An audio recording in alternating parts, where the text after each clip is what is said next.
Tantor Audio, a division of Recorded Books, presents Together, a Surprise Pregnancy Romance by Jennifer Van Wyck. Narrated by Jay Alder and Carolyn Eve. Chapter 1. Nicholas. The 1.5-carat solitaire diamond set in platinum spins around the tip of my finger as I continue to flick it around and around. What a disaster tonight turned out to be. Stopping the ring, I stare at the diamond and shake my head. Shit, I mumble, as I shove it into my jeans pocket and take a pull from my whiskey and wince. I really shouldn't have ordered it, but beer didn't seem quite strong enough after the night I had. If I'd have expected anything but hearing the word yes, and with a whole lot of enthusiasm, might I add, I would never have gone through with that crazy proposal I spent weeks planning. I get the bartender's attention and motion for another. I don't have him cut it with Coke or water or even ice. What's the point in that when all I really want to do is forget the last 3 years ever happened? Maybe if I just have him leave the bottle, I'll accomplish my goal. Vodka cranberry? Hold the cranberry, please, a quiet voice says beside me. If she wants to get served, she's going to have to speak up louder than that. When my drink is served, I take a healthy gulp, noticing out of the corner of my eye that the dark-haired woman next to me still hasn't been heard, even though she's repeated it again. And, vodka for her, I tell him, motioning toward my neighbor to my right with my thumb. Anything to cut that with? I ask her, even though she already said just a vodka. With a scowl aimed at the bartender for not noticing her, she shakes her head. No, just a vodka. A shot, then, I ask for clarification. No, larger. I widen my eyes and look to the bartender, who appears slightly amused by her lack of words, but that she knows what she wants. He shrugs and quickly gets to work, places her straight-up vodka in front of her, and she tips it back, draining the clear liquid from the lowball glass and slamming it onto the shiny surface, spinning her finger around, indicating she would like another.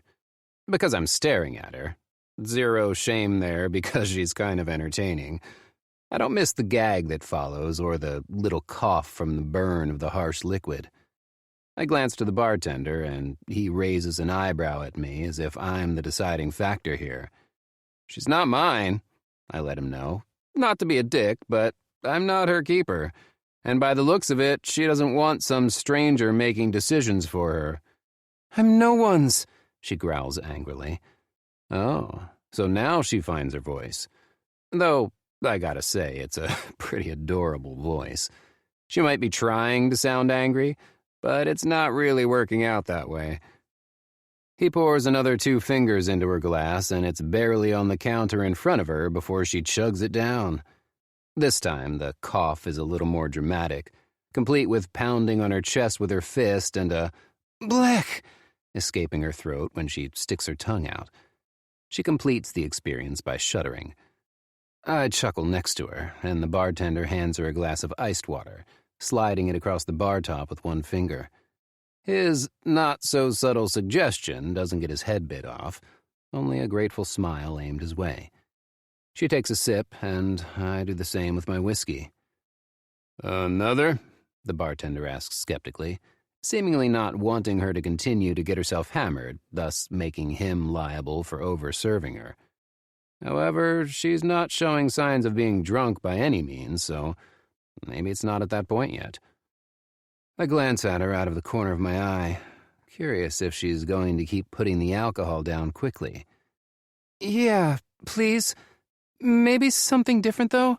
I mean, stick with vodka because I don't want to get sick from switching it up, but maybe add, lemonade or whatever so it's not so strong.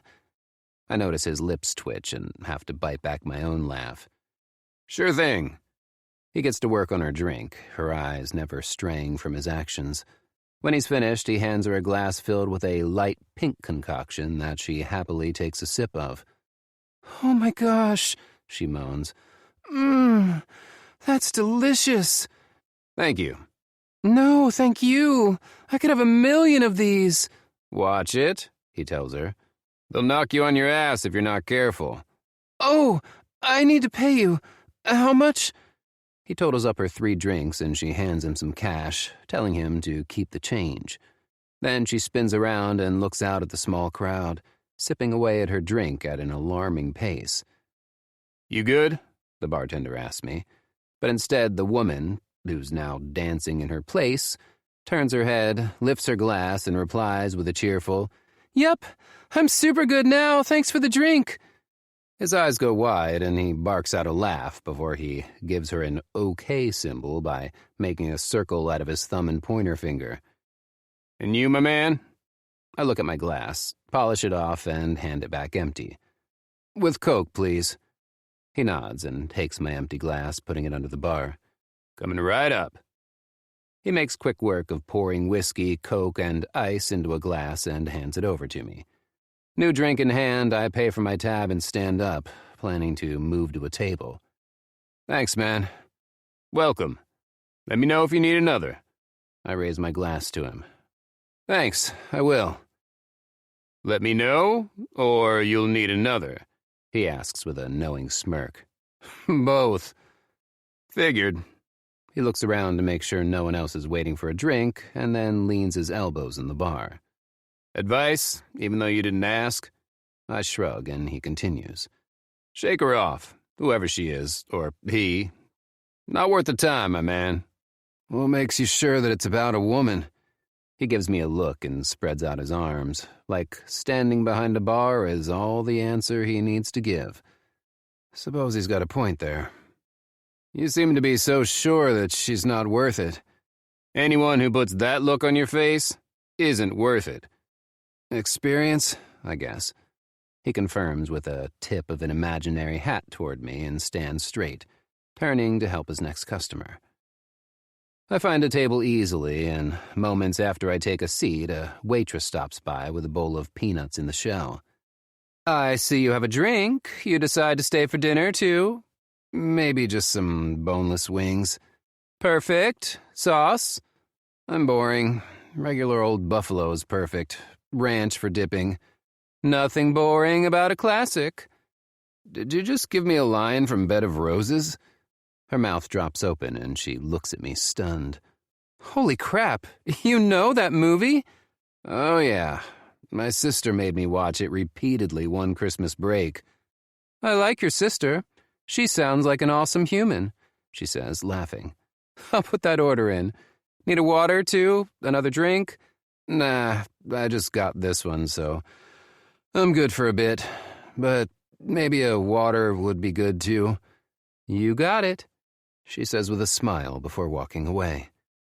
From my place at the table, I stared down at my whiskey and Coke, slowly wiping the condensation from the side with the back of my finger. How the hell did I get here? I was supposed to be celebrating with a new fiancé tonight.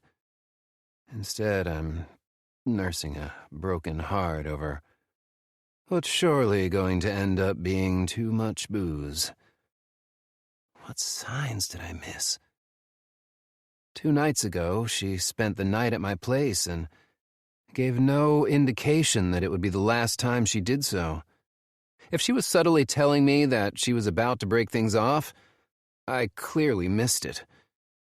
Now I'm glad she and I didn't have sex. I also understand why the too tired excuse was used. I pull out a couple of peanuts and crack the shells, dropping them in the empty bowl and the peanuts into my mouth. I crunch away and crack a few more.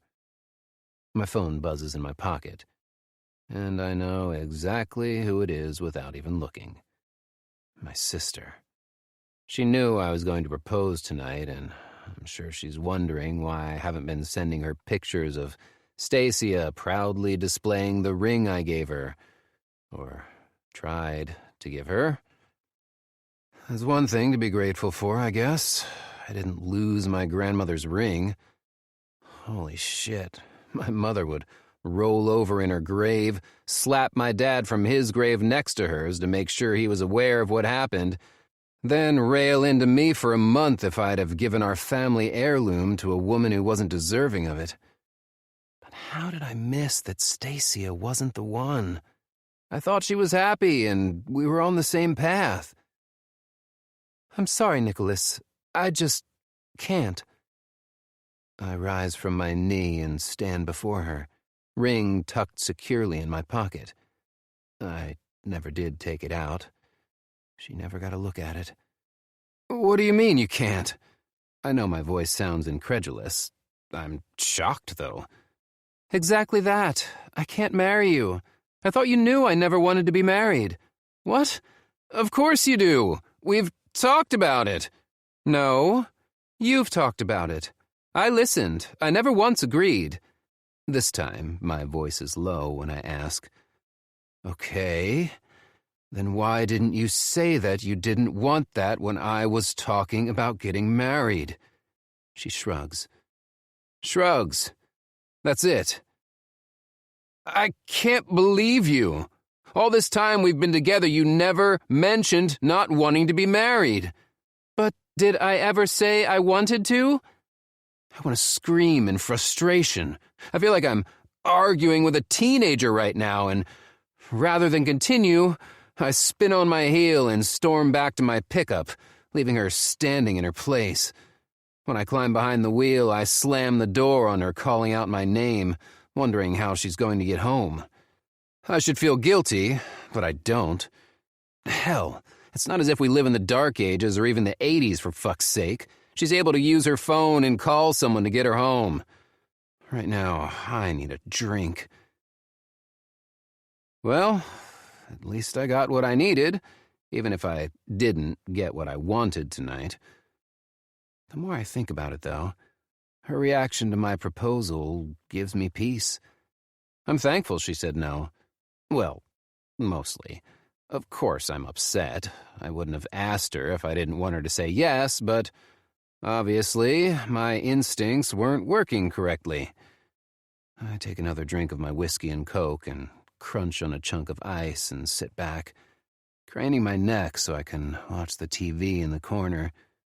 Surprisingly, it's not a game, but rather a show I have just recently started watching about these guys who hunt for ghosts. Even with it being a show that I genuinely enjoy, it doesn't hold my interest. My mind is reeling, trying to figure out where it all went wrong for me today. When my phone rings again, I lift it to my ear, wanting to get it over with. I figured we'd be spending the holidays together with my ring on her finger. Proposing over Thanksgiving weekend was supposed to be the perfect timing. She said no, I tell Josie. Silence greets me on the other end, and I look at the screen to make sure the call is still connected. Josie? I'm here. What did you say? You heard me the first time, and I'm not really in the mood to say it again. I don't understand. That makes two of us. She really said no? Are you sure you did it right? I take a deep breath and roll my eyes. How would I have done it wrong, Jose? I was on one knee, asked her to marry me. She looked right at me and said no. But she loves you. I grunt. Apparently not, or at least not enough. She's wrong. I sigh and lean back in my seat, throwing back another big swig of my whiskey and Coke. Pretty sure she knew what she was doing when she turned me down. Said she'd never wanted to get married or have kids. Said that since that's what I wanted, it was time to move on because she didn't think it was fair to me. You mean it's not fair to her to be saddled with a family guy, she grouses. Right, I grunt. It's not like I wanted to keep her barefoot and pregnant or anything like that. I wanted to marry her. Josie's quiet for a few moments before asking quietly, But can you honestly say that you would have been okay with not having children? Or being married to someone who didn't want the same? I open my mouth to respond, but she isn't waiting for it. As much as I hate to admit it, she was probably right in declining your proposal. I hate that you're hurting, but would have hated it even more if you'd have been stuck in an unhappy marriage. I sigh, knowing she's right, but cranky about it. Yeah. You know I'm right, she answers softly. Doesn't mean I'm happy about it. Well, duh, of course not. But here's the deal. I think, in the end, you'll see this as a good thing. You called me excited thinking that I was engaged to the girl, and now you think it's a good thing? Well, maybe I'm seeing the good parts of it quicker than you. I grunt. Clearly. Nico, listen to me. It hurts. And that's okay. It should. I know you love Stacia and felt like she was the one, but I want you to imagine your life in 5 years and tell me what you see. I mean, sure, you can be together for life without being married. People do it all the time, when that's what they both want. But I feel like there's a difference between wanting to be married to someone and wanting to make it official, just hoping that it means they'll stick around forever. You'll be worried for life that she'll leave or cheat or something because she doesn't actually feel like you're tied together. If you can honestly say that you would be okay with the life that Stacia wants, then hang up with me and go back to her. I sit quietly for a moment, then grumble. Sometimes I hate how logical you are. Right? I have no doubt that she's shimmying in her seat right now, pleased that she's set me straight. Scrubbing a hand over my face, I drain the last of my whiskey and Coke. My waitress stops with my wings and places them in front of me. Need another? She asks, pointing at my now empty glass. I think for only a second before answering. Yes, thanks. Not a problem. Oh, sorry, I forgot your water. I'll be right back with it and your drink. Thanks. Are you out to eat or something? Josie asks through the phone. Didn't want to go home, I mumble. Understandable. Nico, can I ask you a question and you promise that you won't bite my head off for it? No. Well, I'm going to ask anyway. I almost laugh because I knew that's what she would say. Why didn't she break up with you? What do you mean? I take a bite of one of the boneless wings. She had to know that you were about the marriage stuff, right? Anyone can see that you're a marriage kind of guy. Why wouldn't she just break up with you rather than keep up the charade? Charade? Whatever you want to call it. She was basically lying to you. Well, you know how I feel about liars. Exactly. That's why I'm okay with this change of plans. Wow, so much sympathy for your brother. Meh, you'll survive, she teases. I love you, big brother. I'm always here for you. I know, and I love you too. Now that you know it didn't happen, I trail off, hoping she gets the picture. Nothing against my sister, but I'm in the mood to forget, and talking to Josie about what didn't happen doesn't exactly make me forget. Yeah, I'll talk to you tomorrow. Make sure you don't drive home tonight. Call that guy, okay? The one that drives that local cab that I find super sketchy? I almost roll my eyes at her comment. Our parents were killed by a drunk driver. We don't drink and drive, ever. Our small town doesn't have cabs.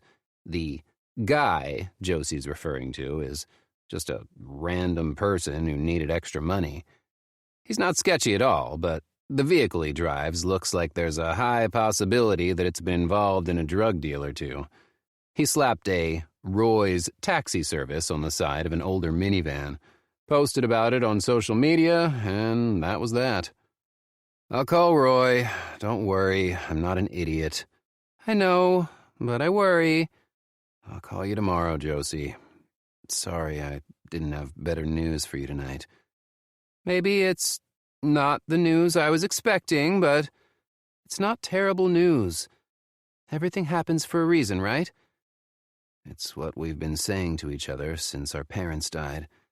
They were driving home from the grocery store in the middle of the day, and a drunk driver T-boned them on the driver's side. Unfortunately, our parents' car was hit with such force that it slammed into a semi-truck parked at the light, killing both our mother and father immediately.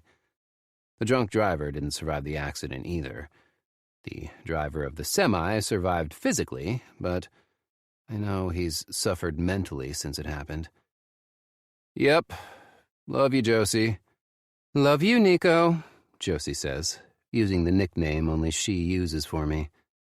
I hang up just as the waitress delivers my water and whiskey and Coke. I thank her and dive into the wings. Out of the corner of my eye, I see her bringing the woman from earlier another drink also, just as she starts eating what looks like enough food for an army. There's hardly room on the table for even her plate. Did she order every appetizer on the menu? By the way she's diving in, she has zero regrets over the abundance of food sitting in front of her. I don't really blame her. The food here might be nothing out of the ordinary, but it's definitely tasty. I lick my fingers after devouring a buffalo wing and glance over at her again. She rolls her eyes and sits back in her seat after dipping a handful of cheesy fries into a bowl of ranch dressing and shoving them into her mouth. My own mouth waters in jealousy. Damn, I should have ordered the loaded fries too. Just come over and join me instead of staring, she mumbles through a mouthful of food, but loud enough that I can hear. My stomach drops and my face heats in embarrassment. You heard me, but bring your wings with you. Rather than letting her know how mortified I am, I clear my throat and throw back. You sure there's room on your table for more food and people? She doesn't answer. Instead, she gets up and drags the table next to hers over, moving chairs out of the way so there's room for both of us. The table legs scrape along the hardwood floor, and she huffs when she sits back down, rearranging all the platters of food. Fine, I grumble and join her. Help yourself. None of this will reheat well, but I couldn't decide, so I told her one of everything. Also, if you help eat all this, then I won't feel so bad about myself when I go to bed tonight, and given the fact that my boyfriend of 3 years told me tonight that he never saw himself getting married, not in general, oh no, to me, not adding more reason for me to be upset later on would be ideal. A mozzarella stick dangles from my fingertips just an inch from my open mouth, and I blink slowly. Whoa. She nods, scooping up a loaded-down chip with spinach and artichoke dip. Yep. Then she plops the chip into her mouth and chews, thankfully with her mouth closed. For the next 10 minutes, we eat in relative silence, indulging in the feast of greasy bar food. I could eat shit like this every day and be happy. My body wouldn't be, but that's to worry about later. Tonight, I'm indulging. And apparently, so is my dinner partner. I don't even know her name. She doesn't know mine either. What's your story? She asks, taking a break from eating to drink some of her beer. She must have switched from the vodka she had earlier, something I should probably do as well. Though, I really should just not drink any more alcohol, but much like the food, I'll worry about that later. I signal for the waitress, and when she stops, I order a beer and another for the woman as well. She refills our waters and moves to the bar to get our beers. I don't normally drink like this, I tell her. Me either. It's been months since I drank. That's why I ordered so much food. I knew I needed something to soak it up or I'd be puking. I probably will puke anyway, she admits sheepishly. But at least it will be more than just the burn of alcohol. The corner of my mouth ticks up. I get that. So, if we're going to be sharing a meal, I suppose we should know the basics. What's your name? She pauses, then grins. Sally. Something tells me she's lying. I don't know how I know, but to test my theory, I tell her, I'm Harry. That pretty smile widens and she wipes her hands on a napkin and swallows, then sticks her hand out for me to shake. I take her small hand in mine and wonder if she feels the calluses on my palms and if she does, what she thinks about them. Nice to meet you, Sally. You too, Harry. But don't think I didn't notice that you sidestepped me asking what your story is. Besides, you're the one who said she should know the basics. I think that means more than just a first name, right? She winks at the mention of us exchanging names, which tells me that I was right. We're playing a game. That's perfectly fine since I've had enough reality today. I sigh heavily. Well, turns out, Sally... I wink back and she laughs a little, stabbing her fork into a boneless wing and dipping it into some ranch dressing. That our story isn't all that different. Proposed to my girlfriend tonight. She told me no. Her reason was that she never wants to get married or have children. And since she's so generous and caring, she's letting me go so I can find the one. I use finger quotes to emphasize the term, the one, and she rolls her eyes. She's as sweet as my ex, it sounds. Yep, couple of assholes, I tell her, holding up my pint of beer, and we clink glasses. Definitely assholes. Her laughter is a light tinkling sound that eases some of the grief that was settling in. Funny how grief can be so fickle. Maybe my sister's right. I should be glad that Stacia ended it. If I was really that heartbroken, wouldn't I be at home crying right now instead of talking and drinking with this pretty new friend? And wouldn't it take me longer to think of someone else as pretty? We take a drink, toasting one another over our asshole ex unification, and I relax just a little. I'm sorry your ex was an asshole, I tell her. She nods. Yeah, me too. Can I be honest about something, though? If you can't be honest with a total stranger, who can you be honest with? I ask, and take another drink. He never gave me an orgasm. And then I spew beer right in her face. Then it clicks why she called herself Sally, because of the orgasm thing in the movie. Damn. For being halfway to drunk, I'm sure thinking spot on. Chapter 2. Ashley. Sorry. Shit. Harry hands me a stack of napkins as he coughs, hitting his chest with his fist. I grin at his discomfort.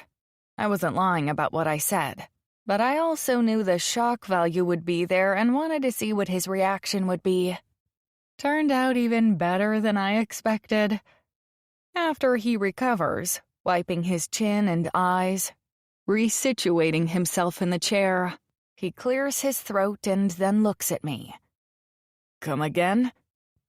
Funny choice of words there, Harry. I smirk. You really want me to say it again? No. Once was enough. How long were you together again? 3 years.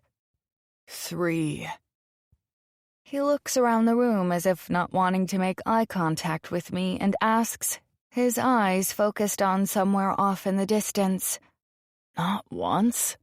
Nope, not once. At least by him. Looking at his profile, I see his eyebrows furrow and his white teeth drag over his bottom lip. It's a simple move, but has a seductive tone to it. Which means I really do not need to be drinking any more liquor tonight if I think teeth dragging on his lip is seductive. I take a long swig of my cocktail and wish I had another waiting in the helm. 3? He asks again. 3 long years. Huh. I know. So is he? Does he like women? What do you mean? Of course he likes women. He was with me for 3 years. He turns his head to look at me, his dark eyes taking me in. When I sat down at the bar earlier, I noticed him immediately. I mean, of course I did. He's incredibly attractive. Sexy, even. Probably the sexiest man I've ever talked to, and if I didn't have a little bit of liquor in my system right now, I'd probably be too nervous to carry on a conversation with him, much less tell him to eat with me or stop staring. I want to run my fingers through his hair because it looks so soft and silky. I flip my own, because now that I started thinking about his hair, I can't stop. It's a gorgeous shade of brown that looks like it's been kissed by the sun for some highlights. And it deserves repeating.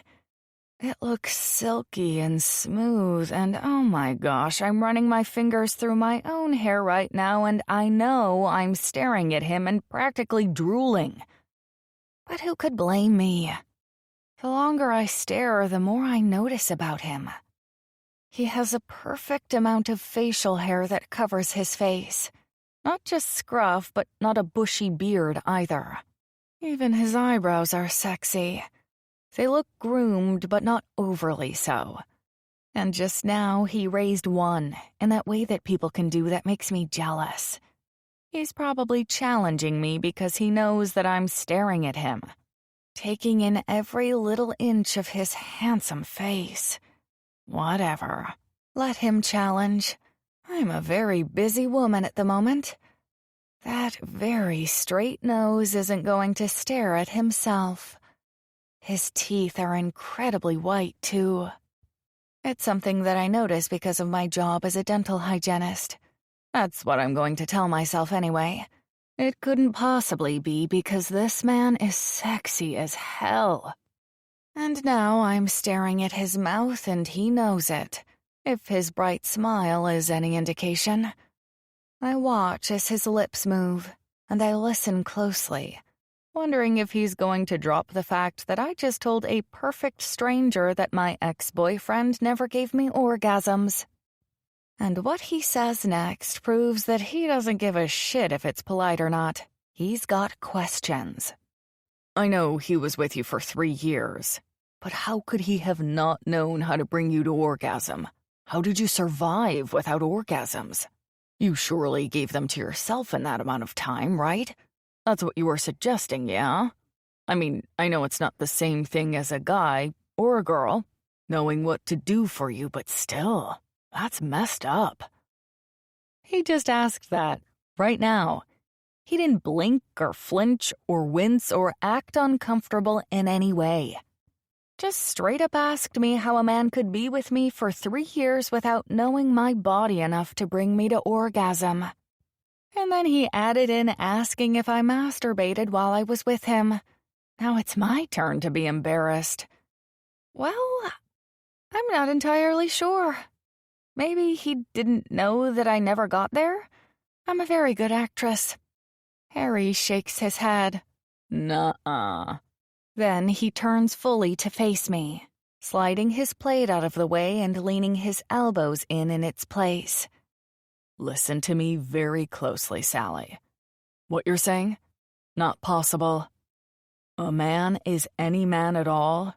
He knows his woman's body and doesn't need a roadmap to get her there. Moreover, he definitely doesn't let it end without it happening at least once.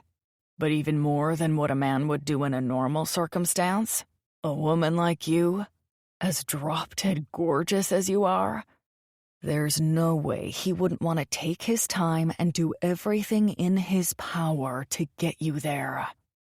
Whoa. A whoosh goes through my entire body at his words.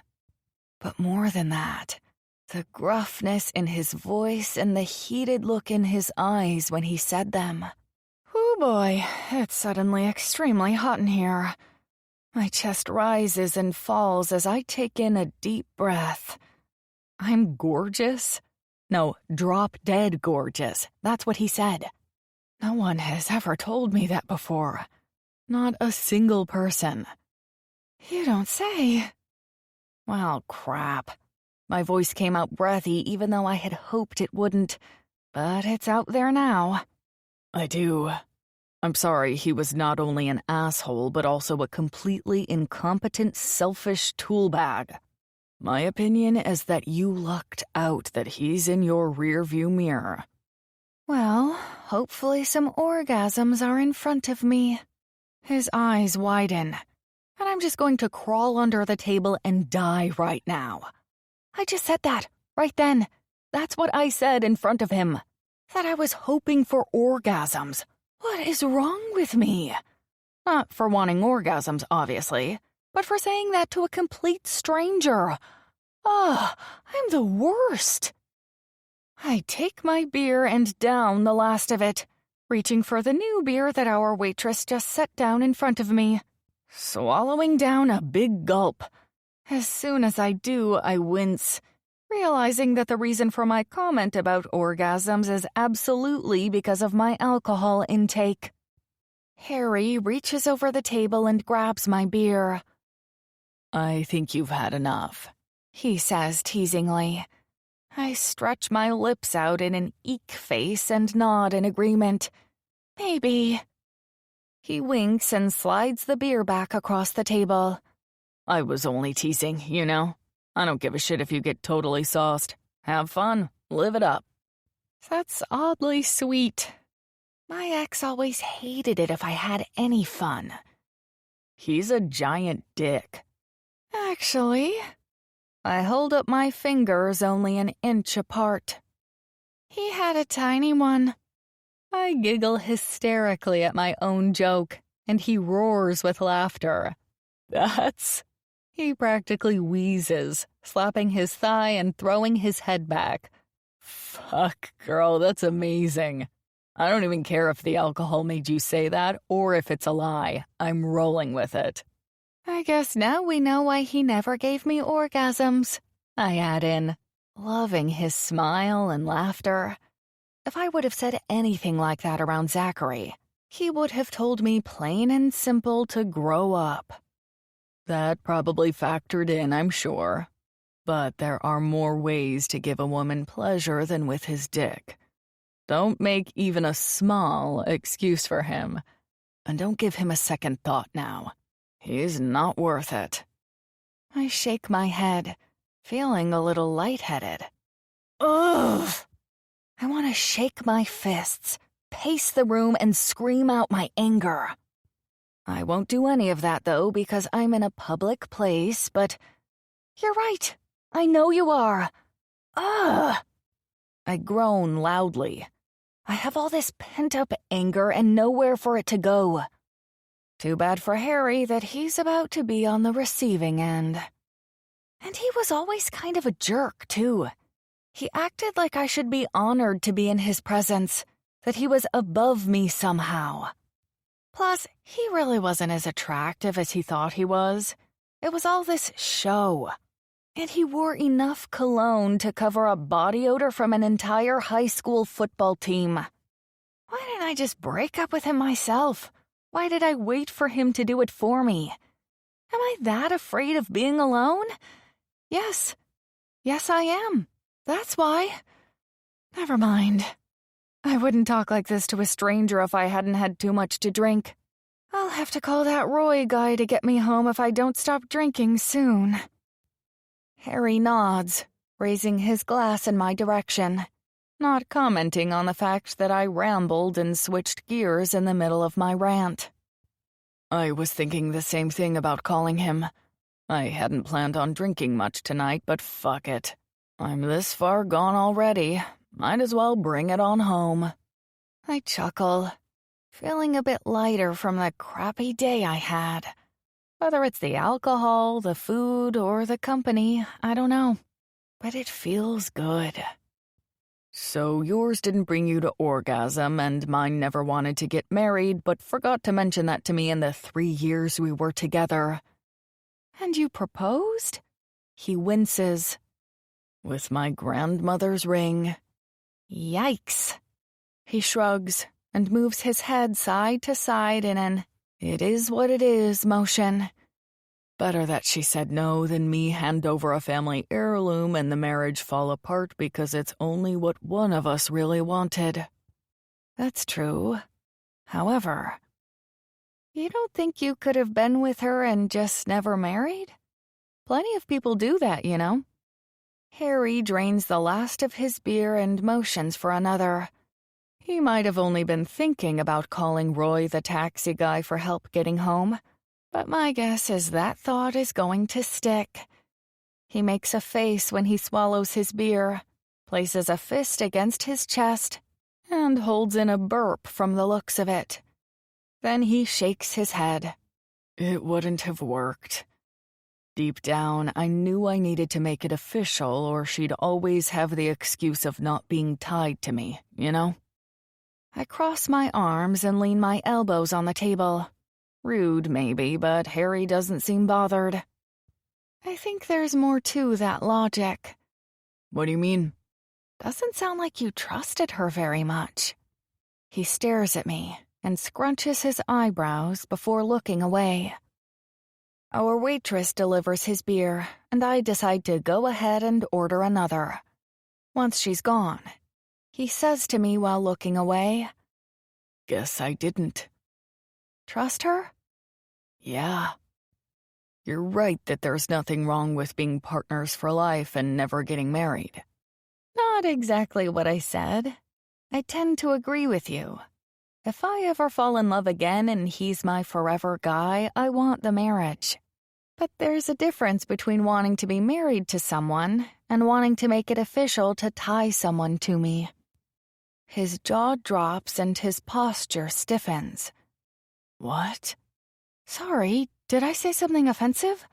Sometimes I do that and don't realize it at the time. I have no filter. No. It's just that my sister said something almost exactly the same. Almost word for word, actually. It sounds like your sister's brilliant. He chuckles. A deep, gruff sound that sends a ripple down my spine. If you don't mind, I won't tell her you said that. She has a big enough head as it is. His smile is crooked, sending another ripple. He thanks our waitress who brings by my beer. Neither of us need more alcohol at this point, but we have plenty of food yet, and I'm hoping it will soak up some of the alcohol. I reach for some more fries and place them on my plate. I wouldn't know any different, I remind him, then add on, if you tell her or not, you know. Chances of us seeing each other after tonight are pretty slim. You don't live around here? He asks and sees my hesitation in answering him.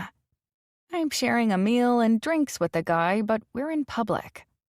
Don't answer that. That's not my business. I start on my new beer, having lost count how many drinks I've now consumed.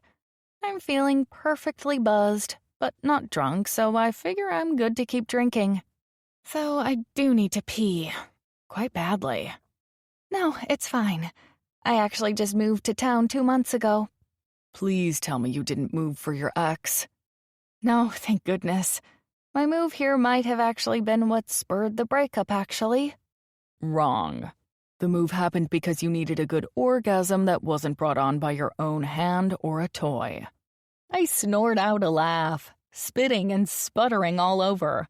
Some beer dribbles down my chin. I'm such a mess.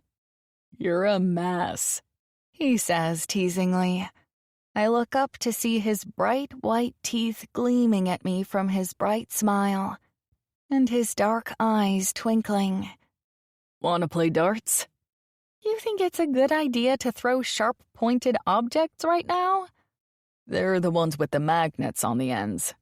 They make that sort of thing? Apparently. Good thing, too. Come on, let's burn off some of this food. I look around the room to see how busy it is in the bar. Admittedly, I'm not an overly self-confident person, and often struggle with not allowing myself to enjoy life because I don't want to embarrass myself or the people I'm with.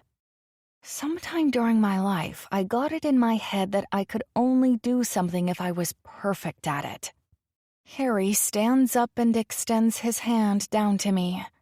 Come on, Sally. Let's go play some darts.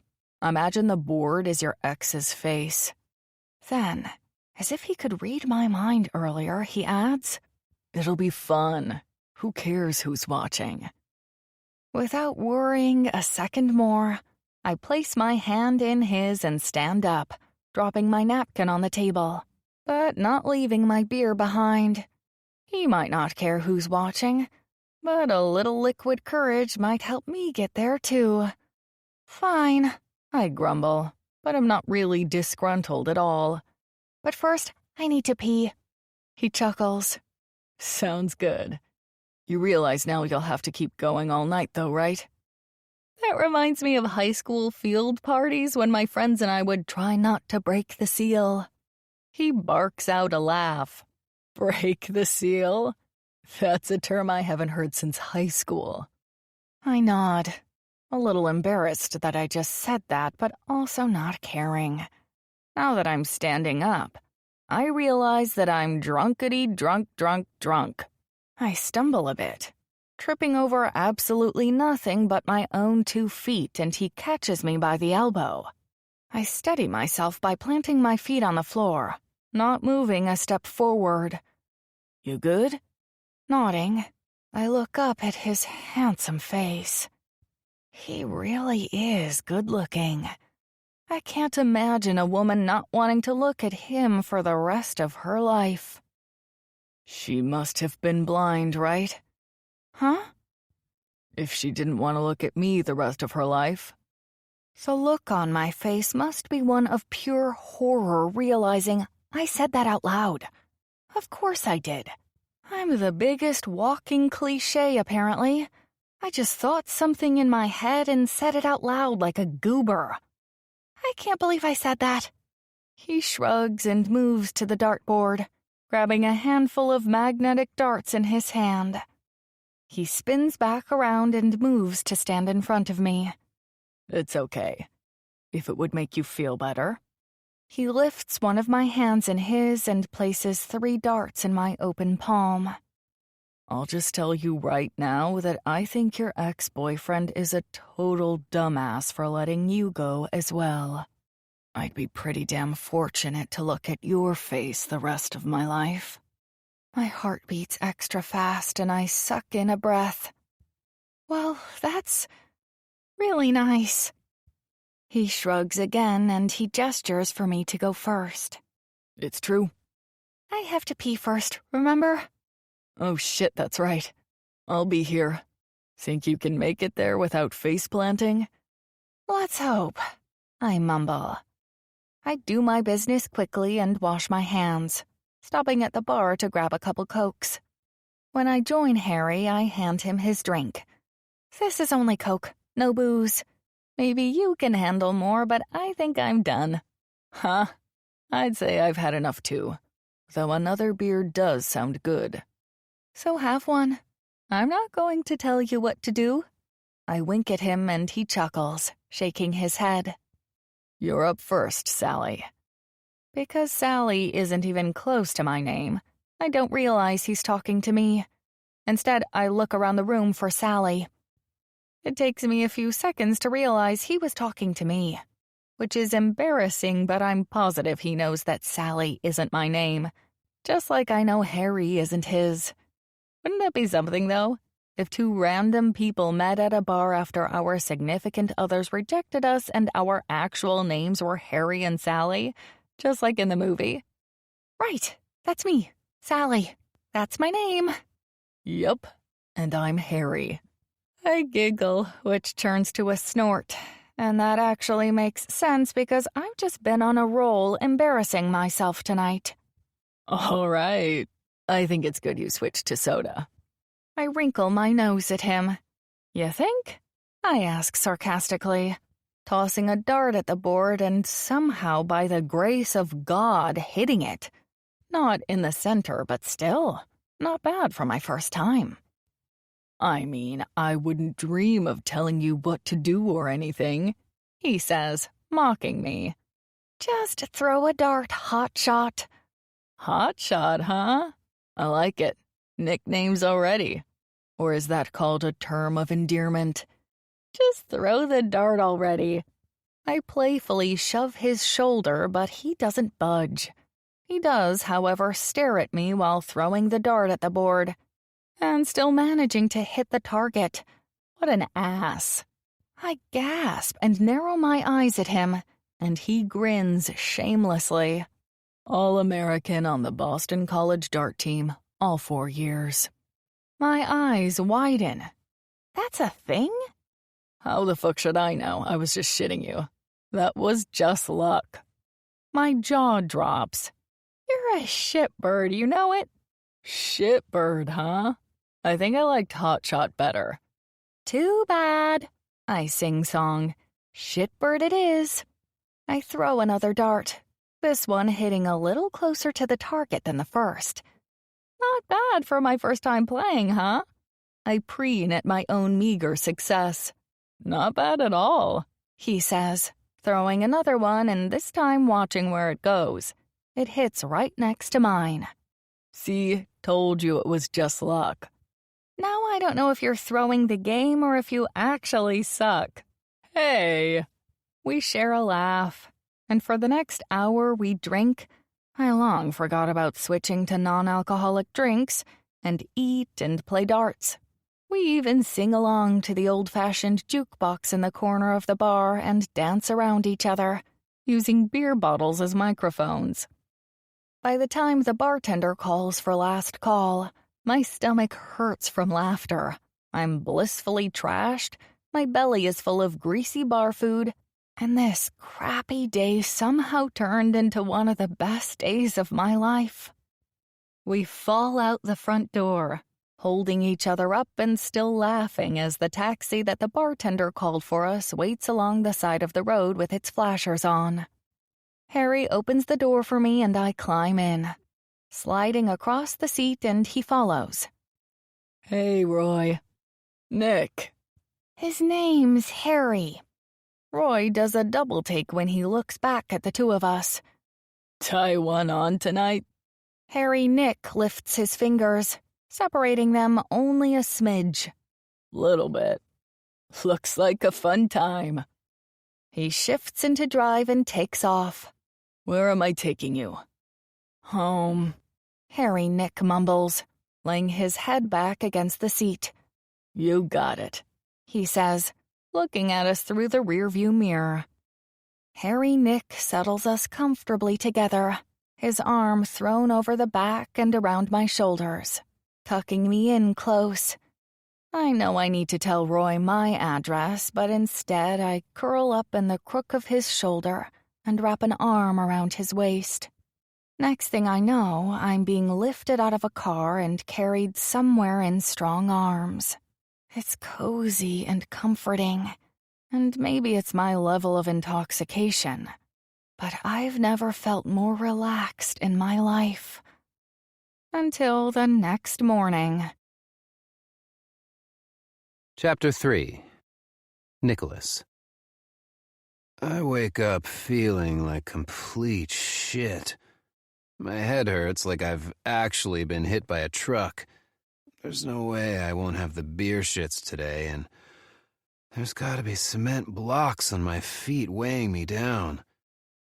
It was all fun and games last night, literally, but this morning, I'm having regrets.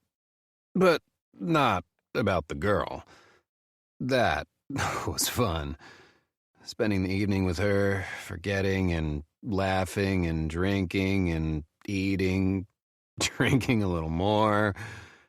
The darts and singing and dancing. Drinking. I groan. Too much drinking. Then a groan that matches mine but is far more feminine sounds next to me, and oh shit. I'm naked. Birthday suit naked. Surely we didn't.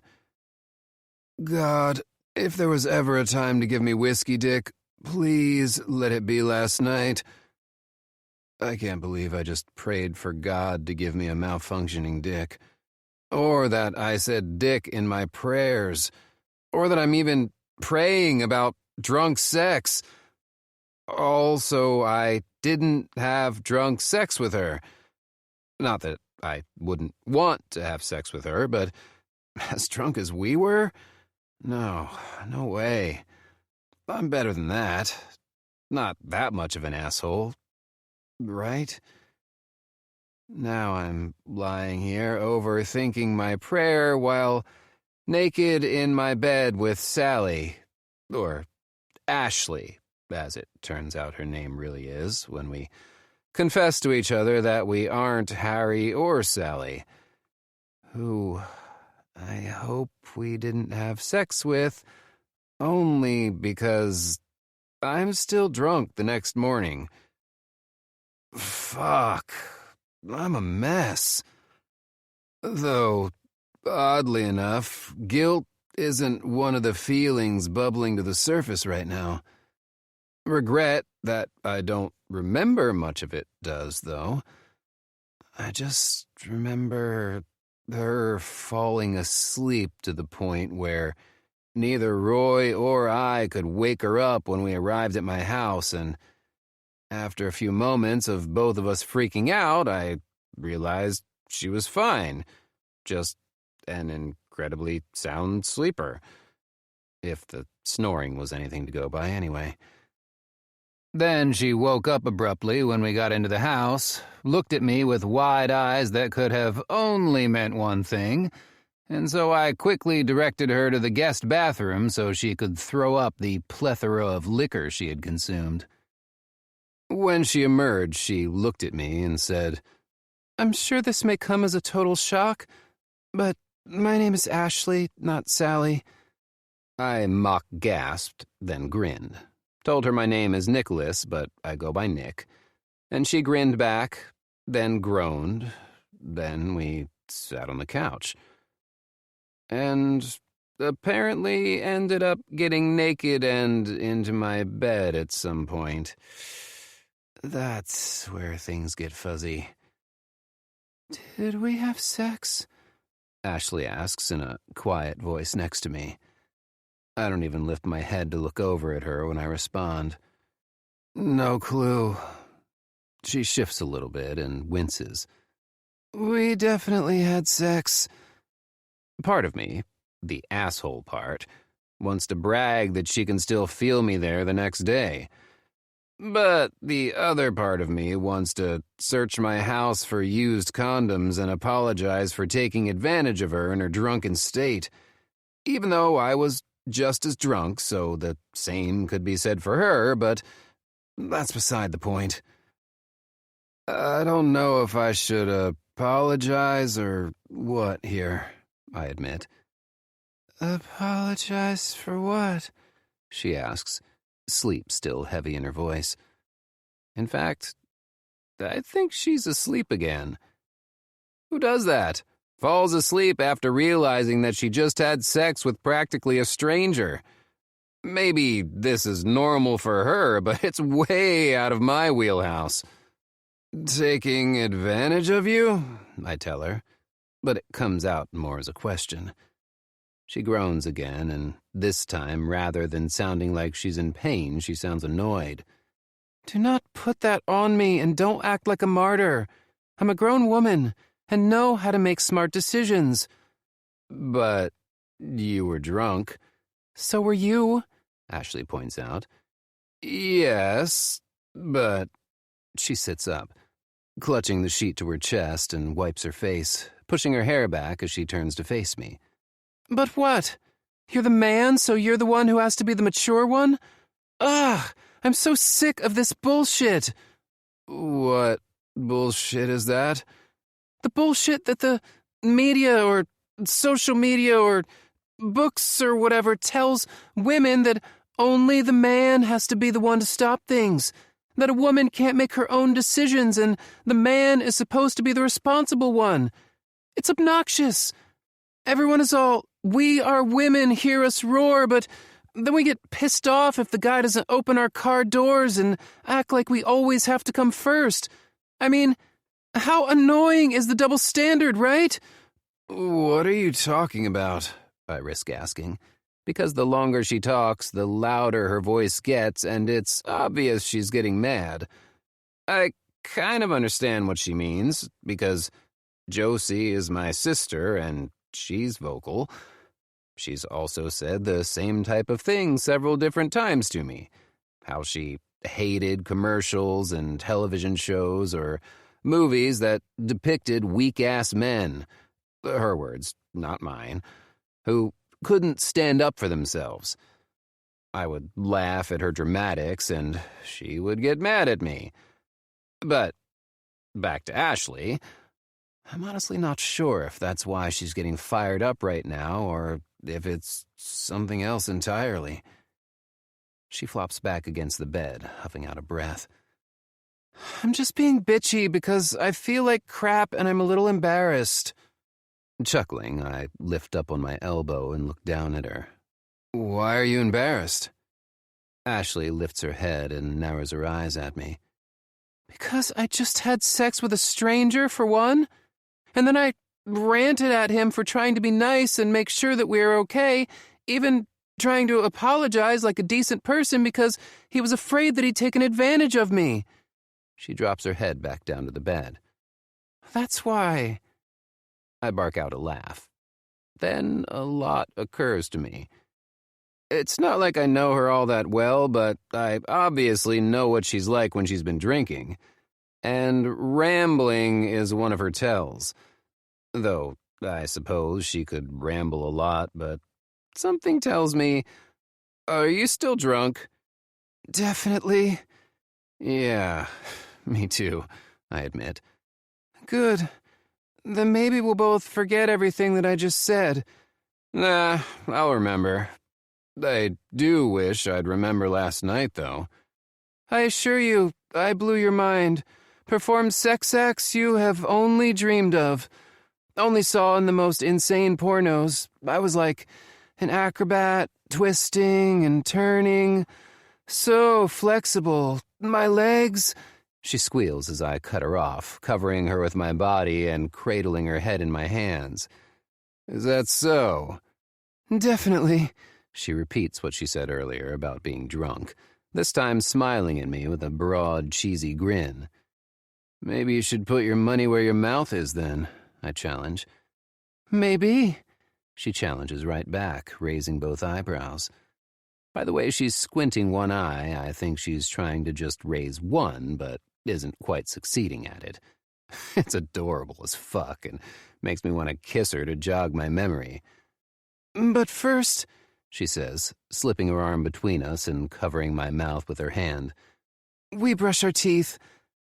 Good plan, I mumble behind her hand. She smiles and I smile back. Then I hop off her and walk to the bathroom. It doesn't occur to me until I'm already out of bed that I'm naked. She gasps, then giggles, then snorts much like she did last night before allowing the giggles to take over. Shit. I try my best to cover my ass, but the damage is already done. She's seen it. She knows it. I know it. There's no use hiding the teddy bear holding a bright red heart I have tattooed on my right butt cheek. Fucking tequila. Fucking spring break in Miami. Never again. I spin around, but that's not ideal at all, because then I'm facing her with my dick swinging around, and we may have had sex last night, but I don't remember it, and it's not like I really want to be strutting my stuff in front of her just yet. I quickly try to cover myself, but it's pointless. The damage is done.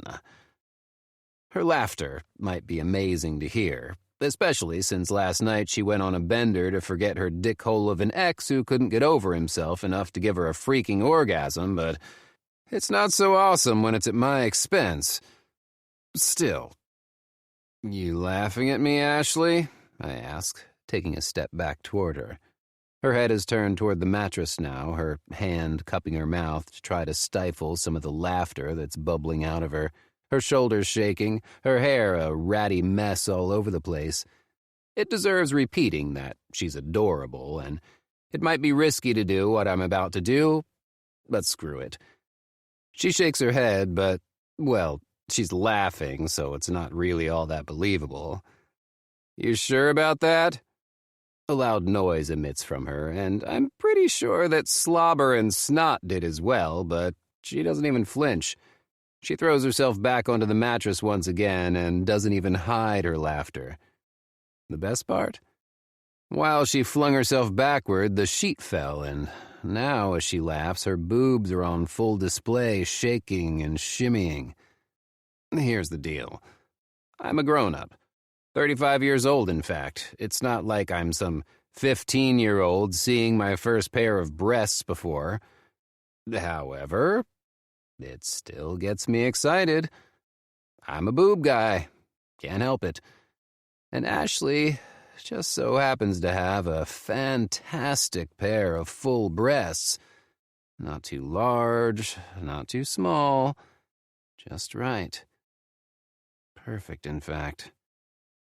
Watching her breasts move around does something to me I'm incapable of hiding presently because, well, I'm naked. And brush teeth or not, I'm going in. I jump onto the bed and straddle her, bending over and taking one of her nipples right into my mouth. Her laughter stops abruptly and she moans, threading her fingers through my hair. Nick, she whispers. It's not a warning. It's not disgust. It is, however, encouraging. She likes it. Scratch that. She freaking loves it. I remember this from last night now. She's sensitive. Her nipples are, anyway. And that's very fortunate for me because it's one of my favorite kinds of foreplay. I could spend significant time with breast and nipple play. When I flick my tongue over the tip and bite down gently, she arches her back and presses herself into me. Holy crap, Nick. I know. Switching to the other side, I cup the breast I was just playing with and press it against her other. I rub my thumb over the tip and she cries out, then shudders through a groan. It's the sexiest sound I've ever heard in my life. And I'm not just saying that. It's the truth. You like that? I ask, even though I know the answer. The way she's squirming and the sound she's making tells me everything I want to know. But I want to hear her say it. Maybe it's a pride thing. Goodness, yes. I grin and kick it up a notch, giving her all I've got. My hips decide on their own they want to join the party and start moving and shifting against her. Dry humping. I'm dry humping the shit out of Ashley, and it's amazing. She winds her legs around my waist, locking them together at her ankles, and I raise my head to look down at her. We're naked, so this dry humping isn't all that dry at all, and my dick is actually sliding through her slick folds. Dang, this feels good. Too good. I can't stop moving, but she doesn't seem to mind one bit because she's moving right along with me. I honestly can't remember the last time I did this with a woman, especially one I apparently already had sex with, but I think I've been missing out. I lift my head to look down at her, my arms braced beside her head so I'm hovering above her. Cheeks flushed, eyes glazed over, head tipped back so her chin is raised, mouth open as she sucks in air. She's thoroughly enjoying this, just like I am. Do I need to stop? I ask, feeling like I should.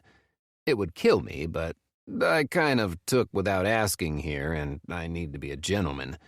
Give her a chance to stop this before it continues to more. I'll kill you, she growls. Thank fuck. Inside. Get inside me now. You sure? She nods rapidly, and I don't hesitate. I shift, and then, with what might have been too much force, I drive into her tight, wet heat, and I'm in straight-up heaven. I'm so angry that I don't have a full memory of this last night because it's never felt this good before, and I'm sure it was last night, too. We go at each other with all the excitement of college kids on their first spring break beach vacation. I pull her leg up and lay it on my shoulder, driving in deeper and harder. Her other leg is bent and trembling. Trembling! It's that good that her body is shaking. Mine is, too. Our sexual chemistry together is magical. Mind-blowing. I have no idea why her ex couldn't bring her to orgasm, because he must have been a complete dud in the sack, because Ashley is a spitfire. She's wild and eager and has me so keyed up I feel like I could explode already. But I won't. I want her to come all around me, and I won't stop until that happens. Maybe it did last night already, but that's a distant memory that I can't drag up for the life of me, so it's time to make some new ones. Maybe Ashley and I just needed to let off some steam with someone new, a way to get over our last failed relationships. So good, Nick. The way she says my name with the K being emphasized is so ridiculously sexy. Her tongue presses against the roof of her mouth on the end, too. Might be a little creepy that I'm staring in her mouth so hard that I can pick apart how she says a single-syllable name, but I can't help it. Her lips are pulling me in, and damn it all, I wish we'd brushed our teeth so I could kiss her mouth. I'm desperate for it. Her upper lip is smaller than her bottom, and I just want to. I want to kiss you, I admit. Same, so much. But I know I have skunk-ass breath. It probably tastes even worse, so we'll have to wait for later. Promise? She smiles slightly and lowers her leg off my shoulder, lifting her hips and encouraging me to flip us over. Her wish is my command. Promise, she says when she's over me. Her back is arched and her nipples are hard, her messy hair falling down the slender column of her back. It's such an erotic sight. I lift my hand and grab one of her breasts, squeezing gently, but not too gently, pinching her nipple and tugging on it. Ashley grinds down against me, a sheen of sweat beginning to glisten on her chest that makes me want to lick it up. I've never felt this way before, wanting to draw in every part of her so I memorize it for later when I'm jerking off by myself. Gripping her hips now, I help her ride me. Our bodies are slapping against each other, our hips are moving rapidly, and we're both breathing heavily, moaning and groaning and grunting, whispering how good it feels, but also shouting curse words. Suddenly, she looks down at me and nods rapidly. You about to come? Yeah, she replies breathlessly. Holy crap. I feel like a stock car driver gearing up for the Daytona 500, or maybe some NFL quarterback prepping for the Super Bowl. Like, this is real-life shit. Ashley is about to have an orgasm, and I don't know if she had one last night or not, but this one I'll remember, so I want to make it good. Damn, I wish I'd stretched first. Now I'm sweating because I'm getting in my own head and I'm nervous. What if it's not a good orgasm? Oh, who am I kidding? Aren't all orgasms good? I mean, I can't remember ever having a bad one, so I assume it's the same way for women, right? That would make sense to me. Right there, she huffs out. Oh, yes, yes, Nick, yes! Oh my gosh, she just hollered my name and I can feel her clenching tight around me. I'm about to come right along with her. Oh, God, she moans. Yes! Are you? Comes her response. And then we come together. Somewhere, I'm pretty sure, a flock of birds take flight, fireworks light up the sky, and angels begin singing. I come harder than I've ever come before in my life, both of us groaning. Ashley falls, her chest crushing against mine. I wrap her in my arms as we come down from the high. I'm on the pill, she says out of the blue. Oh, thank fuck, I mumble when it registers with me why she said it. She giggles, causing everything to shift. Meant to tell you earlier, but we were a little caught up. Should have asked. Makes me a dick. Nah, you knew this last night already. Just thought I'd give you a reminder in case you were wondering after what we just did. Don't remember that. That's about all I do remember. That, and I think I called you a sex god or something after I had an orgasm. I'm pretty sure I didn't cry, but there's no guarantee on that. I gave you one last night, too. I am a sex god. She lifts off me, careful for spillage, and gently shoves my shoulder. So fucking full of yourself, she jokes while making her way to my bathroom, closing the door gently behind her. I lie back, happy for the first time in a long time. How did I miss the fact that when I was with Stacia, I wasn't happy? How was that not a huge red flag? The funny thing is, though, I'm pretty sure I did think I was happy if I wanted to marry her. I hear the toilet flush, then the water turn on, the sound of her washing her hands for a bit, then the water shuts off. Top left drawer is a new toothbrush, I holler. Oh, thank goodness! I was about to snoop, she hollers back. I grin and settle into the mattress while she brushes her teeth. I would have been okay with her digging through my drawers, but figured this would take the stress out of it for both of us. When she walks out, she looks fresh-faced and she smiles wide, showing me her clean teeth. Your turn. On my way to the bathroom, I slap her ass cheek just because I can and missed squeezing her butt when we were having sex. She yelps and I look over my shoulder, winking at her. Be out in a second. Then we'll go grab some breakfast in our vehicles. I don't give her a chance to turn me down and close the door behind me.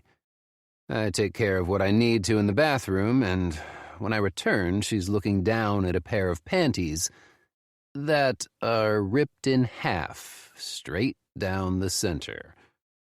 I have a feeling that was me. Oops. I wince. Her eyes are wide, and a look of humor is evident when she meets my eyes. What the hell happened last night? Good time, it appears. She just grins, crooks her finger, and I follow, encouraging her to fall onto the bed. Crawling over her, I roll us so we're on our sides facing each other. Think we need to order food in.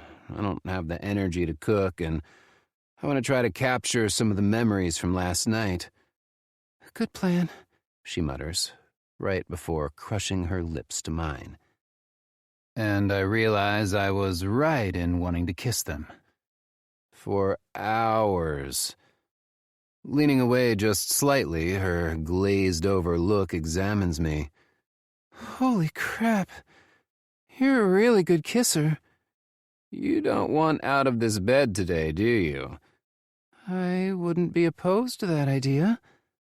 Rather than answer, I show her that I'm on board, too. Chapter 4. Nicholas. 5 weeks later.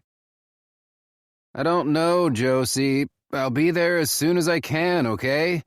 What the heck is taking you so long? I'm starving and it's getting bad out. Well, let's see. It's Christmas Eve. There's a blizzard heading our way. And to top it off, everyone has lost their minds.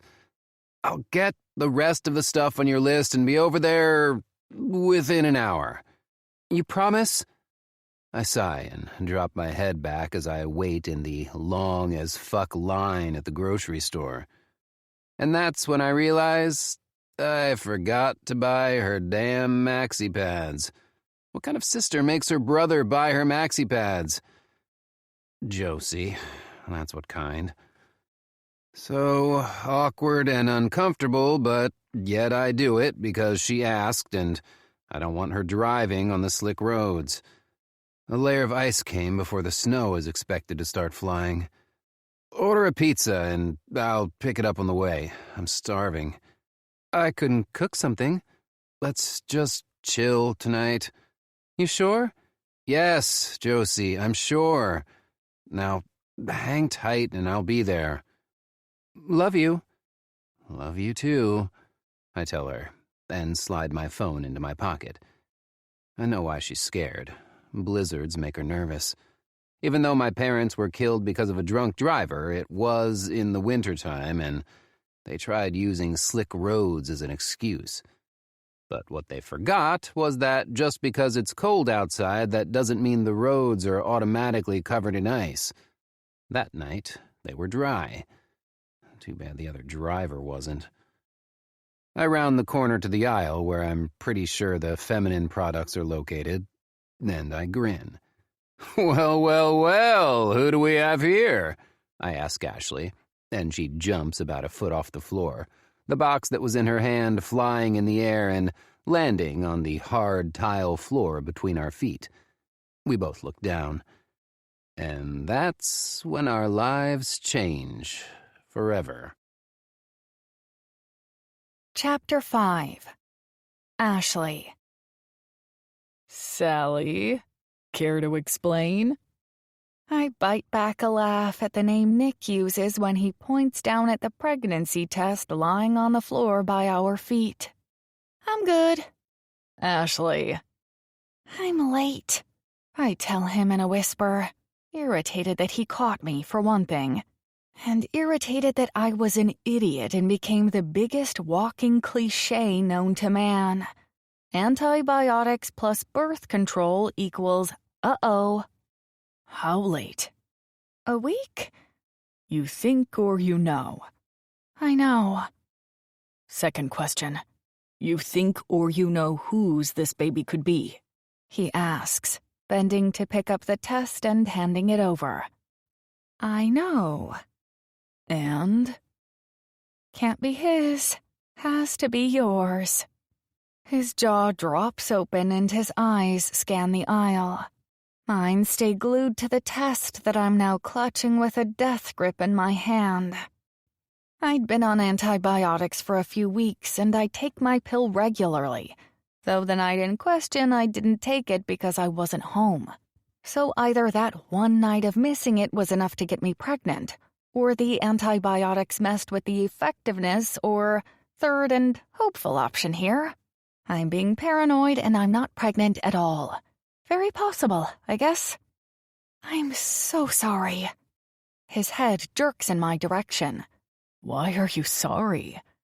I told you I was on the pill. He lowers his voice and angles his face toward me. And I was the one coming inside you, multiple times. Just the reminder of it sends a rush of heat to my core. That was such a fun night, and next 2 days. I've actually missed him over the last month, and wished that we'd made plans to get together rather than the 3 months I told him I needed. Turns out I didn't do much thinking about anything other than him during that time anyway. His phone buzzes in his hand and he pulls it out, looks at the screen, shakes his head, then looks at the shelf where the feminine products are, pulls down a box and tosses a large package of maxi pads into his cart. My stomach, which was already irpy to begin with, turns over and then settles into a large knot. Why is he buying maxi pads? Who still uses those things anyway? Did his ex-girlfriend who had turned down his proposal that night go back to him? Here I could be pregnant with his baby and he has a wedding to plan with a new fiancé. I'm such a screw-up. How could I be so careless? How can I bring a baby into this world when I'm nothing but a mess myself? Nick must sense the turmoil rolling through me. I've never been very good at hiding my feelings, because he reaches over and takes one of my hands in his. Hey, what's wrong? Whatever that says, we'll figure it out. Tears build behind my eyes. No, we won't. You don't have to worry. This is my thing. Your thing? I nod. Yeah, this is my problem. No, not a problem. Babies aren't that. Issue? I don't know what the right word is, but you don't have to worry. I won't get in the way for you and... I point to the package of maxi pads. Mrs. Maxi Pads. Oh my gosh, I don't know your last name. Think we need to have a talk and clear some shit up, but there's actually somewhere I need to be. I see that, I grumble. Maybe you should come with. No thanks. Sounds like a great time would be had by all, but I'll pass on that. He grins with that cute grin that got me into this... issue. Mess? Yeah, that's it. It's a mess. Babies are a blessing and all, but this? What a mess. It will be fun. I promise. You'll love Josie. Oh no, I can't interrupt your evening. How about we exchange numbers and I'll call you in 9 months, How about not? I won't take no for an answer, Ashley. That's what got us here, I tell him. Do you trust me? I scoff. Hell no. He chuckles. That's fair. Think you could trust me? I look into his dark eyes. So mesmerizing. I wonder if our baby will have... Nope, not going to think about it. Can't think about it. What is wrong with me? His eyes hold sincerity when he looks at me, and I can't help but feel like whatever he's about to guide me into isn't bad at all. I might have only spent a day and a half with him, but I do know a good man when I see one. He's one of the good ones. Nick gets right up in my space and slides a hand from my elbow to hand.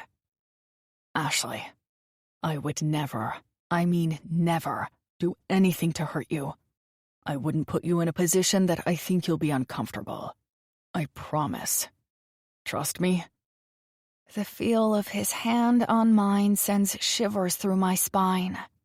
And for whatever reason, I believe him.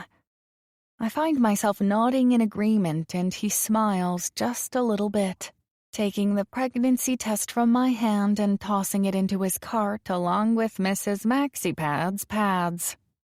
Then he looks at the shelf where I was just contemplating which pregnancy test to get and proceeds to grab one of every other brand, throwing them in with the rest of his haul. Ready? I have no idea. Yeah, me either, he admits. Then he's shooting off a text to someone, probably Mrs. Pads, to warn her that his potential baby mama is joining them for a night of fun and festivities. Oh, lordy. If I ever say or think the term baby mama again, just slap me back to reality. When he's finished, he slips his phone back into his pocket and places a hand on my lower back. The comfort it brings me is dangerous, but I don't want to step away and make him feel bad. There's absolutely no logic in me going with him wherever he is wanting me to go. But for the life of me, I can't seem to say no to him. Obviously. Sheesh. It's not like my willpower is all that strong with this one anyway, but this is ridiculous. I'm going to chalk it up to nerves. That's the only explanation that could possibly make sense right now. I simply didn't want to be alone when I took the test to find out if my life is forever changed, so I accepted his offer/demand to go along with him. Rolling my eyes at my own inner turmoil, I move out of his way so he can push the cart, and feel a mixture of relief and disappointment that we're no longer touching. It's just that I've never felt this turned on, for lack of a better word, in the presence of another man before. Nick does something to me. making me crave his touch. It's more than just attraction. It feels like something I could become addicted to if I'm not careful. Since he's buying feminine products for another woman, it's safe to say he's taken, which means I need to be extra careful. I stop walking and tug on his coat sleeve to get his attention. You know what? Let's just exchange numbers and I'll let you know what I find out, okay? I ask, my pleading tone heavy in my voice. He can't miss it. I no longer want to go wherever he's going so I can sit by and watch him and his girlfriend together while I'm finding out if I'm carrying his baby. This isn't Jerry Springer. It's real life. And that scenario won't work for me. He guides me into a side aisle so we're not in the way of the shopper's traffic. Probably smart. Not a great place to have a conversation such as this one anyway. What do you mean? I wrap my arms around my stomach and his gaze follows. His eyes stay glued to where our baby could be forming behind my arms, and I shift nervously on my feet. It's just that this is already a lot to take on, and I don't think it will be good for me to go wherever you're wanting me to go. I'm already stressed out enough, and I need to be alone. Ashley, he pleads, but doesn't say anything further. He stares into my eyes, hoping to find something that will give him a clue as to where my head is at. But the thing is, I'm telling him the truth right now. I do need to be alone, and this entire situation is stressful. I want to go home where I'm comfortable and be surrounded by my stuff, the smell of my house, make a giant bowl of fettuccine Alfredo, and maybe take a bubble bath afterward. It's okay, Nick. You have plans tonight already. I reach into the cart and grab all the pregnancy tests, dropping one because my arms are full. He bends to pick it up and keeps hold of it. I can change my plans, Ashley. I want to be there for you. And you will, if it's positive. But it's fine, Nick. You go do your thing and I hike up my haul of tests and nod down the aisle toward the checkouts. I'll just do my own thing and let you know, yeah? I don't like this, he admits. Yeah, well, neither do I. Never did I imagine that I'd be a 33-year-old woman with a possible pregnancy with someone I literally have only known for a couple days, most of which we were both drunk. Doesn't exactly say much for my character. It's okay. It is better this way, you know? I'll let you know, though. You don't have my number, he reminds me. Oh, looking down, I have no idea how I'm supposed to manage to fish my phone out of my purse. My phone is in my purse. Can you help? How about you just tell me your number and I'll put it in my phone here, he offers, holding his own up. Right. That would be easier than him having to search through my purse for my phone for sure. He probably also wants to make sure that I follow through with the whole letting him know if I'm pregnant thing. It's not like we know each other all that well to know if the other is trustworthy yet. And look at me, possibly having a baby with the man. I rattle off my number and he plugs it into his phone. From inside my purse, I hear it ping with my text sound, and he grins. Got it. Do you, need anything, though? I feel really weird just sending you away by yourself. Don't feel bad.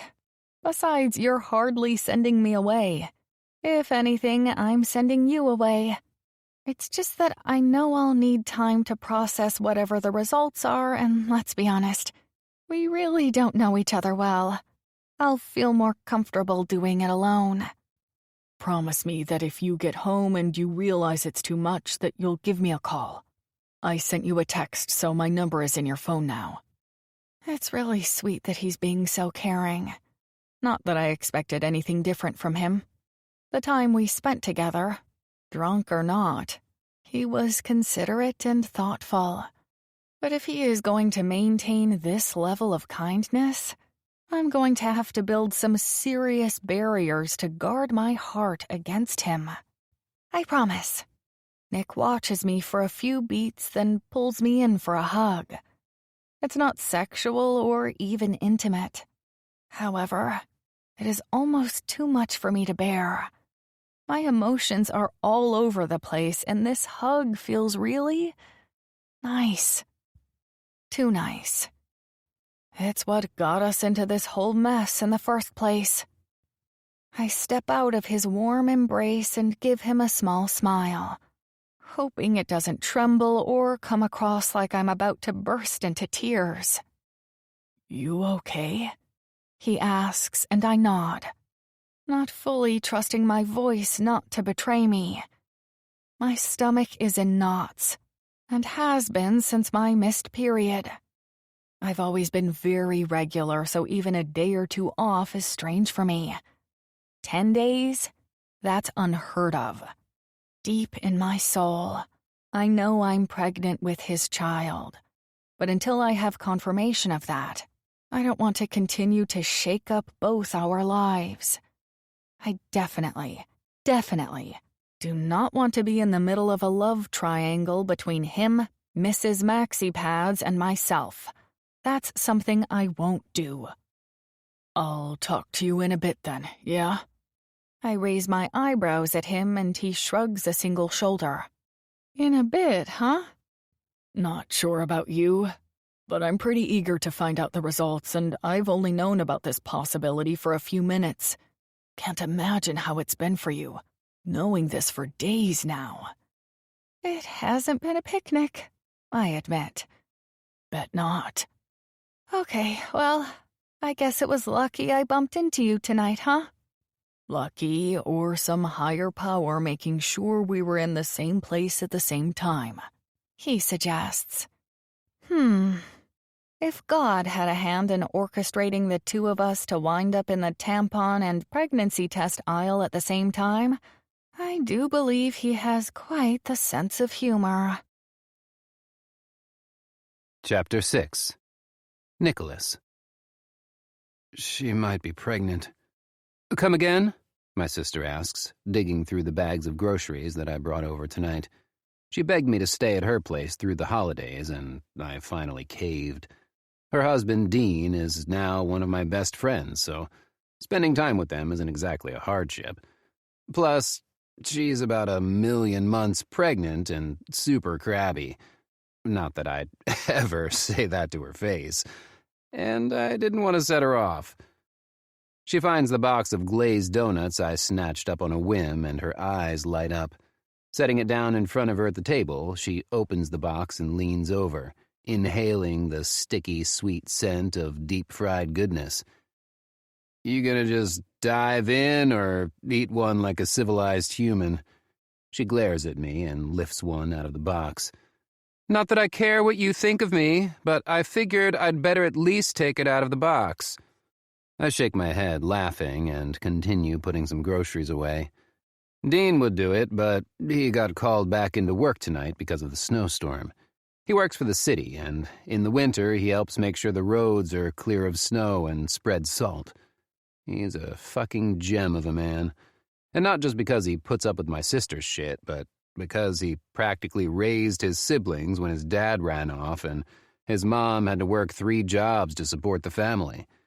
As the oldest, he stepped up to the plate and finished high school a full year early. Rather than even considering college, he went straight to work. He's what I strive to be as a man in general. Loyal, hard-working, caring, humble as a person can be, generous, and fiercely protective of his family. Dean would do anything to ensure his family was not only safe, but also happy, healthy, and thriving, and now that he and Josie are expecting one of their own, that protectiveness is only quadrupled. There was a point right after they found out she was pregnant after having 2 miscarriages where it felt like it could become unhealthy, but he reined it in after they hit 20 weeks.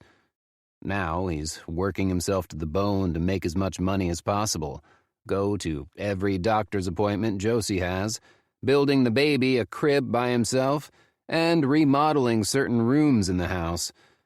I don't know how he's not exhausted, but every time I talk to him or see him, he's smiling and thrilled as can be that he has the privilege to do what he can to make his family's life great. Not to mention, he loves my sister fiercely. He's a mountain of a man, and she's an itty-bitty thing. They look like an odd pairing at first glance, but that's where it ends. One look at the couple together, and it's impossible to miss the love they share.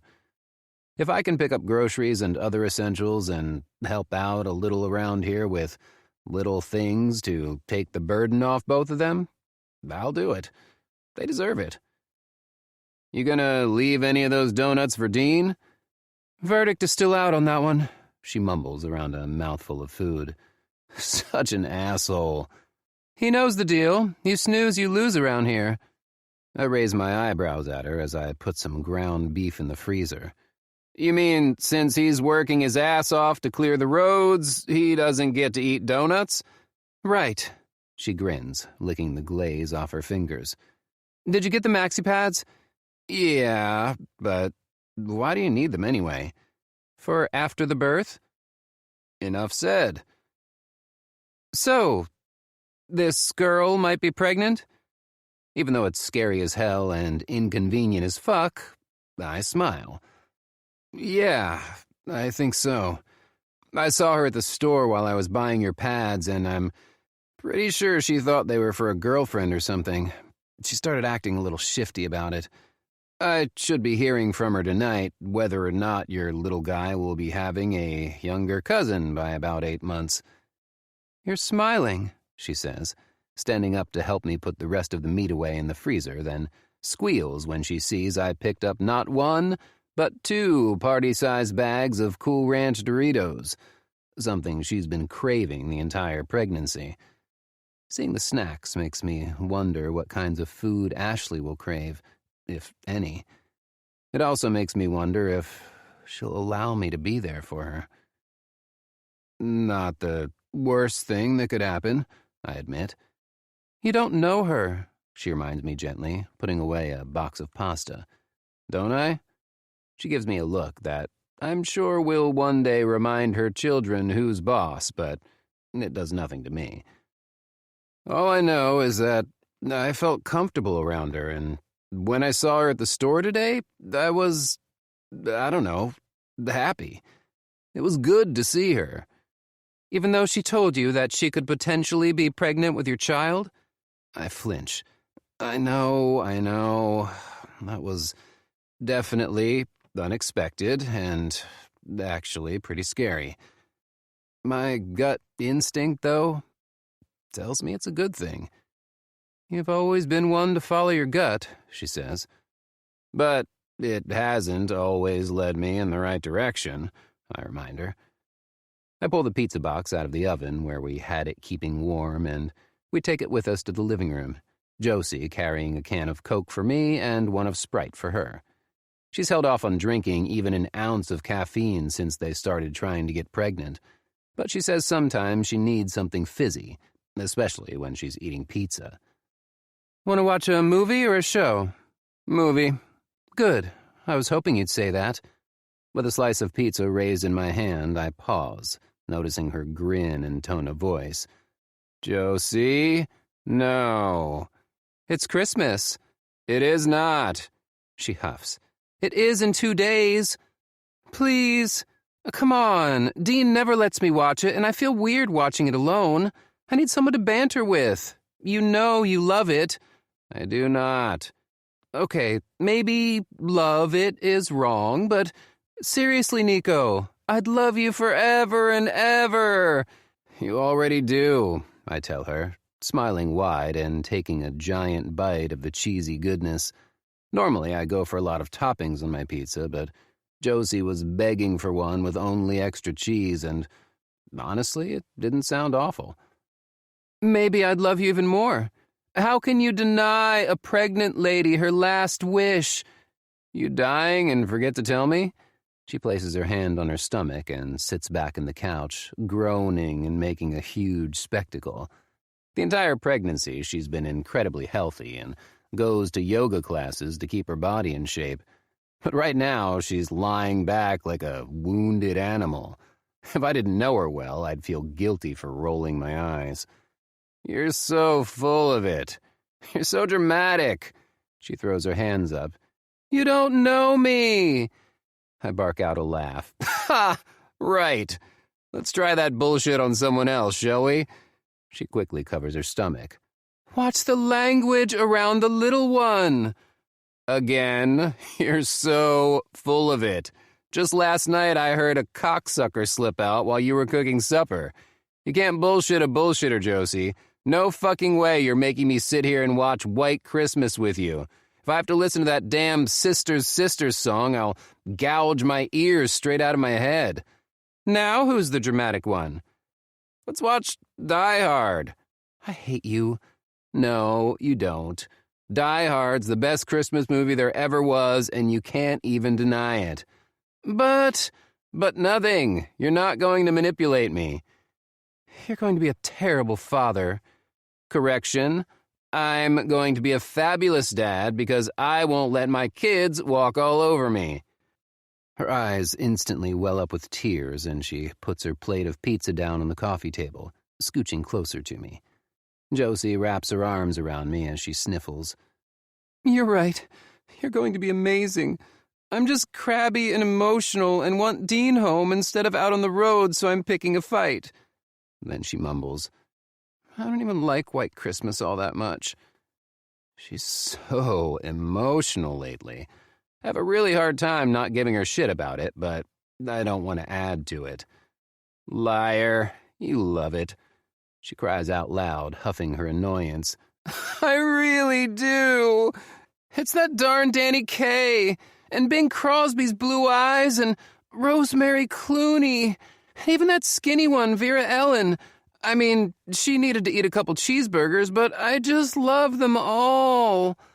I fold her into my arms. "You're right. You are emotional. But your tears aren't going to work on me." She's silent for a moment before shoving away from me. "You suck." I smile at her. "Yet you still love me." "Verdict's out on that one. Compromise and watch Home Alone with me?" "Yeah, that works." She takes the remote and starts flipping through their streaming services before finding the one she's looking for that is showing Home Alone and starts it up. We keep eating the pizza, and I go to the kitchen to pop some microwave popcorn while the McAllister family sans Kevin is running through the Chicago airport. I'm about to rejoin her in the living room when the door to the garage opens and Dean comes in, kicking off the last of the snow on the bottom of his boots. "Hey, man, go okay?" "It was a bitch. That ice sucks to cut through. Few people had gone in the ditch right outside of town, and there was one lady who'd tail-ended another gal. They okay?" "As far as I know, yeah. People are going slow, taking it easy.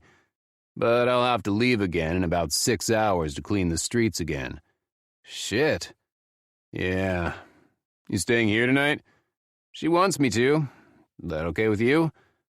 "I'd appreciate it, actually, the way she's not here alone. Getting too close to the end, and if I'm gone and she goes into labor, it'll be a mess." "I'm here then. For however long you need me." "Good man."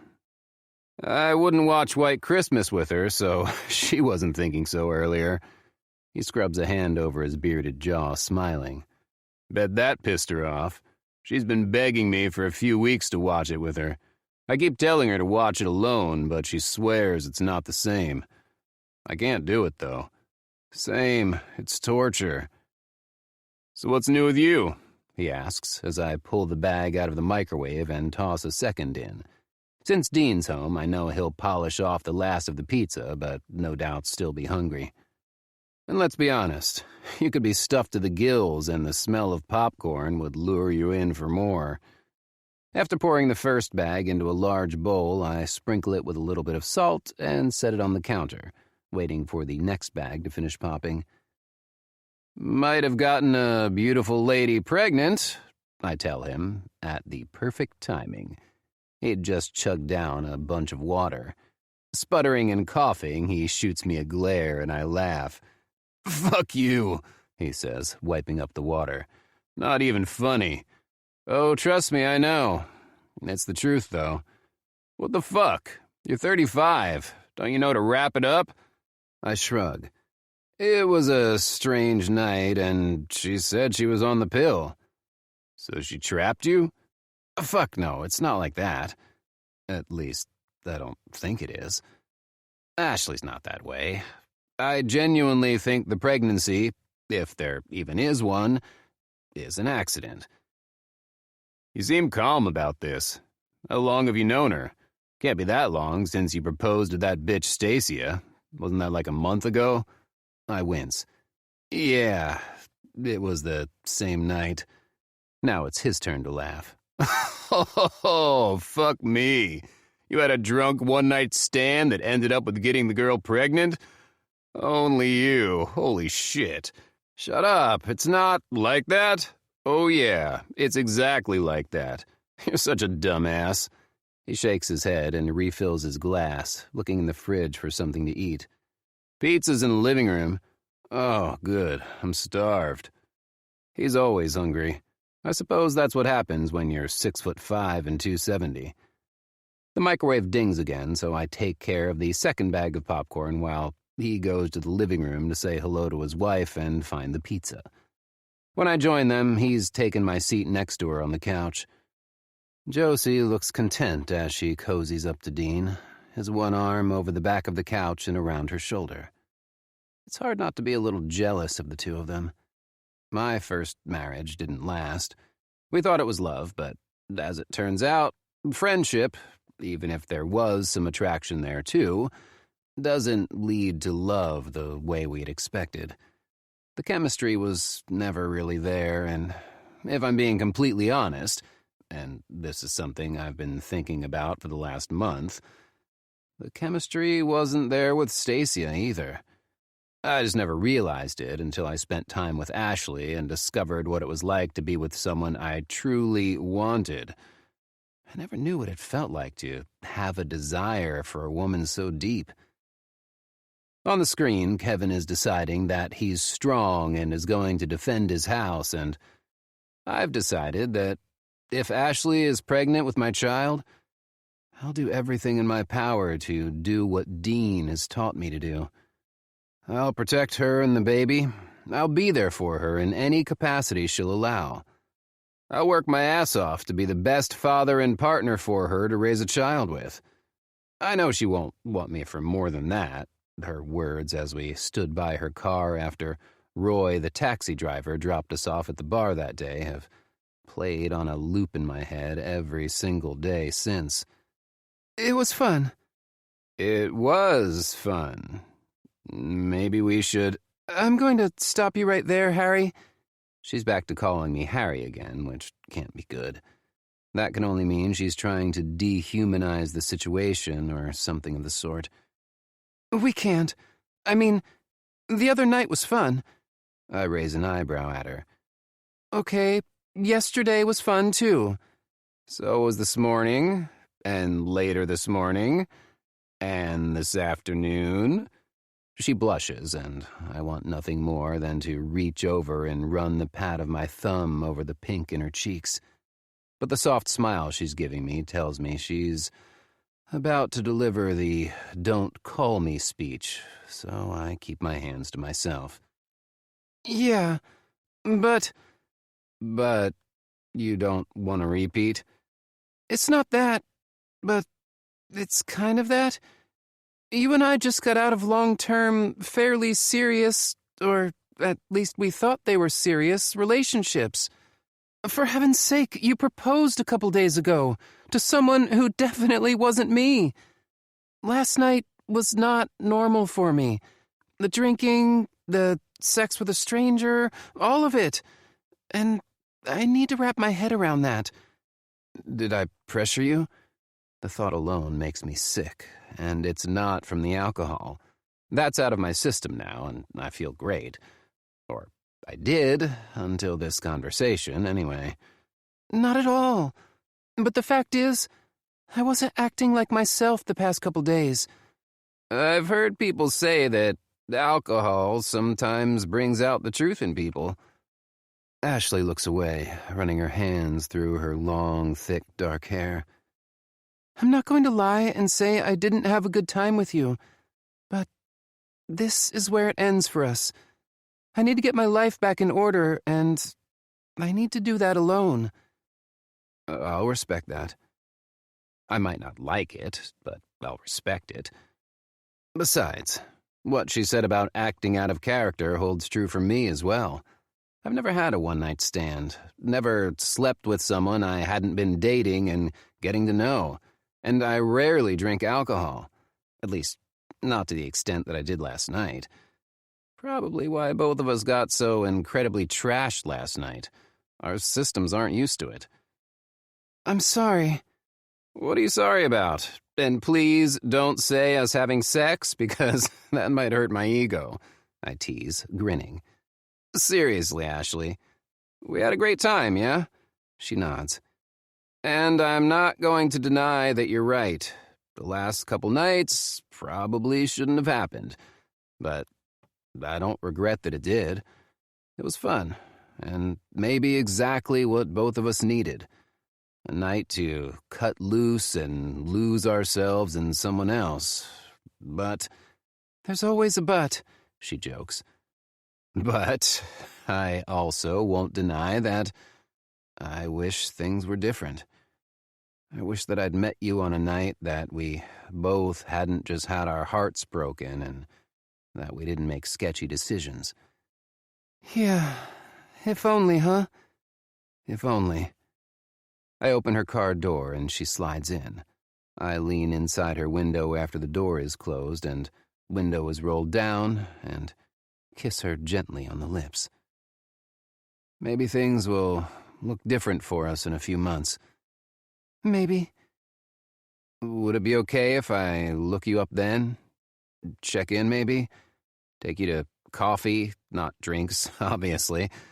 We can't be trusted when we're drinking around each other. She chuckles and nods again. I'd like that. My last name's Porter. I'm on Facebook and Instagram as my name. No funky screen names to remember. I have Snapchat too, but honestly it kind of annoys me, so I don't go on often. Got it. I'll find you. You do that, but not for a while. I need to sort out my head first. 3 months. Then I'm coming for you. I kiss her again, but this time it's not so light. It's a reminder of how good things can be between us. 3 months. And maybe I'll answer. Tease. She smiles, her eyes twinkling, and I step back and watch her drive away. The reminder of the fact that she needed time to sort out what was going on in her head hits me hard. But how could she have done that if she was worried that she might be pregnant? I feel like such a jerk. It's not that all the responsibility lies on one person when the sex is between two consenting adults, but I knew better. I never go without condoms. The only time I did was with my ex-wife, and we were married. My phone rings and I go on alert. Josie looks at me, then at my pocket, and I do the same. Nico, you pick up that phone right now or I'll reach into your pocket and do it for you, she warns, sitting up and reaching for me. I slap her hand away. Back off, crazy. I'll do it. It's her. I know it. Would you stop? I reach into my pocket and pull out my phone, seeing Ashley's name light up the screen as it rings for the 3rd time. I don't want her to change her mind and hang up, so I quickly answer. Ashley? Hey. Hi, Nick. Speaker! Put it on speaker! Josie whispers loudly. Babe, leave the man be. Yeah, leave me be, I tell my sister in a whisper, but with my hand covering the mouthpiece on my phone. I don't want her hearing Josie's voice and getting inside that beautiful head of hers. I walk out of the living room, and behind me I see Dean holding Josie back. I may have shocked the shit out of Dean earlier by telling him that I might have gotten Ashley pregnant, but he never asked for more information. He knows that when there's something to tell, I will. He also respects me enough to wait for me. I close the door to the spare bedroom, the one I'll be sleeping in tonight, and ask Ashley, "So, what's the verdict?" Took all 8 of the tests. They said the same thing, so I assume it means that... That... I'm pregnant. I sit down on the edge of the bed and drop my head, keeping the phone pressed to my ear. "Show me?" Explain that, please?" she asks, hesitation clear in her voice. "Can you take a picture of one of the tests? I'm not there with you, and I feel like I'm missing out on something." Oh my gosh. I thought you wanted me to pee on a stick on video call or something. I was going to be like, we need a discussion on boundaries and fast. The thought of it makes me pull a face, but also is a fast reminder that her peeing in front of me is going to be the least of our worries in a few months. Yeah, no, I don't really want to see that. But do you have any of the tests that you can take a picture of? My sister will want to see too. Your sister? Yeah, I'm here now. She's actually going to have a baby truly any day now. Your sister? Yep, Mrs. Maxi Pads, I tell her, smiling. Well, shit. I grunt out a laugh. It's okay, I should have explained. I kind of knew you were thinking I was buying them for a girlfriend or something. If your sister's pregnant, why does she need maxi pads? Something about after the baby comes? I honestly didn't pay attention. But you bought them for her. I lie back on the mattress, throwing an arm over my forehead and keeping the phone against my ear. Yeah, it's no big deal. Ashley? Yeah? Are you... I clear my throat because saying what I'm about to say makes me nervous. Are you planning to keep it? Yes. Her answer comes quick and sure, and the relief I feel is immediate. I blow out a breath. Thank God. I take it that's okay with you? Yeah, I tell her quietly, emotions clogging my throat. I am definitely okay with that. I get that this situation is far from ideal, but we'll make it work.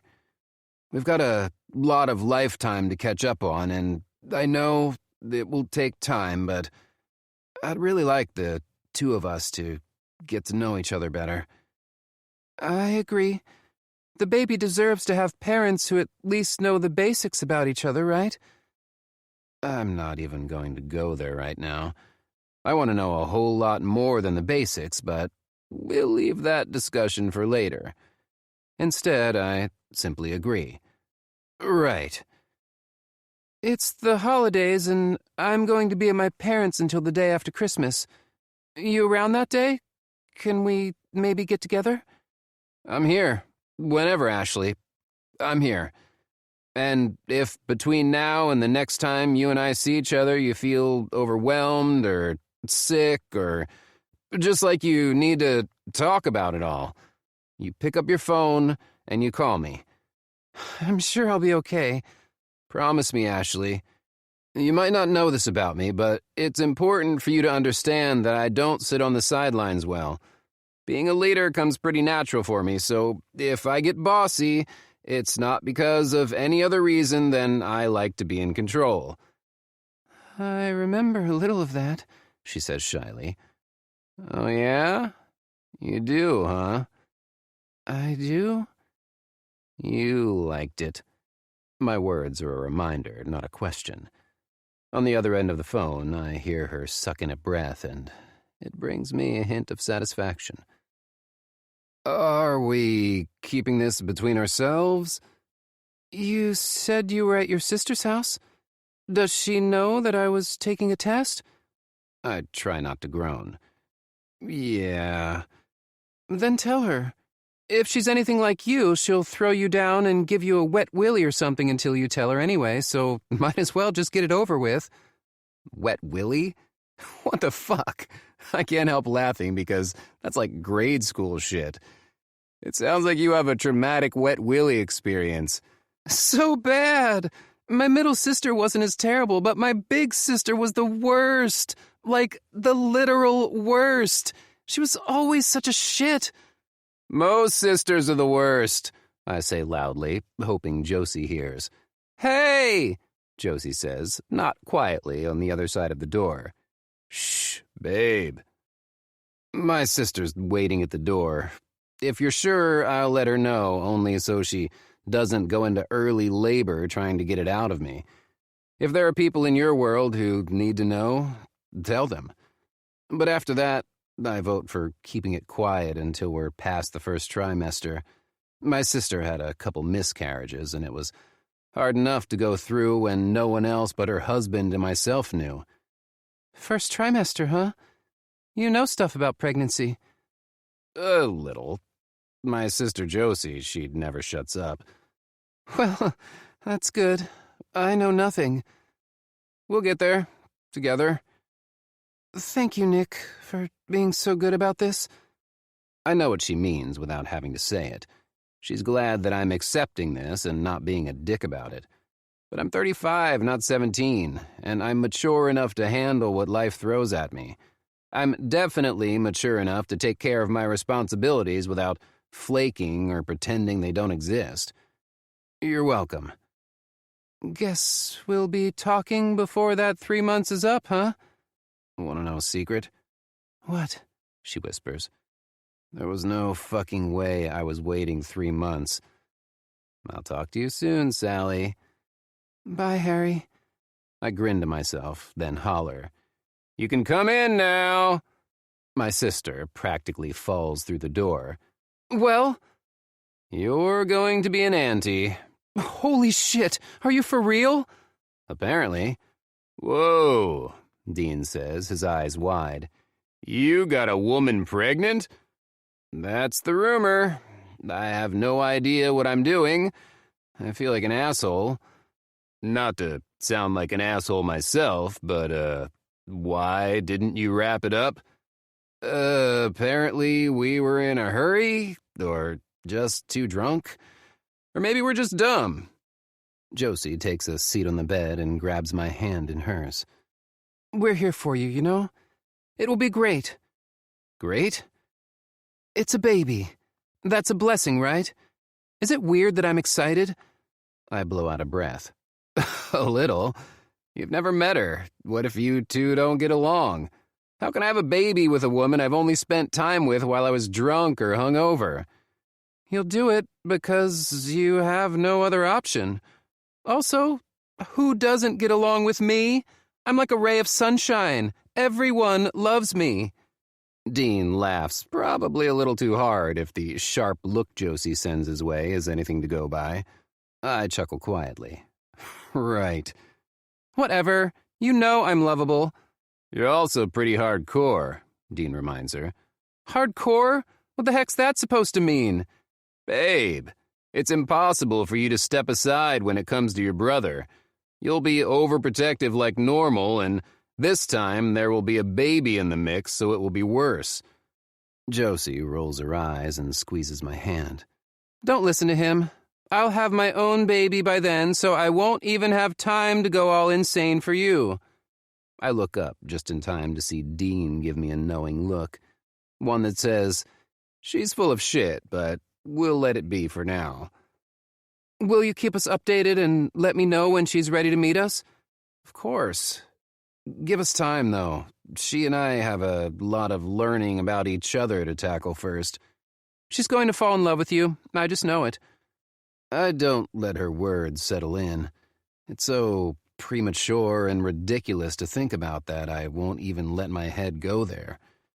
Instead, I squeeze her hand back and say, obviously, what's not to love about me, right? Right. That's what I was thinking. He probably wants a little bit of privacy, babe.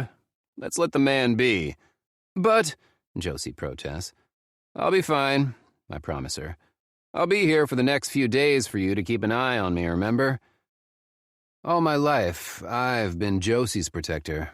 Since I was 5 years old when she was born, I took on the role as her guardian pretty fiercely, so having her trying to protect me now feels good. We've been there for each other our entire lives, and I know without a doubt that this situation will be no different, even if she does have a newborn baby soon. Love you, Nico. Love you too, Josie. Even if you're a pushy pain in the ass, I add on. What a lovely term of endearment, she murmurs. I help her stand, and Dean takes her hand in his, guiding her out of the bedroom. She looks over her shoulder at me, and I give her a smile, praying that it looks real enough that it eases her worries. Just as I lie down on the bed, staring up at the white ceiling, my phone chimes with a text. A picture.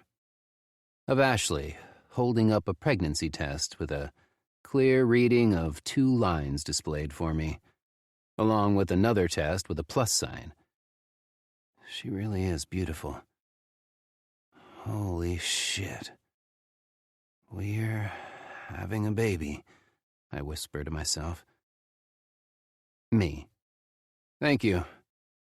Ashley. You're welcome. A little weird taking a picture of something I just peed on. Me. Might as well get used to weird things happening. Ashley. Weird like getting pregnant by someone I barely know? Me. Exactly like that. Me. My sister's excited. She wants to meet you. She'll be a little crazy, and I apologize in advance for that. She's protective and pregnant, so she's also hormonal. Ashley. Are you saying I'll be hormonal? Me. It's a guarantee. Ashley. Not gonna even try using the kid gloves on me, huh? Just telling me like it is straight from the start. Me. You learn I'm not a liar, Ashley. Even if it's over something to make you feel better. Ashley. That's a concept I'm not used to from the male species. Might be kind of fun to learn what that's like. Me. Ashley? Ashley. Yes? Me. It's going to be okay. And that's not a lie. It will be hard and difficult at times and probably scary too. But it will all work out in the end and be okay. And I'm here for you, always. Ashley. Even if you hadn't just told me you weren't a liar, I would still believe that. Me. Good. Now get some sleep. Ashley. It's 8 p.m. Holy shit, it is. My gosh, it feels like the last few hours have lasted 10. Me. Gotta get used to those early bedtimes. LOL. Me. Actually, I didn't realize it was so early. Ashley. It does feel like it's been a long evening, right? Me. For sure. Ashley. I'll talk to you tomorrow, Nick. Thank you for being so great about this. I don't know what I would have done if you had, well, acted like I was lying. That was my biggest fear. Me. We might not know each other all that well, but I do know that, like me, you're not a liar. We'll learn the rest as we go. Ashley. Yeah, we will. Night. Me. Night. Chapter 7. Ashley. I place my cell on the end table in my living room and lie back on the couch, one leg bent, one stretched out, and my hand on my still flat, well, mostly, stomach, and proceed to break down in tears. There's no way I should be given this kind of responsibility. A baby? How am I supposed to care for a baby when I can't even be smart enough not to get pregnant by a complete stranger? And how in the heck is Nico so calm about the entire thing? Why isn't he freaking out along with me? Maybe he waited until he got off the phone with me to have his panic attack. Part of me hopes that's the case, because I don't know how I feel about him not being at least a little nervous about the fact that we're going to have a baby together. My cat, Frank, jumps up onto the couch and curls up on my chest, purring and nestling in. I feel like I've heard before that there's something to do with cats and toxic poop that's not good to have around babies. Does that mean I'm going to have to get rid of him? Surely not, right? There's no way that every expecting parent abandons their cats. Maybe it's because of the litter box? Or maybe I can't get close to the litter? As I lie here, I start to do a mental list of things I need to do around the house to make it baby-proof. Which reminds me, I probably need to go to the doctor and start taking prenatal vitamins. The questions I have about this pregnancy could make a list a mile long. I have no idea what I'm doing. No wonder people read that book, What to Expect While You're Expecting, like it's a Bible. I'm completely clueless about all the rules. What happens if I eat something on the no-fly list? Does my baby pop out with a third arm hanging out of his or her butt? What if I take the wrong vitamins or don't get the exact amount of sleep I need to help develop the baby's brain? The what-ifs have the potential to break me as the anxiety overwhelms every part of my being. Soon I feel myself breathing heavy. Breathe in, breathe out. Breathe in. Now what? I forgot how to breathe. What am I doing? Breathe! That's something I've been doing my entire life, but now it seems like a monumental task. I realize what I'm doing and exhale, throwing the cat off my chest and swinging my legs around so my feet are hitting the floor. I lean over, letting my head fall between my knees and count to 10, breathing in and out slowly. Before I can think better of it, I've hit a button on my phone and it's ringing in my ear. Hello? I'm a mess and need your help. I'm here. I told you I'd always be here for you. I know that's what you said, but you can't blame me for not exactly believing you. Zachary sighs heavily on the other end of the phone. I haven't heard from my ex-boyfriend since the night he broke things off. You called me, Ashley. There must have been part of you that believed me. What's going on? I'm pregnant. And for lack of a better term, there's a giant pregnant pause coming from Zachary. I wish I could say that his panic didn't make me a little giddy, but that'd be a lie. Relax, it's not yours. How can you be so sure? We just broke up like a week ago. It was over a month ago, and you and I hadn't had sex for 2 months before that, I remind him. You were too busy having sex with other women, remember? Another heavy sigh and a deep level of regret that I called him in the first place. Are we going to hash this out all over again? If you're so sure it's not mine, who else's could it be? It's not like you've been dating. Checking up on me? Your little spies must not be very good. Is it possible to hear a snarl through a phone line? Because I'm pretty sure I just did. Cut the shit, Ashley. What's going on? I sigh, too, and explain. The night that we broke up, I met someone. What the fuck? You fucked some random stranger? Listen here, you judgmental ass. I reprimand. There's some truth to it, but I'm not the one who was a cheater and sleeping with other women, plural, while committed to another person, so he has no place to judge me. Besides, he and I were together for years, and he wasn't able to bring me to orgasm once.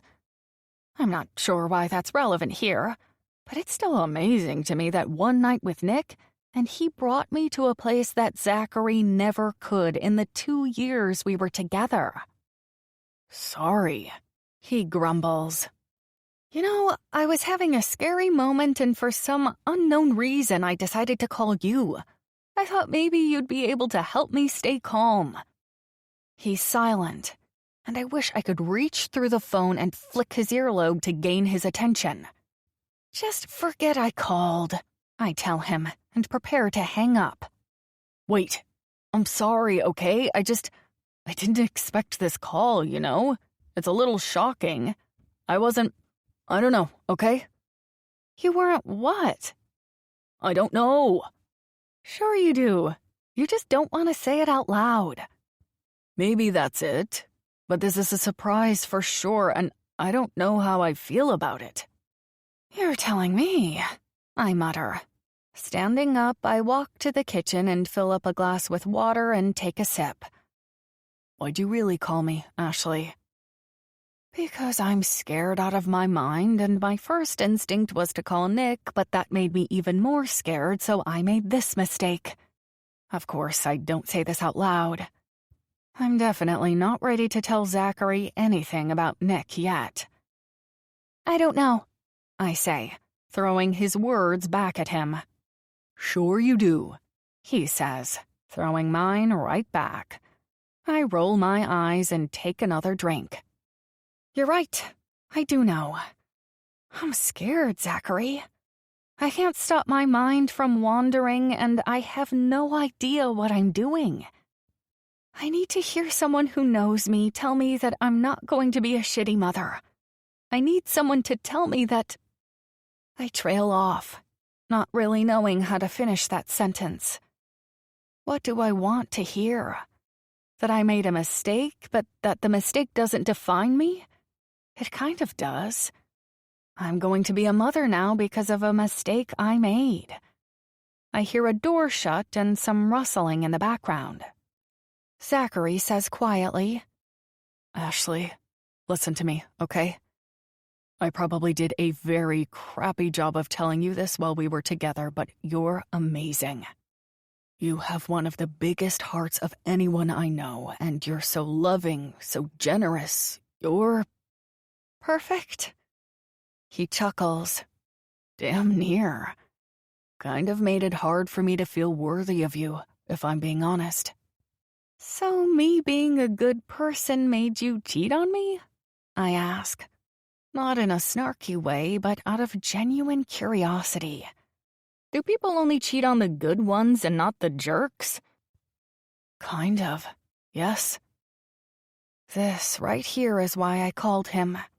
Because I might dislike him for cheating on me, but if nothing else, I knew I'd get some truth out of Zachary. "Why did you never want me to call you Zach, by the way?" He laughs at my randomness. "My sperm donor father always called me Zach. I wasn't going to completely change my name, but I can't stand hearing the shortened version because it reminds me of him." "You never told me that." "I never told you a lot of things," he says, almost cryptically. What's that supposed to mean? "Ashley, you're intimidating to be around. You're so put together." I can't help it. I burst out laughing. "What the heck are you talking about? I am so far from being put together." He snorts. "Right. You're so full of shit and you know it."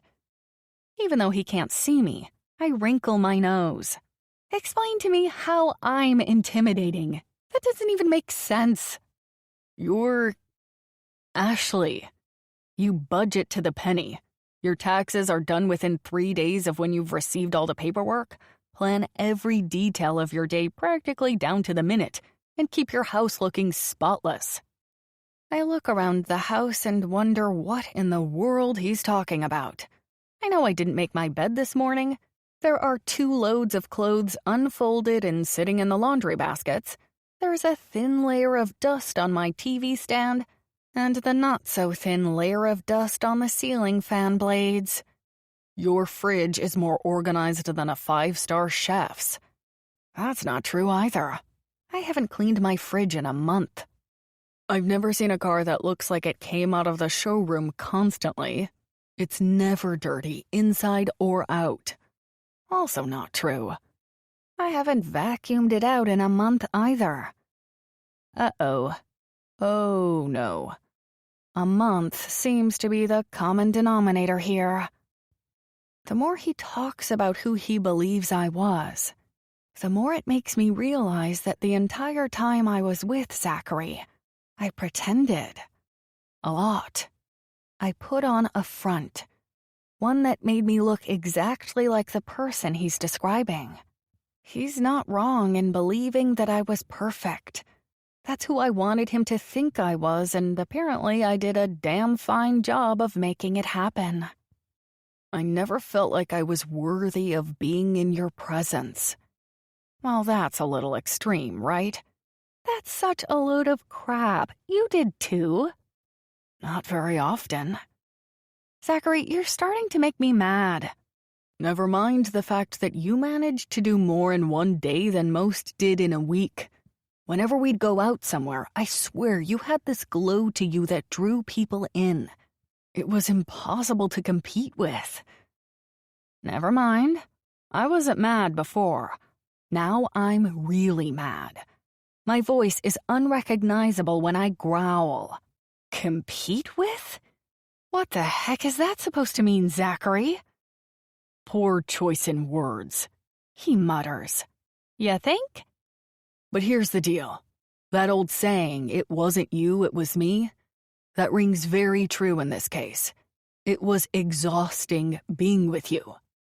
Over the past month, I've felt a range of emotions ranging from frustration, confusion, and settling on anger over Zachary breaking up with me. I blamed him for everything. It's not me, it's you? That's what you're trying to say here? He sighs, frustrated with me. So, you're pregnant? He asks, changing the subject. As it turns out, I'm not quite as perfect as I'd led you to believe. I don't even know why I called you tonight, I admit. After a long pause, he asks quietly, Are you scared? That's a good question. My immediate reaction is to tell him no. And maybe that's because I'm still trying to keep up with the appearance I held so tight to while we were dating. Red flags are going up all around me. Memories flashing through my mind. They're not exactly pleasant either. A lot of moments in my life where I chose to pretend because I was so worried about being alone.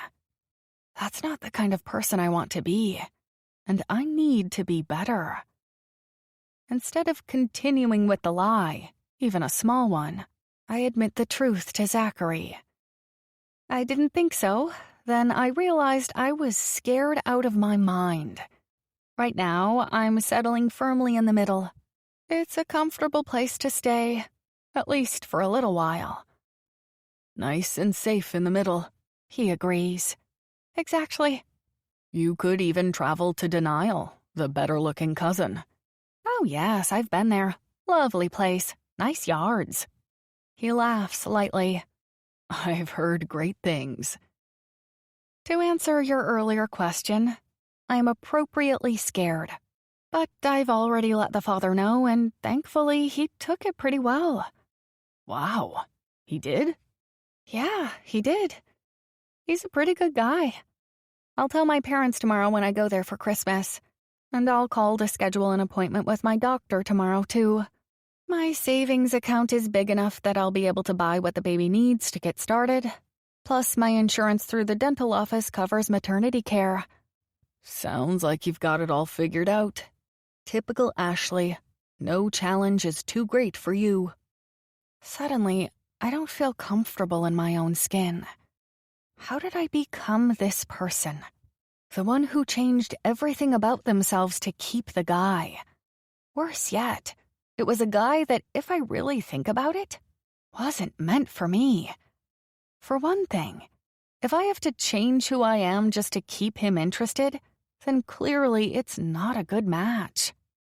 Zachary, I'm a fake, a fraud, a phony. What? You thought I was this perfect person because I needed you to believe that. It's who I thought I had to be. I don't understand. Why would you do that? What did you fake? I want to tell him everything, including that I never had an orgasm with him, but figure that's just mean. All those ways you just described me, having everything together, it's not who I am. What are you talking about? Yes, it is. His voice has a hint of frustration and anger to it that I've never heard before. I'm not surprised, though. He's just found out the last few years of his life were sort of a lie. At least where I'm concerned, they are. Not entirely, no. I do like to have things organized, but not to that length. I was so tired of being alone, and then we matched through the app, and I was going through this phase because of New Year's resolutions where I was super on top of things. Then we met and we got along so well. I figured it was one of the things you liked about me because you talked about it all the time. Because it was fucking overwhelming, he growls, annoyed. Do you realize how perfect you are? Or were in front of me, apparently. I hear the sound of a can opening in the background and figure he's having a beer. Could be a soda, too, but something tells me he would want a little bit of alcohol at this point. I don't blame him. If I wasn't pregnant, I would do the same. However, this conversation wouldn't be happening if I wasn't pregnant, and I probably wouldn't be pregnant if I hadn't drunk too much that night. I didn't at the time. It wasn't until you mentioned it a few moments ago that I realized it. In fact, I don't think I've ever really been myself around any of the men I've dated. I've kind of just morphed into who I thought they wanted me to be. I don't like admitting that to myself, much less out loud. But one thing's for certain, I will not continue the pattern. Nick and I aren't together, but we are going to be raising a child together. And having lies between us is a disaster waiting to happen. I won't do it. I can't. For my sanity, for the baby, for Nick. Look at me, pregnant for 5 seconds, and I'm already being responsible and thinking like an adult. Probably why none of your relationships worked out, he says, not so gently. In fact, he sounds downright bitter and angry. So you're telling me I was catfished? Well, I guess. If that's what you want to call it. What else would you call it? You pretended to be someone else so that I would like you. Well, congratulations, Ashley. It worked. He pauses, and through the phone I can hear him guzzling down his beer, belching afterward and not even excusing himself. That's what you do, huh? Meet a guy, pretend to be someone you're not so you can make them fall in love with you? Then you make them so insecure because there's absolutely no way they compare to your level of perfection until they eventually break up with you, making them the bad guy rather than you. He spits out angrily. Whoa, that was quite the leap. How did this day turn around so badly? I'm exhausted. The day has been way too long, and I've learned way too many things about myself. A big part of me wants to defend myself and tell him he's wrong. But a bigger part of me knows that he'll believe what he wants to believe. The only thing I can do is apologize, and do it sincerely. I'm sorry. You deserved more from me. Zachary grunts and makes a sound of agreement, but otherwise says nothing. Good luck with your pregnancy. I'm sure you'll need it after shaking up your perfect little plan. Oh, wait. That plan was a lie, right? Listen here, I snap, having enough of the blame game. I might have not been the perfect person for him like I tried so hard to be, but I tried, which is more than I can say about him. He's the one who liked me because of my perfection. He's the one who didn't think he was man enough to handle it. I called you because I genuinely wanted to talk to a friend, something I thought you were. I know I messed up, but guess what?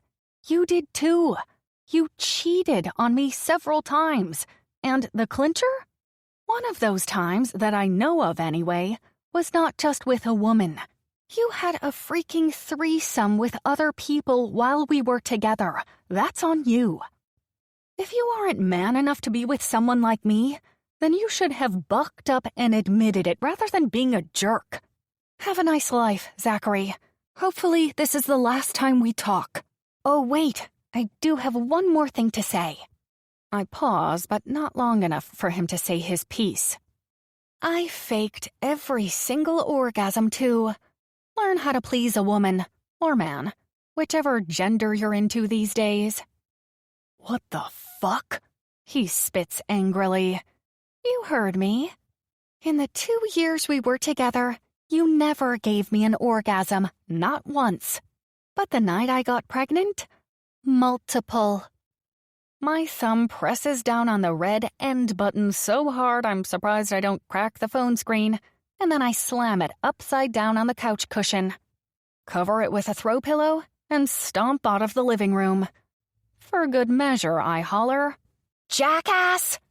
at the top of my lungs, just in case there's a possibility he can still hear me through the cell wires. Chapter 8. Nicholas.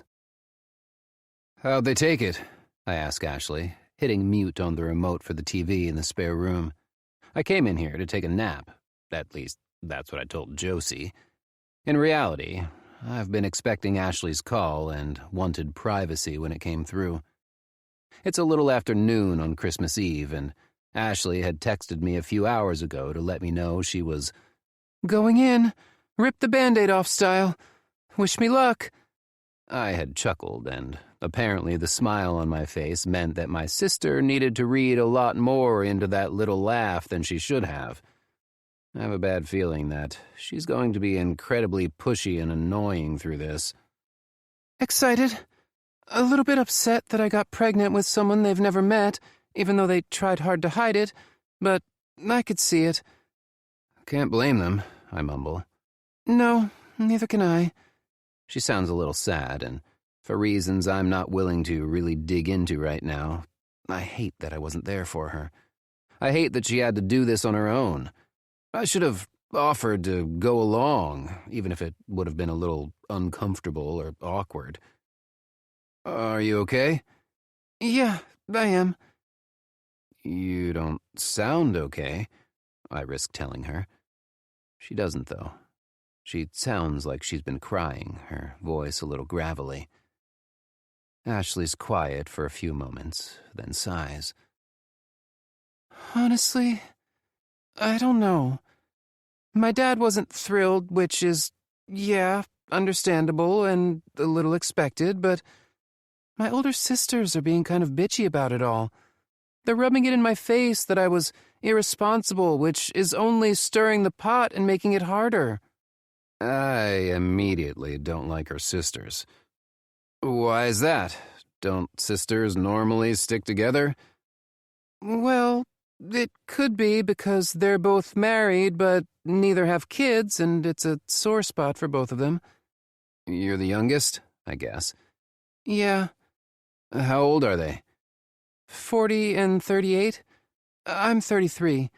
I was a rainbow baby. They had a miscarriage between us. Oh, I'm sorry to hear that. My sister and I are 5 years apart, too. My parents had a miscarriage after me, then struggled to get pregnant. Scary, huh? She pauses while we both think. I hadn't really thought of it as a possibility until now. Even though this pregnancy is a complete surprise to both of us, it would be really hard to have that happen. You know, I was always the odd one out. I always thought it was because the older two are closer in age, but I wonder if it's because my parents always treated me a little differently because of the miscarriage. I can honestly say I don't remember my parents favoring Josie. Is that true? Did they? I don't know. They always teased me about being the favorite. I thought they were just being jerks because that's how siblings are. It makes me wonder, though. I mean, they still joke about me being the favorite sometimes, but it's all in good fun. But for the most part, now that we're adults, they don't treat me differently. Until tonight, I guess. I'm sorry.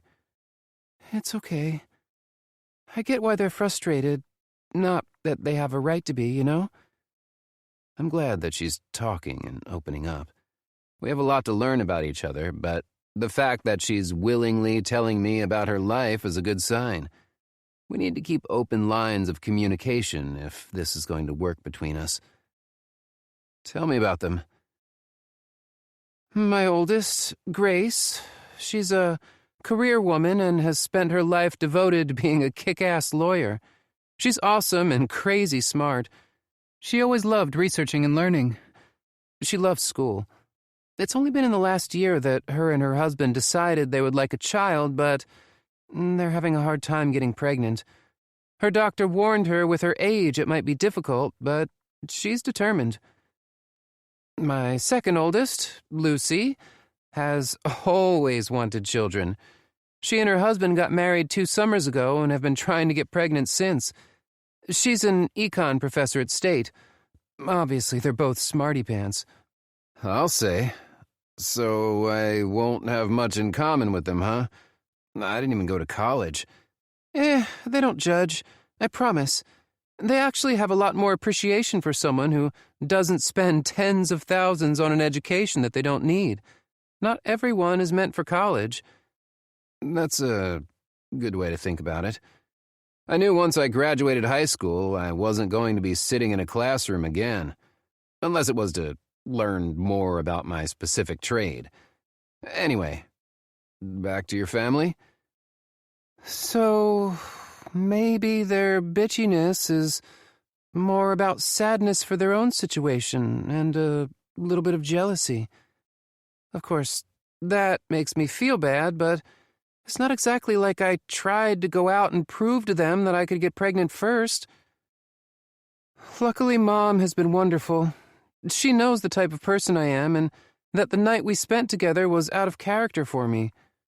Thank goodness her mom is being good about it, at least. I can't imagine what my parents would be saying if they were alive. They were wonderful parents, but also very conservative. Sex before marriage was not something they understood or approved of. My divorce was definitely not on their list of proud moments. While they understood that my marriage wasn't meant to last, they also didn't want people to know that. They were very much worried about appearances and what our actions reflected back on them. I also called my ex-boyfriend last night and told him I was pregnant. That was not super fun either. I'm quiet, digesting all of her information while also thinking of my parents and the fact that they're missing all of this. What I wouldn't give to disappoint them by getting a woman pregnant who I barely know. I'm sorry. I'm probably bumming you out. I promised myself I wouldn't do that, but I also promised myself I would never lie to you about anything. It's not a good way to start whatever it is that we're starting. I don't know how I feel about the fact that she called him and now she's sad. Is she sad because she misses him? Wishes this baby were his? Either of those would make sense. The night we met, she was so upset that he broke up with her that she got raging drunk and slept with me. Which is another thing I'm trying to work through. How'd he take it? It was an interesting conversation. At first, he was panicking that the baby is his. Then I reminded him he hadn't had sex with me in a while, and he relaxed a bit. Pretty sure he has a pretty low opinion of me now, she murmurs. It was enlightening, I guess. Pretty low opinion? Because she got pregnant or for another reason? The hairs on the back of my neck stand on end and I stand up, pacing around the bedroom. Enlightening how? He brought to light the fact that I wasn't who he thought I was when we were together.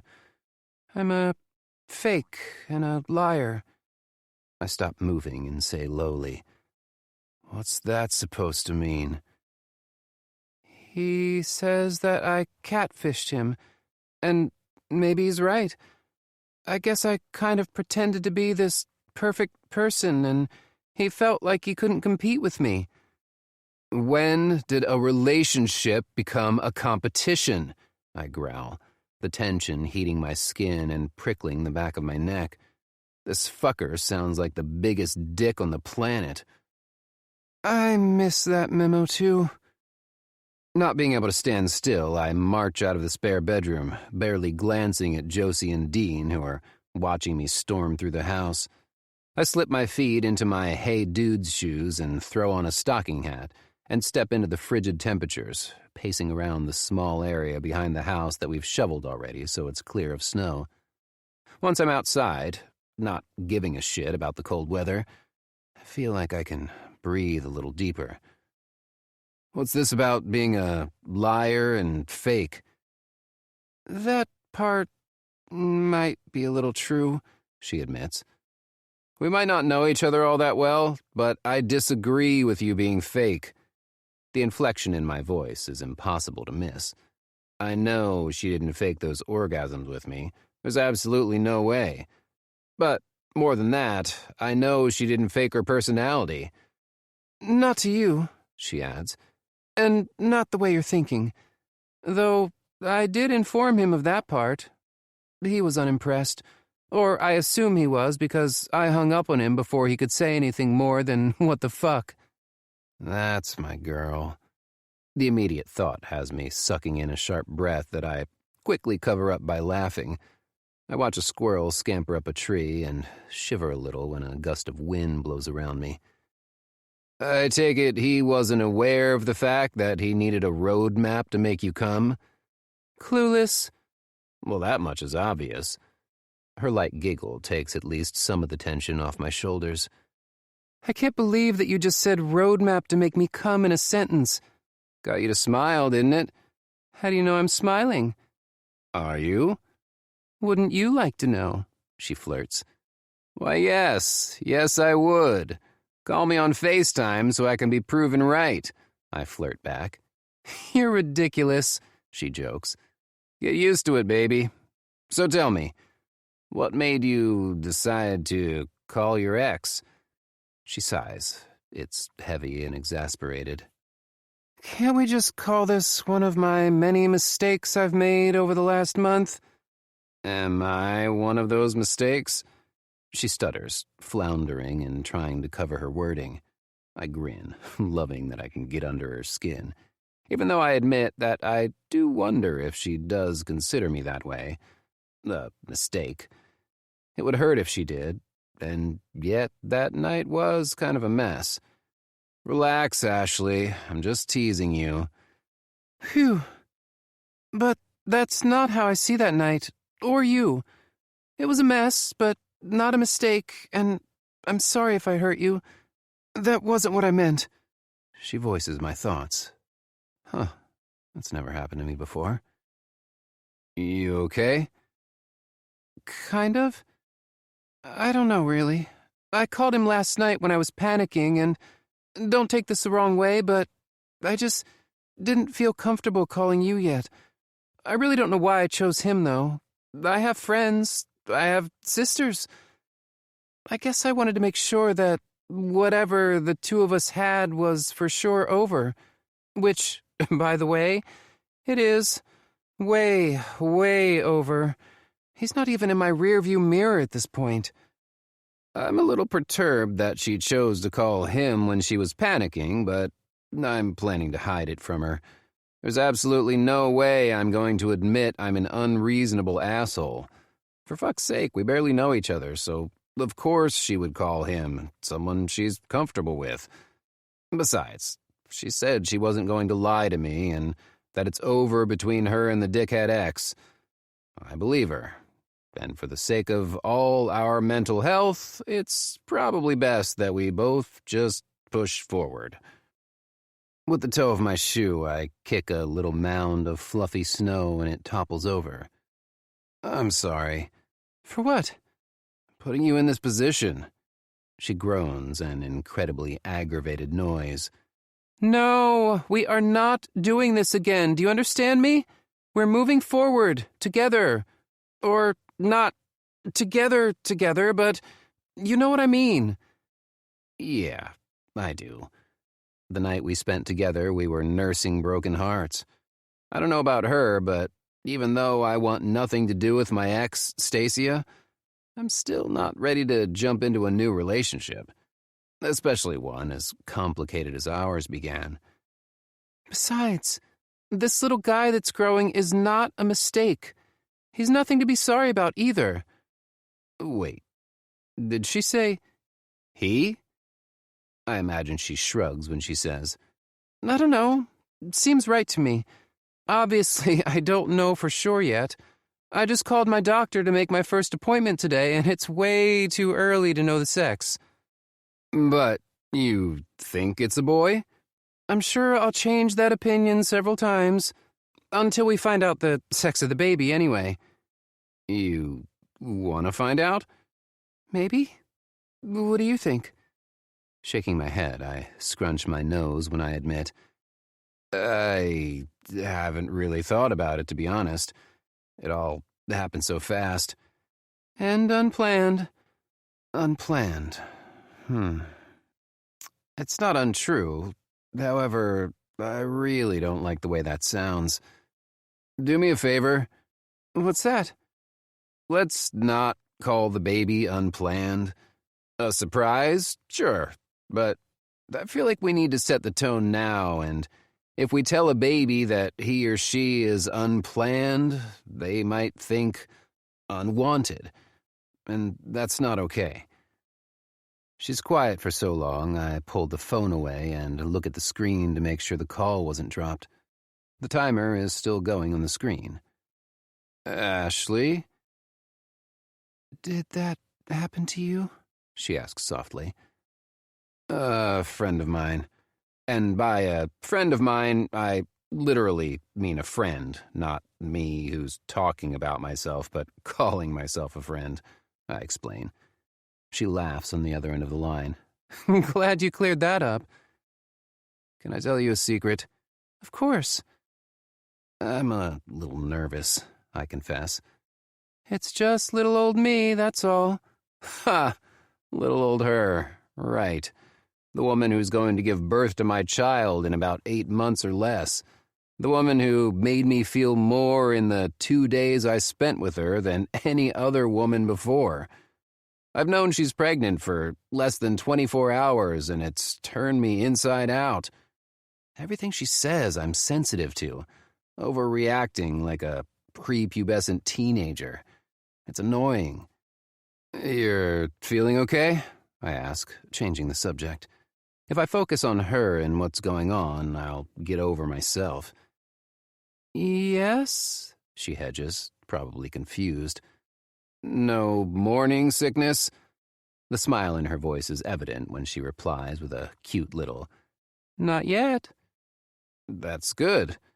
You'll let me know if that changes? Sure. If she's trying to be convincing, she's failing miserably. We'll get there, though, eventually, when we have the chance to learn more about each other and build trust. It might be too soon now, but it won't always be this way. So, what's your plan for the rest of the day? Family dinner tonight? What's on the menu? Pasta. Lots and lots of pasta. Lasagna, ziti, fettuccine alfredo, shrimp scampi. Lots of garlic bread, mixed green salad, some other veggies that we all pretend we want on our plates to compensate for the plethora of carbs. Sounds delicious. It is. It's my favorite. Which one? She makes a sound similar to a scoff. All of them? What's not to love about pasta? Grinning, I admit. Not a thing. I agree with you completely about this subject. That's good. What are you guys eating? My brother-in-law is smoking a giant pork butt. We'll have some cheesy hash brown casserole to go with it and whatever else my sister has planned. I try to help, but she's insistent. Since it's just us, I let her have it. Just you? Our parents passed around 10 years ago. I'm sorry to hear that. Not your fault, but thank you. Tell me what else you do for the holiday. She seems to sense that I don't want to talk more about the subject of my parents and quickly continues. Since it's Christmas Eve, we get to open one gift with our matching pajamas because we're that kind of family. My mom buys them for us every year. Overnight, Santa will come and drop the gifts for the kids, she says, and I interrupt with a teasing, like you. And she aptly replies, obviously, because I'm the youngest and there's no grandbabies yet, before continuing with her story. My dad will demand that we watch A Wonderful Life. My sister makes me watch White Christmas every year. Oh, no. Right, it's brutal. Brutal? She laughs. Oof, that's harsh. That's the one that they sing about sisters and on a train. It's the truth, I counter. In fact, your examples just now only prove my point. In the background, I hear someone calling her name. Her mother, maybe. Just a second, Ashley calls out, the sound muffled slightly. With a heavy sigh, she tells me, I'm being summoned to help decorate a gingerbread house. Fun. Oh, you have no idea, she grumbles. Ashley? Yes? Thanks for calling me. It was good to hear your voice. It was good to hear yours, too. Call me when you're back in town? And let me know about the doctor's appointments. I want to get them on my schedule. Maybe we can meet for dinner, too. Absolutely. After hanging up, I shove my phone in my jeans pocket and stay outside for a few more minutes, enjoying the silence and solitude. I've never been one for crowds or in the middle of a lot of activity. My comfort zone is being by myself or a few select people. Luckily, 2 of those people are sitting inside the house right now, waiting for me to come inside and share whatever I've learned from my phone call. Problem is, the only thing I've really learned is that I have the potential of becoming a jealous asshole when it comes to Ashley. I best get a handle on that quick. Chapter 9. Ashley. There's no way I'm going to survive this appointment without throwing up all over the doctor. Or maybe Nick. Or the nurse. Maybe just myself. I have no idea why I'm so nervous, though. I'm sitting in my car staring out the windshield when I see Nick climb out of a very large dark gray truck. And I immediately know why I'm so nervous. Because I'm about to go into my first obstetrician appointment with Nick by my side. And everyone is going to ask questions. Then they'll take one look at this gorgeous man and wonder what he was thinking. He wasn't. He was drunk off his ass. We spent just 2 nights together. Really, really good nights. And now he's stuck with me for life. Having a baby with someone doesn't last only the 9 months until the baby is born. We'll be making decisions together for the next 2 decades regarding the baby. Nick walks in my direction with this swagger and smirk that is usually reserved for models and A-list actors. His jeans could not fit him more perfectly. I remember staring at his thighs and tight, round ass. The ass that has a teddy bear holding a heart tattooed on it, and wondering if he ever, even once, missed leg day. Not likely. Though, based on my memory of him, which is extensive, I don't think he's ever missed ab day or arm day or back or shoulder day or any other day that people in far better shape than me participate in. He lifts a hand in a wave, his dark eyes aimed right at me. I blow out a stuttering breath. He's so attractive, it's intimidating. I tell myself, he's just a man, Ashley. That's all. Nothing more than a man. A beautiful, strong, handsome, kind man who's seen you naked. And been inside you, and let's not forget that he got you pregnant one of those times he was inside you. Great pep talk, Ashley. Not creepy or weird at all. I dip my head so he can't see my face, roll my eyes at myself, and grab my bag from the passenger seat.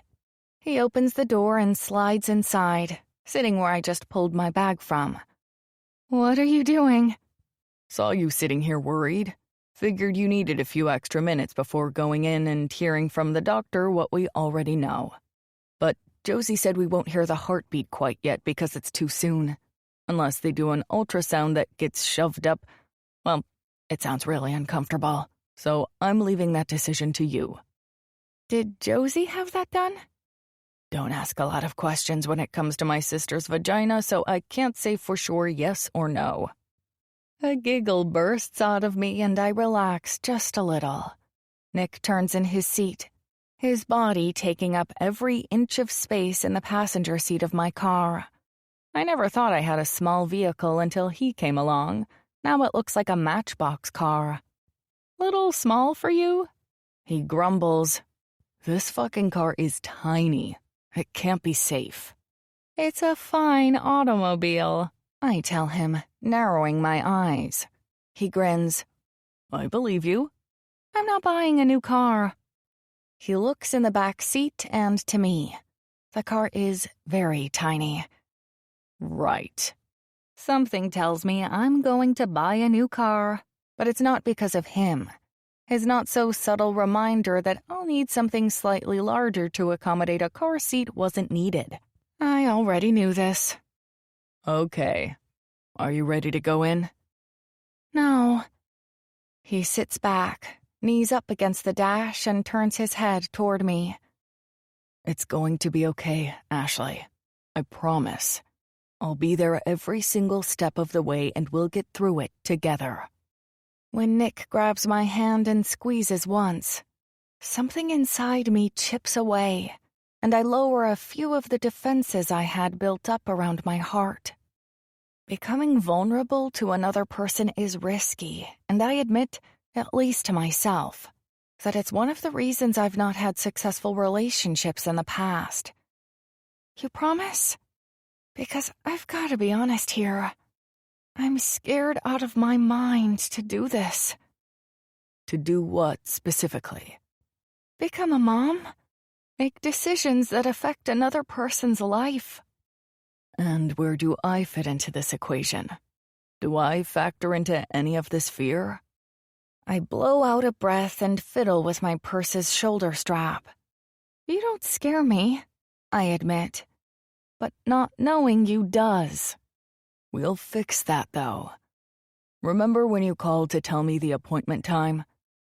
I told you I would clear the rest of the day to spend with you. I did that, and I'm planning on it. We can go wherever it is you feel most comfortable, and I don't care if you ask me questions all day long. Just as long as at the end of the day you realize that I'm not going to bail on you. We need to meet each other's families, too, I add. It's not at the top of our list of things to do, but does need to happen. We live close to them, and they're a big part of our lives separately. They will be a major part of this baby's life, too. He nods once. Whenever you're ready for that, too. You're being too perfect, I grumble. Want me to act like an asshole? He jokes. I'm not always perfect, Ashley. Far from it, actually. I have my moments like everyone else. But when it comes to this baby and what you need from me, I'm there for you, and that won't change. I can't imagine Zachary would have been the same if I had gotten pregnant by him. He would have said I was trapping him and blamed me. He wouldn't have cleared his schedule to spend the day with me just to answer any questions I have for him. Keeping my heart intact and not falling for Nick will be hard to do if he doesn't lessen the perfection he's sporting. Would it be so hard for him to be a jerk for a minute or two? At the very least, he could have an acne flare-up so when he's being perfect, he isn't so damn attractive. Let's go inside. Sitting here isn't helping to calm my nerves. It'll be... Fine, I interrupt. I know. When we're walking toward the clinic, I reach over and grab Nick's hand. It feels like a bold move and maybe one that's going to backfire. But I need stability and a little bit of comfort right now. Luckily, he doesn't flinch or seem to mind. He simply folds my small hand into his, pulling me closer. Then, in a bold move of his own, he tugs on my arm, leans down, and kisses the top of my head. We've got this. No more worries, okay? I nod, swallow hard, and look up at him. Well, the baby will be pretty, that's for sure. 5 more weeks and we can hear the baby's heartbeat? Why so long? He pouts as we sit down for an early lunch at the diner. It's the 21st century. You'd really think they'd be able to stick that Doppler thing to your stomach and they'd hear the heartbeat, without having to shove that thing up your vagina. Shrugging out of my coat, I grin at Nick's grumpiness as I hang my coat on the back of my chair. I'm incredibly proud of myself that I didn't even flinch at the word vagina. It's not that the term bothers me, but I'm shy in public. You're the one who said it was up to me. I didn't realize that you would remember that when we were in the room, though. I snort. So that's how it's going to be, huh? He folds his arms, placing his elbows on the table, and leans over. Just had hopes you'd come to your senses, he teases. I'm all about the build-up. Patience is a virtue, right? It's going to kill me. And in case you're wondering, that means that I'm also all about finding out the sex of the baby as soon as they say we can. We've had enough surprises for a while, I think. Definitely. I agree. I was hoping for the same thing anyway. So much like buying a new car, this is also something I'm on board with. That has to be a good sign. That the two of us agree on fairly big decisions. The waitress stops at our table, handing us each a menu and placing silverware on the table. Hi there. Did you have a chance to see our specials on the board when you walked in? Yep, chicken pot pie and French silk pie. We also have a winter salad. It has cranberries, grilled chicken, shredded Swiss cheese, and chopped walnuts over mixed greens. The dressing it's served with is a poppy seed dressing. But you can order whatever you'd like. Can I get you two something to drink? Nick gestures for me to go first. I'll have a lemonade, please. Iced tea for me. Wedge of lemon if you have it. You got it. I'll give you a few minutes to look over the menus and be back with your drinks. Thanks, we say at the same time. I open my menu, but Nick's stays closed. You're not hungry? Oh, I'm starving, like usual. He smirks. But I know the menu by heart. I've been eating here since I was learning to walk. Wait, so you grew up here? Born and raised, he says, nodding. Wow. Never wanted to move? He shrugs a shoulder. Not really. I mean, when I was in high school, I had a few years where I thought it was boring as fuck here and didn't want anything to do with it anymore. But my parents suddenly passed away, and this crazy town stepped up in a big way. My parents knew everyone, it seemed, and they took us under their wing. I was married. I'm not sure that I told you that I'm a divorcee or not, but I'll share more about that later. And by the look on your face right now, it's glaringly obvious that's news to you. Our waitress sets down our drinks in front of us, and Nick orders the pulled pork sandwich with a side of fries and macaroni and cheese. As he's ordering, my stomach grumbles, and even though it sounds like I'll be in a coma from the carbs, I can't resist ordering the same, but with extra pickles on the side. Once our waitress is gone, I launch in. Married? You don't have other kids, do you? I mean, it's okay if you do, obviously, but you haven't mentioned anything about kids, and I would hope that you would have. How long were you married? Why did you get divorced? His eyes are wide, and he chokes back a laugh. Anyway, I was married at the time, and I can't imagine living anywhere else now. Oh gosh, I'm sorry. That was a lot of questions all at once, right? It's okay. I'll answer all of them rapid fire just like you asked them. Yes, I was married. No children. We were high school best friends turned sweethearts turned we felt like marriage was the logical next step. Turns out that wasn't the best next step for us to take. We were friends who loved each other, but not friends who were in love with each other. Married at 22 years old for 3 years. Divorce was a mutual decision. There's no hard feelings between us. We talk, but not regularly. She's remarried to a great guy who had 2 children from a previous marriage. I blink. Once, twice. Well, okay then. He laughs lightly, shaking his head. You're welcome to ask me more questions, but that's the basics. And your parents? Killed by a drunk driver when I was 24. Oh, shit. Yep, that's the gist of it. It sucked. Still does. Especially now with Josie about to have a baby and with us having one too. Not that they would have loved the idea of us not being together and having a baby, but they would have loved grandchildren and spoiling them. Sucks that they will miss everything. I'm so sorry. I can't imagine. And how much younger is Josie than you? 5 years. She was a freshman in college when we got the call. I was working for an electrician at the time. I have my own company now. Not sure you knew that either. She moved in with me a few months after my divorce because she realized that college was far from her thing. Josie worked 3 part-time jobs at once until one of them stuck. Grocery store clerk, which she loved because she could talk to people all day long and she has too much energy to sit much. She was also a waitress. He lifts a hand and twirls a finger. Here, actually, which is where she met her now husband, Dean, so obviously she loved this job too. And a bookkeeper/accountant for the electrician I was working for at the time. That's where she landed. She does my books now. She realized she actually loves math. So she's also insane. He doesn't hesitate in his agreement.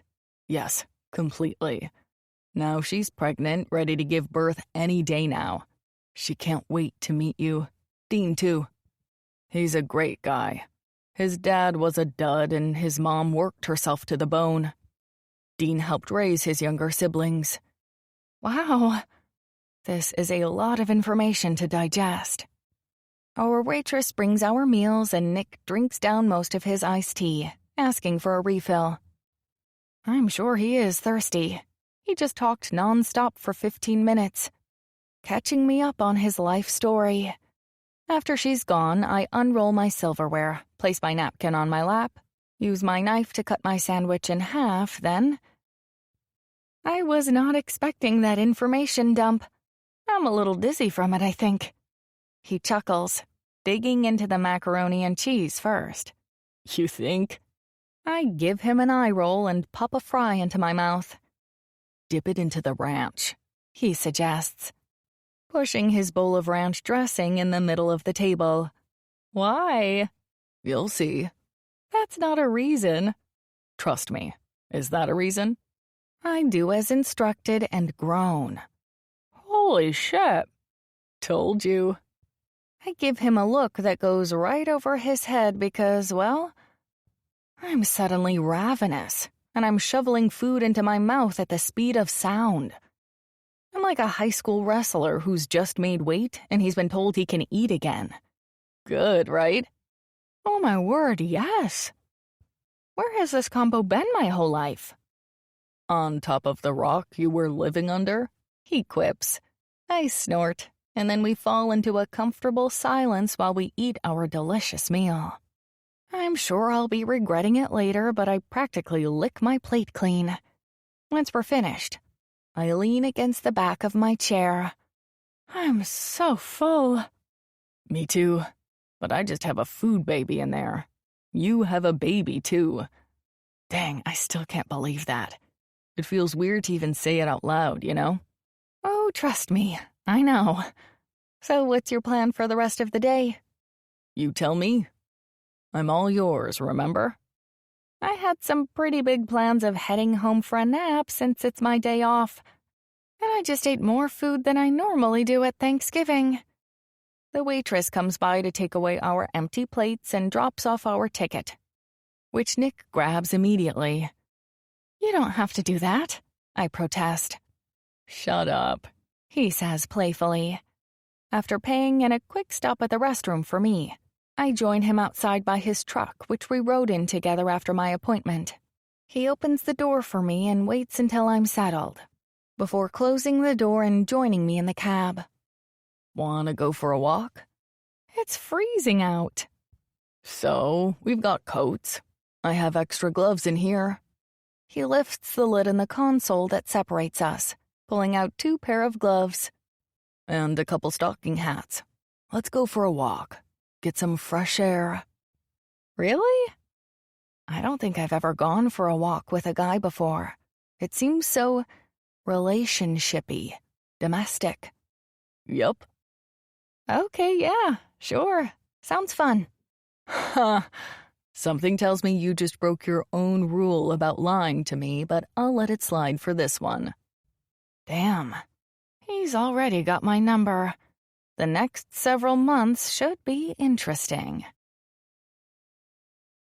Chapter 10. Nicholas. Cold?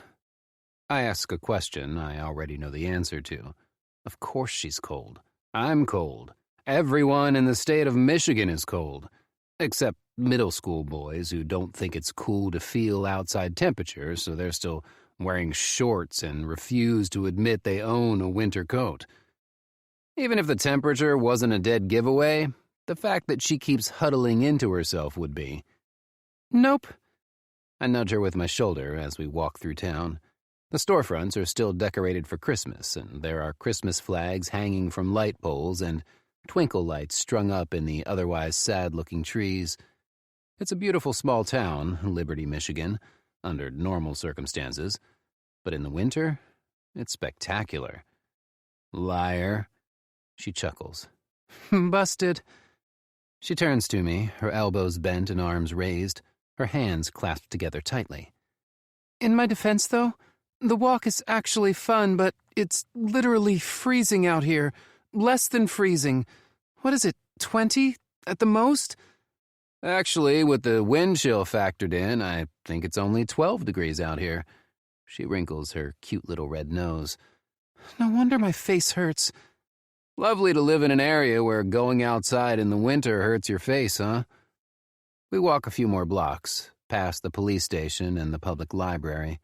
A woman walks out with her arms loaded down with library books, her young children bundled up and sliding on the sidewalk from the slight layer of ice. They giggle and squeal as they slip and slide their way to their snowy black minivan. The side door slides open and the kids jump inside. I'm not driving a minivan, Ashley says beside me. I didn't realize it, but we'd both stopped walking, entranced by the ease in which this mother guided her 3 young kids out of the library and into her van, all while dealing with arms full of bags and books and walking on the icy sidewalk herself. She made it look so easy, natural. Maybe it's because social media is a weird place, but I had this image of parents always being stressed out, frazzled, and at their wits' end, heading home to chug on a bottle of wine because they can't manage their life otherwise. Nick? Ashley calls my name, gaining my attention. Yeah? You okay? You know her? Want to go say hello? Her question startles me, and I turn to face her. No, it's just, I guess now that I know I'm going to be a dad, I'm noticing more parents and kids, I guess. Oh, yeah. My sister told me that I'd see pregnant women everywhere now. She nods in understanding, and we continue walking, turning down a street that takes us away from downtown Liberty. The street is lined with old, historic houses that are unique and enormous, and the owners seem to be in a competition for who can put up more lights during the holiday season. Wow, this is amazing, Ashley says, her eyes trained on a house that I know was built in the early 1980s and has an all-brick exterior. It is. I can imagine their electrical bills, though. She nudges me. You would think of the electric side of it, Mr. Electrician. Guilty. I can't help it. It's how my brain is wired. Ashley groans. Oh boy, you're already using dad jokes. We laugh together and continue our walk.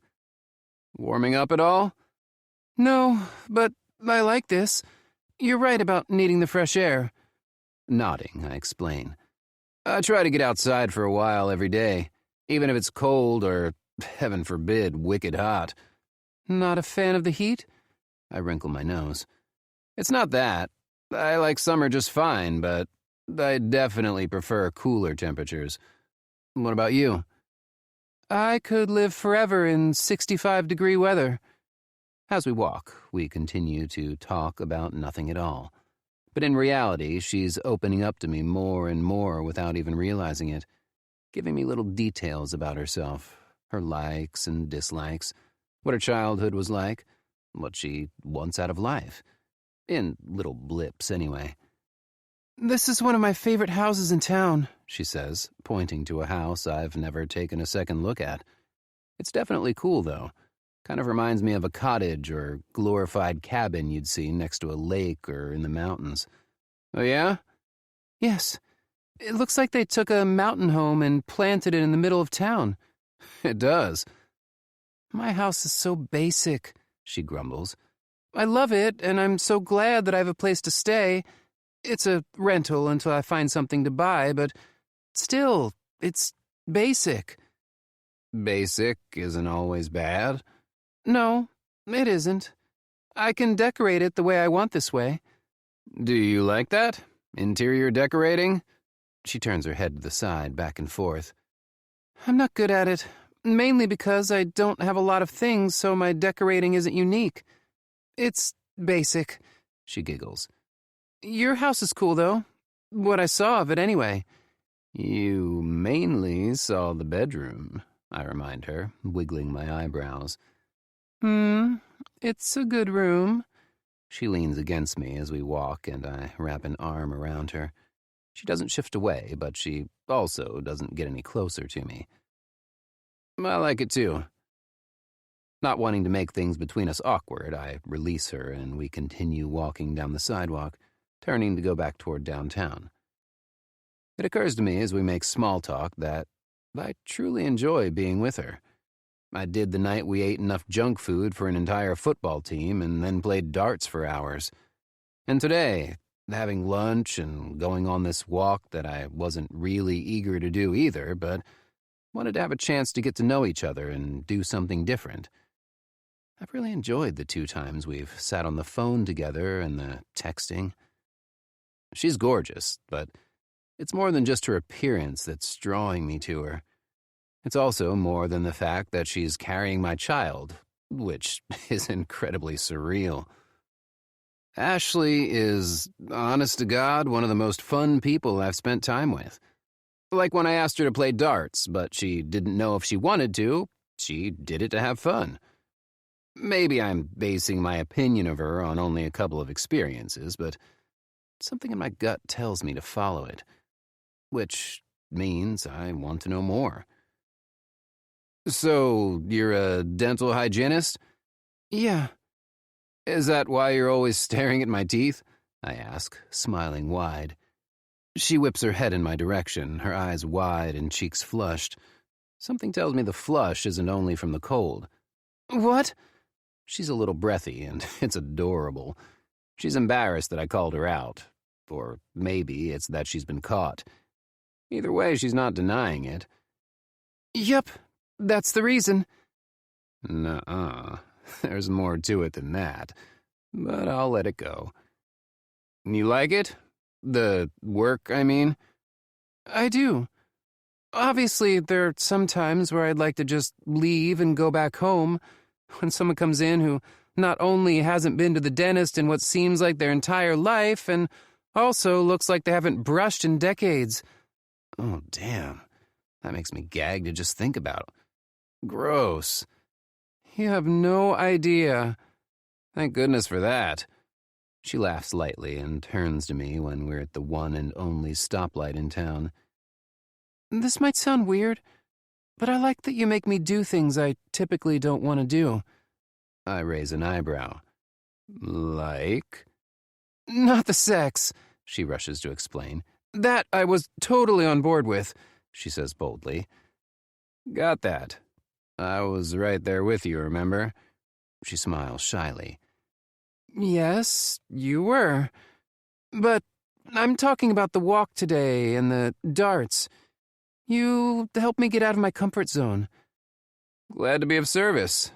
I'll gladly do whatever I can to keep pushing your boundaries. I wink at her, and she rolls her eyes. The red light turns green, and the walk sign lights up, so we cross the street. We've been out leisurely walking for almost an hour, but with the cold temperature and bitter wind, it's plenty long. Want to stop in Dreamin' Beans for a warm drink? Dreamin' Beans is a local coffee shop that rivals any of the national chains, partly because their pastries could win awards. Maybe one of their double chocolate chip muffins? Now you're speaking my language. Way to your heart, huh?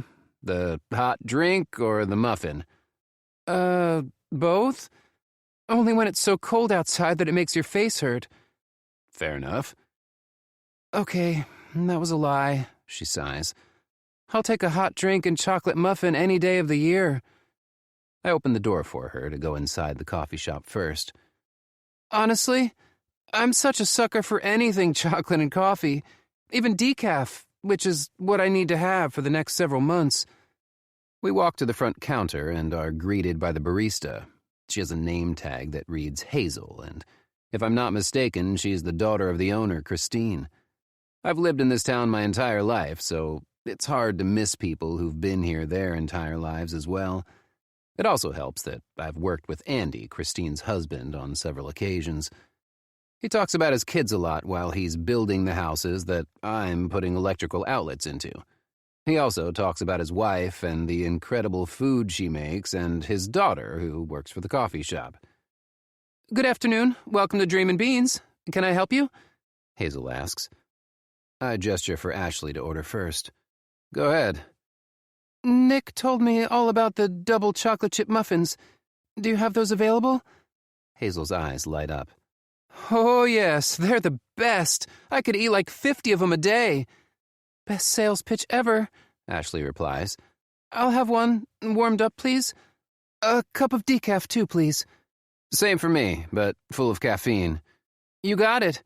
Room for creamer? Ashley and I nod, and Hazel rings up our order. I pay, then we find a spot to sit after Hazel tells us she'll bring our muffins and coffee out to us. The coffee shop is meant for casual seating, with tables and cushioned chairs, but also some oversized chairs and a sofa by a gas fireplace. Want to sit by the fireplace? Oh, yes, that sounds perfect. We settle on the couch, angling toward each other with our coats bunched up next to us. She unwraps the knitted scarf from around her neck and lays it across her lap, looking around the little coffee shop. Is this the first time you've been in here? Yeah. I usually make coffee at home, so I haven't stopped in. You'll be craving it, I warn with a grin. Great. More cravings. That piques my curiosity.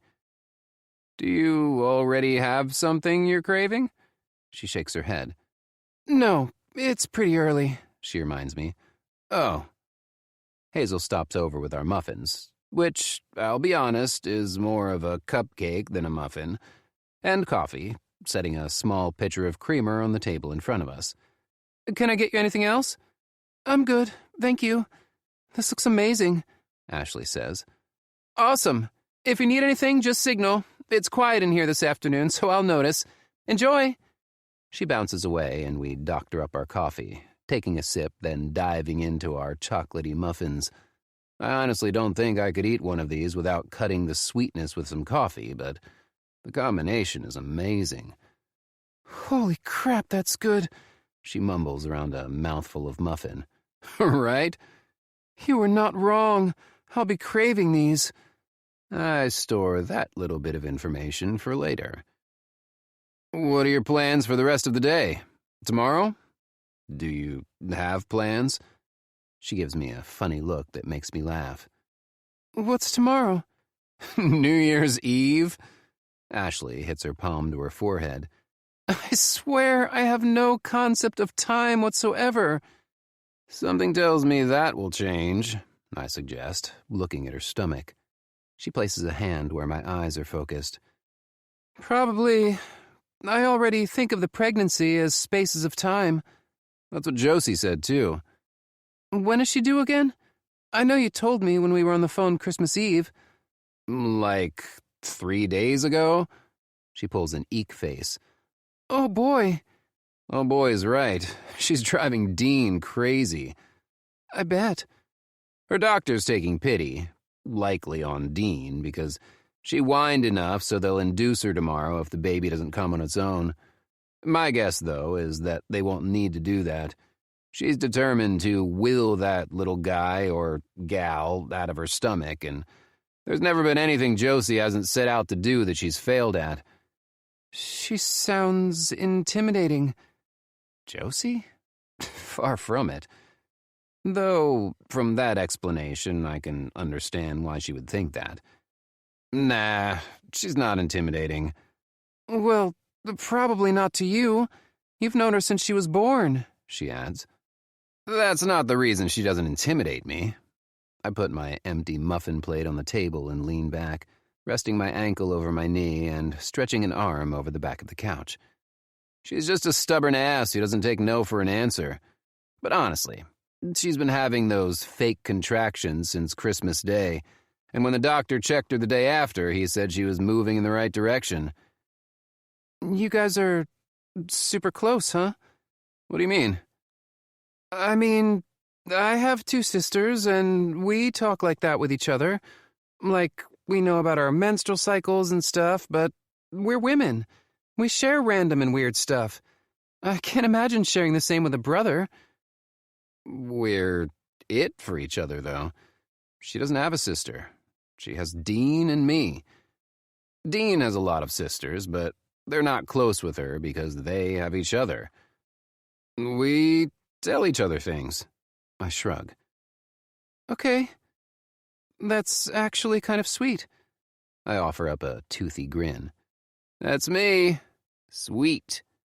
Ashley rolls her dark brown eyes. They're darker than mine and so expressive. She has a few freckles on the bridge of her nose. When she smiles a certain smile, there's a little dimple in her left cheek. She reaches into her coat pocket and pulls out a hair tie, wrapping her long brown hair in one of those messy buns. She makes it look quick and easy, and for some reason the short process fascinates me. It looks so complicated, but she just threw it up in 20 seconds. She forks up the last of her muffin and asks, Does your sister know what gender the baby is? If she does, she hasn't told me. She said she wanted to find out, but the baby was in a weird position during the ultrasound. Her eyes get wide, and she slides the fork out of her mouth, chewing rapidly and swallowing. There's a chance of that happening? I figured they'd just keep looking until they know for sure. Apparently not. I guess that's something we'll figure out eventually, right? Along with about 1 million other things. We're so underqualified. Thank goodness we're underqualified together. I joke, but there's a lot of truth to it. What first-time parents are actually qualified, though?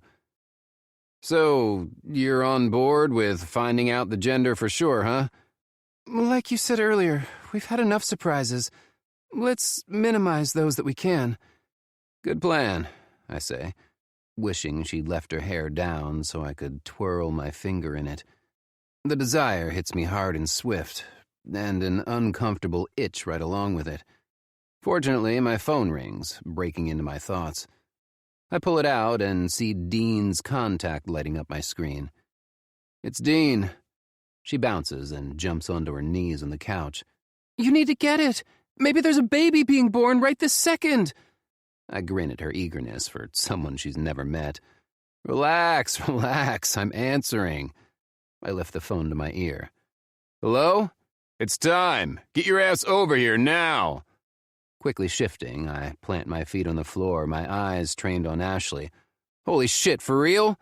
Of course it's for real. Did you really think your sister would have let the doctor induce her?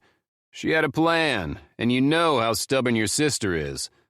Ashley's watching me closely, leaning in to see if she can hear anything. It's time, I tell her, and she squeals. Who are you talking to? Dean demands to know. Ashley. Bring her along. Your sister will want her here. I hedge. I don't know. I'll call you when I get there, okay? Yeah. Just hurry. We got here, and she's already at 8 centimeters dilated, which means it could happen soon. Okay, well, why don't I just come over after the baby's here? I don't really want to see my sister in labor. Ashley grabs my arm. No, let's go, let's go, let's go! I give her a weird look. Are you drunk? You want to go to the hospital where you'll meet my sister for the first time while she's in labor? It'll be a good learning experience for us. What better way to understand what we're about to get into than watching it firsthand? You're drunk. You're pregnant, and you're drunk. This isn't a good thing. She playfully shoves me. Shut up! You can't deny that there's truth to what I'm saying. I can deny it. Why in the hell would I want to be in the room while my sister shoves a baby out of her vagina? Hey, I'm still here, you know. Just come so that you're here when the baby arrives. You don't have to be in the room. Holy shit, that would be awkward. I point to the phone. See? Even Dean says it would be awkward. She drops back onto her butt, pouting. I don't know why you're being such a party pooper about it. It would be so cool. You're so wrong. It would in no way be cool. Yo, Dean shouts. Are you listening to me?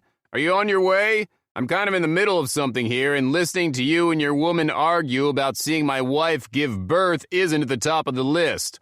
She isn't my... I trail off, knowing that's not the point right now. Yeah, we'll be there soon.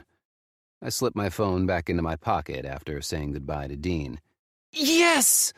Ashley pumps her fist in the air and jumps off the couch. I'm so excited! You don't say, I deadpan. We slip back into our coats, and I place a hand on her lower back as we walk out of the coffee shop. Just riding with me? Makes sense. Unless you're going to want to stay longer, then I should probably drive separate. Just ride with me. It's supposed to snow, and there's no way I can put you into that car when it's bad weather. I don't really have long-term plans of hanging out at the hospital anyway. Can I ask you a question? Of course. How are you calm right now? You're not freaking out. You're just chill. Like your sister isn't having a baby at this very moment. I shrug. It's not that I'm not worried, but people have babies every day. It's not exactly Bible times, you know? Besides, Dean is capable of being there for her, and so will the doctors and nurses. But you're just walking around like this is totally normal. And? Would you rather I began running through the streets, screaming and yelling? Maybe. Careful what you wish for, babe. This is the same guy you're going to want to be completely calm in about 33 weeks when it's our turn. Our turn. That sounds weird, doesn't it? We still barely know each other. I wrap an arm around her shoulder. But we're getting there, little by little. She looks up at me. He's going to have the darkest eyes ever, isn't he? Appears so. I wink at her. If he takes after you, he's going to charm the literal pants off anyone, too. Clearly, I tease, adding another wink in for good measure, and she smiles. Something that she said earlier clicks with me, making my feet come to a stop. Do I touch you too much? What? I turn to look at her. I'm kind of a handsy guy. I know this, and maybe you're not okay with it. I just show my affection often, and maybe I'm overstepping. You've mentioned more than once that we barely know each other. Do you not want to be so touchy with me? Clearly not, I admit. But that doesn't mean I have the right to do it. I'm sorry. She groans and throws her arms up, letting her hands slap against her legs. Please stop apologizing about stuff like this. It's super annoying.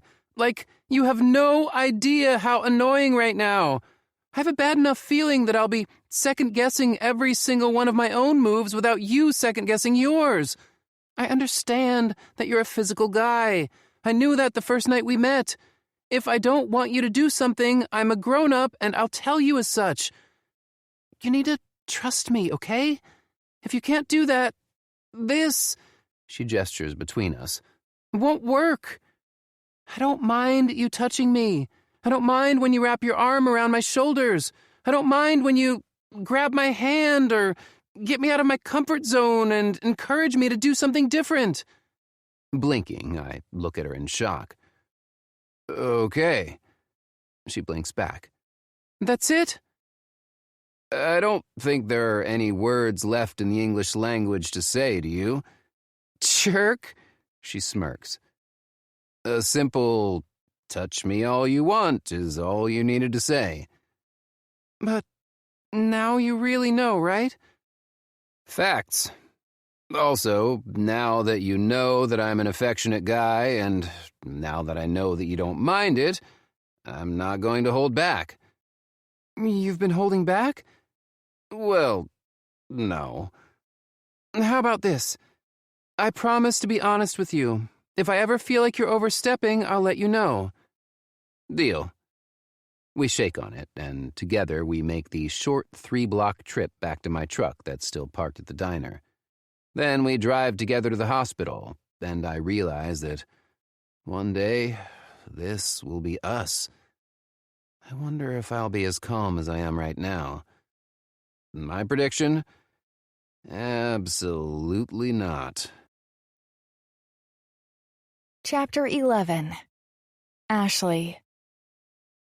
This was a mistake. A big mistake. Dare I say, a bigger mistake than the one I made the night I forgot that antibiotics mess with the effectiveness of birth control. Though that wasn't necessarily a mistake so much as me being an idiot. But I digress. Right now, I'm regretting my behavior from 30 minutes ago, when I was begging Nick to let me come with him to the hospital because it would be a learning experience. What the heck was I thinking? This isn't okay. The baby is literally killing Nick's sister. There's no way what we saw 5 minutes ago is normal. You okay? Nick leans over and asks me. We're sitting in the waiting room after the nurse calmly escorted us out of the room Josie is about to die in. But there are some things you don't forget. The combination of the sound and look of pain that Josie was experiencing at the time is one of those things.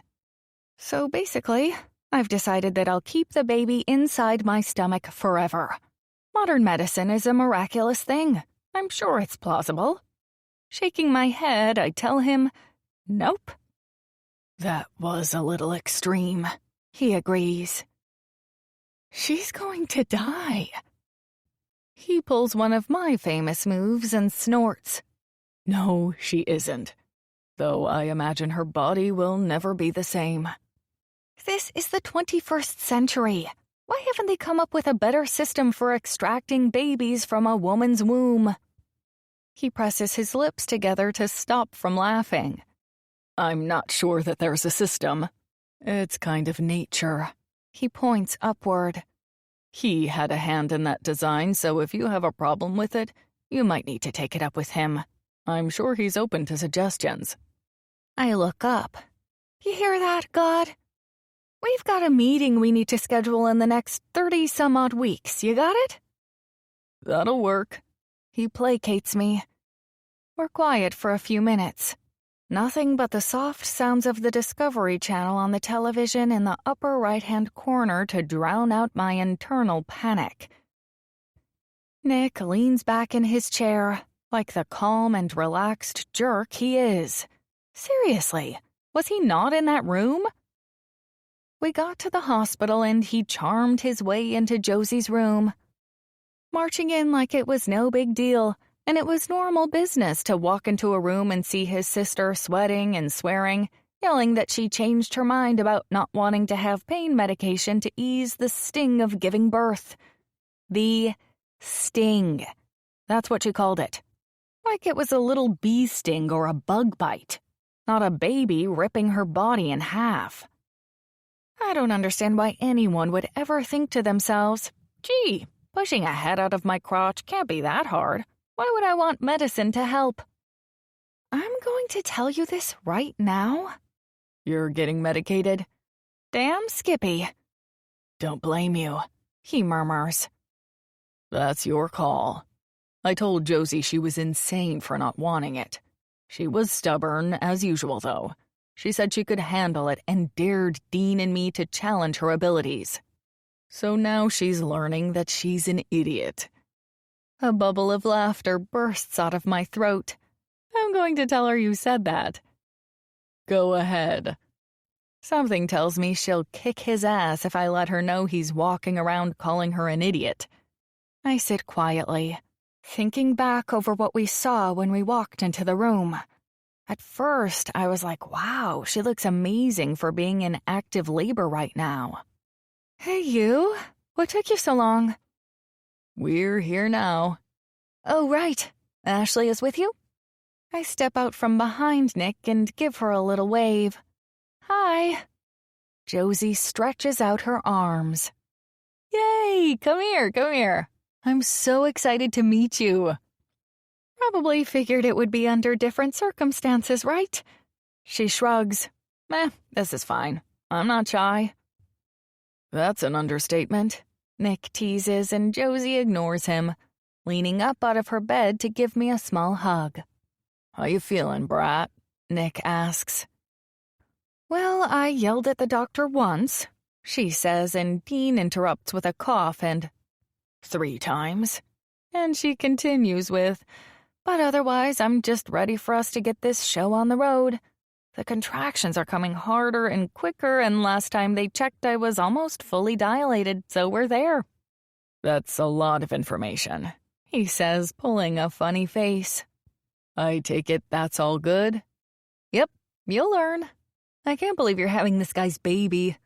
Josie grins, but before I can respond, she winces, curling into herself.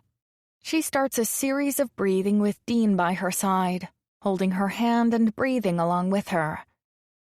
She looks straight into his eyes and he whispers and murmurs encouraging words. It's intimate, and I feel like we're intruding on something special between the two. Before long, she lies back against the mattress, blowing out a deep breath and giving him a faint smile. That was a big one. Yeah, he agrees. Do you need anything? Only... Oh, holy shit. It's coming again. What the... She lets out a deep groan, sitting up and repeating the same process from earlier. Dean counts as she works through the contraction. I look at Nick, whose eyes are as wide as my own. He mouths, "What the fuck," to me, and I can only nod before looking back at Josie and Dean. He takes a washcloth and wipes her forehead. You okay? Should we get the doctor? She shoots him a glare. And what's the doctor supposed to do for me? I can have this baby on my own. Nick barks out a laugh. Good grief. Josie, now's not the time to hold to your stubborn ways. The doctor has to basically pull the child from your body, you know that, right? She harumphs and crosses her arms over her belly. Her very, very large belly. That's not normal either, is it? No way is my stomach going to grow to that size. Also, there's no way I'll say that out loud because I like having my face arranged the way it is. And Josie looks like she could murder someone in their sleep right now and walk away as if nothing happened. No, he doesn't. He's not pulling anyone out of anywhere, you dummy. Besides, he hasn't done much for me so far. He never walks in here to check on me. He hasn't even been sending in his nurses. I had to make Dean check me to see how far along I'm dilated, which, by the way, he has absolutely no clue what he's doing, so for all we know, I somehow regressed and now I'm only at a 2. What are you talking about? He hasn't been good to you? Nick asks, his hackles rising. Dean's already shaking his head, grinning big. You're so full of it, he dares to say to Josie. You told him he didn't know how to help anyone with childbirth because he's never squeezed a baby out of his body. I did not. Oh, baby, you did. You also told him he wasn't allowed back in here until he could prove he went to medical school. You said that I knew how to handle it all because no one knew your body better than me, so I might as well do their jobs. You're such a liar. I am not. I didn't... Oh, no. She looks panicked as she tugs on his arm. I think I did. Dean, why didn't you put a muzzle on me? Right. He snorts. Like that would have worked out well for me. Well, get him back. He's the one who can give me the happy medicine. Baby, it's way too late for that. Besides, you had a plan and told the doctor that he wasn't allowed to change it up under any circumstance. She's shaking her head rapidly. I was out of my mind when I said that. I'm not denying that, but it's almost time. You can't change your mind now. Dean and Josie are completely adorable together. I want to maybe go back a little bit in time. Nick, you thought you could invent a time machine when you were a kid. Did you ever make that happen? Go get it and we'll go back in time a few months. Time machine? I ask him and he rolls his eyes. I was 8, he explains to me. And no, you'd probably have known if I made a scientific discovery worth billions of dollars. Suck it up, Buttercup. You wanted this. You were sure you could handle it. Now you're about to prove it to yourself. Josie looks to me, pleading. Trade places? Nope, sorry. I'm happy over here for a little bit. Some friend you are. She harumphs. I want to remind her that we met 10 minutes ago and we're hardly friends, but maybe someday we will be. Hopefully. Another contraction hits and she buckles over, her face twisting in pain. Oh, hell, it hurts so bad. Her mouth is pulled tight and she grunts long and low. Her eyes are closed tightly and her teeth are bared. I believe her when she said that it hurts. It looks extreme. This can't be right. No one in their right mind would have more than one child if this is the pain they have to endure every time. Doctor, she says breathlessly, and Nick jumps into action, racing to the door. We need help in here, he yells. He strolls back in as if he didn't just scream something at the top of his lungs and walks to his sister, patting her on top of the head. They'll be right in. Just hang tight, and then we'll get to meet the little one soon. I can't do this, Nick. Why did I think I could? He bends down, grabbing one of her hands and holding it between them. You can and you will. You're the strongest person I know, and I'm not just saying that to make you feel better right now. I'm being serious. You are so capable and tough, and you're going to be a mommy soon, which means you need to set those bad thoughts aside and remember how awesome you are. Are you sure? Positive. Now give me a niece, or a nephew, and let the nurses and doctor do their jobs. They get paid for it and would feel really sad if they didn't get to help. You're right, she rallies, sitting up. I've got this. Now get out of here because the nurse that just walked in is going to make me spread my legs. And even though I love you, there's no reason for my brother to see my legs spread apart. Agree. Love you, sis. Love you, Nico. I follow him out and murmur, Nico? And he shakes his head. She's the only one who calls me Nico. Full name is Nicholas, and she likes it better than Nick. You were great in there. Still so calm. How do you do it? He shrugs. I don't know. No sense in getting worked up when she already is. It's just the way I am. It's no big deal. Yeah, it's just the way he is. Calm in the storm. No biggie. I almost scoff, but I don't. She looks like she was in a lot of pain, Nick. That's because she is in a lot of pain. He reminds me, not so helpfully. It's kind of what happens when you give birth to a baby. Thanks for the reminder. He grins, his eyes closed, Head leaned against the wall, arms crossed over his chest. He's seriously the calmest person I've ever met. From what I understand, he and his sister are really close, so I would think he'd be freaking out. Nope, not one bit. He's totally chill. I won't be that strong, I warn him. Yes, you will, He assures me, so certain of his words. He's wrong, though. He has no idea who I am and what I'm capable of. Or in this case, what I'm not capable of. I spent years of my life pretending to be someone else just to please my boyfriends. I didn't think anything of it. I changed my personality to meet the needs of others and tried to fit in with people I didn't even like all that much. The fear of being alone was too overpowering, though. How do you know? He looks at me with one eye open. You don't have a choice. You think that baby's going to extract itself in a simple way? Nick, you're not making me feel any better. I chuckle, nudging his arm. He sits up and turns to me. Not here just to make you feel better about life, baby. I'm not the one who's going to say shit to make you feel better. We aren't about that, remember? Sometimes the truth hurts. In this case, quite literally. But that's better than living a lie, right? You want the truth? Labor, whether by C-section or straight up pushed out, is going to be a lot of work.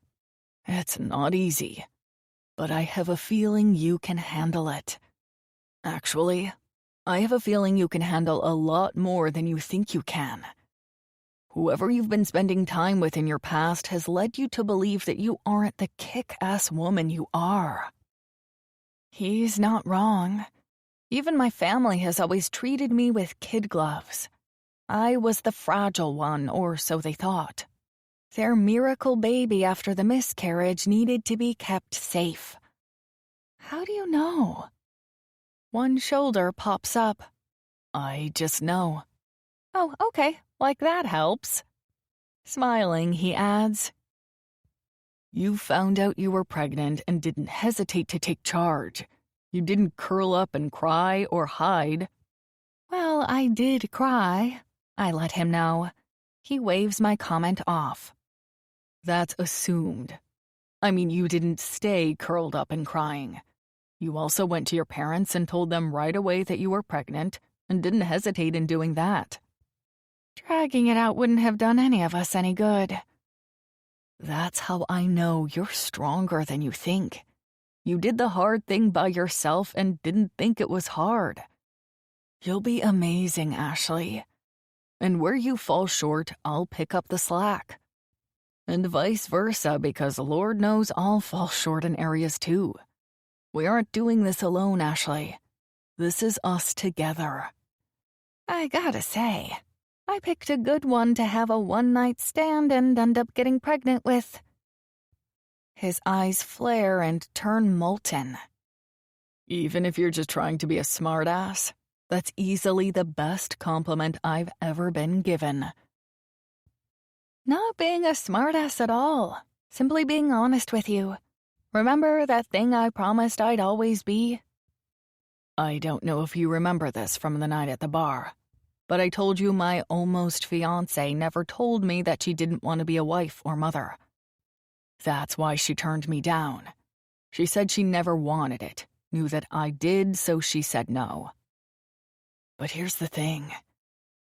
I've been racking my brain trying to remember a point where she made it clear that she wasn't about long-term committed relationships. Know what I found out? I'm almost afraid to ask. What? Absolutely nothing. She never gave me indication of that. She was, for lack of a better word, faking it. Shit. That's not good. It's a miracle he has any trust in me at all if he feels like I'm the same as his ex. Like I was? I guess. Though my guess is she realized she was doing it. Whereas from my understanding, you didn't. You just morphed into a different person because you wanted so badly to be accepted. It probably goes all the way back to when you were little and were trying to fit in with your big sisters, but you never felt good enough. As you grew up, I dare say that you did the same with a lot of your friends. Pretended to be someone completely opposite from who you are so they'd stay friends with you. It's crazy, now that I think about it, how much our childhood can affect our entire lives. He pauses as if he's reflecting, shaking his head slightly as a humorless laugh escapes him. I don't think it's at my expense, though. My heart is beating so fast and my palms are starting to itch. My legs, too. They're restless, and I stand up to move around the small space to help alleviate some of the discomfort. Once they're settled some, I stand in front of Nick, staring down at him. He looks drained, probably because he just spent 33 years inside my brain and figured me out. I'd be tired, too. Did you take a lot of psychology classes in your downtime? Because that was deep. Not just deep for a hospital waiting room conversation either. That was like get into your head and pick it apart for you to put back together deep. I feel like I just sat through a 3-hour therapy session. What do you mean? All that back there. The realizing that I was playing pretend in most of my relationships and friendships because I have this longing to be accepted, which is all my sister's fault. I didn't say. Oh yes, you did. I taunt. You just said it. All my current life problems are because of my sisters tormenting me growing up. I said no such thing. Did too. Did not. He narrows his eyes at me and I grin. You're being a shit. He recognizes. Yes. Why? Because it was getting far too intense in this little room. Between my freak out and your new career as a waiting room therapist, I was feeling stifled. It's a happy day. We have a long time yet to figure out why I'm screwed up. You're not screwed up. Depends on the day. I think we're all a little mad, right? Did you just quote Alice in Wonderland? Did we just become best friends because you knew it was from Alice in Wonderland? Did you just quote Step Brothers? Then yes. Yes, we did. We're staring at each other for 1 beat, 2 beats, 3. And then we both burst out laughing, doubling over, laughing over something that is hardly funny at all. But in our current exhausted state, it seems mega hilarious. If he's anything like me, the last week has been a whirlwind, trying to keep up with the idea of a new reality. Because of that, I haven't been sleeping that well. When I lay my head down at night, my mind kicks into overdrive. I'm wiping a tear from my eye and holding my side when Dean comes rushing in. He's here. Nick and I whip our heads in the direction of the doorway to see Dean radiating a kind of happiness I didn't know existed in the world. Nick stands abruptly, and because I was close to him already, we're now just inches apart. His hand automatically goes to me, holding on to me under my forearm. His nearness makes me sway on my feet. His scent is so intoxicating. I want to press my nose to his skin and breathe him in. Nick whispers, and Dean beams. He squeezes my arm, and even if I wasn't staring directly at him, I would be able to see the emotion written all over his face. Josie okay? Both are perfect. She was a champ. Yelled at the doctor to do better, and when he came out, she told him he was the best doctor she could have asked for. He said it was completely normal. The corner of Nick's mouth ticks up. Sounds like her. Details? I ask, because that's what women do. They want to know about the baby. Big boy. 8 pounds, 12 ounces, 21 inches long. Tons of dark hair. Name? Josie wants to tell you. Ready to come meet your nephew? Hell yeah. I had planned on staying here in the room, wanting to give this time to them as a family. But Nick has other plans. He's dragging me right along with him. As we enter the room Josie is staying in, I hear a soft humming to the tune of You Are My Sunshine. We sanitize our hands at the station next to the door. Hey, Nick says, his voice cracking. She looks up at him and smiles. Hey, you. Come meet J. Nicholas. Nick gasps. Josie, He whispers. Dad would have... He trails off, and his hold on my arm grows stronger. Dad would have been honored to have him as his namesake. And you? Are you okay with him taking your middle name? Stupid questions don't deserve answers. He jokes. You want to hold him? Of course. Nick takes little Jay in his arms with such ease. If I hadn't already been pregnant with his child, I would have gotten pregnant just from watching him hold his nephew. He bends down, whispering into Jay's ear and nuzzling kisses into his cheek. Holy crap. It's the sexiest thing I've ever seen. Nick holding a baby is the stuff of fantasies. My breathing goes a little shallow and water pools in my mouth. Nick is quite literally mouth-watering right now. Just as the thought stays locked in my brain, he looks up at his sister and smiles. His bright white teeth are beaming. He's perfect. No, I cannot be expected to handle this. The urge to take a trip down memory lane and remind ourselves what it was like when we made our little bundle is strong. It's more than just my hormones working overdrive. I think it's too soon in the pregnancy for that side effect.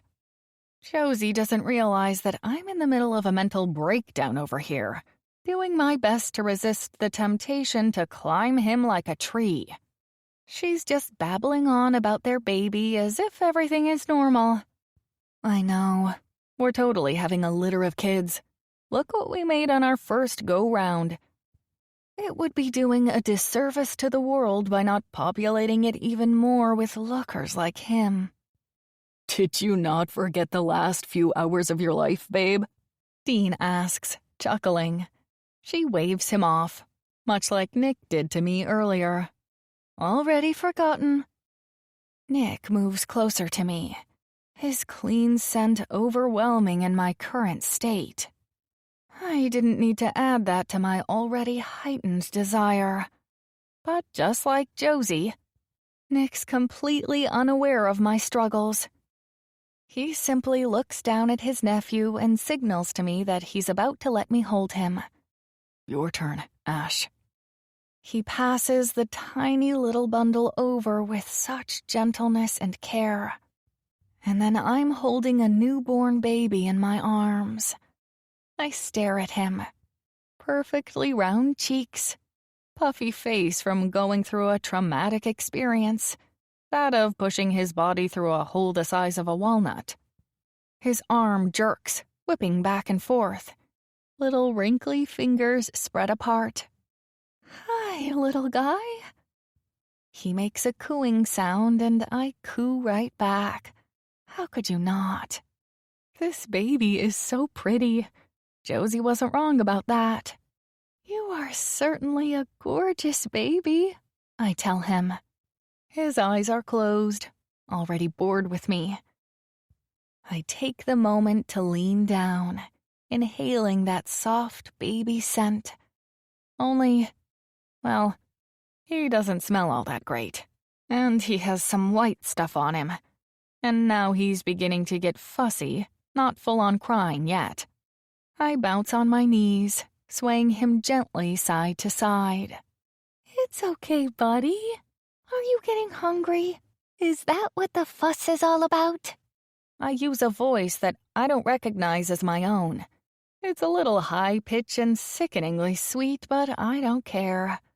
You're so precious, aren't you?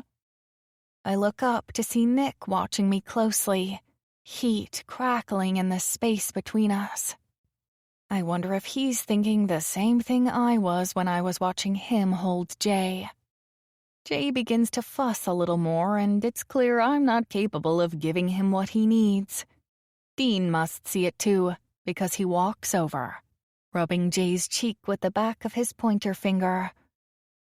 Not your mama, Jay.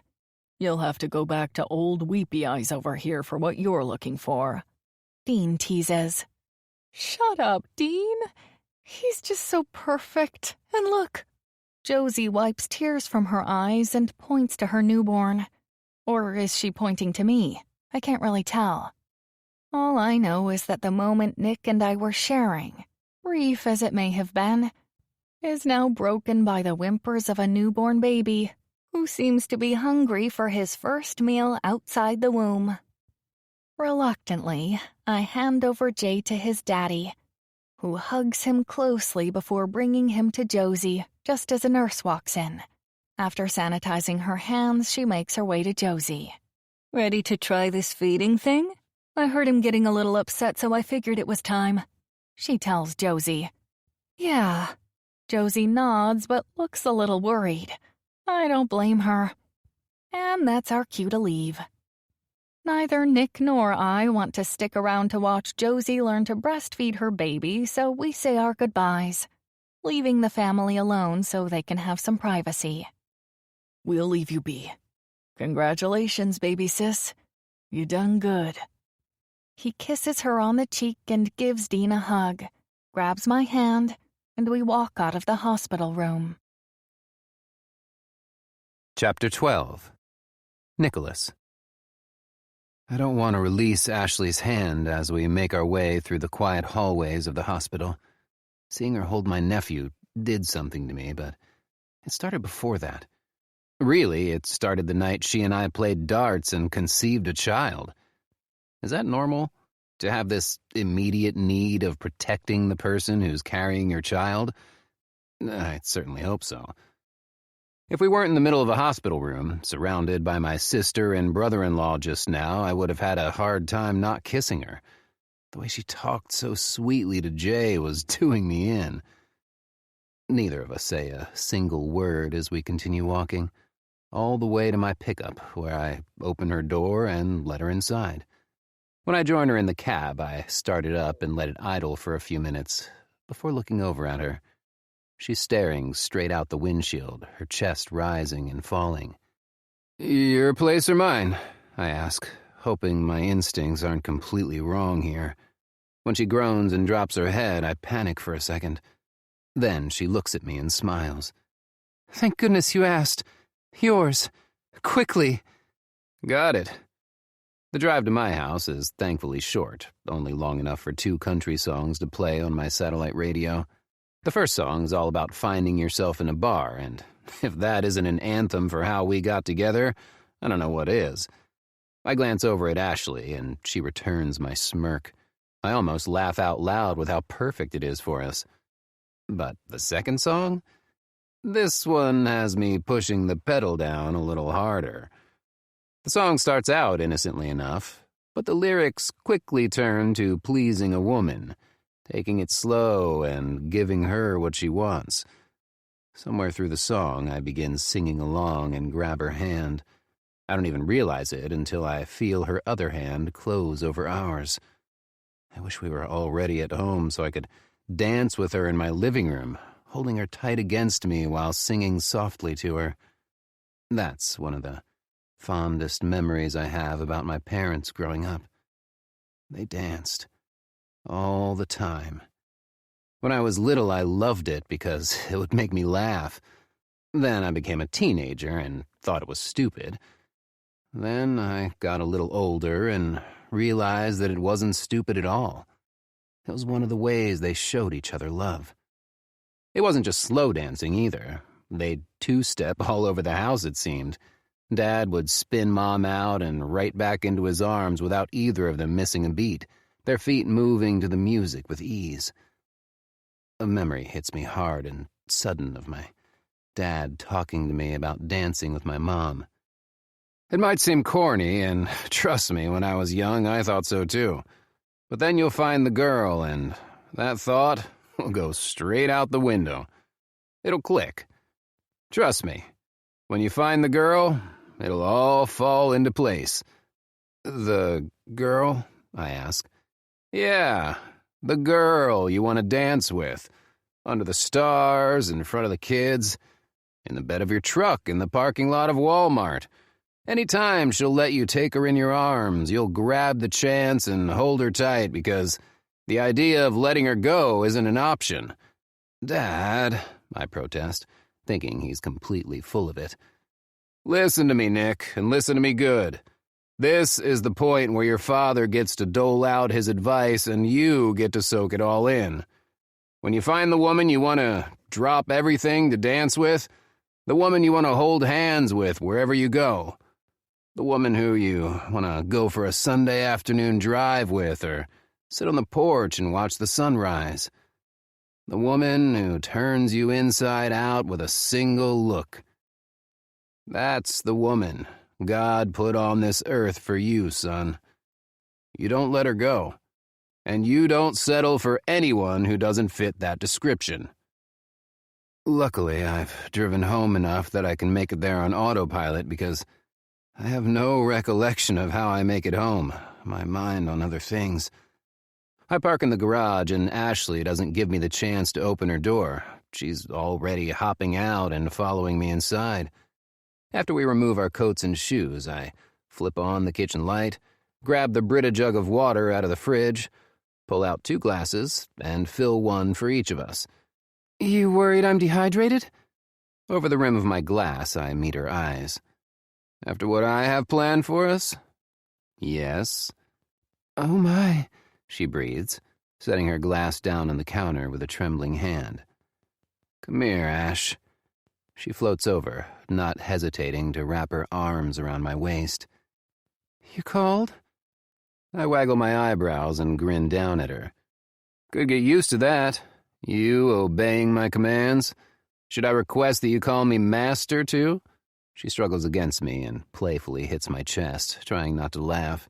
The corner of my mouth ticks up and I bend down, kissing the tip of her nose. Just playing with you, I murmur. Know that, Nick. You don't need to treat me with kid gloves. I like being teased. I like being playful. I like that you joke around with me. She leans up and kisses the shell of my ear, then whispers, I also like it when you boss me around, remember? Bending my knees, I let my hands fall to just below her ass and lift her up. She wraps her legs around me and I plant her on the counter.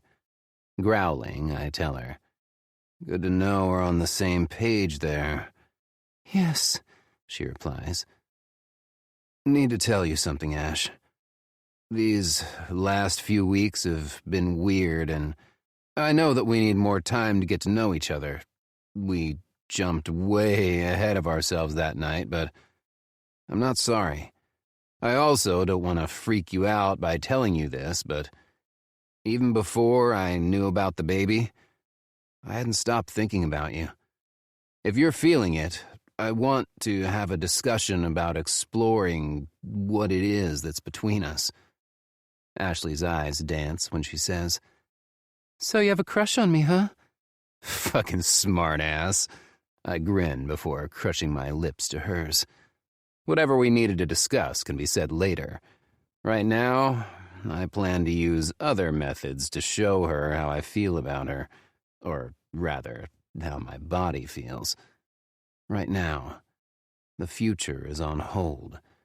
We're just 2 people giving in to our desires.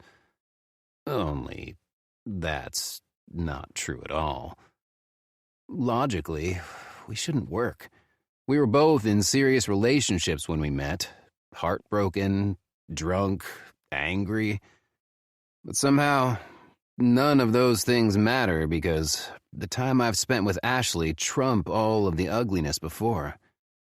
Our kiss is desperate, aching, possibly dangerous, and a bit reckless if we don't figure out what we are. Maybe that's why it's so damn good, because what comes next doesn't matter. At least, not in this moment. I lift her off the counter and start walking to my bedroom, stumbling to stay upright as our lips are glued together, neither of us willing to separate. We're frantic as we undress each other. My jeans, socks, underwear, they've disappeared. My shirt, tossed in the corner of the room. Her clothing, they meet the same demise. Could be kicked under the bed for all we know. It doesn't matter. For what we have planned, clothes aren't necessary. And I hope she doesn't have plans tomorrow either. Possibly into the next day. We fall to the bed in a tangle of limbs, laughing and moaning when my hardening dick brushes her thigh. I abandon her lips so I can become reacquainted with the rest of her silky skin. The trip down her neck is especially fun, though not as fun as when I get to her favorite spot. I've never seen someone as sensitive as she is, but the second my lips wrap around her tip, she practically explodes. The sounds she makes are such a turn-on. Her fingers find the back of my head as if to keep me in place, as if I had any desire to leave. Nick, She cries out, and I smile against her skin. that feels so good. Not wanting to leave her other breast out, I shift my focus and spend some quality time with her there as well. Before she can come, I kiss down the rest of her upper body. When I get to her stomach, I pause, looking up at her, then down at where our baby is growing. It's not that I wasn't aware of it. Obviously, I was, but being right here is different. Holy shit, I whisper. You're pregnant. She smiles shyly. Welcome to the party, Nick. Always a smartass. I shake my head. It's not that it hadn't clicked yet, but I sit up on my knees and splay a hand over her stomach. He's growing in there. Right now. That's wild. Or her, She reminds me. You said you were sure it was a boy. How the heck should I know? I'm barely 2 months along, and it's not like I've done this before. I've convinced myself it's a boy because raising a girl scares the crap out of me. I raise an eyebrow at her. But raising a boy doesn't? Not really. They can be rambunctious and wild, but so can girls. I don't know. I have sisters, and it was an emotional mess growing up, especially when we were on our periods at the same time. Going on record here to say that I wasn't the one who called you emotional or a mess, or that raising a girl would be scary. Also, for the record, boys can be emotional too, so basically, it's going to be a fun ride. Definitely. Now, where were we? I think you were about to let me have a little fun. Oh, yeah? Mm-hmm, She says, grinning. And the next thing I know, I'm flat on my back, my head by the foot of the bed, and her lips and hand are wrapped around me. Holy shit! I shout. I bite my bottom lip and pray that I don't embarrass myself. It feels way too good for me to last very long, and I don't want it to end this way. She works me up to the point where, if I don't stop her, this will be done, and I give her the universal signal to stop by tapping her on the shoulder. She shakes her head, and I tap again. Baby, as much as I'm enjoying it, I have more plans for tonight. With a pop, she releases me and climbs up my body. Fun hater. Ha! Right. Fun extender is more like it. You say potato, I say ah. I cut her off by flipping her over so I'm on top again. You were saying? She hums, her top teeth sliding across her bottom lip. What kind of fun did you have in mind? I rub myself against her entrance. A little bit of this, I murmur, and she hums again, thoroughly enjoying herself. Her legs are spread wide, her dark hair fanned out against the comforter, olive skin on full display. She's not the least bit shy with me, nor should she be. Her body's beautiful. I push myself inside of her and groan. I'd forgotten how amazing she feels. And, a lot of this, she adds for me, now wrapping her legs up and around my hips. Is this okay? I ask her. I know sex is safe during all stages of pregnancy, but I still feel like I should ask her. More than okay. It's... She trails off, sighing. She doesn't need to say anything else, though. I feel it, too. There's this song about being made for someone, and that's how I feel around Ashley. She's everything I never felt around anyone else before her. Yeah, I agree, pumping in and out of her and relishing in being able to do so without any barriers between us. Not that it's the first time, but this time we really don't have to worry. Moving together, we climb higher and higher toward our climax. I lick the pad of my thumb and rub against her clit. She curses and tightens around me. She looks between us, to where we're joined, and then into my eyes. Oh my gosh, she whispers, looking back down. That's so sexy. Fuck. It's not long before I feel the telltale sign that I'm about to come. You there? Almost, she whispers, squeezing her left breast and the tip. That isn't going to help me any, unless she wants me to come right now. Seeing her touch herself? Holy hell. Want you to come with me, I grunt. Let go, she says, just as her own orgasm hits her long and hard. She screams my name, her head thrashing side to side against the mattress, and I follow right behind her, collapsing off to the side of her. I'll move in a minute. Or an hour. No rush. I don't think I can move anyway. After a few moments, I kiss her shoulder and slowly pull out. We make quick work of cleaning up before crawling into bed. She drapes her leg over my thighs and plays with the hair on my chest. I don't want to screw this up, she whispers. I kiss the top of her head. Me either. We won't. We need to figure out what we both want and go from there. She nods against my chest and ducks her head. I can tell she's worried, and that's understandable. I'm worried too. There's more than just our hearts at stake this time around. We'll figure it out, I promise her. This time she doesn't nod, but she does look up at me. You think we will? We've been through the crappy stuff to know what doesn't work. That's true. See? We're practically experts now. I'll start writing down our relationship advice so we can publish it, she says sarcastically. Always the smart ass. She wraps her arm around me and curls in closer. It hits me that I'm in bed, naked, with the woman who's going to have my child in 7 months. But it doesn't make me feel uncomfortable or freaked out. Maybe it should.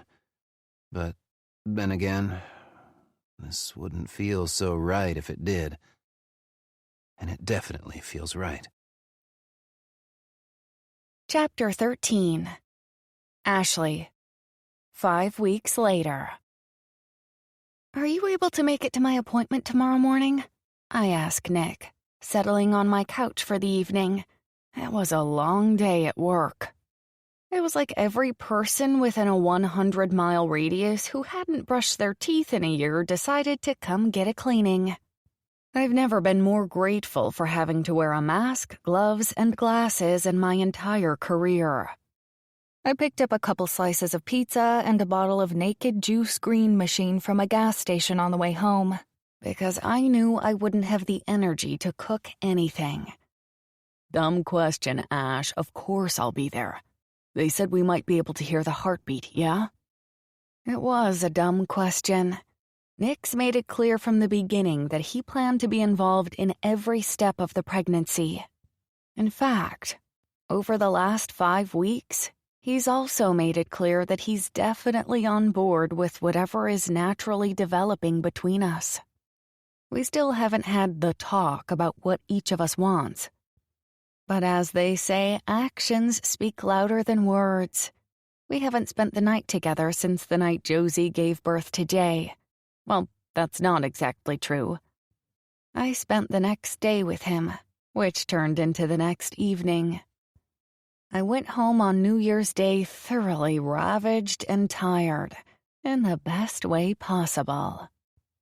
Since that night, we've flirted and been affectionate with each other. But beyond little kisses and hand-holding, nothing physical has happened. But we talk on the phone and text daily, see each other for meals, and have even caught a movie we were both looking forward to seeing. It feels a little like we're dating, but we haven't named it. Maybe that's why it's so good between us. No labels. Yes, that's what they said, but I'm sure there are times when it doesn't happen. It'll happen, he says assuredly. I hope so. How were you feeling today? Week 12, end of first trimester. Kind of a big deal, right? Yes. After we hear the heartbeat, I think we can start sharing our news. I had a little morning sickness this morning, but it wasn't bad at all. Just more like a queasy stomach. I ate tortilla chips because that's all that sounded good. And it really helped. Kind of crazy. Probably the salt, he guesses.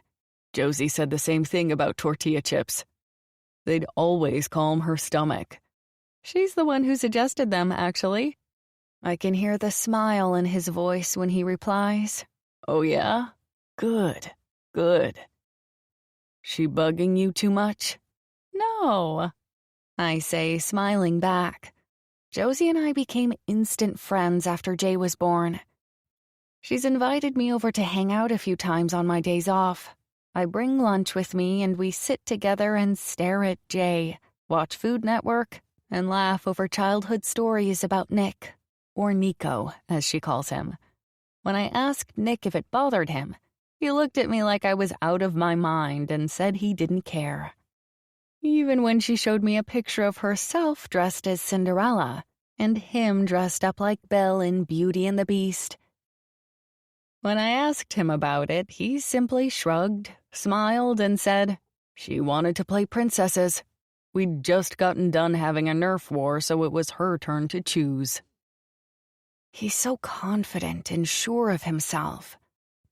It would be intimidating if he acted like he was better than others. But that's not how he is. If she gets to be too intrusive, you'll let me know? She's fine, Nick. I like your sister. I promise. That makes me happy. We should probably talk about me meeting your sisters, too. I groan. Really? Wasn't meeting my parents enough? That went really well, remember? Yes, it did. Your parents are great. Dinner together was nice. But yes, I need to meet your sisters too. We're doing this together, right? We need our family's support, and that includes everyone. Yeah, I mutter. But the thing is, my sisters have become gigantic shits over the past few weeks. I'm pretty sure it's just jealousy over me being pregnant since neither of them are having luck in that department, but it still bothers me. Grace, especially, hasn't been acting like herself. Lucy thinks something is going on with her husband, Samuel, but Grace hasn't told us anything. Which isn't necessarily a surprise. None of us have ever really liked Samuel much. I don't know how to explain it other than calling him a jerk, but that's not fair because that's not a great description of him. He's always been relatively nice to our whole family, but it feels fake. almost as if he feels he's doing us a favor to be in our presence. Let's set it up then. Fine, I grumble. He chuckles. It'll be fine. Even if they're rude as fuck, I don't care. I can handle whatever they throw at me. It's just a chance to try to get to know each other. If we don't get along so good that we'll be best friends, it's not a big deal, right? I nod and stand up from the couch, bringing my empty bottle to the kitchen to rinse out and drop in the recycling bin. Right. I just don't want Grace saying anything offensive. You said that she doesn't care about education and stuff like that. I fill up a glass with ice water and grab a bag of pretzels, bottle of mustard, and a plate, and bring my snack to the living room. I know I did, but for whatever reason, she's been kind of a jerk lately. Set it up, he says, ignoring my comment about her being a jerk. If I had to take a guess, it won't bother him in the least if she is a jerk around him. He'll brush it off and move on. It doesn't seem like he lets people's opinions of him get to him. I wish I was more like that. Instead, I tend to dwell on it. I want everyone to like me. Fine, I sigh, squeezing some mustard onto the plate and dipping a pretzel into it. Before eating, I say, but I'm not making any promises. He'll probably hate Grace's husband Samuel and become fast bros with Lucy's husband Grant. Did you just seriously use the word bros? He chuckles. Yes, and I stand by it. I grin.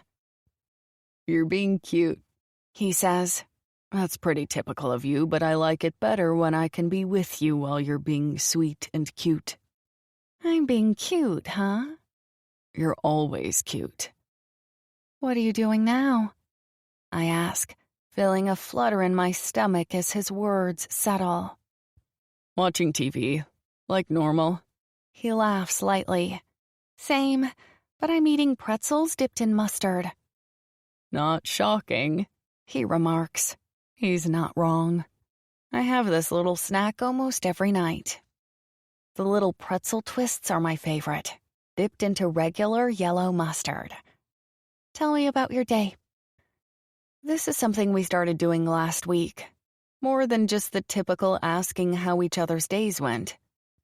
This is details to help us understand what the other does all day long. Had that big estimate go out today for the new elementary school in Liberty. When will you hear if you got it? End of the week, but I think I've got a pretty good chance. Talked to the superintendent, and even though he's not the one deciding, the school board is. He said they want the job to stay with as many local contractors as they can. If I get it, it'll really solidify the business. You'll get it. Your recommendations speak for themselves. Your customers love you and your work. Your employees are incredible. I have faith. Me too, but I don't want to assume anything, you know? It'd be great. Only downfall is that they want to get started immediately, which is fine for us. But considering they want to get the new one up and running for the next school year, we'll all be working like fucking maniacs for the next several months to meet our deadline. It's going to be a scramble if the weather doesn't cooperate because we have no room for delays. That means your last few months I'll be busy as shit. Don't like that so much. We can figure it out. Yeah, we can. I'm still surprised they're just now looking for an electrical contractor. Don't big jobs like that usually have all their contractors in place way in advance? Usually, yes, but they didn't plan well, apparently. The board wasn't coming to an agreement on anything. I heard something about a big donor threatening to pull the money if they didn't get their shit together.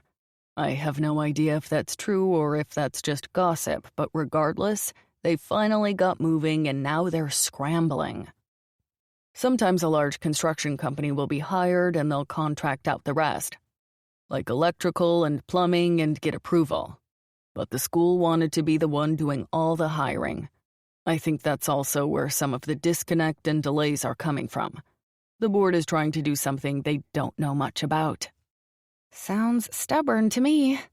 Probably, but they're getting it done now. And it's going to be a really nice building when it's complete. It looks like a shit show now, though. Him talking about a brand new elementary school makes me realize that our kid will be going to that same school one day. That's pretty wild to think about. What went down at the dentist office today? A lot of gross teeth that needed cleaned. I hear him gag and it makes me laugh. Nasty. I don't know how you do it. Today I had to wonder too. Can't blame you.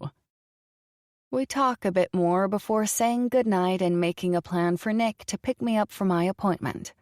Luckily, I have Wednesdays off and have been able to schedule appointments on my day off so I don't have to take time off from work for them. Getting ready for bed. I can't help but lift my t-shirt and turn so my profile is facing the bedroom full-length mirror. I'm only 12 weeks along and I'm not showing yet. It doesn't stop me from running my hand up and down over my stomach, examining my midsection for any changes. Then I push my stomach out, suck it in, push it out, laugh at myself. Push it out again and let my hand rest on my rounded stomach. Not satisfied. I pull one of my little throw pillows off the bed and shove it under my shirt, moving and tucking the material so it looks a little more real. I say to myself, that's not so bad. Of course it doesn't look bad. It's a tiny pillow stuffed under my shirt, not the basketball that will be there in a few months.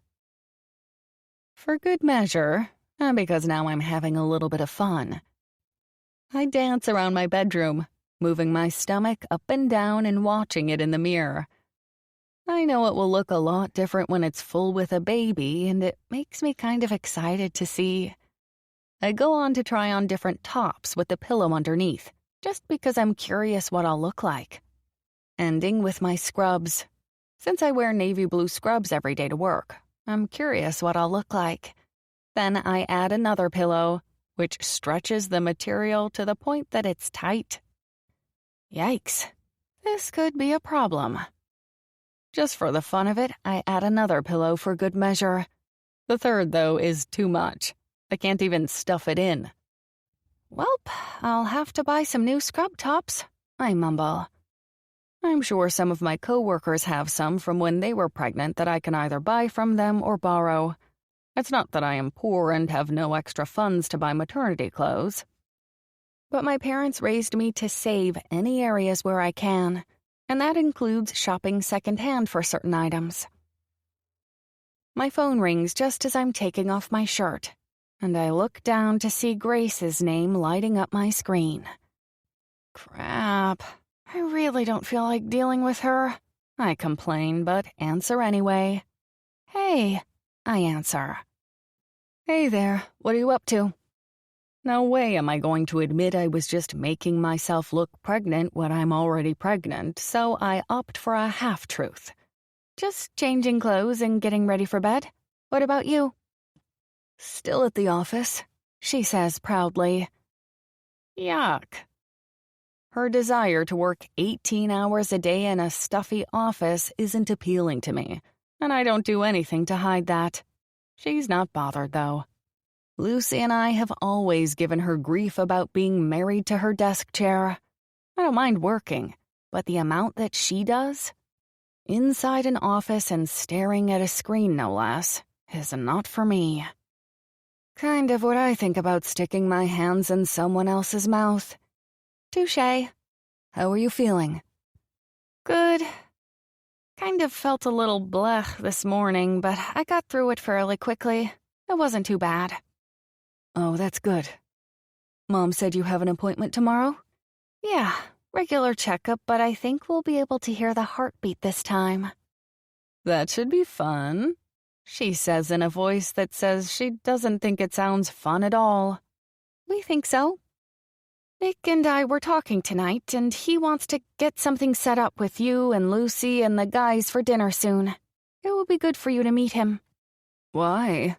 She asks, her fingers tapping on her keyboard in the background. What do you mean, why? Because we're having a baby together. Yeah, but you aren't together, so why does it matter?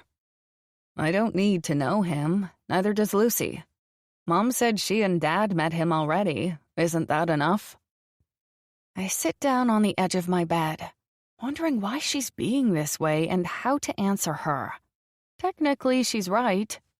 We haven't made it clear that we're a couple, but that's just what I said, right? A technicality. He's going to be around, Grace. He's the father of this baby. She's quiet for a bit, then she makes a weird noise. I know he is, but that doesn't mean I have to get to know him. What would we have in common anyway? Samuel certainly doesn't need to be there. Can you imagine? She scoffs. Samuel shows up in a suit and tie to dinner with this guy and he's wearing work boots and jeans? Well, that's incredibly uncalled for. First of all, when have we all ever gone to dinner somewhere that required a suit and tie? Second of all, he wears work boots because he makes sure that people have electricity, like what you're using right now at the office you're so proud of. How do you think those outlets and lights and a bunch of other stuff got there? Stop being such a snob, Grace. You're not better than anyone else. She blows out a breath. I know. I'm just in a shitty mood and took it out on you. You're right, it was uncalled for and rude. That's not how I think, I promise. It's just been a long couple of weeks is all. What's going on? Is it work? She hesitates, and then I hear her office door shutting. No, work is fine. As always, that I can handle. Samuel? How'd you guess? Just a hunch. He was weird at Christmas, and you've just said a few things lately that made me wonder. He's been having an affair. I gasp. That fucker! She laughs a little. Yeah, that's kind of what I thought too. How long has that been going on? Honestly, I don't know. My guess? Our entire marriage, just with different women. No! Oh yeah, I'm pretty sure of it. There's just been signs, I guess. Plus, who could blame him? I work 1,000,000 hours a week and am never in the mood for sex. I can blame him. Screw that, I do blame him. He knew about how much you would be working when he married you. That's not an excuse. On the other line, I think I hear her sniffle, which breaks my heart. I hate the thought of her crying over someone who's not worth her tears. How'd you find out? This is the best part. He was fired because he was sending dick pics to his assistant, the same one he's been sleeping with for the past year.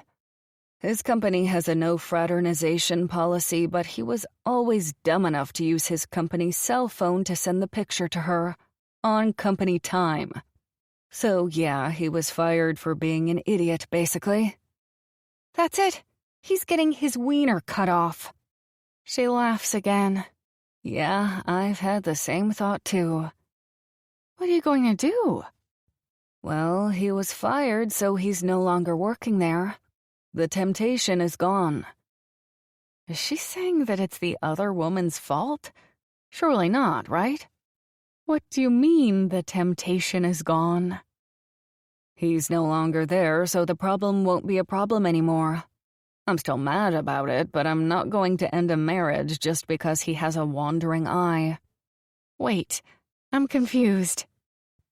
Did he have a wandering eye and have an emotional affair only?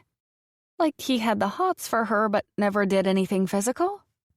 Which isn't okay either. Or did he have sex with his assistant?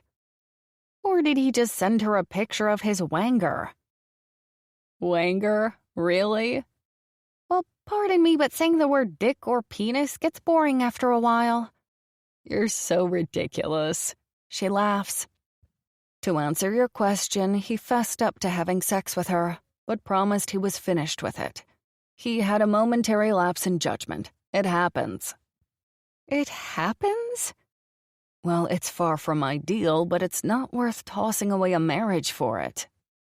I believe him when he said he won't do it again because I saw how truly sorry he was. Plus, I'm pretty sure it was a midlife crisis. I'm so confused, but honestly, this conversation is so dumb and annoying, I'll just end it now. Grace, I'll support you, but I need to be honest with you. I feel like you're heartbroken, but you're trying to brush it off like it's no big deal to save face. And if that's the case, then I'm sad for you because no one would think less of you if you admitted that you're upset that your husband cheated. I didn't say I wasn't upset, Ashley. But I'm a grown woman who can look at life logically. I have no words for her. Grown women can't be upset? Women who are sad because their husbands cheat are illogical? Nothing she's saying is making any sense. Maybe she's the one going through a midlife crisis and is losing her mind. Like I said, I'm here to support you however you need. I am sorry you're going through it, though. Thank you, sis. That's all I need right now, your support. Then that's what you've got. What time is your appointment tomorrow? 9. In the background, I hear what sounds like her closing up her office. I've been on the phone with her at this hour enough to know the telltale signs of her locking her file cabinets and zipping up her computer bag. You excited? Yeah, I am. I'm also a little nervous, too. What if they can't hear the heartbeat? Then they'll do it vaginally. The baby is healthy, though, and so are you, so there shouldn't be a problem, right? Right. I nod and switch my phone to speaker so I can wash my face and brush my teeth. Just like me being used to talking with Grace while she's moving around her office and working while we're on the phone. She's used to the same with me. Only the things that I do are at home. And Nick's been good. Do we need to do anything official for his side of things yet? I know it's early, but it doesn't hurt to be prepared. Around my toothbrush, I mumble, "Stop being a lawyer, Grace. It's not a good look." It's my only look, you ass. That's why I said it's not a good look. I tease, laughing at myself. Toothpaste spews out of my mouth and splatters the mirror. Bitch. She laughs. Takes one to know one. I counter, spitting out the toothpaste and rinsing out my mouth. Mom and Dad spoiled you too much. Uh-huh. Find a new comeback, girl.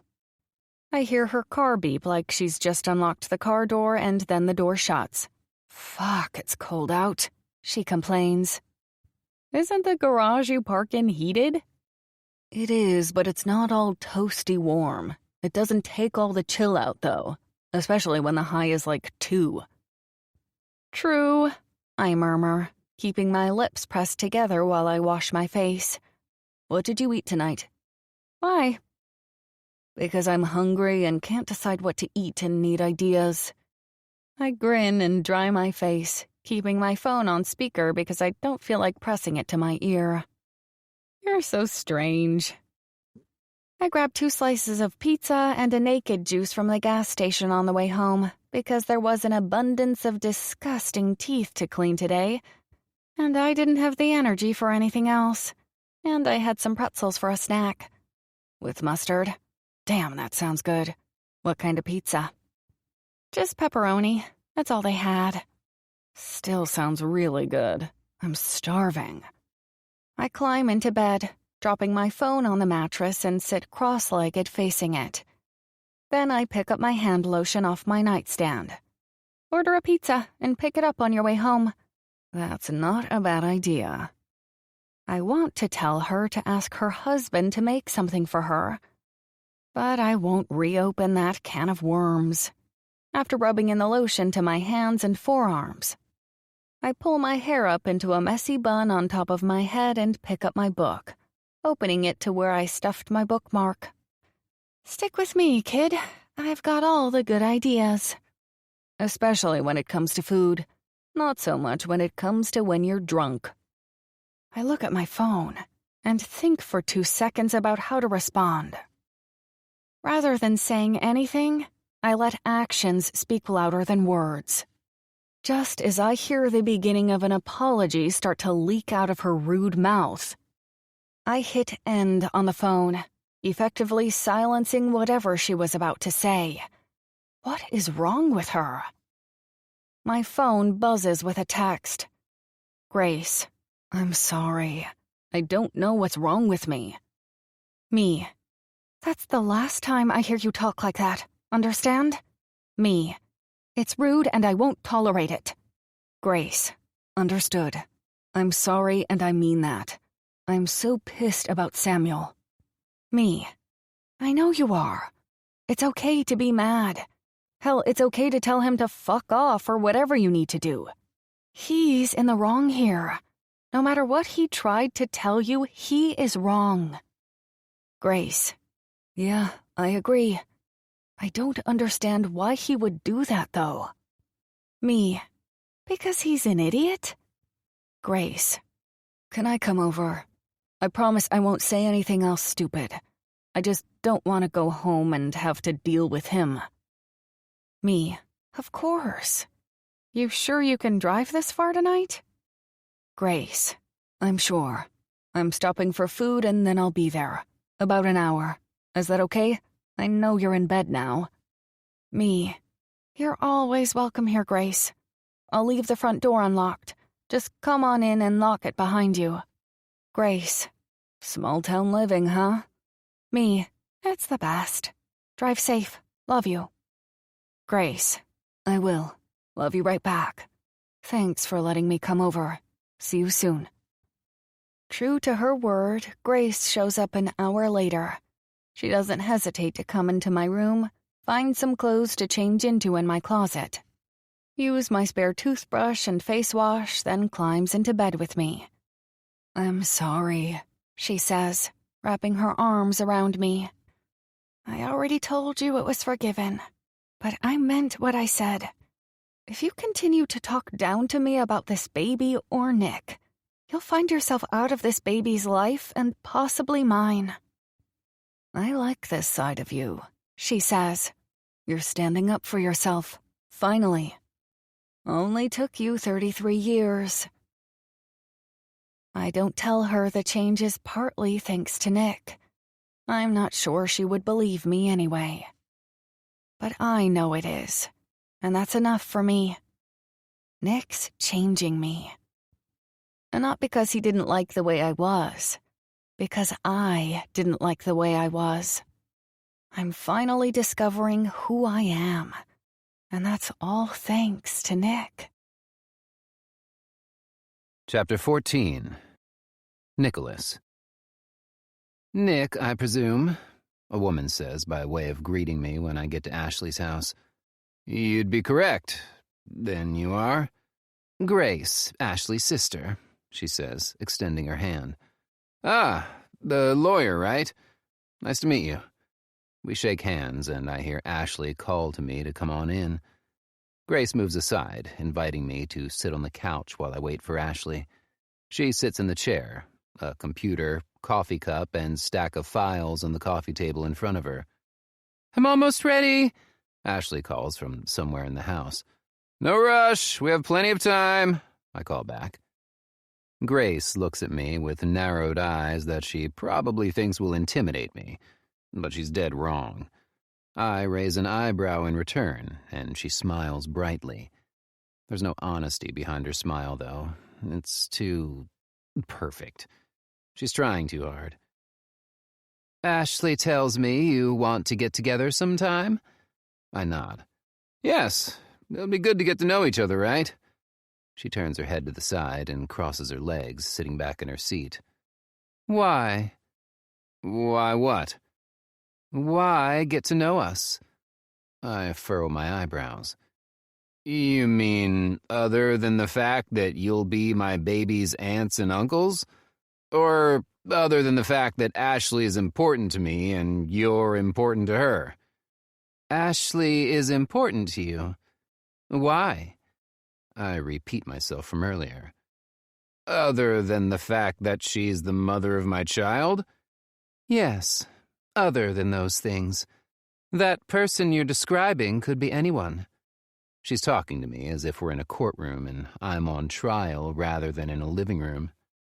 But the person isn't anyone else. The person is Ashley. And whether Ashley fit that description or not, she's growing more and more important to me. The only way you'll believe that is by getting to know me. If you don't care to get to know me, then you can't judge the relationship your sister and I have. And if you don't care to get to know me, trust me when I say that I'll have an opinion about your relationship with my child. She uncrosses her legs and balls her fist on the arm of the chair. Who do you think you are? She demands. You take advantage of my sister on a night that she's heartbroken and distraught. Pretend that you're some white knight coming to save her. You pretend that you're this perfect gentleman with such honorable intentions. I know the type of man you are, Nicholas.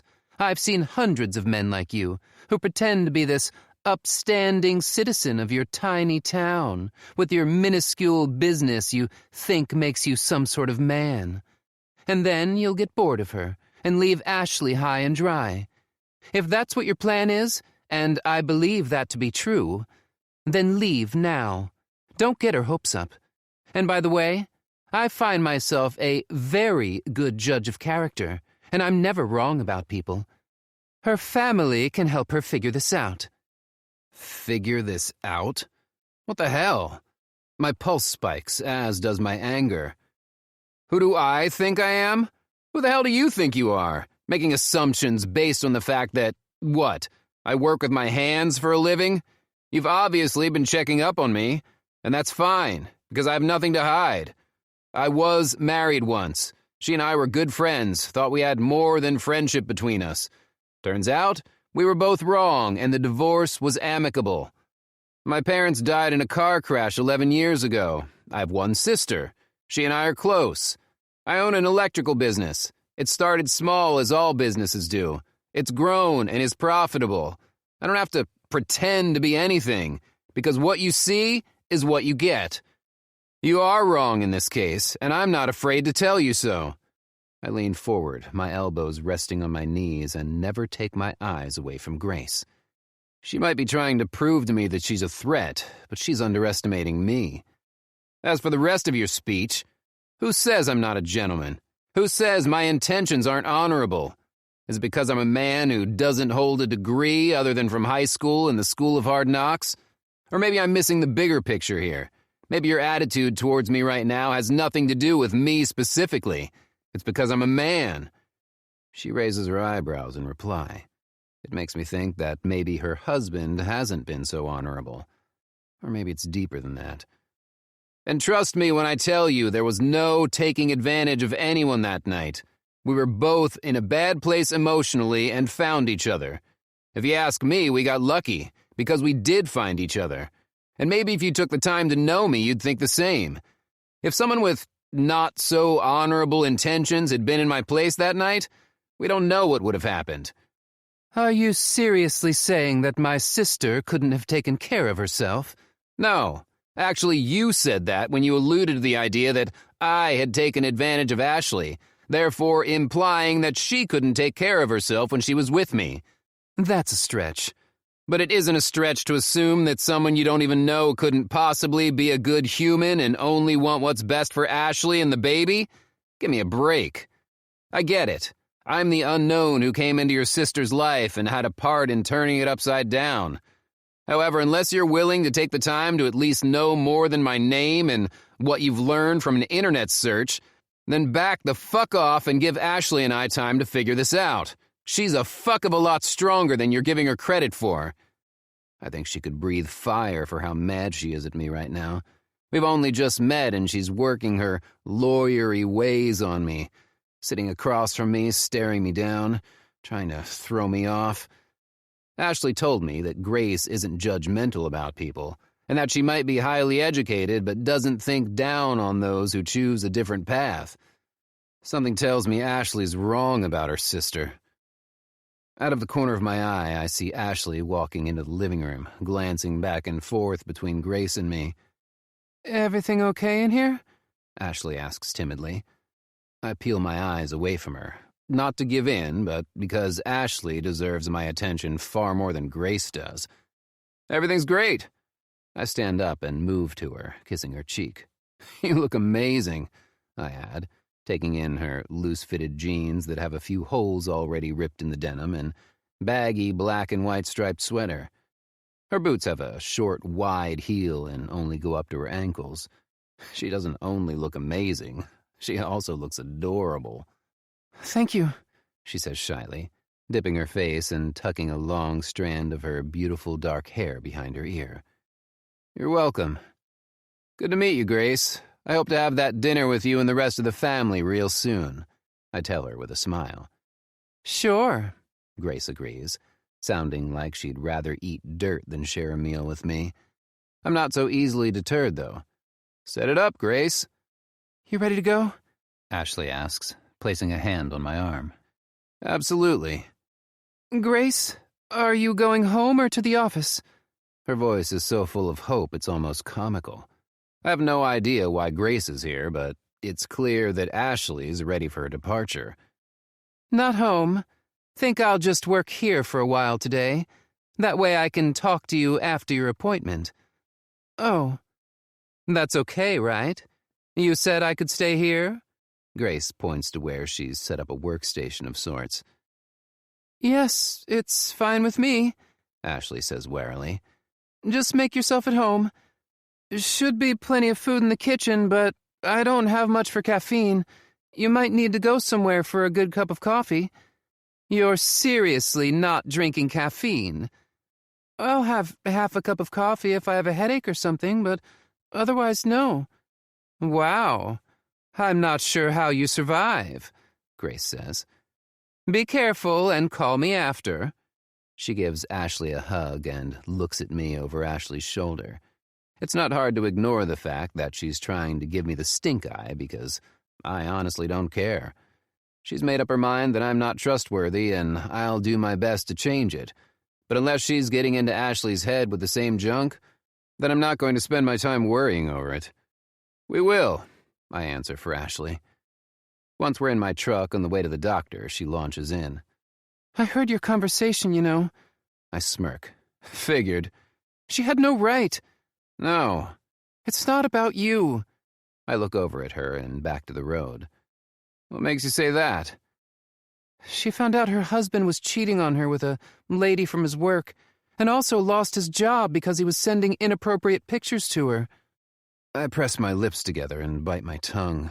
I want to say something incredibly insensitive right now about not being surprised, but that won't do either of us any good, so I keep my mouth shut aside from saying, that sucks. Yes, it does. It's also not an excuse to treat you like she did. I'll talk to her. I can handle it. You shouldn't have to, she says sadly. She's right about that. Maybe not, I agree, reaching over for her hand. I have no idea why I can't stop holding her hand, but it's become more than habitual. It's natural to be holding her hand when we're together. But if I have to defend myself or us to her and the rest of your family, or anyone else for that matter, I'll do it. It's no one else's business but our own anyway. You're right. It isn't. Don't let her words put a damper on getting to hear the baby's heartbeat today. She grins. You're right. I'll try not to. Good. Now, tell me what I'm walking into at the appointment. Will you be getting naked? I joke. Only I am curious. Ha! You perv. You just want to see me without clothes on again. Damn right I do. She blushes. I assure you, nothing has changed. I make a big show of looking her up and down, focusing on her breasts that have gotten bigger. Not incredibly noticeable, but I've paid close attention and have a lot of good memories with her breasts. I remember them fondly. Well, that's not exactly true. She rolls her eyes. Oh, shush. You can't even see anything because of my winter coat. I saw you before you put it on, I remind her. You're so ridiculous, she laughs. For real, though. Do they have to examine you today, or do you keep your clothes on? I think since I was examined last time, I get to keep my clothes on today. Last time they did all the blood work and pelvic exam. This time they'll do the regular checkup stuff and listen for the heartbeat against my stomach, but I won't have to strip down for it. Damn, I joke, and she laughs lightly. I pull into the parking lot and find a spot fairly close to the front door. Nervous? Nope. You? No. I'm more excited than anything. I've never heard a baby's heartbeat before. Me either. A first for both of us. She kind of cheers. I help her out of the pickup and we walk into the doctor's office side by side. She signs in with the front desk and they direct her to sit down and wait for the nurse to call her back. My leg bobs up and down and I sit up perfectly straight in the hard, stiff chair, my hands on my knees. Thought you weren't nervous, Ashley mutters next to me. I'm not for the appointment. Just don't like being in hospitals and stuff. You were fine when we were waiting for Josie's baby to be born, she reminds me. That was different. Why's that? Thankfully, the nurse calls Ashley's name before I have a chance to answer, especially since I don't know how to answer her. There's no logical reason for me to be nervous right now, but a big part of me keeps wondering what would change between Ashley and I if something were to happen to the baby. I don't know if she would even want there to be anything between us. If I'm being completely honest with myself, I don't know if I do either. I like Ashley, a lot, for more reasons than the fact that she's carrying my child. But if we take the baby out of the equation, is there still anything between us? I'd like to think so. And maybe that's what has me so nervous. I have never felt this way about a woman before.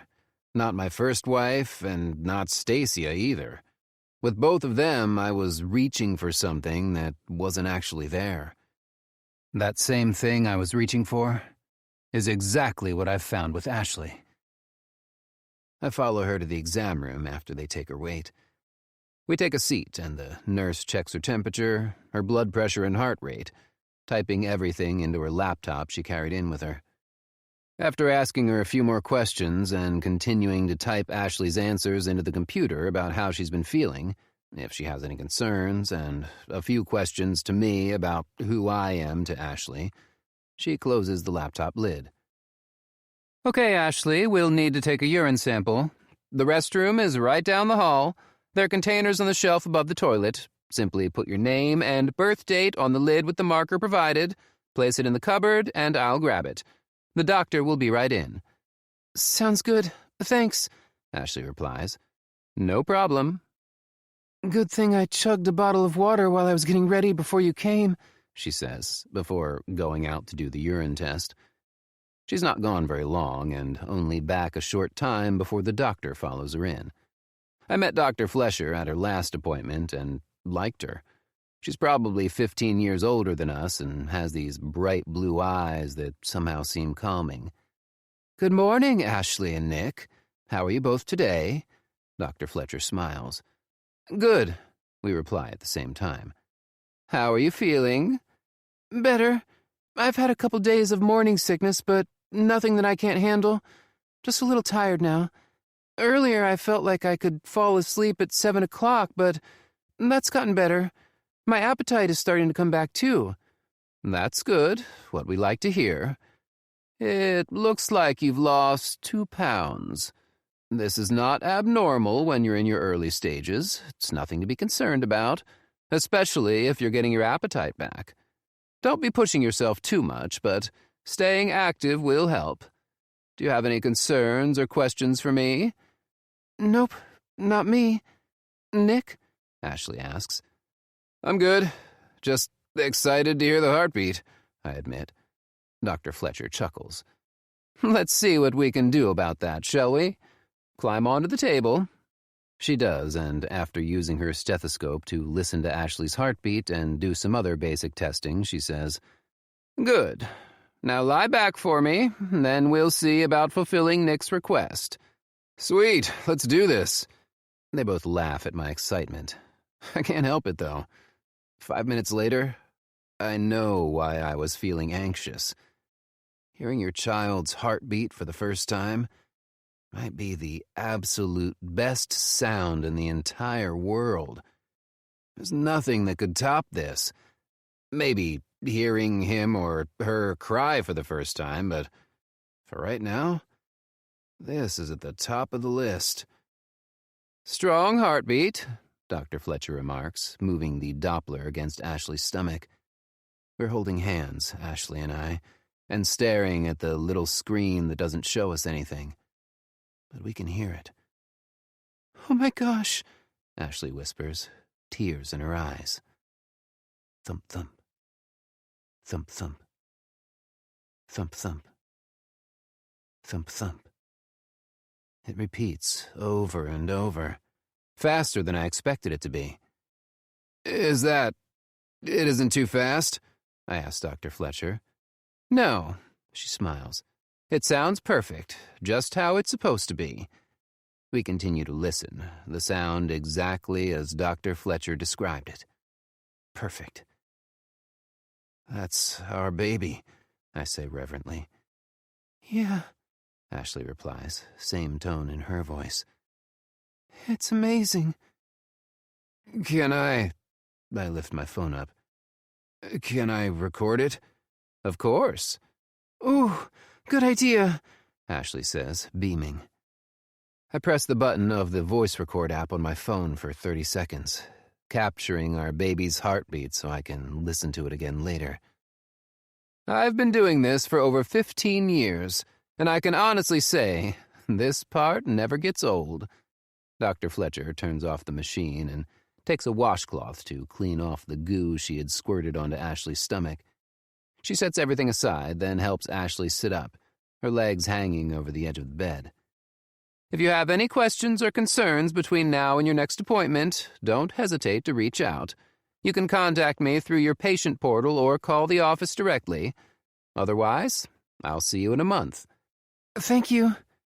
Dr. Fletcher nods and walks quietly out of the exam room, shutting the door behind her. That was... incredible, I finish for Ashley. it really was.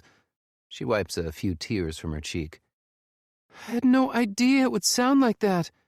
Me either. It's so loud and fast. Can you send me the recording? Yeah. I open the recording and hit share, choosing her contact. She slips off the bed and I help her into her coat, handing her purse to her once she's settled. That was even better than I expected, She admits. Same.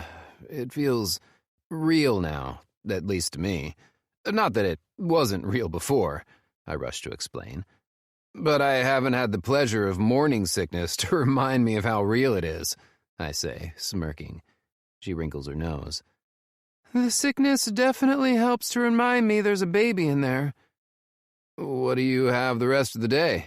I ask her once we're inside the truck and it's started up. Today's my day off, so I plan to do some errands.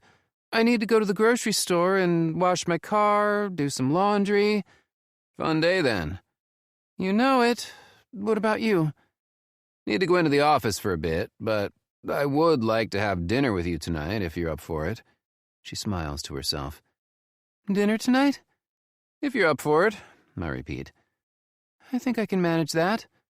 Will your sister allow it? She sighs heavily at my reminder of her sister. I don't know that I care. I know that she's hurting, but what she was saying to you this morning wasn't okay. If it helps, it didn't bother me. I turn to go toward the only grocery store in town, figuring I'll just take her. That way I can grab a few things I need, plus help her bring her groceries into her house. Then I can take her car to the shop and wash it inside the wash bay we have for our work trucks. I'm glad it doesn't, but I'm still going to talk to her. She was in super bitchy mode this morning, and you did nothing to warrant it. And what was that about her saying you took advantage of me? Like I can't hold my own? She asks, fired up. I'm definitely in agreement on that one. The way Grace was talking, one would think that Ashley is not strong enough to make her own decisions. I may have only known her for 3 months, but I can say with absolute certainty that she's an incredibly strong person. Maybe no one has told Ashley that, though. If her own sister, who doesn't seem to own a filter, says it to someone she's known for 2 minutes, I imagine she said things very similar directly to Ashley's face before. It seems it's high time someone, me, let Ashley in. Yeah, I gotta say, that was harsh. For the record, Ashley, you're one of the strongest women I know. Maybe you haven't been told that enough in your life, or maybe Grace was just having a supremely bad day. But she's wrong. I know I didn't take advantage of you because I tried apologizing for the exact same thing the next morning and got my ass chewed. I turn into the grocery store parking lot and find a spot fairly close to the front and park my truck. You might have tried to change for others in the past, but I know you aren't doing that with me. You can't fake the strength that you have. Nick, she whispers. She does this often, I've noticed. When I say something that she's not sure how to respond to, or maybe when she's emotional, she whispers my name. It isn't a response, but it is. It's her letting me know she heard me and is overwhelmed by my words. In a good way. So the non-response? It's better than anything she could say to me. Ready to get those groceries? She gives me a confused look, then sees where we are. I wasn't paying attention. I need some groceries, too. Figured it'd be easier if we just went together. I tell her the rest of my plan, and she stares at me like I'm from another planet. You're going to wash my car? She questions. Why? Why not? I counter, getting out of the truck and meeting her at the hood. I have a place all set up for it in our shop. It'll take me no time at all. Then I'll bring it back to you. I won't, if you'd rather I not. We walk into the store and each grab a shopping cart. I don't think anyone has ever offered to wash my car before. It feels like an over-the-top request, you know? Did you ask me to wash it, or did I offer? I ask her, throwing a package of romaine lettuce into my cart, followed by a container of cherry tomatoes. She places some berries, bananas, and tomatoes in hers. Well, you offered, but I still feel guilty. Don't. It's not a big deal. And it isn't. I'm surprised that she thinks it is. We shop for our groceries, and last minute I decide that maybe instead of going out to dinner tonight, I'll cook for her. Maybe a night in would do us both some good. Steaks tonight? I'll grill. We can hang out at my place, unless you had your heart set on going out. Actually, she says quietly, before leaning into me, rising up on her toes to kiss my lips. A night in sounds perfect. That's all it takes. One kiss from her and I'm a goner. Gone for her. Chapter 15. Nicholas. 7 weeks later. The day we first heard our baby's heartbeat, I knew Music is the breath between the words. Take this time to enjoy that breath. This audiobook is free, and your presence means a lot.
needed to get my shit together when it came to what I wanted from Ashley as far as relationships go.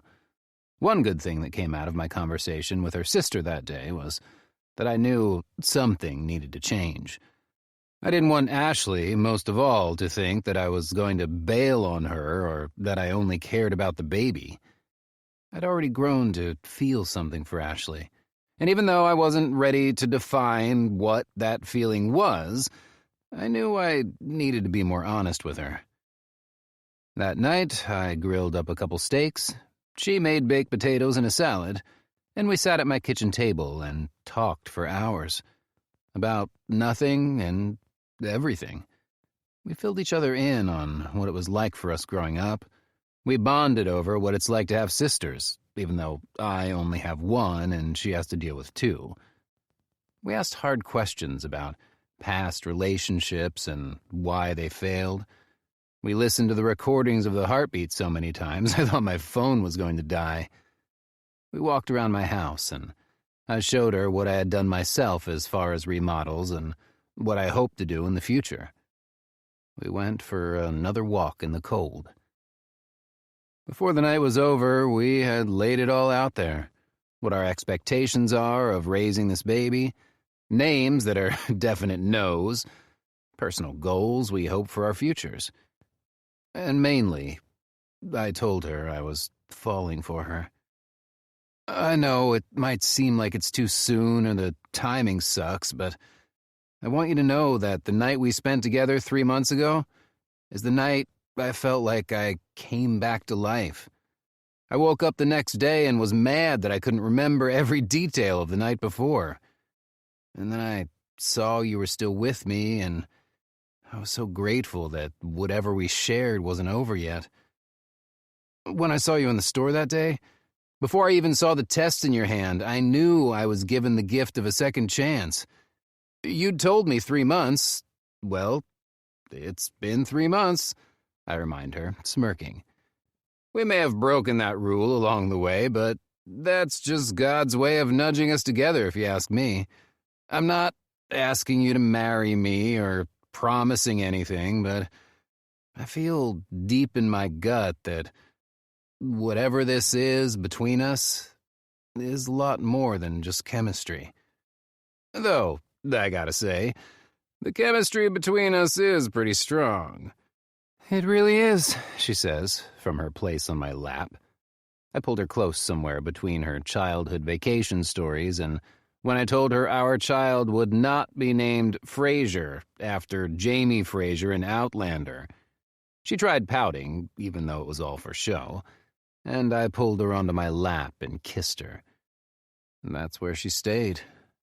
And I have no intentions of that changing, at least until after we have this conversation. Is that all it is to you?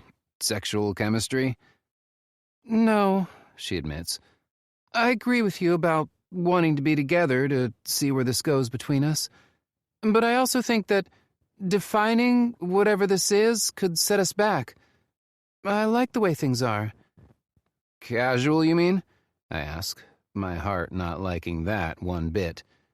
Not casual, no. I don't like that idea. She scrunches her nose, playing with the hair on the back of my neck. She likes to do that, I've discovered, which means I need to keep my hair at this length all the time. What do you mean, then? I don't know. Saying you're my boyfriend feels like I just shot back to high school, but saying that you're the father of my unborn child isn't what I want to say either. For me, I like what we are. I like spending time with you and sharing meals. I like being open with each other about how we're feeling. If this is going to work, though, because we've both sucked royally in the past when it comes to relationships, I think it would be better if we don't put pressure on ourselves. You understand that I want you, right? That I see something in the future between us that's more than this baby? I ask, placing my hand on her stomach. She covers my hand with hers and nods. I see it too, but I'm so scared. If it doesn't work because we're trying too hard, it's not only us that's going to suffer for it. we've got this little one to think about now, too. That makes sense. I might not like it, but I do agree with it. And I understand. Mostly, anyway. I want her, but she's right. We've not made healthy choices for relationships in the past, so maybe this is our chance to learn from our mistakes and move forward. Together. I'll make you a deal. What kind of deal? I lean up and kiss her neck. Well, the kind that we both benefit from. I'm listening. The deal is... I kiss just below her ear and tug on her earlobe with my teeth. Yes? She's panting, and when I let my hands slide under her shirt and up to her chest, she releases a little shiver that makes me smile. Are you agreeing to the deal? Yes, she moans, then, wait, what's the deal? I chuckle and sit back, giving her a break so we can finish this conversation with a clear head rather than controlled by our hormones. Almost had you there, I tease. If I agree that we aren't going to give us a name, I want you to tell me the second you're ready for us to change that status. While I understand the hesitation you're feeling about making anything official and agree with it for the most part, I also want you to know that I'm ready for more between us. I'll promise you that I won't pressure you as long as you have an open mind about the potential that's there for us. And in return for my Herculean effort in practicing patience, you'll reward me with... I hesitate, loving the heated look that warms her face. Not only that, you perv. No shame in this one. She only grins and shrugs as if to ask who could blame her. But, for the record, if that's what you want from me, just let me know and I'll gladly provide. What I was going to say, though, is that I would like you to reward me with being the first, and I mean the first, to know when you're ready. I don't want you running to a friend to talk it over, or your sisters only for them to try to talk you out of it since they hated me before they knew me. I want you to promise me that when you're feeling confident in who we are together, not just as two people who will be raising a child together, you call me, text me, send a carrier pigeon, whatever it is, so that I hear it first. You really think my sisters would try to talk me out of it and I'd listen? Not sure, but I don't want to run the risk. They don't know me, and at least Grace isn't willing to get to know me. Until I know for certain that they're not anti-Nick, I want us to keep this between us. I want this to work. And if that means we keep our relationship, or whatever it is, private, in order for that to happen, I'm okay with it. What about Josie? If you want me to leave her out of the loop, I will. I'm asking you to do that with your sisters, so I'll do the same. You would? Of course. Let's give us the best shot possible. I'll be your dirty little secret, I joke. She preens, leaning closer and kissing me. That might be kind of fun. Might be. I know the rest of what we do together sure as hell is. I'm in. Yeah? Yeah. I like the idea of keeping it for ourselves. I also like the idea of telling you first. You deserve to know. But you'll do the same, right? If it's getting to be too much for you to wait? It won't be. I'll wait. How can you be so sure? Because you're worth waiting for. How do you know? Because I waited 35 years to find you. What's a few more months? Wow. That's a good answer. She slams her lips to mine, and we spend the rest of the night in each other's arms. Since our talk, time has crawled along slowly and sped by fast. I know we're both trying to soak in all the stages, but we're both anxious for the more exciting stuff. When she felt the baby kick last week, she called me in tears. I'd left the office that night, eager to get to her. Then I sat on her couch with my hand on her belly, talking to her stomach and willing the baby to kick for me. It didn't happen for exactly 2 hours and 24 minutes. When I felt the tiny flutter, I almost cried. Since then, Ashley has been feeling kicks and movements more often, but I know from Josie that it will only increase the farther along she gets.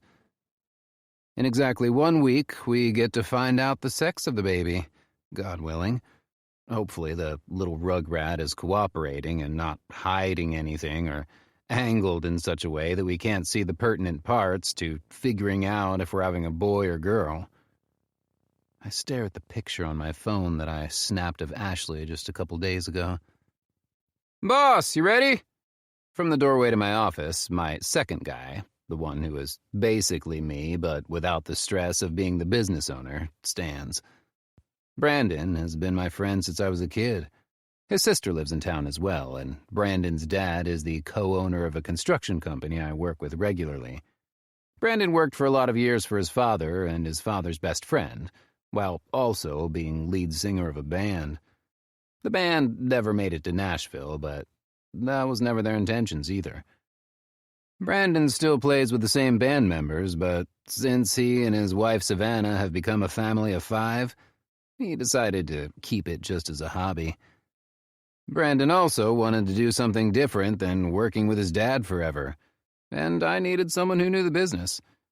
He and I work great together, and it makes my days go by a lot quicker because I know he's got my back. Yeah, just a minute. You were staring at your phone with hearts practically jumping out of your eyes, like you were hoping she was going to pop out of it like those giant cakes. "Ooh," I ask, playing dumb, flipping my phone around, letting the smooth surface glide through my fingers. Brandon shuts the door and crosses the room, planting himself in the chair across from me. "You know exactly who I'm talking about. Don't try to bullshit me. I know you're so hot for that woman, it's got you twisted up inside." Tossing my phone on my desk, I lean back in my chair, linking my hands together behind my head. "She does," I reply. "I can't help it. She wants to keep things quiet so that no one else can get in the middle of our relationship, but also so that we have time to focus on ourselves. Well, I may have been the one suggesting that part. It's all kind of blurry at this point, who suggested what, but all I know is that we're having a lot of fucking fun in the meantime." "Fucking fun, huh? Is that a clue?" "A clue? What are we, 5? It's fun, and we're not fucking." He raises an eyebrow at me, and I amend, "Yes, we're having sex, but I wouldn't call it fucking." "You realize how that sounds, right?" "I do. I can't bring myself to care, though." He blows out a breath and mimics my position. "Well, my friend, you're quite literally fucked. I give it less than a year, and you'll be marrying her with your baby on her hip." The scene flashes before me, and I can't say that it's a bad one. He bursts out laughing and stands up, slapping the desk. "Make that 9 months if the look on your face is anything to go by. Now tuck your dick in your pants and wipe the drool from your face. We've got a shit ton of people we need to hire for this job to electrify the school." He smirks at his wording. "And unfortunately for us, that means a day full of interviews." "I know what my day has in store," I grumble. As we walk out of my office, he slaps me on the shoulder. "Cheer up! At least we get to watch a bunch of young punks squirm. After we get these hires done, everything else will be gravy." "Gravy? When is anything ever that simple?" "It isn't, and it won't be. But it got your mind off Ashley for a beat, didn't it?" Chuckling, we head to the conference room to get ready for the day of interviews. For the most part, everyone coming today has been vetted already. Because of the urgency of the job, we need people who already have worked as electricians, which means for the most part, today should go smoothly.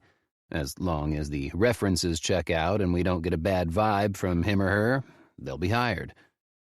Luckily, I already know that tonight will be a good way to end the day. Ashley asked me to come over for dinner and to look online at a few houses with her that she found through her realtor. The problem seems to be finding something that's decent in her price range. But I have to get through these interviews first. Then I can see my girl. And just like every other day, I'll be counting the minutes until that time comes. Chapter 16. Ashley. Now listen here, my little bundle of joy paired with a pain in my ass. You had your chance 2 weeks ago to show us what was between your legs. You chose to be private. That's a good trait to have in the future, but right now, your daddy and I would really appreciate a little less modesty. Lying in bed, I rub my small round stomach, talking to the baby and trying to rest. We had our ultrasound 2 weeks ago where we had hoped to find out the sex of the baby. But he or she was being difficult. Seeing the baby had been wonderful, of course. And finding out that the baby is healthy and is developing right on track was even more wonderful. But darn it all, I want to know what names to focus on. Today is my regular checkup with Dr. Fletcher, and we're hoping that she takes pity on us and pulls in the portable ultrasound machine to do a quick check. She had mentioned it once. And Nick already promised that if she didn't bring it up, he would. I have no doubt that he'll follow through. He's nothing if not ambitious when it comes to the baby. Well, in most things, but especially about the baby. The baby kicks me, and all I can think is that he or she is trying to tell me that they can't be told what to do. Don't you sass me, Mr. or Miss. Whatever. Another whopping kick that makes me gasp. You stinker. I get out of bed, still scolding the baby about talking back while inside the womb, and almost pee myself when I hear my front door open and close, followed by very heavy footsteps. Footsteps that didn't take the time to remove his or her shoes, which is not a good scenario. Everyone who comes to my house knows to immediately remove their shoes. But also, I'm the only one who has a key to my house aside from Grace. She asked for one in case she felt like not being home and around Samuel again. I hesitated at first because she had been so awful to Nick. But when the 6 of us got together for dinner a few weeks later, she pulled him aside and apologized to him without me having to tell her to. Grace doesn't admit she's wrong or apologize easily, so to me, that was a big step in the right direction. She didn't make excuses for her behavior. She simply said that it was uncalled for and that it would never happen again. I'm not sure that I believe that she won't act that way again, but I'm giving her the benefit of the doubt and hoping for the best. It's not forgotten, but I refuse to dwell on the past. But the sound of the feet that are coming into my house are definitely not Grace's. I look around my bedroom, hoping to find a bat or a gun or a big stick. But since I have none of those, because I don't own any of those, I stand in my bedroom completely unprepared for the person who just broke into my house. Don't worry, I whisper to my stomach. Then I rush to my nightstand and grab the only thing I can find, then brandish it like a shield, extending it out between the door and myself. Holding my weapon in the air, my heart beats out of control as I wait for my demise. Ash, Nick calls. I blow out a breath. Oh my gosh, Nick, what are you doing? I call back, walking toward my bedroom door just as he appears. What do you mean? I'm here for your appointment. Your door was unlocked. So you just came in? I shriek. I knocked 3 times. Sorry, when you didn't answer, I got a little worried. I didn't hear it, sorry. Dang. I place my hand on my heart. You scared the crap out of me. I I trail off when I notice how wide his eyes are, staring right at my chest. That's not entirely uncommon because he's a boob guy and mine have just so happened to double in size. It's been quite something. But that's not what he's staring at. He's staring at my weapon of choice. I stare at his face and wonder if this is how he felt when I saw his teddy bear tattoo. No, this is far worse. Because I just panicked and pushed a button. So now my weapon is vibrating against my chest, my hand shaking. "What you got there?" he asks. Oh, he's funny. "Nothing." Sure doesn't look like nothing. It looks to me like you were massaging your neck. That'd be right. Do you massage your neck often? Narrowing my eyes, I make a big show of turning off my neck massager and tossing it onto the bed. Good place for it. Easy access for later, he says. Oh my gosh, you're such a jerk. I laugh, covering my face with my hands. How embarrassing. What was I doing? Did I think I was going to massage my kidnapper to death? Beat him with my vibrator? Whop him upside the head with it and run for cover? Nick uncovers my face and lifts my chin. Tell me about this, he says, pointing to the bed. I heard you come in and panicked. So you decided to get a quick masturbation session in? My jaw drops and my face turns the shade of the ripest tomato. Oh my gosh, I can't with you right now. What? It's an honest question. You just said that you panicked and I walked in to see you holding your vibrator to your chest. What am I supposed to think? I was using it to maim whoever had broken into my house. His lip twitches. To what now? Maim, hurt, destroy. I don't have actual weapons and this was the first thing I thought to grab. Let me get this straight. You think your house has been broken into and the first thing you think of is grabbing your vibrator? You didn't want to leave it behind, huh? Well, when you put it like that, it just sounds silly. And how else am I supposed to put it? I groan. He's not letting this go, and I don't think I've ever been more embarrassed in my life. Can we just forget this ever happened? 'Cause that'd be great. He shakes his head, crossing his arms over his chest, planting his feet wide. Not a chance. This was amazing. Tell me, does your brave, vibrating defender have a name? Does it perform superpowers that I'm not aware of to fend off evildoers?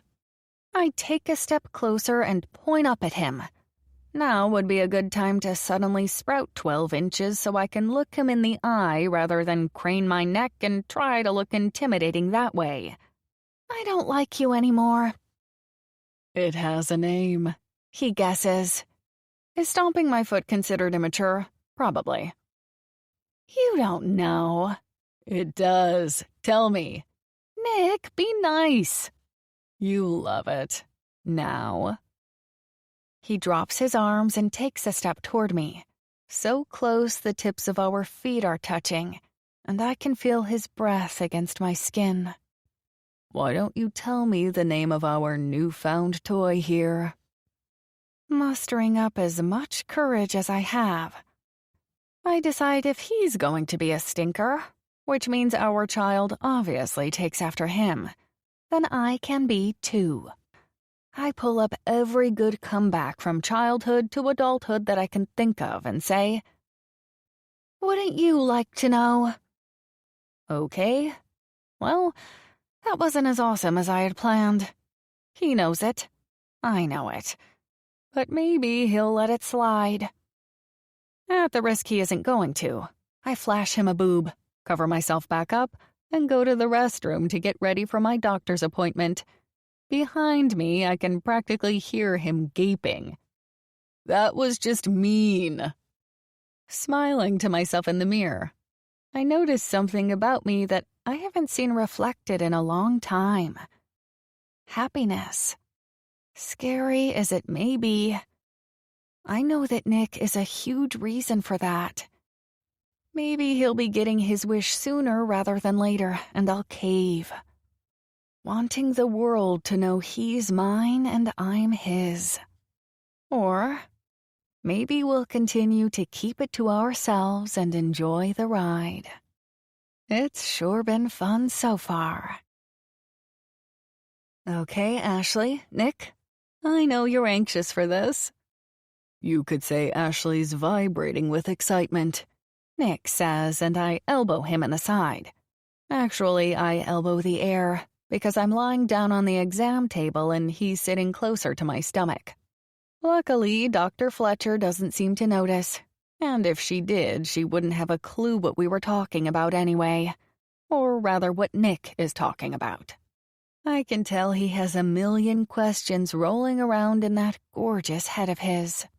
This morning she was moving around the house, practically pulsating from her eagerness to come. My eyes almost bug out of my head, and Nick sits calm as can be, watching Dr. Fletcher do her thing, squirting the warm goo onto my stomach and rubbing it around with the Doppler. She nods in understanding. It's always exciting. Let's hope the baby cooperates this time. Let's hope, I say, trying not to clench my jaw. I wish I could say that I hated the way Nick's acting, but the truth of it is, he was right before. I love it. The teasing and playfulness is what makes Nick, Nick. And that's more than all right with me. Once we hear the baby's heartbeat, something that never gets old, we both quiet down, holding hands and staring at the screen. That's also something that never gets old, seeing our baby. So amazing, Nick mutters. He's inside there. So perfect and healthy and happy. Ready for us to screw him up. He adds jokingly. Boy, huh? You're going with my theory? He shrugs. Seems right. Look. He points to the screen at something that could be an arm, a leg, a stick. Heck, how do we know? We aren't doctors or ultrasound techs. That's not his. Oh, yes, it is, Dr. Fletcher explains. Congratulations, you two. You're having a boy. We're having a boy, I repeat, stupid tears building once again. I feel like that's all I do sometimes. That and eat. I guess the baby and I should get along great then. Eat, cry, poop. I do that too. We're having a boy, Nick practically shouts, making both Dr. Fletcher and I laugh. I take it this is good news? He looks a little sheepish for his outburst. Hey, I was beyond happy that the baby was healthy. The fact that I know what to do with his parts when it's my turn to change his diaper is a huge bonus. Well, you're in good hands there, Mama. If he's already talking about changing diapers, you found yourself a good one. Nick beams and I roll my eyes. Oh, brother, don't stroke his ego. He's confident enough as it is. Dr. Fletcher shakes her head, laughing at the two of us. While she has been doing the ultrasound, she also clicked a few buttons to take pictures and print them out. Once she's finished, she wipes my stomach clean of the goo, hands the pictures to us, and leaves us alone. I'm still lying back on the table, but this time I'm staring up at pictures of my son. We have them from his first ultrasound, too, but this time it feels different. Maybe simply because now I know without a doubt that it's a boy? I'm not sure. Amazing, Nick says beside me, looking at the pictures too. It really is. Julius is still off the table. So is Fraser. He stands up and helps me from the table too. I wasn't saying anything. I could sense it. You were looking at the pictures and thinking names. I'm not naming my child after an Outlander character or your favorite orange drink when you went to the mall as a kid. You're so boring, You probably want to name him like George or something. First of all, George is a fine name. It's classic for a reason. But no, I'd think of him like Curious George the monkey, and that's not going to work. Second of all, yeah, I do want a boring name. His lips twist and he amends. Not boring so much as strong, timeless. A name that's lasting and can be carried down to the next generation if he chooses. More traditional without being dull. Timeless. I like that idea. After making sure we have my next appointment scheduled, we walk to his truck, and just like every time since my 12-week appointment, we go to the grocery store and get the items on our lists. As we're walking through the store, this time sharing a cart, I glance over at Nick, watching him without him knowing.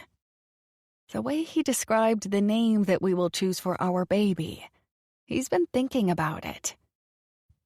I knew this already.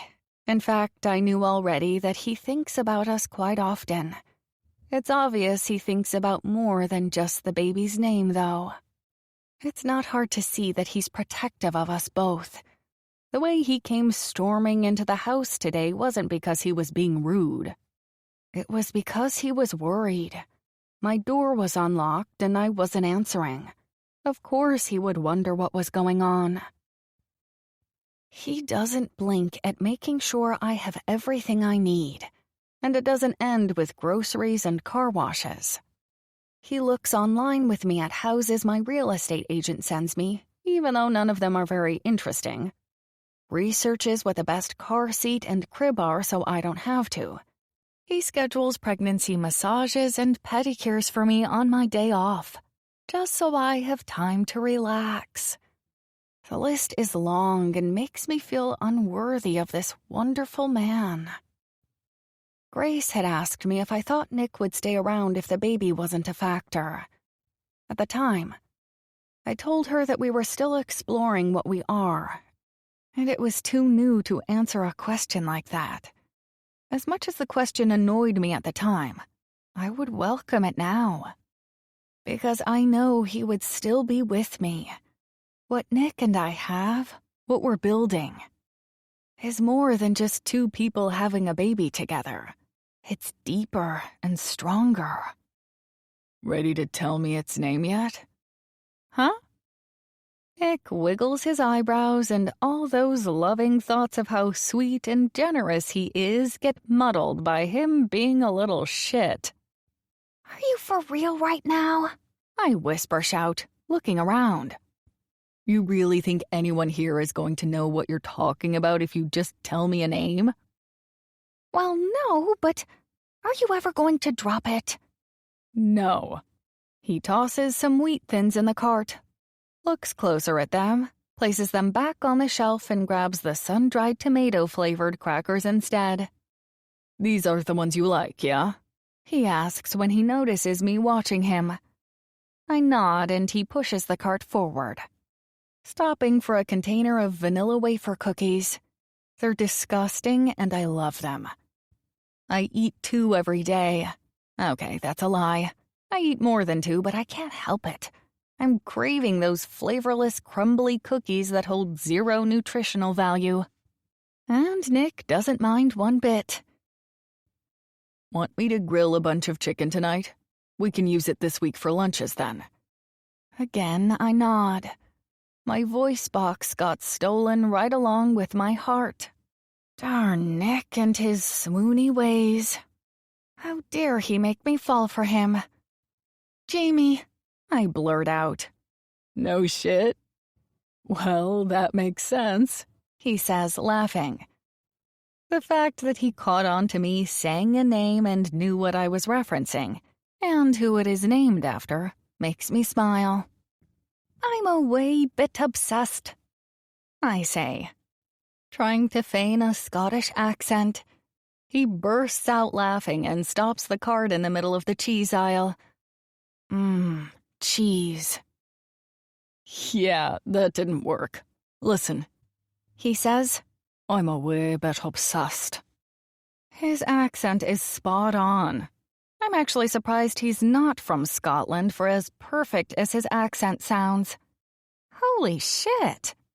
I think I just had an orgasm right next to the smoked Gouda. It's all in the tongue. Of course it is. I agree. Say something else.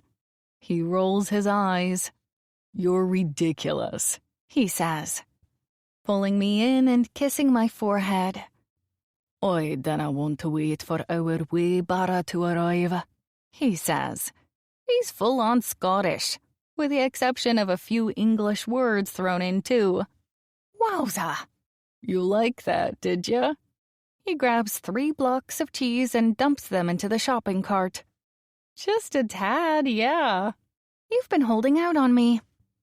Like to keep a bit of mystery about me. Don't want to lay it all out there. Where's the fun in that? I wrap my arms around his waist and give him a squeeze. He kisses me on top of the head, and all I can think is that I can't wait to keep finding out more of the mysteries that make up Nick Warner. Chapter 17. Ashley. 7 months along. I'll call you when I'm on my way home, okay? Sounds good, Nick replies. Just be safe and have fun. With my sisters? Okay, try to have fun. Who knows, maybe they'll be less bitchy about you being pregnant this time. I don't like it that y'all are on the outs with each other. It isn't right. You're family. I hate bringing this on him. He has 1 sister and that's it. Not much for extended family, and with their parents gone, they've relied so much on each other. I always feel guilty when I complain about my sisters or parents, but he always says not to hide it. He wants me to be able to complain to him rather than holding it in. It's just that lately I feel like that's all I do. Complain, complain, complain. My back aches. I'm not sleeping at night. I have to pee every 5 minutes. I feel ugly. Money is tight because I'm trying to save to buy a house. That complaint really gets under his skin because he's made it clear that he's more than willing to pay for anything the baby or I need. But he's not the only one responsible, and I like that we're partners in it. And all the family stuff I whine about. My parents telling me I needed to move home so I have their help, then reminding me that I'm not married so I better not even think about moving in with Nick. Because it wouldn't send the right message to the baby. What even is that? Are we living in the 1950s or what? Honestly, I laughed in their face for that one. But the sting settled in and festered into irritation. They don't want to tell my grandparents because they're afraid they'll be disappointed.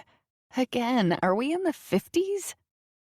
No way was I going to hide the pregnancy from my grandparents like a dirty little secret, so I called them and told them myself. I didn't leave out any details. Okay, maybe a couple because there are some things grandparents just don't want to know about their granddaughters. But they know that Nick and I were strangers but have since become close. They were a little surprised initially, but they brushed it off and are happy for me. My grandma is making the baby a quilt. My grandpa asked if he could build him a crib. It's safe to say they're supportive. It's my parents and sisters that have been making me mad on a daily basis. In an effort to move past their snide comments and judgment, I agreed to have dinner with my sisters tonight. I'd much rather be sitting at home watching Netflix or hanging out with Nick. I know. They just make me so upset lately. Don't let their comments get to you, remember? Their opinions are only that, opinions. I take a deep breath, staring through the windshield of my car toward the door that leads inside the restaurant of doom. That might not be fair. The restaurant itself isn't full of doom. It's actually one of my favorites. Maybe that's why I'm nervous. I don't want to have one of my favorite places ruined because of my sister's negativity. Ash? I'm here. You got this. I believe in you. And if they start up with you, call me and put me on speaker. I'll have a talk with them both. That would be a disaster. He might be encouraging me to spend time with them, but he wants very little part of it. They've been nothing but nasty to him, and he doesn't deserve it. For the most part, I've tried to keep him away from them for that very reason. What he said about having a talk with Grace and Lucy, he's completely serious. The only reason he hasn't given them a piece of his mind is because he doesn't want to cause more troubles between us. But the offer is beyond sweet nonetheless. And honestly, if things don't change soon, I'll be taking him up on it. For now, though, he just needs to know one thing. You're the best, Nick. I don't know what I would do without you. Thank you. For what? Offering to talk with them? No, for being you. You know, maybe I changed my mind, he says, his voice an octave or two lower. About what? Maybe you should skip dinner with the sisters tonight and come hang out with me instead. I'll make you forget all about their judgmental asses. Tempting. It is, too. He doesn't realize how much more I would rather be sitting on a couch with him than, well, basically doing anything else. The day we were in the hospital waiting room while Josie was giving birth to Jay, I made a little joke along the lines of how I made a good choice for who my baby's daddy is. But it really wasn't a joke at all. He's wonderful. The best partner a girl could ask for. And I mean partner in every sense of the word. If only I could find the courage for the physical stuff we've been dancing around. I don't know how much longer I can hold out from not attacking him. I'm so dang horny all the time, and being around Nick doesn't help one bit. He's the definition of a walking temptation. I know that giving in to our desires would be great. Beyond great, actually. Spectacular. Mind-blowing, even. But what about after? Right now, it is so good between us. So good. We're much more than only friends, but not friends who cross the line, even though we both want it. But I can't get over the what-ifs that continue to circle around in my head like the animals in a carousel. We're happy together as friends. There's always this invisible boundary line holding us in our places. That line seems to be getting thinner and thinner by the minute, though. I want him with every fiber of my being. We haven't had sex since the night Jay was born, and I don't know how much more I can take. What I wouldn't give to run my tongue up and down his upper body, and for him to do the same to me. He told me early on that he was an affectionate guy, and he wasn't lying. It's the truth for sure, and it's wearing me down. All the little hugs and hand-holding, the forehead kisses. The way he places his hand on my lower back. He's breaking down every defense I have simply by being him. No charade or fancy talking. It's just Nicholas. I hear a knock on my driver's door window, and I turn to see Grace looking annoyed.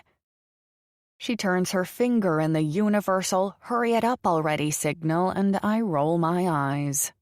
Grace is here looking grumpy as ever. Sounds like it'll be a fun night. Right. I'll call you after. Or during, whatever you need. I glance over at Grace, who looks even more impatient than she was 10 seconds ago. Even though it's a beautiful summer day, the sun shining brightly, the humidity low and heat bearable, she looks like she's miserable. I mouth, "I'm coming," to her, and dip my head and say to Nick, "Thank you. I'll talk to you soon." Told you already, baby. No need to thank me. This is what we do. We're there for each other. No questions asked. Now go have dinner with your sisters and eat all the things. I hang up and drop my phone into my purse. I don't take the time to check my appearance in the visor mirror before opening my door. Grace will just be even more irritated if I take another 5 seconds. Yes? You're so selfish, Ashley. I've been standing here for like 20 minutes. 2, actually, and no one told you to wait for me. She huffs and spins on her sky-high heels before stomping toward the restaurant.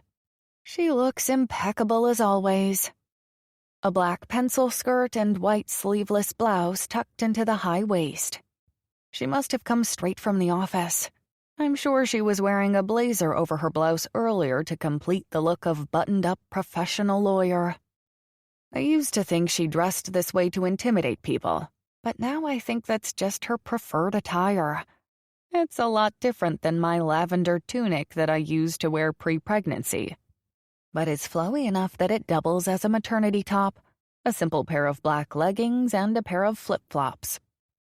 The weather might be bearable this summer, but I'm still 7 months pregnant and I have no desire to cram my feet into actual shoes if I don't have to. After you, I say sarcastically under my breath, because unlike her, I'm not here to start a fight. It's sweltering out there. She gripes to me when we're inside the restaurant in the air conditioning. It's actually not, I argue. She shoots me a glare because she doesn't appreciate when people don't agree with her. What? It's a gorgeous day and I'm not going to sit here and listen to you bitch and moan about it. What's gotten into you? Nick is the first thing that comes to my head, but I don't say that. I simply shrug. If I told her that Nick was changing me, she'd only bring up all the past relationships that I've changed my personality for. But this time it's different. Nick is different. I don't know if we're technically in a relationship or not, but I don't want to be with anyone else. And the way he acts, I don't think he does either. And the ways he's changing me are for the better. It's not about conforming to who he wants me to be.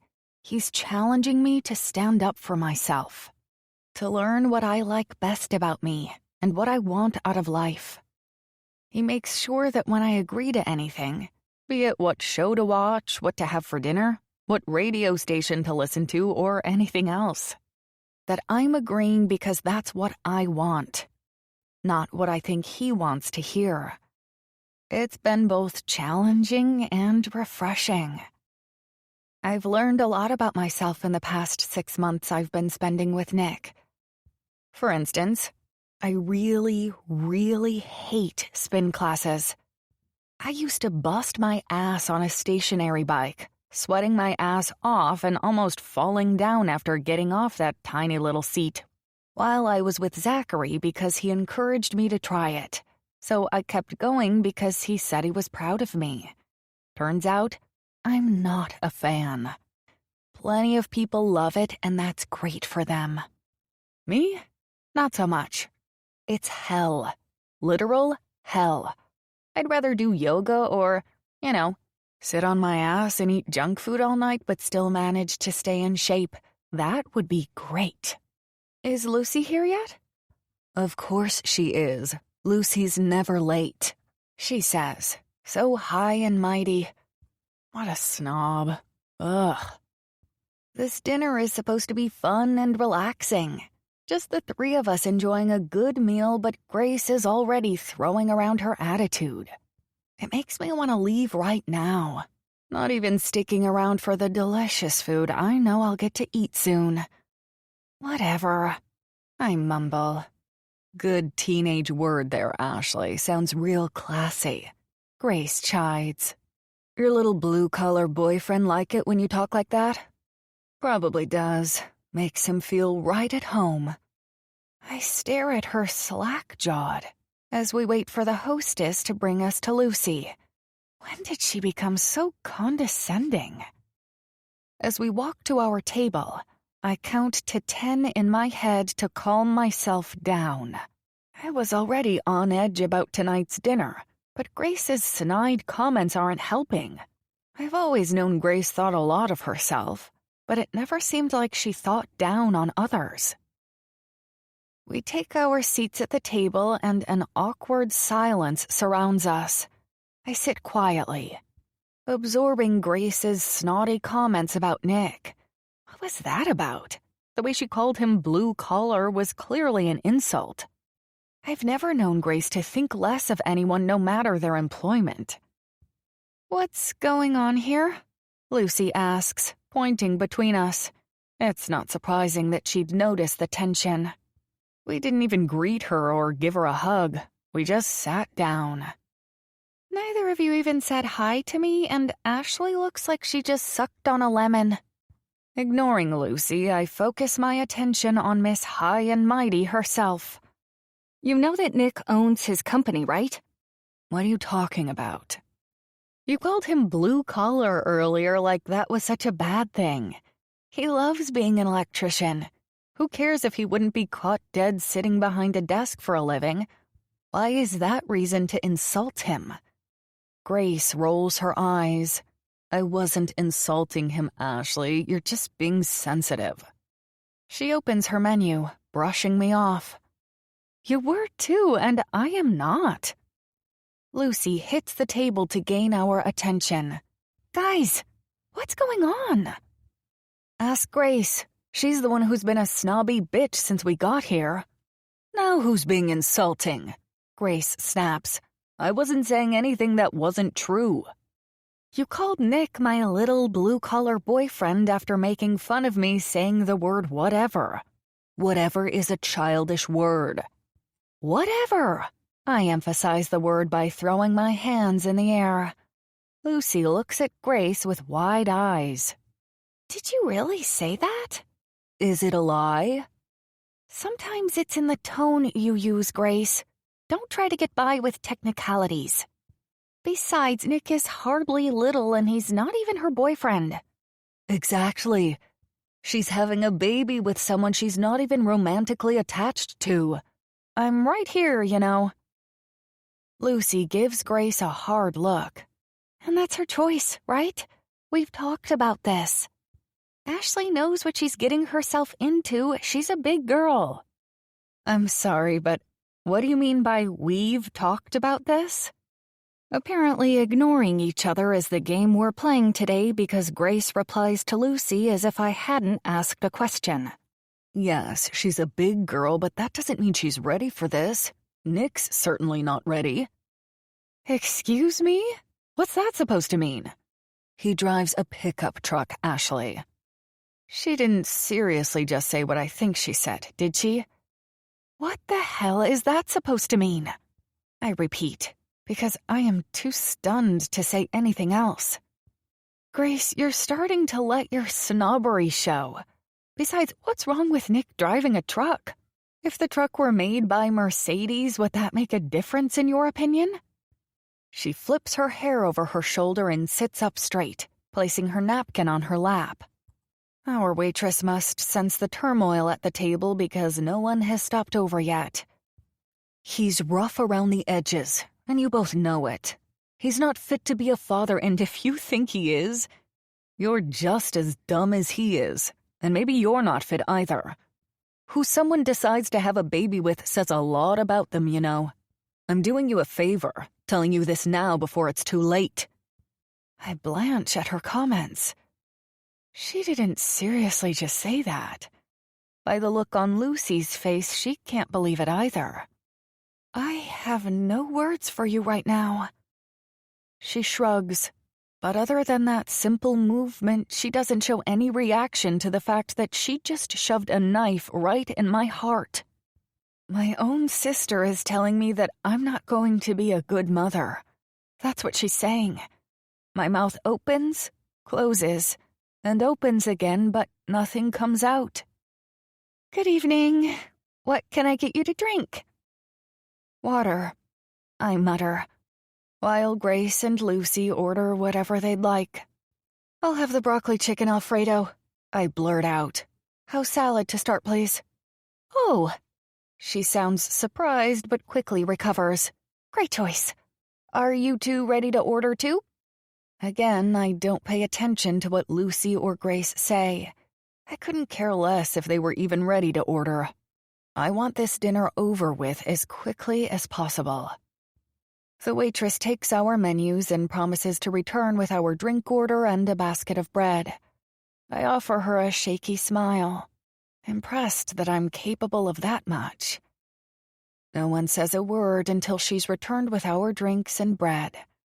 I take a long, fortifying drink of my water and clear my throat, keeping my eyes focused on the table. To her credit, Lucy seems as troubled as I am by Grace's words, but doesn't stand up for me either. I don't know if she thinks the same as Grace, but it wouldn't matter if she disagreed. Lucy's far too much of a coward to argue with her. She would never dare to think differently, at least to Grace's knowledge. I hear my sisters talking to each other as if I'm not even here, and feel a pain in my chest. Lucy is explaining to Grace how she and her husband have decided to try fertility treatments. Meanwhile, Grace is listening but smirking at me, knowing that she's gotten under my skin. What do you think, Ashley? I swallow the large piece of bread I just shoveled in my mouth. Of what? Grace rolls her eyes in annoyance. Lucy having to go through the expensive fertility treatments. I look at Lucy, who's staring at Grace with a furrowed brow. I never said they were expensive, she says quietly. Aren't they, though? Grace counters. She's being a patronizing bitch, and I'm 2 seconds away from throwing my water in her face and telling her just that. Lucy takes a sip of her strawberry lemonade and sets it down, her hands shaking just a little bit. Well, yes, but it will be worth it. And if it doesn't work, we'll adopt. There are other ways to have a baby. Something lights up in Grace's eyes that gives me an uneasy feeling. Adoption, huh? You'd be okay with that? Yes, absolutely. Interesting. The way she says it makes that uneasy feeling grow into a panic. She's up to something. I know her far too well. There's a gleam in her eye, and it's not a good one. Whatever is going through her head is not going to be good for me. You know, Samuel and I have been talking about adoption as well. She mentions casually about her and her husband. Oh, yeah? Lucy asks curiously, but I can see that she's nervous as to where Grace is going with this. It's the way she's talking about it that's troubling us. She sips on her glass of red wine. Mm-hmm. She hums, looking at me over the rim of her goblet. That's good, right? I'm content sitting here, letting them have a conversation without me, munching on the soft, warm bread. Yes, we've actually chosen a mother, too. That's surprising to me. But by the look on Lucy's face, she's just as shocked as I am. This is the first we've heard of Grace and Samuel looking into adoption, and now they've chosen a mother? That's fast, right? Oh, so you're doing private adoption? Something like that. Your salads? Our waitress says, placing mine in front of me first, then placing the others down. Is there anything else I can get for you? No, thank you, Lucy says softly, and I shake my head. I pick up the salt shaker to add a bit to my salad. But Grace reaches over and takes it from me before I can add any to the dressing. What do you think you're doing? She snaps. Trying to eat my salad? You really think you need more salt in your diet?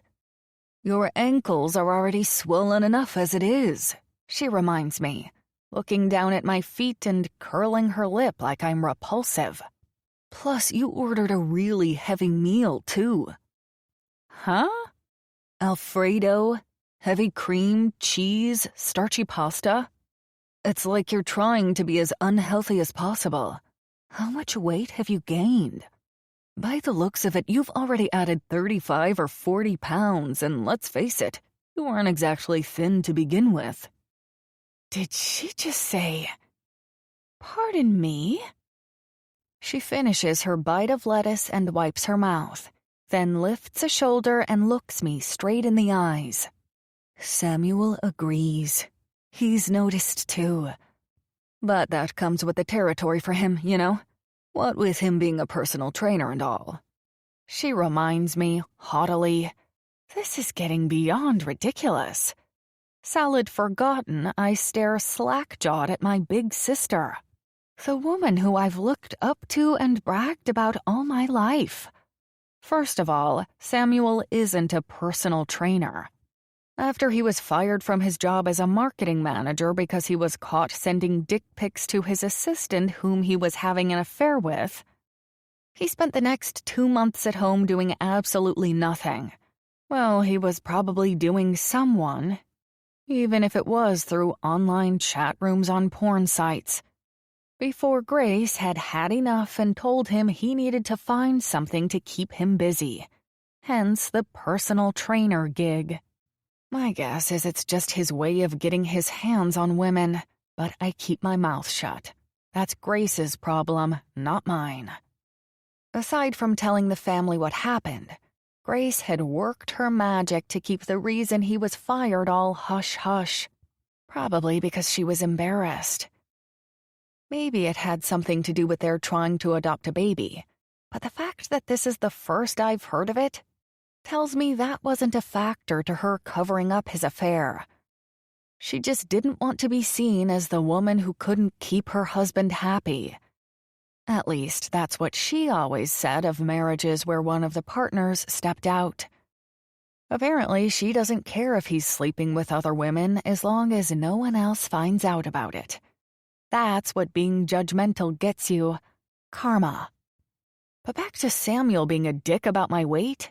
If he's talking shit about me and making fun of the weight I've gained because I'm pregnant, he's going to find out what it feels like to be sat on by my pregnant ass. Or kicked in the nuts. What a jerk. Who does he think he is? And why would Grace put up with it and allow him to talk like that? My stomach is queasy. The dinner hour waitress just delivered not a bit appetizing despite the fact that I've been craving, and eating a lot of, Alfredo sauce for the past few months.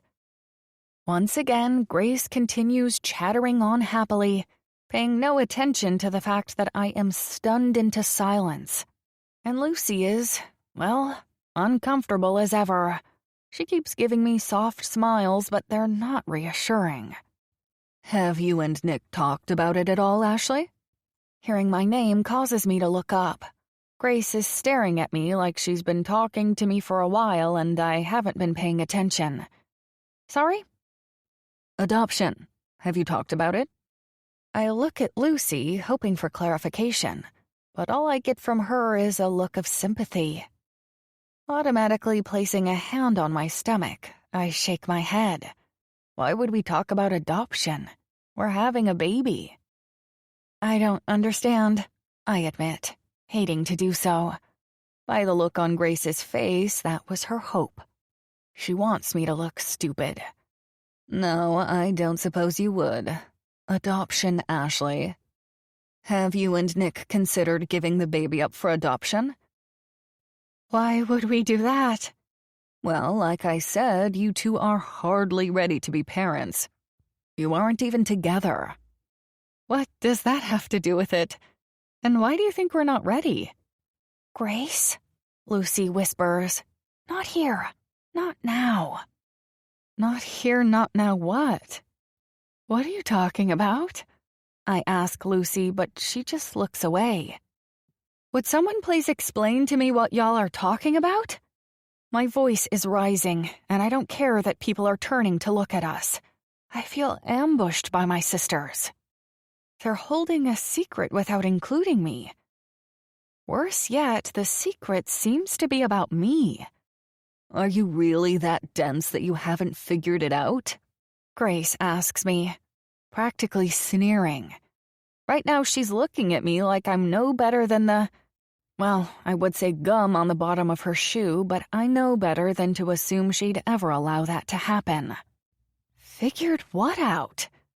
Samuel and I would like to adopt your baby.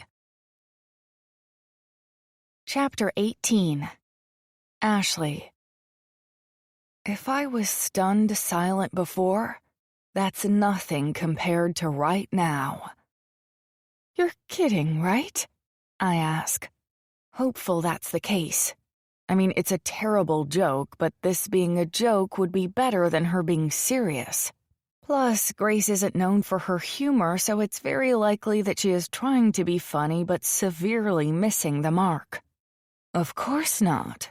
We'll pay you if that's what you're worried about. Nick, too. I have the papers all drawn up. She's talking to me like I'm one of her clients and we're getting ready to make a deal. Papers? She reaches into her oversized bag and pulls out a manila envelope, setting it on the table between us. I don't touch it for fear that she'll get the wrong impression, even though I want to set the envelope and its contents on fire. For you to give up the rights to your baby, obviously. I mean, it wouldn't work if you later tried to claim the baby as your own. Or Nick, either. That would be horrible. Can you imagine?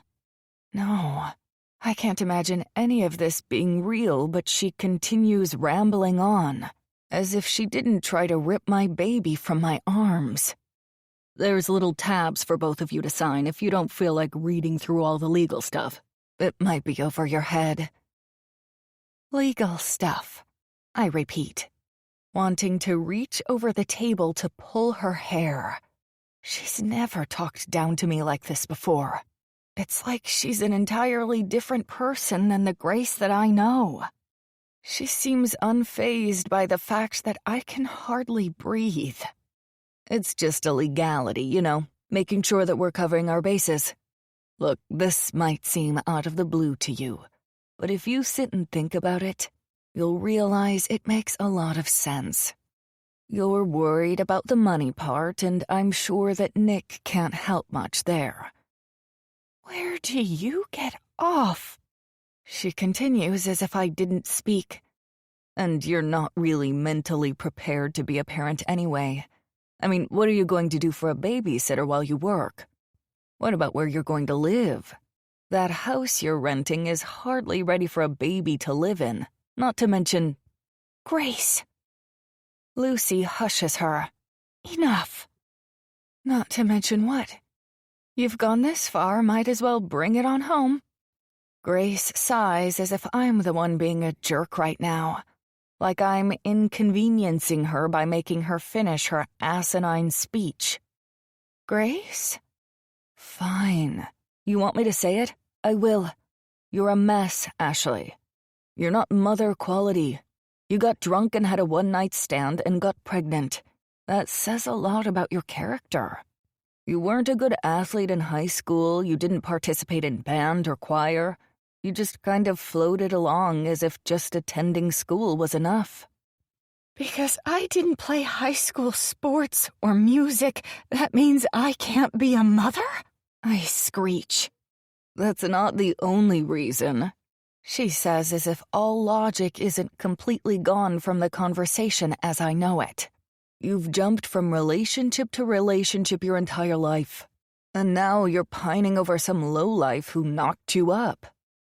Did you just call Nick a lowlife? What the fuck, Grace? Why are you being so nasty? I'm not. I'm simply telling the truth here. You would be doing both yourself and this baby a favor if you'd sign the papers over to me and Samuel and let us raise him. Think of all that we can give him that you can't. Vacations, the best private schools, a college fund to set him up so he doesn't have to worry about paying for it himself. The nicest clothes and shoes so he doesn't feel left out at school. Fees for all those sports clinics and camps and whatever else they do so they're the best at each sport they want to be involved in. That's expensive, you know. Have you thought about that? How you're going to even pay for the stuff after you get him through diapers and formula and baby food? Do the right thing, she says, pushing the envelope over to me. I promise you we'll be excellent parents. This is what we have wanted for a long time. The fact that I can't get pregnant and you got pregnant so easily is a sign. It's meant to be. Samuel and I, we need this. If I sit here any longer, I'll say something I won't be able to take back, and I won't stoop to Grace's level. Rather than respond to any of her hate-filled lecture on how I've been a massive screw-up my entire life, I reach into my purse for my wallet, pull out $30, toss it on the table, and stand up. Without a goodbye to either of my sisters, I turn and walk away. I keep my head held high and my tears at bay, not allowing either of them to see what Grace's words did to me. By the time I make it to my car, I'm trembling from head to toe. My emotions are all over the place. I'm so mad I can't think straight. My fucking sister. Who the hell does she think she is? Adopt the baby? Where does she come up with this shit? Years of being a selfish asshole, that's where. But I'm also so incredibly sad. How did she think I was going to take that? Why would she think I'm incapable of being a good, actually any type of mother? I'm not sure that anybody is truly ready to become a parent until the baby comes into their lives. But I know I'll be a better mother than Grace ever could be. First of all, she never once mentioned love. She'll buy the baby things, that's all. If that's her idea of being a good parent, I'm scared for when it does happen for her. One thing I know for certain, though, is that she won't become a parent because of this baby. I'll be hard-pressed to let her near him, even. My phone rings, and I take a deep breath before looking to see who it is. With a shaky hand, I reach into my purse and pull it out, releasing a deep sigh when I see it's Nick. "Hey," I answer. "You all right?" I've kept my tears held back until hearing his voice. 2 words. That's all I had to hear, and my eyes are leaking like a damn sieve. "How'd you know?" "Lucy texted me. Or actually, Grant did. We exchanged numbers, you know. Lucy texted him and told him I needed to check on you immediately." "That was nice of her," I mumble. It would have been nicer if she would have spoken up while Grace was being a monumental bitch earlier, but I guess better late than never. "What happened?" he asks gently.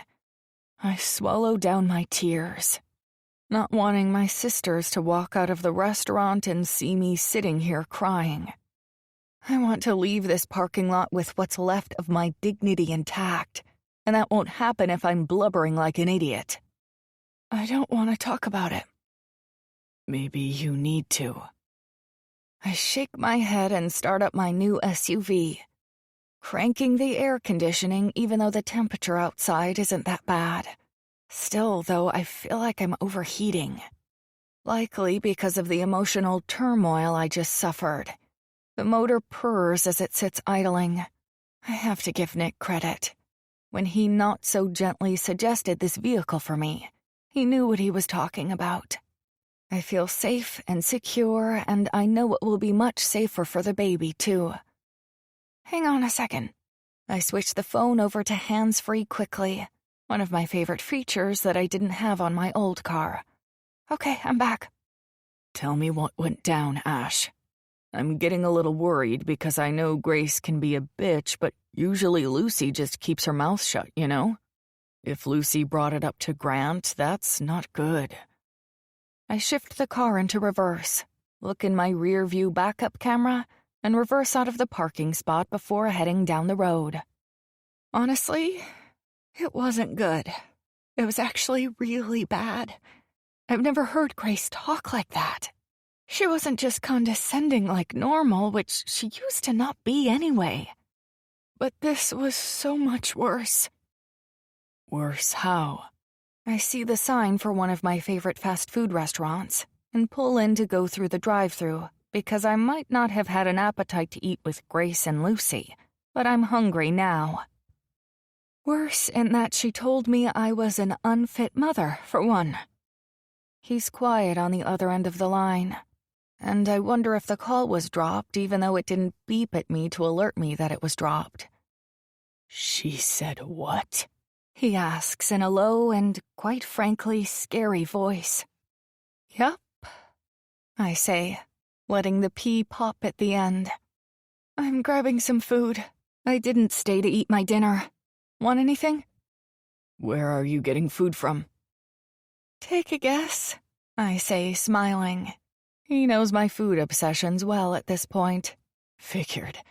If you get something for me too, does that mean you're coming over? It takes me a second to realize that's where I was headed, and when it clicks, I don't know how I feel about it. By your silence, I'm going to guess that you're having a little internal meltdown right now. But shut it off and come back to reality. Yes, I definitely want you to come over, and I'm glad you planned on it without thinking it through. Yes, get me some food. I'm starving. If you'll get me a chicken sandwich, macaroni and cheese, and one of their cookies, I'd be forever grateful. He's so unbelievably sweet. He could have made me feel awkward about assuming that I would be going to his place. But he rolled with it like the kick-ass guy he is. I'm falling so hard and fast for this man, and nothing seems to be able to slow it down. You know I'm not sharing my nuggets. You know I'm not sharing my mac and cheese either, so get an extra order of each of them. And the waffle fries, too. We'll eat it. Ain't worried about it going to waste. Grace and Samuel think I'm fat. I have no idea why I blurt that out.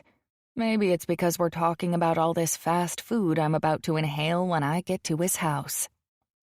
Then we'll send them a picture of your rockin' fucking body and prove them wrong.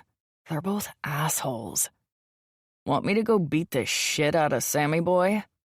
A giggle bursts out of me, and a tear slips down my cheek as I wait in line at the best chicken fast food place on the planet. Not that I don't think you could, because obviously he's no match for you, but Grace would probably do her lawyer thing and he'd tell the police about it and claim you assaulted him. It'd become a whole big thing, and I'm not really up for it right now. If you change your mind, you let me know. Even though he's not an aggressive person by nature, I have no doubt that he wouldn't follow through and go to battle on my behalf. I'll do that. I pull ahead in line and place our order. 2 of everything because we're a couple of monsters when it comes to eating. But spending the night on Nick's couch pigging out over chicken nuggets and waffle fries sounds like the perfect way to end this shit-tastic day. Okay, I'm back. It's busy tonight. It always is, he reminds me. Best chicken on the planet, right? Fucking right it is, I say, causing him to burst out laughing. Oh man, Grace must have really pissed you off tonight if you're pulling out the fox. She really did. Can you give me a hint? Hang on, I'm getting the food.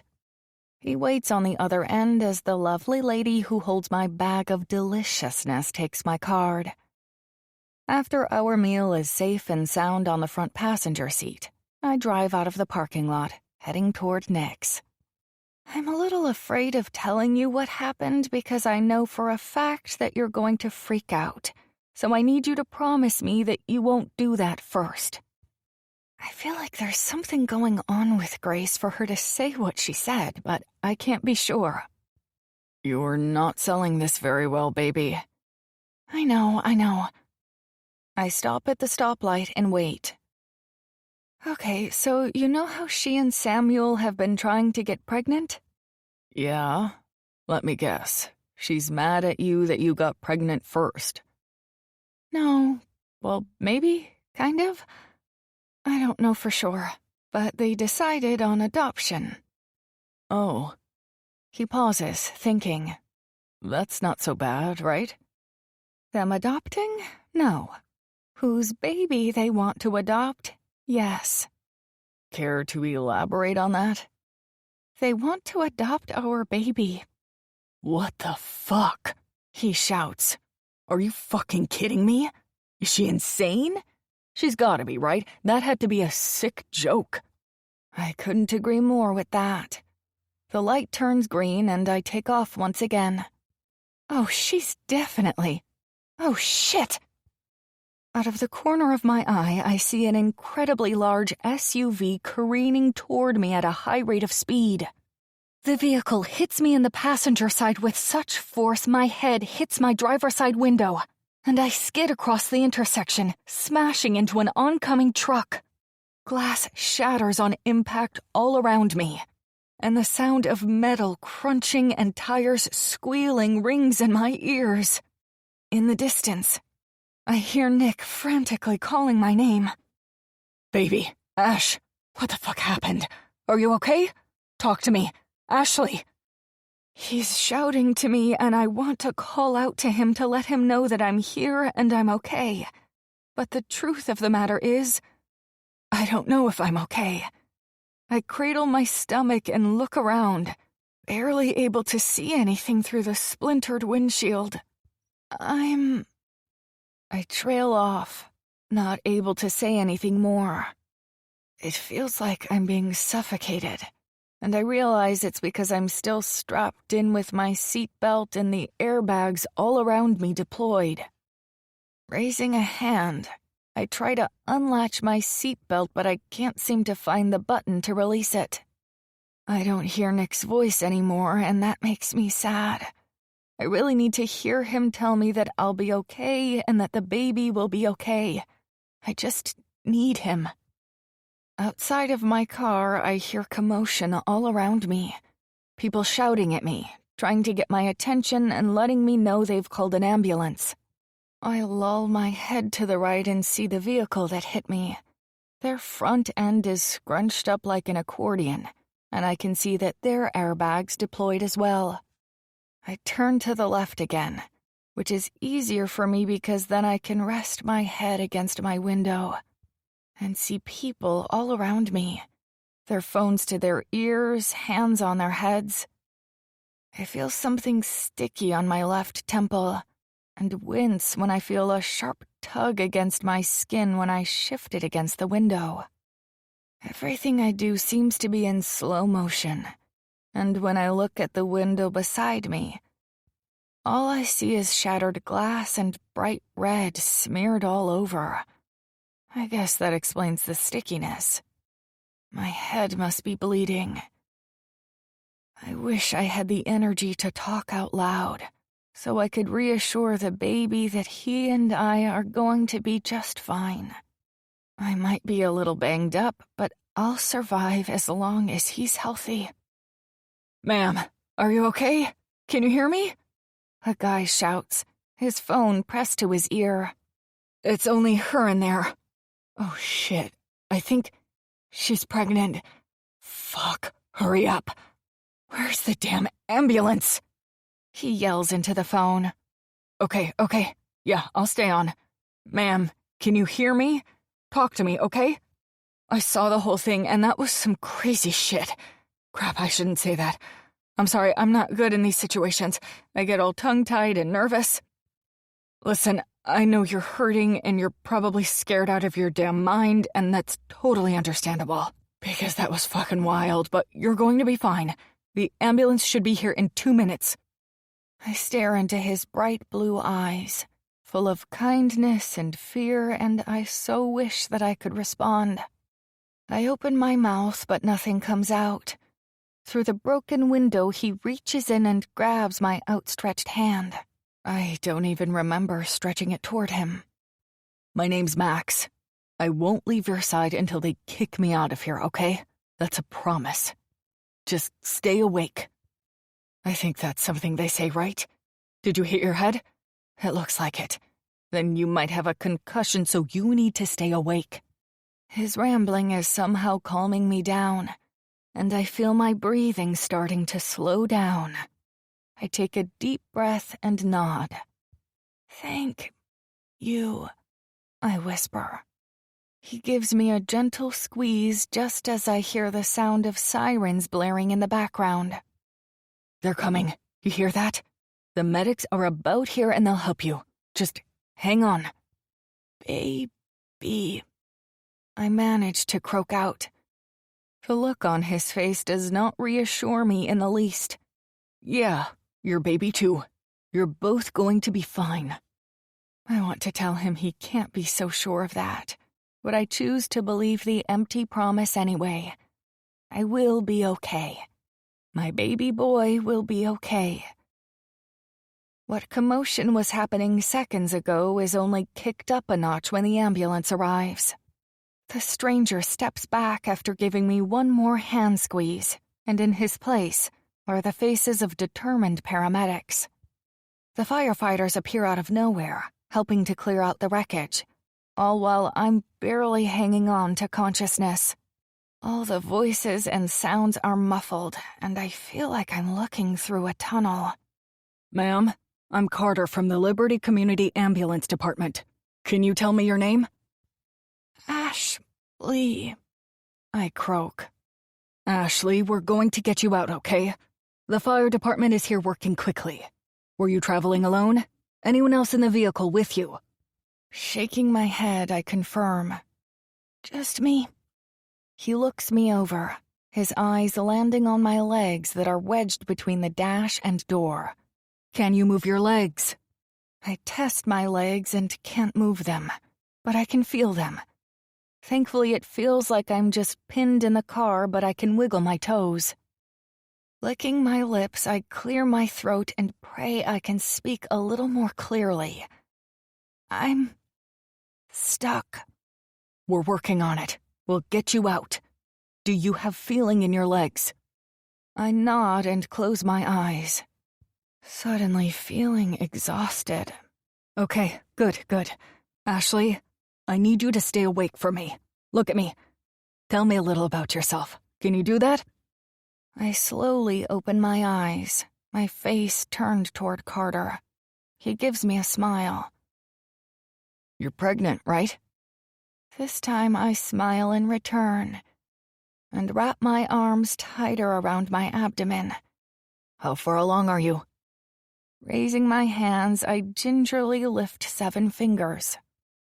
7 months? He guesses, and I nod. My fiancé's just ahead of you. She's 8 months along. We're getting hitched a few months after my baby girl arrives. I can hear the pride in his voice when he talks about his fiancé and unborn daughter, and it makes me think of Nick, and tears spring to my eyes. He's so excited about the baby, and I've never felt as cared for as I do around him. Loud noises that I don't care to decipher echo all around me. The sounds of people working to get me and anyone else involved in the accident free. Carter continues to talk to me, keeping me focused on him. Do you know what you're having? Boy. He smiles. Maybe ours will end up being friends. Wouldn't that be something? Yeah, I agree. It would. How are you feeling right now? Where does it hurt? Head. Your head. Got it. What else? Your neck? Back? I shake my head. Good. That's good news, Ashley. What about your arms? Can you squeeze my fingers? I nod and squeeze his fingers. My left arm. It hurts, but not bad. We'll help with that. Anything else? I'm scared. His eyes soften. I know you are. And it might be difficult, but I want you to stay calm. We're working as quickly as we can to get you out so we can check you over. Thank you, I whisper, tears forming in my eyes. What I just told him is the truth. I've never been more terrified in my life. But not for me. For the baby boy growing in my stomach. Even with all the sounds around me, I don't miss Nick's voice calling out my name, yelling at people to let him through. She's mine. I need to see her, he shouts. Carter looks behind him and back to me. My Nick, I explain, and he nods his understanding. She's over here, Carter calls over to him. In a flash, Carter's face is replaced with Nick's. Ash, talk to me. I heard it, and I didn't. His voice cracks as he trails off, not finishing what he was going to say. I know what he was thinking, though. He didn't know if I was alive after hearing me get into an accident. It's okay, I tell him, my voice becoming stronger, slowly coming back to me. Maybe it was the shock that had set in, causing me not to be able to talk, but I feel it getting clearer, less groggy. Nick folds my hand in his and leans through the window, kissing the back of it. I'm not going anywhere. They're going to take good care of you. Just stay with me, okay? Promise you'll stay with me. I can't lose you, Ashley. You hear me? Stay with me. I nod. I'm here. He blows out a breath at the sound of my voice. Yeah, you're here. Thank fuck. I'm okay, Nick. Nick's head drops as he tries to get control of his emotions, but his hold on me never wavers. A hand hits Nick's shoulder to get his attention. Sir, we need you to step aside so we can do our job. He reluctantly tears his eyes away from me. Be careful. She's pregnant, and she's... His voice breaks. She's important to me. We will. He promises. They're going to take care of you, Ash. I'll be right here the entire time, okay? I'm not going anywhere. I know, babe. Let them do their job. Reluctantly, he steps aside. From the right side, a fireman appears just as another does on my left. I didn't even notice the large truck my car was pinned against had been removed. Maybe that's why Carter was keeping my attention, so that I wouldn't see what was happening around me. Once the fireman is finished clearing the way, a woman steps up next to me. Ma'am, my name is Sarah. We're here to take good care of you. But first, I need you to hold still so we can assess your injuries before moving you. Okay, just... my baby. We'll be extra cautious. Before long, I have a fabric brace secured around my neck, and my vitals are being taken. My oxygen level and blood pressure are normal, thankfully. I feel like I've answered a million questions about my health history, what hurts, and what I remember from the accident. I've been asked what time of day it is, what day of the week, my name, and where I work. She cleans up the side of my head and lets me know that the bleeding has stopped, and I am very lucky.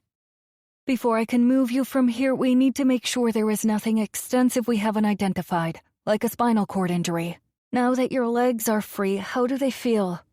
They hurt a little. That's understandable. She places a hand down by my feet. Can you tip your foot up and touch my hand? I do as instructed, and she nods in encouragement. Good. Now, can you push my hand down? Again, I follow the instructions and do as she asks. All right, that's great, Ashley. One more time. Can you do both feet together, both up and down? After passing those tests, she sits back on her heels. Have you noticed any change with the baby? Have you noticed if you're bleeding between your legs? I place a hand on my stomach and shake my head.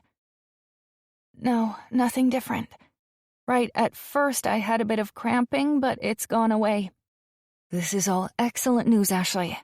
We're going to move you from the car, okay? If at any point the pain increases and we need to stop, you tell us. Okay.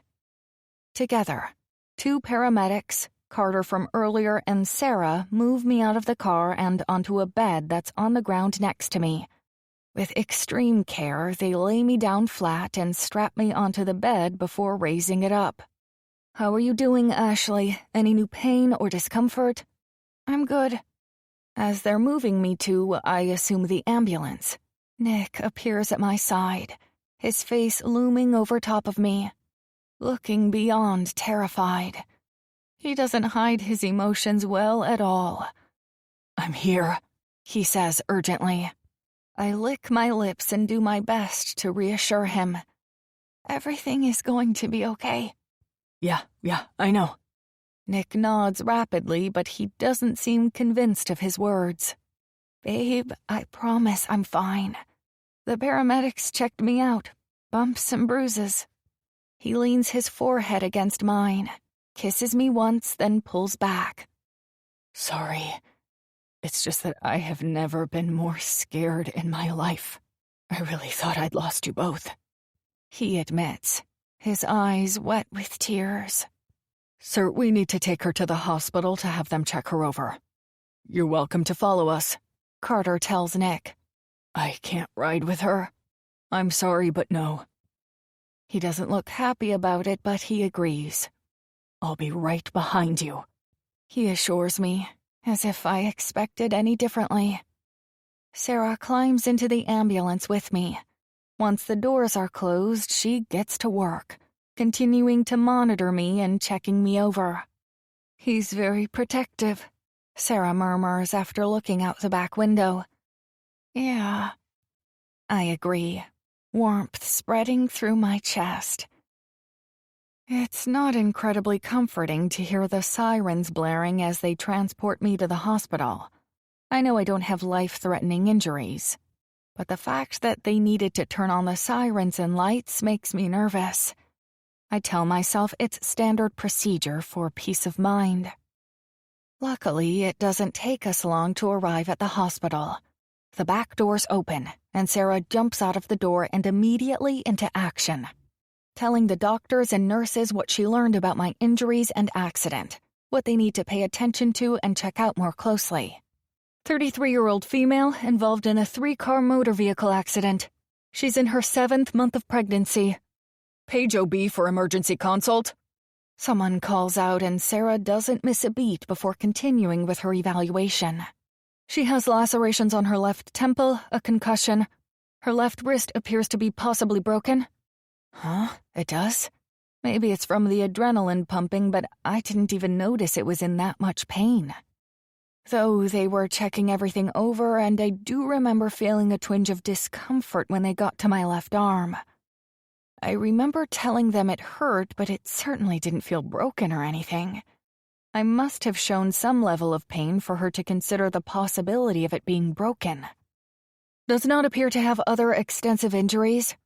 Legs were trapped under the dash, but she has feeling in them. Airbags deployed. Vitals have remained normal while she's been with us. Breathing regular, though did increase just slightly on the trip here. Got it. Thanks, Sarah. The woman who I assume is a doctor says. Probably one of the benefits of working in a small town. The paramedics and ER doctors and nurses get to be on a first-name basis. Welcome. As they're wheeling me into the emergency room through the ambulance bay, I see Nick running through the parking lot. Sarah intercepts him, and I wonder how long it will take before he's breaking down the doors to get to wherever they're taking me. Chapter 19. Nicholas. I'm sorry, sir, but you can't go back there. That's bullshit and you know it. And don't call me sir, Mia. We've known each other since the 3rd grade. Nick, I'm trying to do my job here. You have to let me do that. Mia, she's mine. I'm her emergency contact, right? That means I have every right to know what the fuck is going on. She's also carrying my baby, I growl, slamming a fist to my chest. That counts for a hell of a lot more than the bullshit family that claims her. Blood doesn't mean shit. That's not necessarily true. Most of her family is great. But Grace? I can't even think about what she asked Ashley right now. She's not worth it. Not when the woman I've fallen in love with is lying on a hospital bed and Mia won't let me get to her. She gives me a funny look, her eyebrows scrunched. I'm sorry, Nick. I didn't realize you were her emergency contact for some reason. I must have overlooked it. Mia looks behind her and back to me. Overlooked it? What the hell? She huffs. I was sent out here to talk with you because they knew you were going to be difficult, and that I knew you, okay? I know you're her emergency contact, of course I do. I'm not a moron. But you're not helping anyone by screaming and hollering at everyone. Mia and I have known each other since her twin brother Brandon and I became friends. She left Liberty for a short while to go to school to become a nurse, but she and her husband moved back, both working for Liberty Regional Health. I'll get an update, and if I can bring you back there, I will.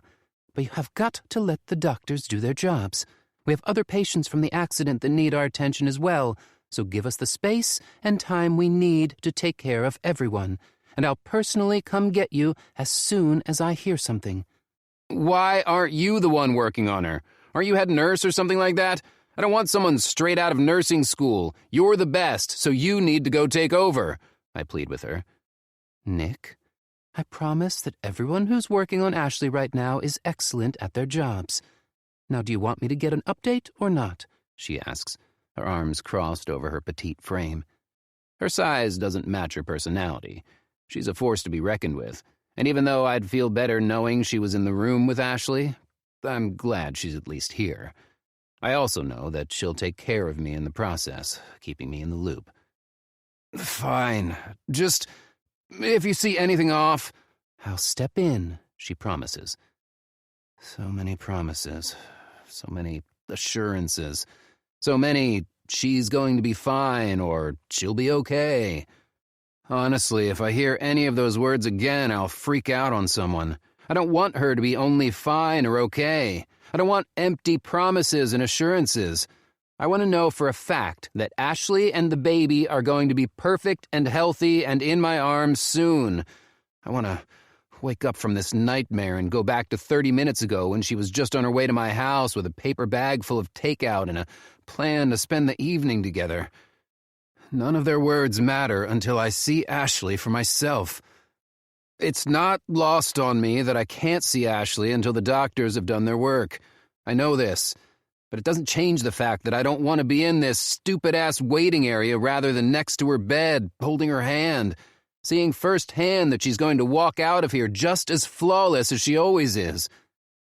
Before Mia walks through the double doors leading to the emergency room, she spins on her heel and tells me something I already know. "Her family needs to be informed. Can you do that?" "Yeah."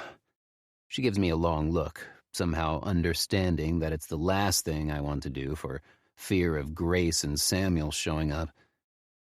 As soon as she's disappeared through the doors, I pull my phone out of my pocket and call the one person I have in my contacts. "Hey man, she okay?" Grant answers. "From the shit show at the restaurant earlier? No. But that doesn't even hold a candle to what happened after. I've got some bad news. Fuck, what now? She was in an accident. I need you to bring Lucy here. Get her parents, too." He asks quietly. "Is she... She's fine, for lack of a better word. Banged up pretty good. They think she's going to be okay, but it wasn't good. Figured I'd better let them know what happened. Lucy still in town here?" "Yeah, I think she was heading home, but there was an accident." "Oh, fuck me. She said there was a bad accident in the middle of town and traffic was rerouted because of how bad it was." "It wasn't good," I tell him, feeling sick to my stomach. "Listen, I need you to call Lucy, okay? Call Ashley's parents, tell them to come to Liberty Regional Health. She's awake and no major injuries, but she's scared and will want her family here." "Shit, yeah. I'll be there as soon as I can. Lucy will get there first," he warns me. "That's fine, just as long as Grace keeps her distance. It won't do Ash any good if I get into a yelling match with her sister." "What the hell happened today?" "Later. I got more important things to worry about now." "Right. See you soon. Need anything?" "Just for Ashley and our son to be more than okay." We hang up and I pace around, wondering if I should call my sister too. I don't want to worry her or Dean, but I know that if I don't let them know what happened, I'll never hear the end of it. Figuring the phone call to Dean would be quicker, I call him and give him the high level of what happened. "I'll call Josie. Want us down there?" "You think you can keep her away?" "Probably not," he admits. "But I'll do my best if that's what you need." "I won't be good company, and honestly, I just want to be in the room with her. I hate this feeling. I'm helpless." "Being there is doing more than you realize. Just hang tight and be strong for your girl." Before hanging up, he tells me he's praying for us, and he'll head to the hospital with Josie after bringing baby Jay to his mom's house. And I'm back to pacing. What is taking them so long? If she's not seriously injured, nothing should take this much time, right? I feel like I'm about to come out of my skin waiting. The front desk attendant gives me a sympathetic smile that I don't return. I don't want her sympathy. I don't need it. She's going to be fine, I tell myself, then repeat it 3 more times for good measure. Just as I'm saying it for the 4th time, the doors to the ER open, and Lucy comes charging in with Grace hot on her heels. "No," I tell Grace, "not a fucking chance. Get out of here." Lucy places a hand on my arm. Nick, calm down. "You were there while she spewed that fucking garbage. If she hadn't, then Ashley would have been sitting at the restaurant with you two rather than on the road, so some out-of-control maniac could almost fucking kill her," I shout, my chest rising and falling. If it were possible, fire would be shooting out of my eyes right now. Grace, for the first time since I've met her, is quiet, not arguing, not defending herself. But she's also not apologizing or saying it isn't true. Nick, Lucy pleads. let's focus on Ashley. "What do you think I'm doing?" I ask her, redirecting my rage. "Where was your focus on Ashley when this piece of work was telling her she wasn't fit to be a mother and telling her she wanted to adopt my baby?" That's not, Grace says, interrupting me. "That's not what? Accurate? Because unless my girl is a liar, which I know for a fact that she is not, that's exactly what happened. I don't give a shit what your misguided intentions were. That shit will not happen again." Nick? Mia calls my name. I spin around, completely forgetting about the wicked sister and her little shadow who can't stand up for the good sister. "What's the word?" She's going to be completely fine. "Oh, thank God." I blow out a breath. "And the baby?" Mia smiles. Perfectly healthy, no signs of distress. She clamps both her hands around mine. It's nothing short of miraculous, Nick. When we heard about the accident, we prepared for the worst. Swallowing hard, I choose not to respond to that comment. I can't let my mind go there. "Can I come back and see her?" Yeah. She's asked to see you, too. The doctor's with her now and can give you a full update. She looks beyond me, and I know that Grace and Lucy have been hanging on her every word. Being the seasoned nurse that she is, she recognizes loved ones waiting for information when she sees them. I'm sorry, but we can only allow one person to see her at this point, and Nick is her emergency contact. I want to smirk at them and be smug about the fact that she has me set as her go-to person, but it's not the time. I have my woman to go see, and that takes precedence. I don't turn around to see if her sisters are waiting for an invitation to join me. I just follow Mia through the double doors of the emergency room. Mia directs me through what looks like a war zone. Doctors and nurses still hustling around in the wake of a major accident. I was so focused on Ashley and the baby that I hadn't even thought of the other victims of the accident. I have no idea if the others were injured or even alive. Heartless as it may be, right now, I just want to see Ashley and worry about the others later. Right through here, Mia says, pulling aside a curtain just a crack. Cole was the doctor who treated her, she explains, and the relief I feel knowing that her husband, and my longtime friend, has been caring for Ashley is intense. That's a relief. Thanks, Mia, I tell her, giving her shoulder a gentle touch. I know it's your job, and Cole's too, but having you both here tonight is a godsend, for real.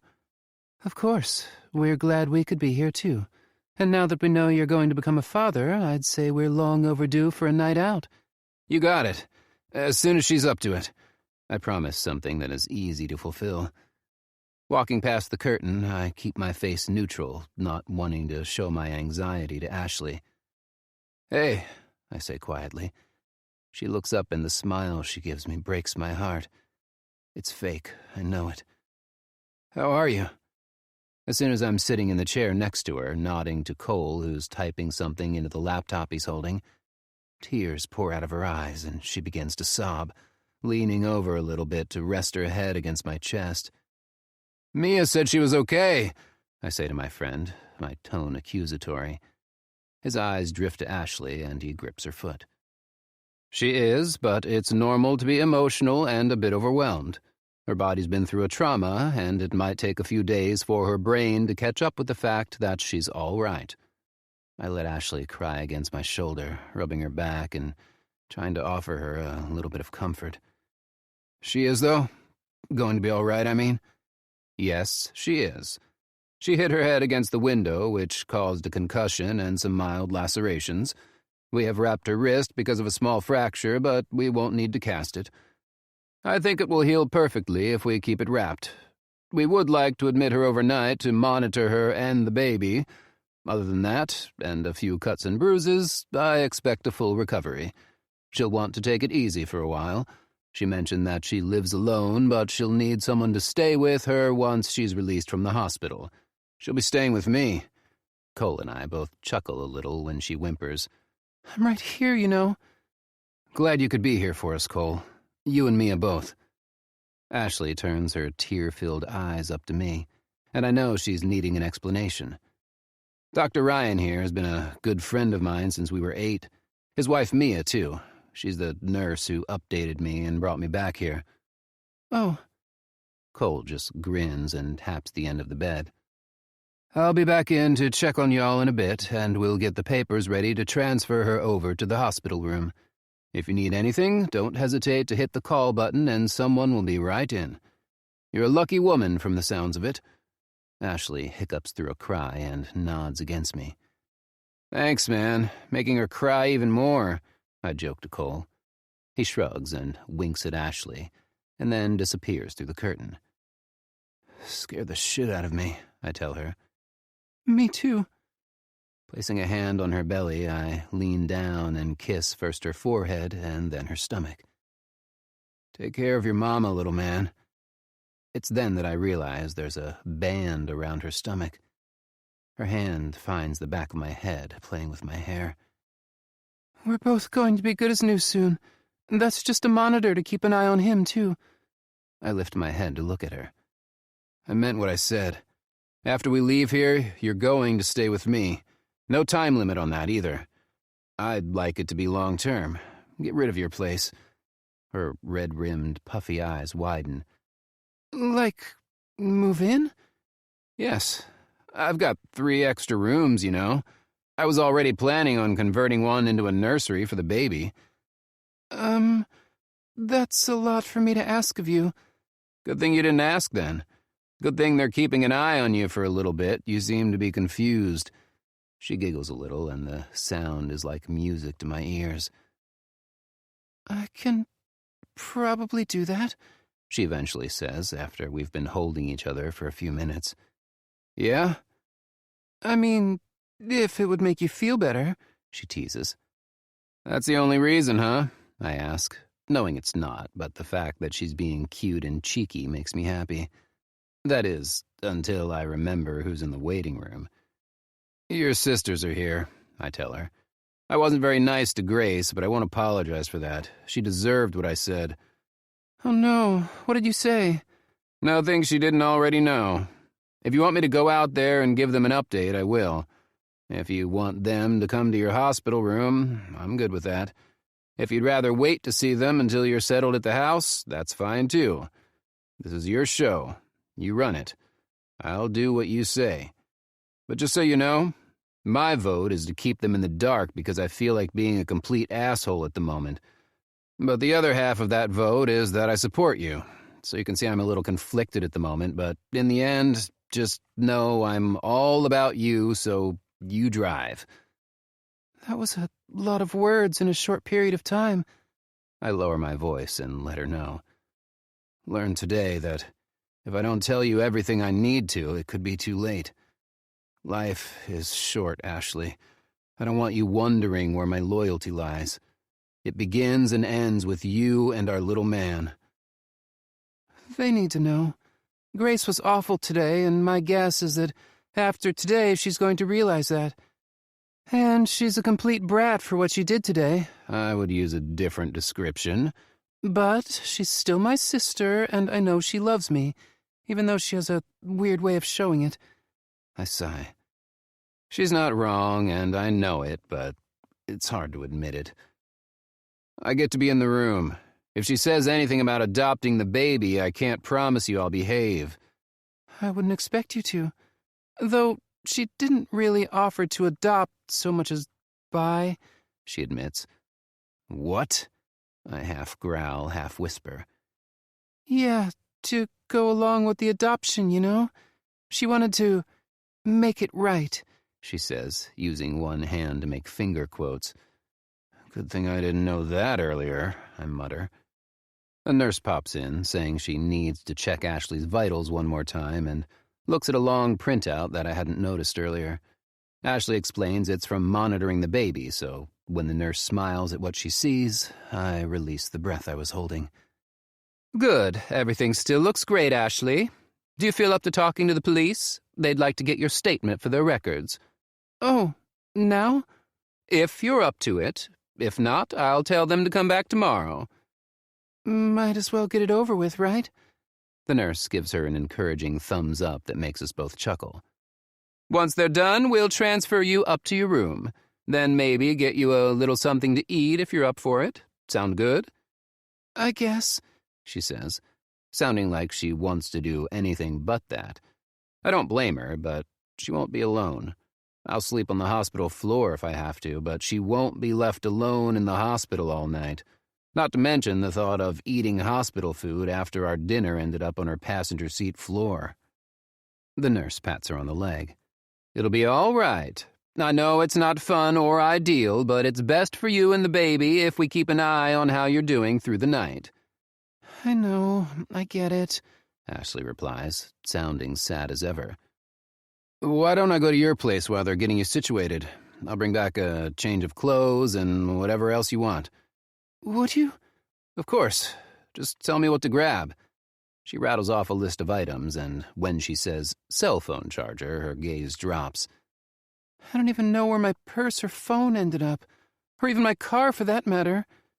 Her car is, without a doubt, going to a junkyard. Not this second, obviously, because of insurance and whatever the police will need to do with it, but it's completely totaled. Which sucks big time because it was brand new.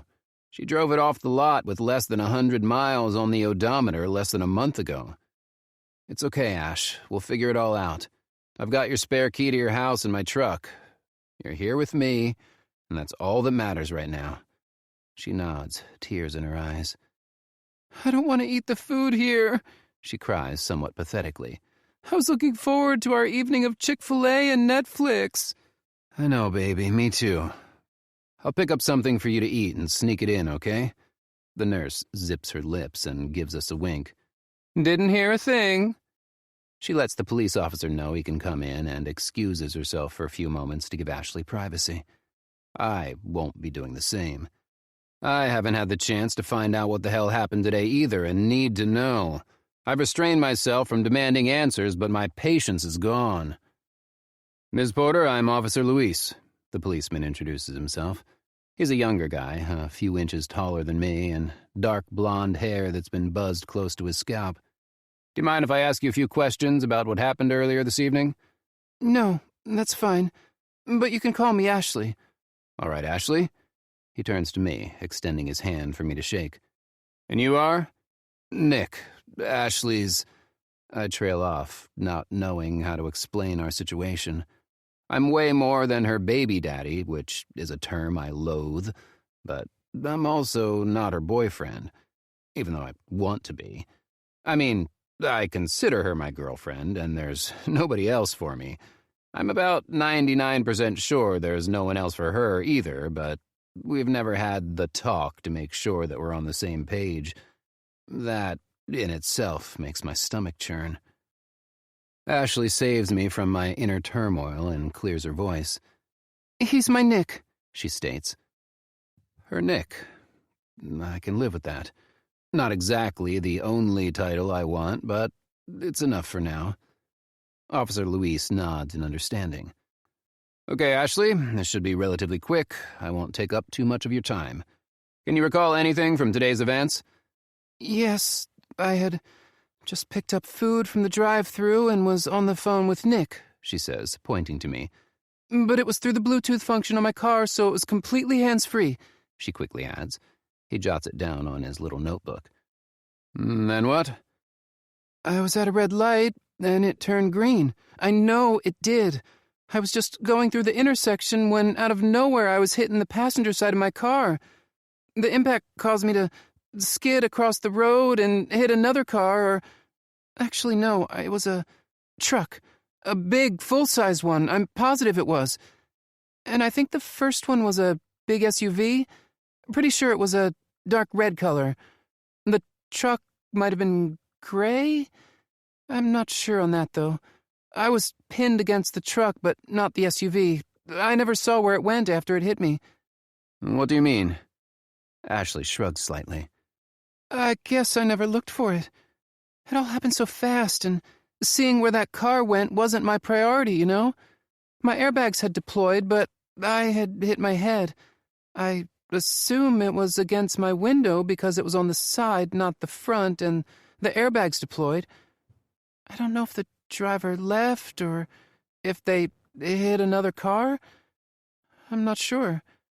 A guy came over and said he saw the entire thing and he was on the phone with police. Then the ambulance came and here I am. Officer Luis nods and writes down a few more notes. You have a good memory, he comments.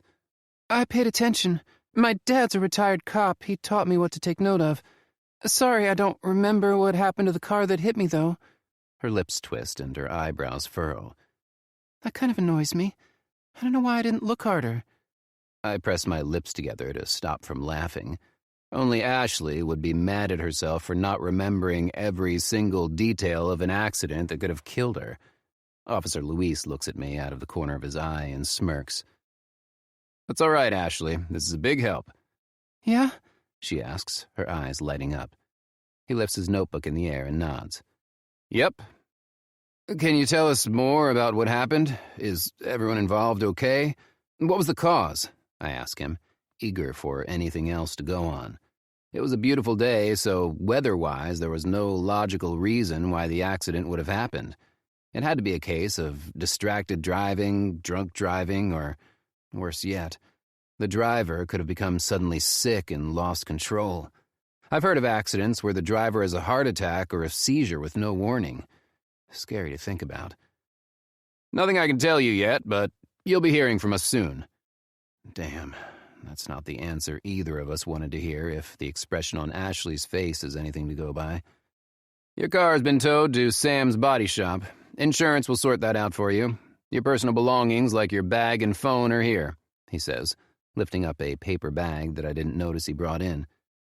Considering you're pregnant, I wanted to bring this to you now in case you had anything important in there for the baby. He looks a little sheepish when he says it. Thank you, officer. I appreciate it. If there's anything else you think of, don't hesitate to give me a call. Here's my card, he says, handing her a business card. If you don't mind putting your number on this one, then I can let you know when we have an update for you.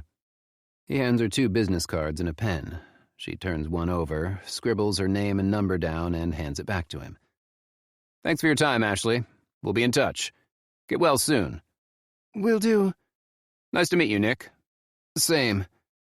And then he's gone, and we're alone again.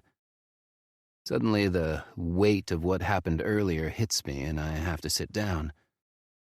I could have lost you, I whisper, my throat clogging up with emotion. You won't lose me. I'm too stubborn.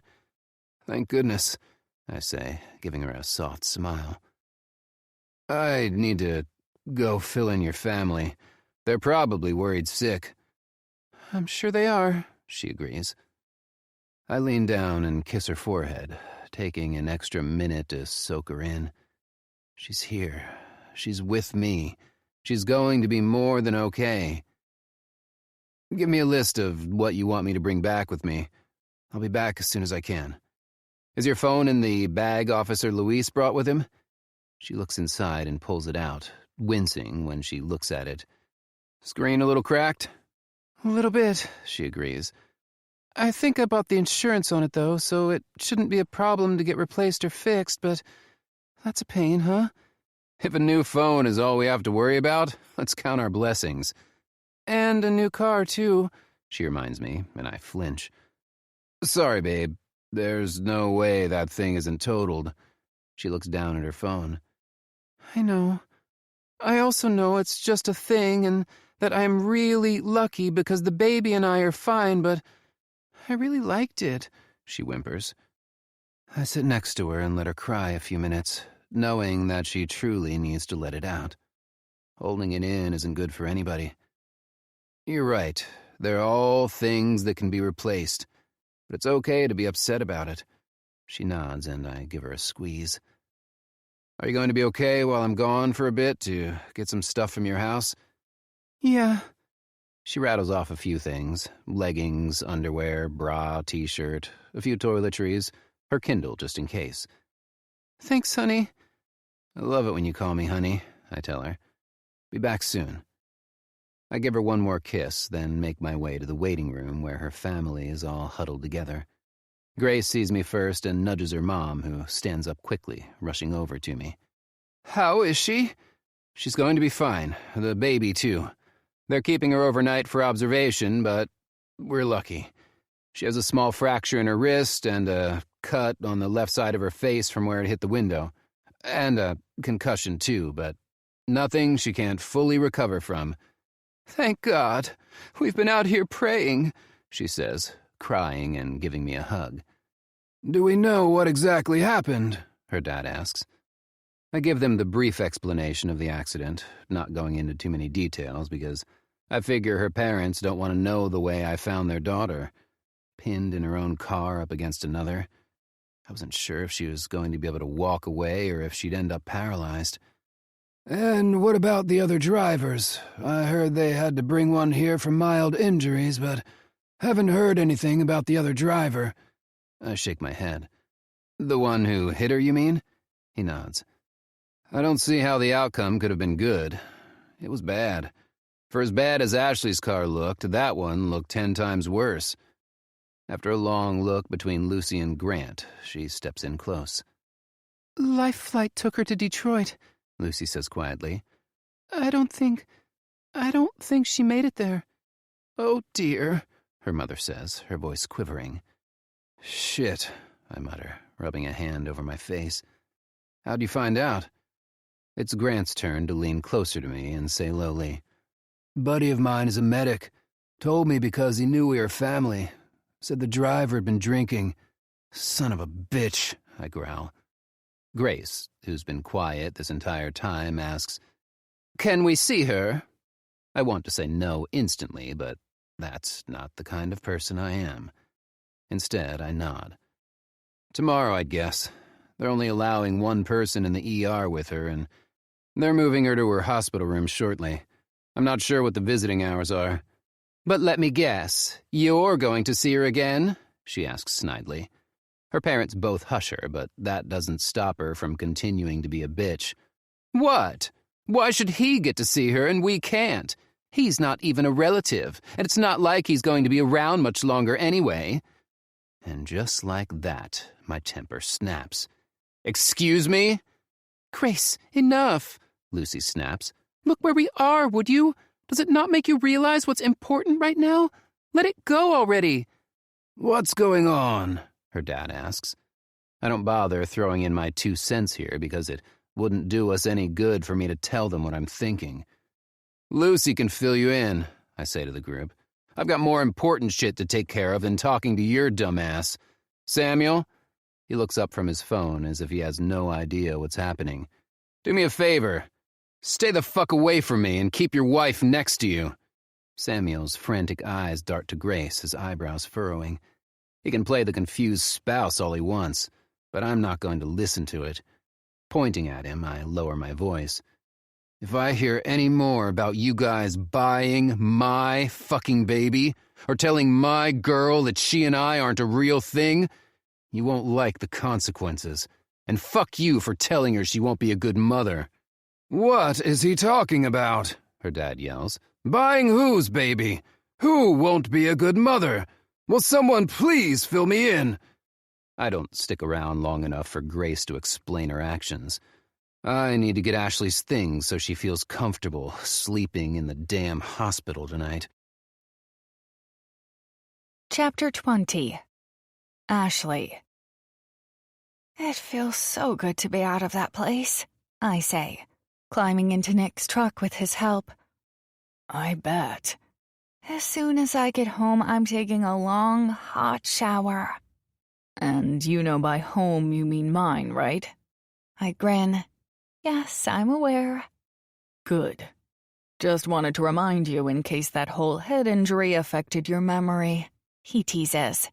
What's your name again? Ha ha ha. He deadpans. Need anything before we go there? We'll figure out a date to move your stuff in. Probably next weekend. And we'll need to let your landlord know you're moving out. It was a month-to-month lease, right? You didn't extend it since you were looking at places to buy? Right, I say, my head reeling a bit. Good. That will make it easier. Are you hungry? Want me to swing through a drive-thru and grab some chicken since what you got yesterday ended up on the floor of your car? I appreciate that he's talking about the accident normally. I was so afraid he'd treat me with kid gloves or that he'd be afraid to bring it up. It was scary, and I'm fully aware of how lucky we are. But if we focus on what could have been, we'll never move forward. Yesterday was awful, and I don't want to relive it. But I also can't forget it happened. I was informed this morning that the woman who hit my car and caused the accident wasn't as fortunate as I was. Her family is grieving her loss. And that's something I'll never get over. From what we were told by Grant's friend, who's a medic, the woman had a small amount of alcohol in her system. But it was the combination of alcohol and the prescription painkillers she'd become addicted to that caused her to run the red light and hit me. It absolutely breaks my heart when I think about it.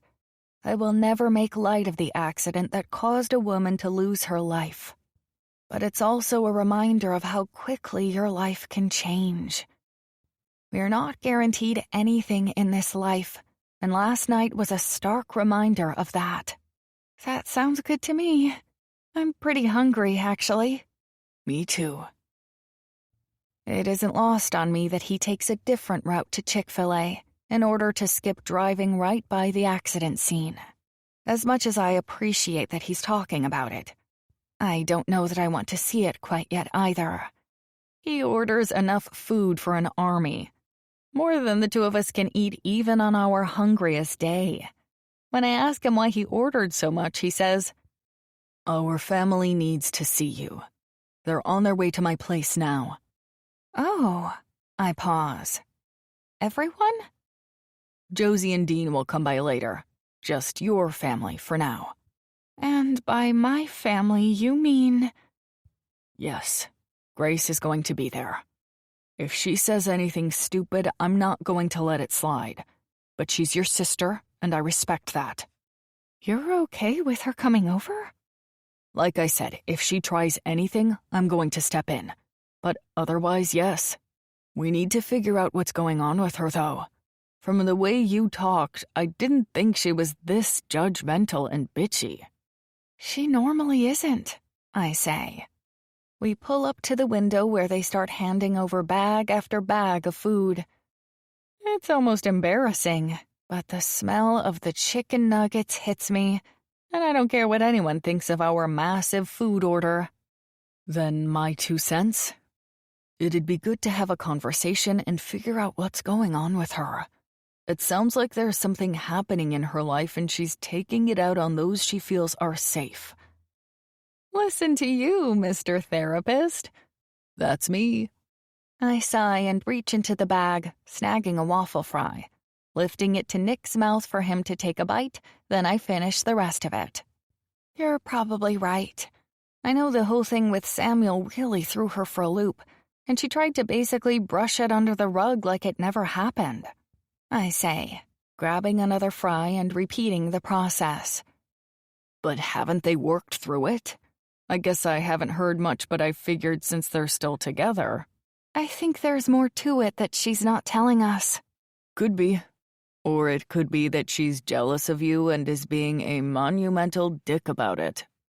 I scrunch up my face and take another bite of a fry, passing him the other half. Then I push the straw through the paper wrapper and stick it in the lid of the lemonade Nick ordered. I lift it to Nick's mouth, and he takes a drink before I take one also, placing it back in the cup holder. I hate the idea of her just being a bitch for the rest of our lives. She won't be, He promises, nodding toward the bag of fries for another. How can you be so sure? I ask, chewing the deliciously fried potato. Because I won't let her, He says, so matter-of-fact that I can't help but believe him. He pulls into his driveway, hitting the button to open his garage and parks his truck. Wait here. I'll help you down and we'll get settled. Everyone should be here in about 5 minutes. Doesn't give me much time. I know, I'm sorry about that. But I figured this way we can kick them out and we can take a nap after they leave and before Josie and Dean come over. Oh, a nap sounds really good. Doesn't it? A naked nap sounds even better. His follow-up wink makes my stomach flutter. And it's not the baby's movement making it happen either. Maybe we can work that in. After placing everything on the counter, he leans against it and pulls me close. I don't know what I would have done, he says, not finishing his sentence. He tucks a piece of hair behind my ear, the same side that hit the window. He kisses the place where I was cut and then pulls me in for a hug. It's the first real hug we've been able to give each other since the accident. We hold each other tightly until his doorbell rings, and I reluctantly pull back. After a long, heated look, he leans down and kisses me softly. I'm not going to think about it anymore. I'll drive myself crazy. You're here and you're with me, and you're both healthy, and that's all that matters now, right? Right. When we buy you a new vehicle, though, expect me to be looking at a military tank. I choke down a laugh. Sounds fun. He keeps hold of my hand when we open the door to my family. My mom is holding a box that I'm certain is filled with baked goods, casseroles for my freezer, probably a candle or something for the house, an outfit for the baby, and anything else she felt the need to stuff in there. It's what she does. When she's stressed or nervous, she bakes, cooks, and puts together care packages. We step back to allow everyone space to come inside, and I notice Samuel isn't in the group.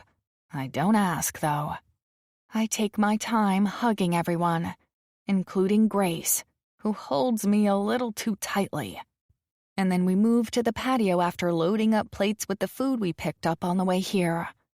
It's another beautiful day, and Nick has been working on his backyard a lot these last few months. I didn't realize that he liked to garden until early spring when he mentioned planting it. And when I say he likes to garden, I mean he really likes to garden. But what he does with the food that he grows is what really gets me. He keeps some for himself, but what he can't eat he donates to the local food bank. It's one of the reasons he keeps such a big garden, and it's a way to keep his parents' legacy alive. From what he's told me, they had incredible green thumbs, and they loved spending time doing yard work and, of course, gardening. When he was little, his mother started bringing him with her to deliver food through Meals on Wheels and to the food bank. It was part of her weekly routine, and he and his sister made a promise to each other that they would continue it for her. Josie delivers the meals to the shut-ins for Meals on Wheels, and he takes care of the food bank. Everyone is fairly quiet as we eat, soaking in the beautiful day. The sun is shining, there's very little wind, and the humidity level is mild. But there's tension filling the air around us, and it's not hard to pinpoint where it's coming from.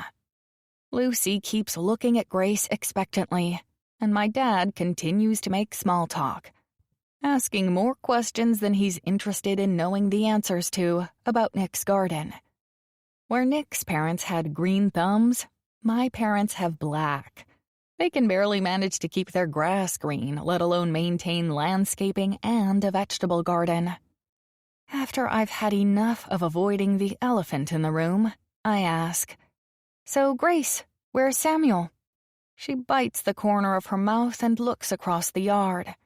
When she's ready, she replies simply, "He's gone." "What do you mean, gone?" "I left him last night." My mouth gapes open, and I look to my parents who just smile sadly. They don't want to see either of their daughters hurting. And it's obvious whatever happened with Samuel has left Grace hurting badly. What happened? It hasn't been good between us for a while. How long? Grace finally looks back to me, her eyes wet with tears. A few years. Why didn't you say something? I hoped if I didn't admit it out loud that I could avoid it, I guess. How'd that work out for you? Nick asks, a little bit of edge to his voice. Not great. I owe you both an apology. Again. This one is bigger, though. I have no excuse for my behavior last night, or a few months ago. Samuel, well, it doesn't matter what he said because he's not a factor anymore. And I won't allow myself to use him as an excuse. She takes a deep breath and looks me in the eye. Ashley, I am so very sorry for my behavior over the past few months. When I found out you were pregnant, my brain began misfiring or something. I started to doubt myself, and Samuel helped to fertilize and water the seeds, making it that much harder to find my way back again. I know what I did was wrong. So very wrong. And I love you. So much, she says, wiping away tears from her eyes.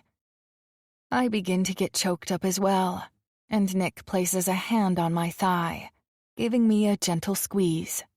You and this baby are such a blessing to our family, and, Nick, you are too. I made snap judgments on you based on my own experiences with men, and that was unfair. Not to mention totally and completely off base. I know I can speak for our entire family when I say that we are so very grateful that you and Ashley found each other. Thanks, Grace. That means a lot to me, Nick says. I appreciate the apology and would like to move on. But you need to know if you ever, and I mean ever, pull a stunt like you did yesterday, there'll be hell to pay. That's not a threat. That's a promise. Take that as you will, but I won't apologize for it. Ashley and our baby are the most important people in my life. They trump my own family. If I hear you talk to Ashley like that again, or to me for that matter, you won't have anything to do with our baby. Do I make myself clear? For a second, I think Grace is going to argue, but she bites her lip and nods. I get it. I can't blame you for that either. Can you just explain one thing to me? Sure. Why? I know you said you don't want to blame Samuel, but I'm having a really hard time seeing your side of this. The things you said to me, that I wasn't fit to be a mother, and the things you said about Nick not wanting me, they hurt. No, they gutted me. Let's not forget the bitchy attitude you had about what type of work Nick does for a living. You acted like a snotty bitch, I tell her, not caring if I'm being offensive. She's the one who said it, and I won't let her get by with it. It was unacceptable. I don't have any excuses. You're right. There are no excuses. Do you know how you sounded? The things you said. Is that truly how you feel? Because you might say that you didn't mean it, and I might try to believe you simply because I want to. But those thoughts were in your brain rolling around. That means there's a part of you that does believe that. I don't, though, I promise. I don't believe you. I think somewhere along the way, you began to think you're better than others. That your career as a lawyer means you can treat others like they're less than you. But I have news for you, Grace. The fact that you spent over $100,000 on education means nothing. You're not better than anyone on this earth. I know. Do you? I don't know that you do. You act like because Nick works his ass off for a living and didn't spend years in college that he's not worthy of even knowing you. Hell, you said we couldn't be good parents. Grace hiccups through a cry. I was terrible. You're right. You were. It was bad enough to hear it from you, Grace, but Lucy? I turned to my other sister. You sat there and said nothing. You never stood up for me or told her to shut up. I was ambushed. Don't you think I'm scared enough about becoming a mother without my family treating me like I'm incompetent? Lucy sniffles and nods. I know. It was awful of me. Our parents have been completely silent through the conversation, which makes me think that they've already said their piece to Lucy and Grace. I know Nick said something to Grace at the hospital, and my parents were there, so I'm sure they talked things over already. To answer your question about why, I'm not blaming Samuel, but about a year ago, he told me that I wasn't worth much to him if I couldn't get pregnant. Of course, that's just the Cliff Notes version of what he said. And then I found out about the affair. I had suspected, but having it confirmed really shook me up. Tell her the rest, my mom says gently. He got her pregnant. I found out last week. He said he was going to leave me if I couldn't give him the same. What? I'm so confused. He never seemed to mind the fact that you didn't have kids. Weren't you actually not planning to have children? Yeah, we were, but he changed his mind. Which is, I don't know what. I mean, none of it is okay, and my guess is he just wasn't happy with me anymore. But the kicker that I luckily figured out is that it all came down to money and ultimatums. His ultimatum, if that's even the right word for it, was give him a baby or he was going to leave me for this woman who was already pregnant with his baby. I've got to be honest here, Grace. None of this makes sense or is a reason to offer me money for my baby or to treat your own sister like you did. You're right, it isn't. Like I said, I went a little crazy and lost control of my emotions. None of what I said is true. You're going to be a great mother. You and Nick are so perfect together, and I think that's part of what had me all out of control too. Here was this guy who you literally stumbled upon, and he's so great to you and completely into you. Anyone can see it, she says. I look at Nick and he shrugs. I'm not denying it. I feel my cheeks heat. See? He's not ashamed to show you how he feels. And he's willing to stand up for you to me when I had only just met him. He could have sucked up to me in hopes of getting on my good side, but he didn't. And that shows a lot of character, of which Samuel has none. Obviously, I was jealous, still am, but I have the jealousy under control now. I blow out a breath and feel the heat from Nick's hand against my leg. I can't easily forget the words that she spoke to me, but I can make the decision to not let it control me or fester. What's done is done, right? You said what you said, and it'll take me a while to get over it. That's not me being petty. That's me reminding you that what you said was supremely shitty. Not just about me not being Nick might not care because, well, quite honestly, your opinion of him doesn't matter. Not really, anyway. The only reason he cares about your opinion of him is because of your connection to me. But he's made it clear I'm his priority, not you. Nick's hand flexes against my thigh, and I know it's his way of offering his support. I'm not saying I forgive you both or that I'll forget about it.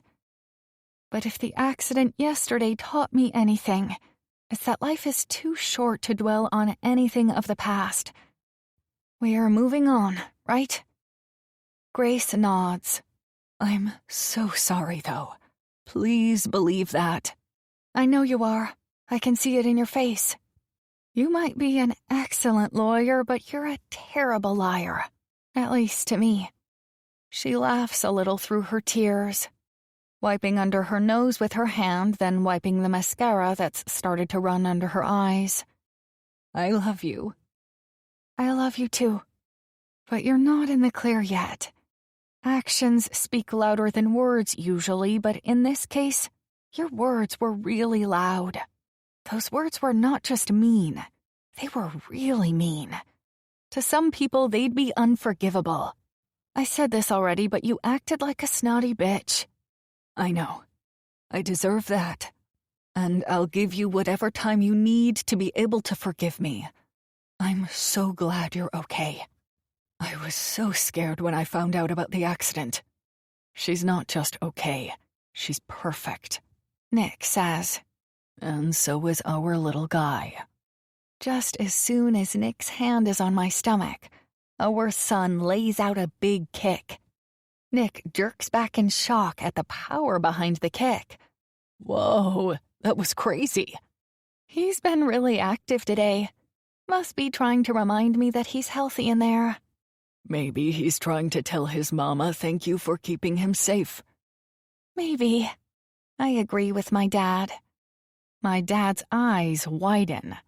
Wait, did you say little guy? As in it's a boy? Crap. I was doing so good to keep it a secret, wasn't I? Nick says sheepishly. I shrug. No big deal. Yeah, we're having a boy. I beam.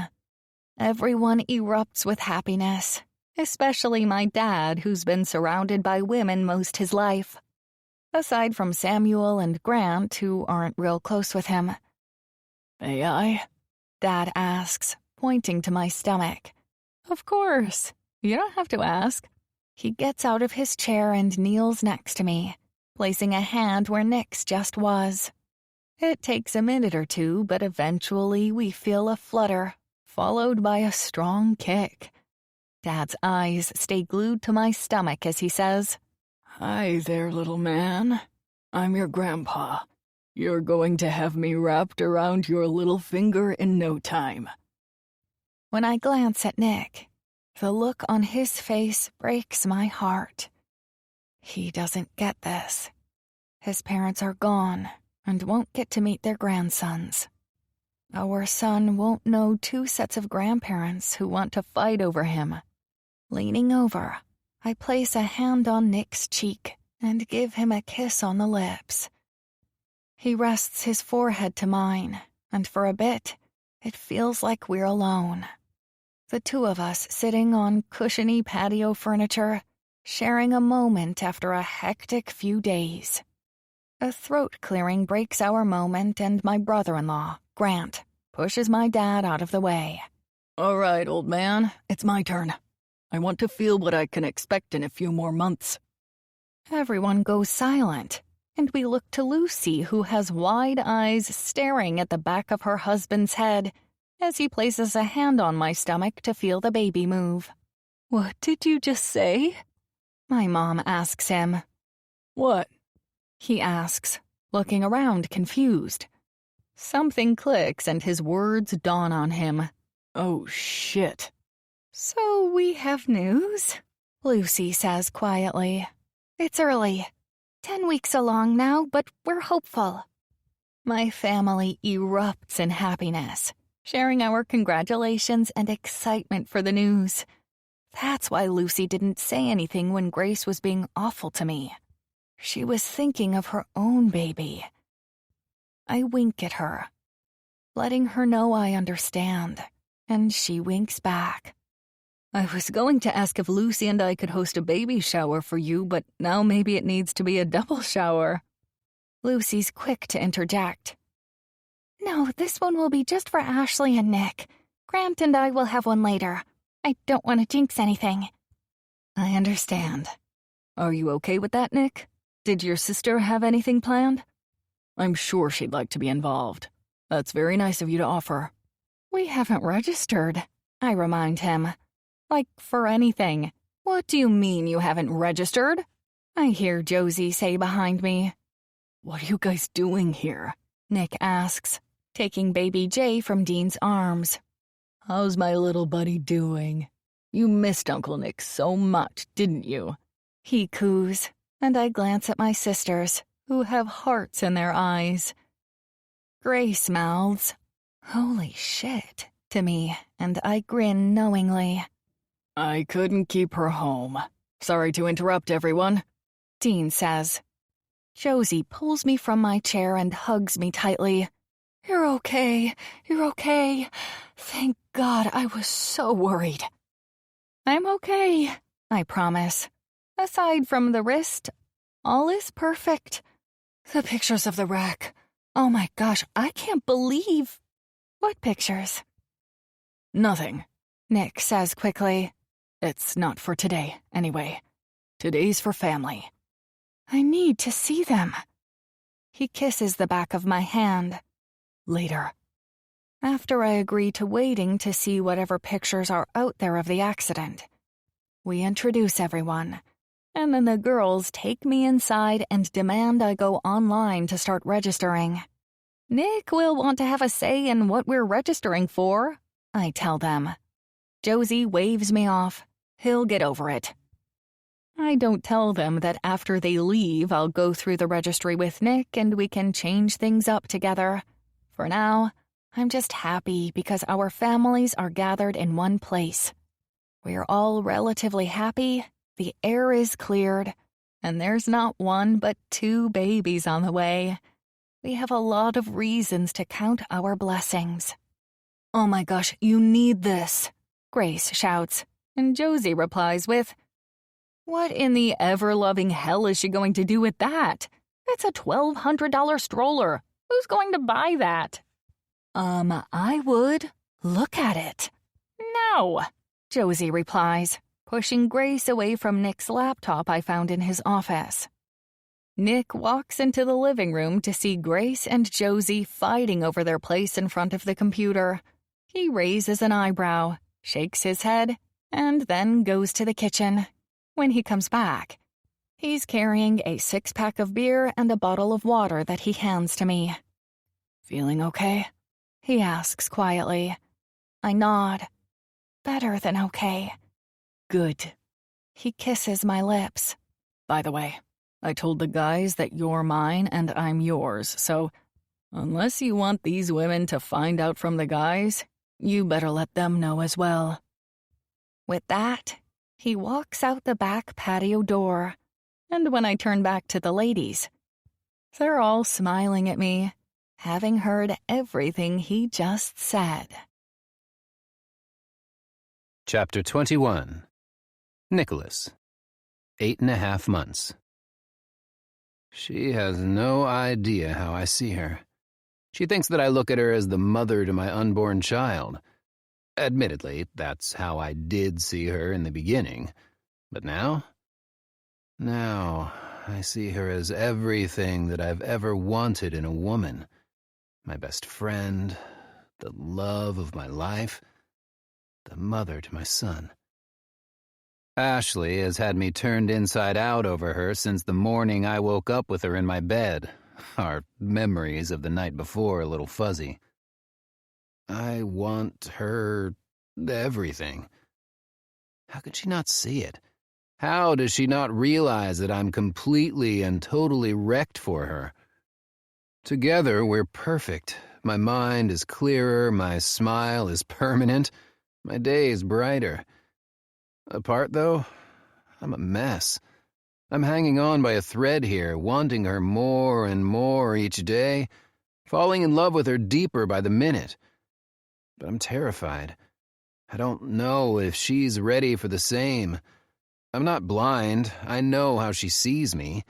She stares when she doesn't think I can see her. Ashley doesn't realize that she's all I see. I'm attuned to her every move. However, thankfully, I also know that her attraction to me goes deeper than the surface. The question is she ready to claim me as hers? Is she ready for me to claim her as mine? I know I am, beyond ready. I just don't know where her head is at, and the thought of losing her in my life isn't something I'm willing to allow to enter my mind. I'll chase her forever if I have to, because there's no one else for me. She's it. I've been a goner for so long now, I don't remember a time before her. That thought that I didn't want to get married again because of how my first one turned out, and the second time I proposed went to shit, gone. Replaced with a vision of her walking toward me, ready to commit to a life together. Forever. Leaning a shoulder against the doorframe, I watch her fold tiny onesies and other baby clothes that I didn't know anything about until she came into my world. The baby shower her sisters hosted for her was insane. I've never seen so many gifts from people I'd never met. Thankful? Very much so. Concerned that we won't be able to find a place to put it all? Very much so. Grace and I haven't talked much since she and Samuel split up. I'm glad that she and Ashley are working through it, but I can't forgive and forget so easily. Grace said some pretty horrible things about not only me, but Ashley as well. Ashley's sitting cross-legged, her back straight, belly round with my son growing inside her, humming a song that I can't decipher. Her long dark hair hangs in loose waves over her shoulders and down her back. The wrap around her wrist is already gone, her body mostly healed from the accident that could have taken her away from me. She's not wearing any makeup on her face, having already washed it away from her day at work, and honestly, she's never been more beautiful to me. All day long I think of her. There have been several occasions where I'm in my office working on a bid for a customer and I zone out completely. Rebecca, my assistant, will have to yell to get my attention. She smiles knowingly, and I shrug.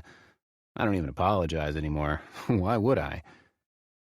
She must feel me watching her. The corners of her mouth tip up and her eyes flutter before connecting with mine. We're a match, she and I. Dark hair, dark eyes, olive skin. Creepy, she mutters, happy and amused. Beautiful, I counter. She's holding a dark blue sleeper, its edges trimmed in orange. It's one I picked up. She didn't fight me when I said our kid would be a Chicago Bears fan. She said that was fine as long as I allowed him to come to his own conclusions later in life. The sleeper hangs from her fingers as she stares at me, wondering. Something flares in her eyes. Is it heat? Maybe it's the same feeling I've been holding on to for the past months. Hope. Ashley, for more together. Her, me. I'm a mess. I shake my head. My beautiful mess. Nick, she whispers, her chin trembling. You can't say stuff like that. Why not? I push off the door and walk to her, crouching down so I'm eye level. I lift my right hand, my thumb making a trail over her cheek before sliding my fingers into her hair. Those intensely dark eyes of hers shutter closed, long lashes fanning out. Ashley sucks in a deep breath and shakes her head slightly. She meets my stare again, and she admits, It makes me think things. I've been thinking things since the first night we met, I admit to her in a low voice. You've just been trying to hide from it. Nick. Ashley. I can't do this. Give me one good reason, Sally. She gives me a small smile at the nickname, and her hand finds her belly. I shake my head. He's on the top of the pro list, babe, not con. She moves, shifting to her hands and knees. I stand up and bend over, helping her do the same. Thanks, she breathes. And to answer your question, no. I didn't ask for an answer. I asked for a reason. I wink and she glares. You don't have to be such a smarty-pants, Harry. Give me a reason, I demand. I'm hungry. Are you? I follow her to the kitchen and she opens the fridge, pulling out a container of leftover rotisserie chicken, shredded cheese, and barbecue sauce, placing it all on the counter. I get out the tortillas because I know she's about to make a barbecue chicken wrap. The two of us work together making our wraps. We put them on plates along with some dill pickle spears. A couple glasses of chocolate milk are poured, and we sit at the island to eat. I let her have this, because I know that it's a tactic to stall the conversation she's too nervous to have. I finish my plate of food before she does, which is pretty typical for us. I'm a fast eater. She savors. Neither of us say anything while we eat, and I don't say anything when I'm finished, but she's still eating. Slower than usual, I might add, but again, I let her have this. She needs it. Her emotions are all over the place, but more than that, she doesn't fully trust herself. She doesn't fully trust this love that we share. Maybe because neither of us expected this. We weren't looking for a relationship the night we met. We were both broken-hearted and needed to forget for a few hours. But she swept me away. Her smile makes my day better. Being with Ashley is unlike anything I've ever experienced. I had all but written off love when I walked into the bar that night. I'd decided that I was done. I'd thrown my hat in the ring a couple of times, and it didn't work out, but turns out I hadn't really given much effort. I thought I did, but this love that I have for Ashley, it makes me want to go all in, throw not just my hat in, but everything I have. She brought me back to life, back from somewhere I didn't even know I had escaped into.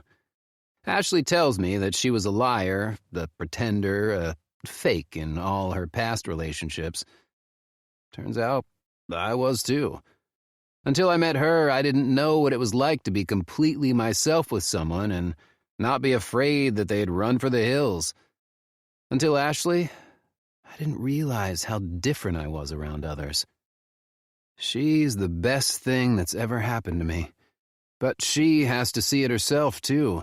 I can't be all in when she isn't jumping into the pond with me. I can't do that again. I won't. When her plate is empty, I take both hers and mine to the dishwasher and clean up the mess we made, wiping the counters and putting away the food in the fridge. When I finished, I turned to face her, leaning on the island countertop with my hands spread wide and facing her. I have a few options here. I act boldly, or I wuss out and let her keep me on the outskirts. Actually, I only have one option. I love you, I say, looking into her eyes, glistening with unshed tears. I love you. Not because you're carrying my baby, but because since the first night I held you, since the first night we played darts and ate crappy food and fell into each other's arms, I've been yours. I fell hard, but it wasn't fast. It was a slow fall, and I loved every second of it. But now, I want you with me. I've been in love with you for months, but didn't have the guts to tell you. Why? You scare the shit out of me, Ashley. I can't lose you. We haven't had good luck in the past with relationships. We've been burned, we've struggled to find our footing and be our real selves for fear that we wouldn't be loved. But it's not that way with each other. We can be our true selves and know that we're accepted. How do you know I'm not pretending like I have in the past? Because I know you. You haven't faked anything since we first met, I tell her, smiling. Do you love me? Because I love you. A forever kind of love, but it's time you know. You deserve to know. I'm scared. I nod, swallowing hard. Me too. I won't survive this loss. There's nothing to survive because there's nothing for us to risk losing. I'm not going anywhere. I love you like Johnny loved June, like Rip loves Beth. I smirk, bringing up her favorite show, Yellowstone. She can't deny that she gets excited for Cole Hauser in any role he plays, but in Yellowstone, she's mush, a puddle of hotness for him. That's not playing fair, she whispers. You can't bring up Rip. I grin. All's fair in love and war, babe. Do you love me? She whimpers. It's not that simple. It is that simple. Do you love me? We're having a baby together. We are. Thank the good Lord, because I can't wait to see you holding our baby boy. To be by your side, keeping my eyes on you. I wink. Now you're bringing up Chase Rice? You're evil. The corner of my mouth tips up. She once told me that one of her ex-boyfriends got pissed if she ever mentioned a celebrity crush, because all her past boyfriends have been giant dicks, apparently. Insecure assholes, basically. Do you love me? She closes her eyes, a tear falling and making a trail down her right cheek. I can't do this. Yes, you can. Do you love me? I count to 10 before her eyes open. I round the island and hold her face in my hands. Do you love me? Yes, she whispers. I can't help it. I've tried, but I'm a sucker for you. Thank fuck. I crush my mouth to hers and lift her off the stool, wrapping my arms around her. Our son is growing in her stomach between us, keeping us apart, but I wouldn't have it any other way. I love you, Nick, she proclaims when I release her mouth for a beat in order to trail my lips down her neck. Best words ever, I reply. I do, you know. I love you. But if Ripper Chase comes knocking, she jokes and then squeals when I attack her, tipping her back a little while keeping my hands on her back to hold her up. You little tease. But you love me. Yep, I do. Let me show you. You don't have to ask. Hot damn, I just won the lottery. I tug her behind me to my bedroom, passing the room that she's been staying in. I still can't believe I got her convinced to move in. If there's anything positive that came out of the damn near heart attack I had after hearing that she was in the accident, I suppose that's it. You're not staying in there anymore, I tell her, motioning to the spare room. The minute she agreed to move in, I wanted her in my bed, but knew I shouldn't look a gift horse in the mouth, as my grandmother used to say. Be grateful we made that step. And I was grateful for it. I needed the reassurance that she was healthy and happy, that she wasn't going to experience any late trauma or whatever from the accident. She gave me the gift of moving into my home, and I could return with a gift of patience. But my patience has run out. Hearing those 3 words from her sent me into overdrive. Slow mode is gone, replaced with pressing on the fast forward button. I don't want to rush our time together, but I'm so damn eager for the next steps I can't seem to tell my brain to relax. I'm not? She's amused, happy, seemingly on board, and I'm going to cling to that. Fuck no, you're in my bed from here on out. So bossy. I spin around and wrap my arm around her, walking backward. I'd love to pin her against the wall, take her right here, but first of all, that's not necessarily conducive to her current state, and second of all, I finally have her as mine, not just the two of us needing to scratch an itch or giving in to our desires. We're going to take our time together, and I'm going to learn every inch of her body that I haven't taken the time to explore yet. Only bossy when it comes to the fun stuff. She smiles, and the sight of it takes my breath away. I like the fun stuff. Me too. We should get to the fun stuff more often. I pause in the threshold of my bedroom. I lied. I'm going to be bossy about a lot more than just when we're in the bedroom. She slides her hands up my sides and around the back of my neck, playing with my hair. Oh? Yeah. Like wanting to keep you safe. Kind of experienced that already with the accident. Oh, trust me, I was holding back. You have no idea how much. That was you holding back? She asks, her eyes wide. Makes sense. I was a complete basket case for a few weeks. I'm still holding back, though. She doesn't need to see how anxious it makes me. It was. I'll probably boss you around about letting me take care of you, I tell her, quieting my voice. Her eyes soften a little. I'll boss you around when I feel like it's time for us to have a break together, even if it means we have to leave the baby with my sister for a few hours, because there will never be a time that I won't put us first. And this is a big one, I warn. What is it? She asks, her chin trembling. I'm going to be very bossy when it comes to the fact that I want to marry you. Sooner rather than later. I want you and the baby to have my last name, to sign a paper that legally bonds us together for the rest of our lives. I want us to have more babies once this one is old enough and we're ready again.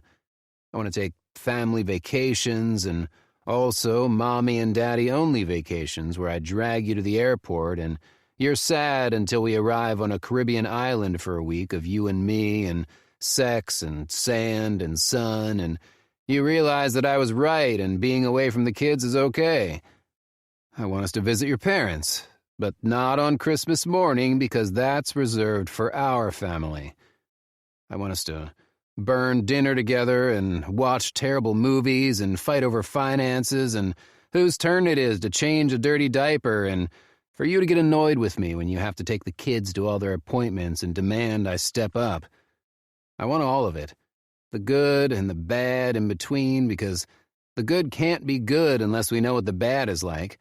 Then we'll appreciate the good even more, and our kids will appreciate the goodness that we have in our house. Oh my gosh, she whispers. Nick. I love you. When I said those words earlier, they weren't for show or said without me thinking it over. I meant them with every single fiber of my being. You need to know that I am completely in love with you. If you're not totally there, I'll wait. I'll wait as long as you need for us to be on the same page. I'm there.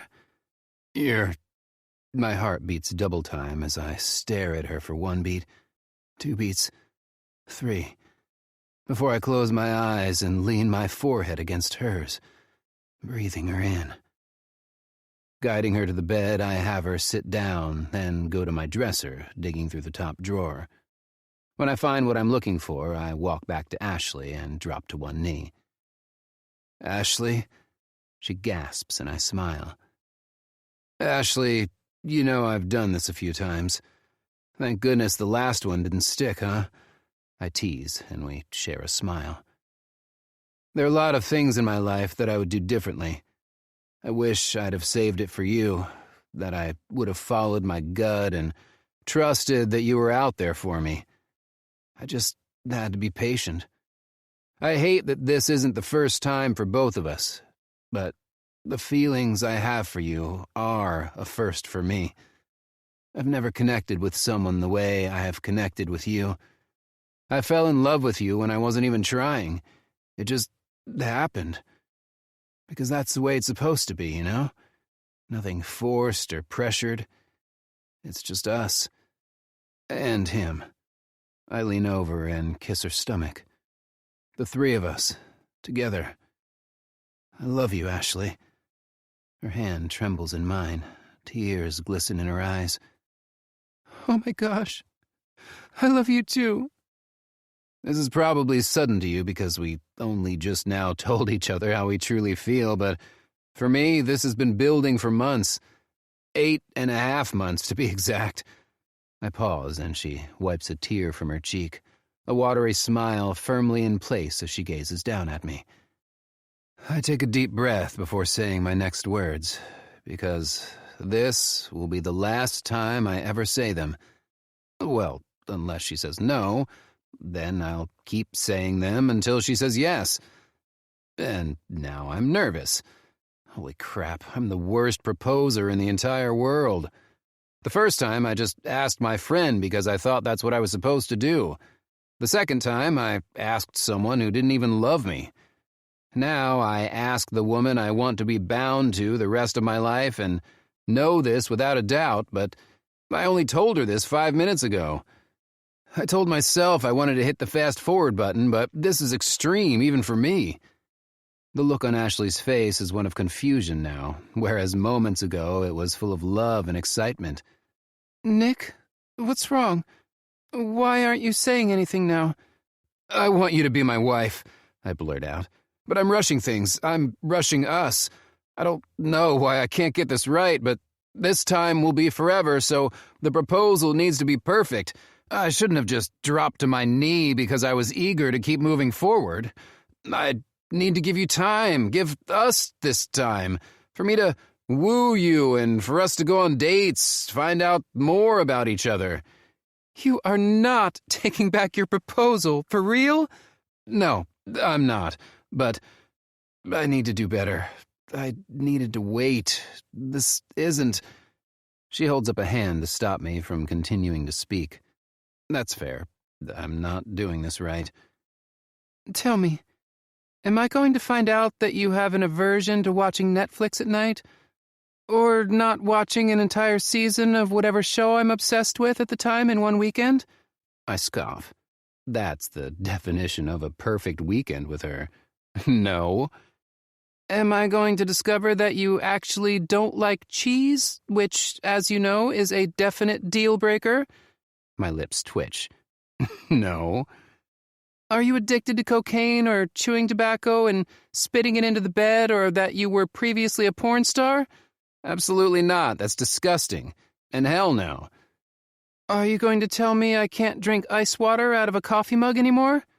Clearly not, if I haven't said anything about it yet. Okay.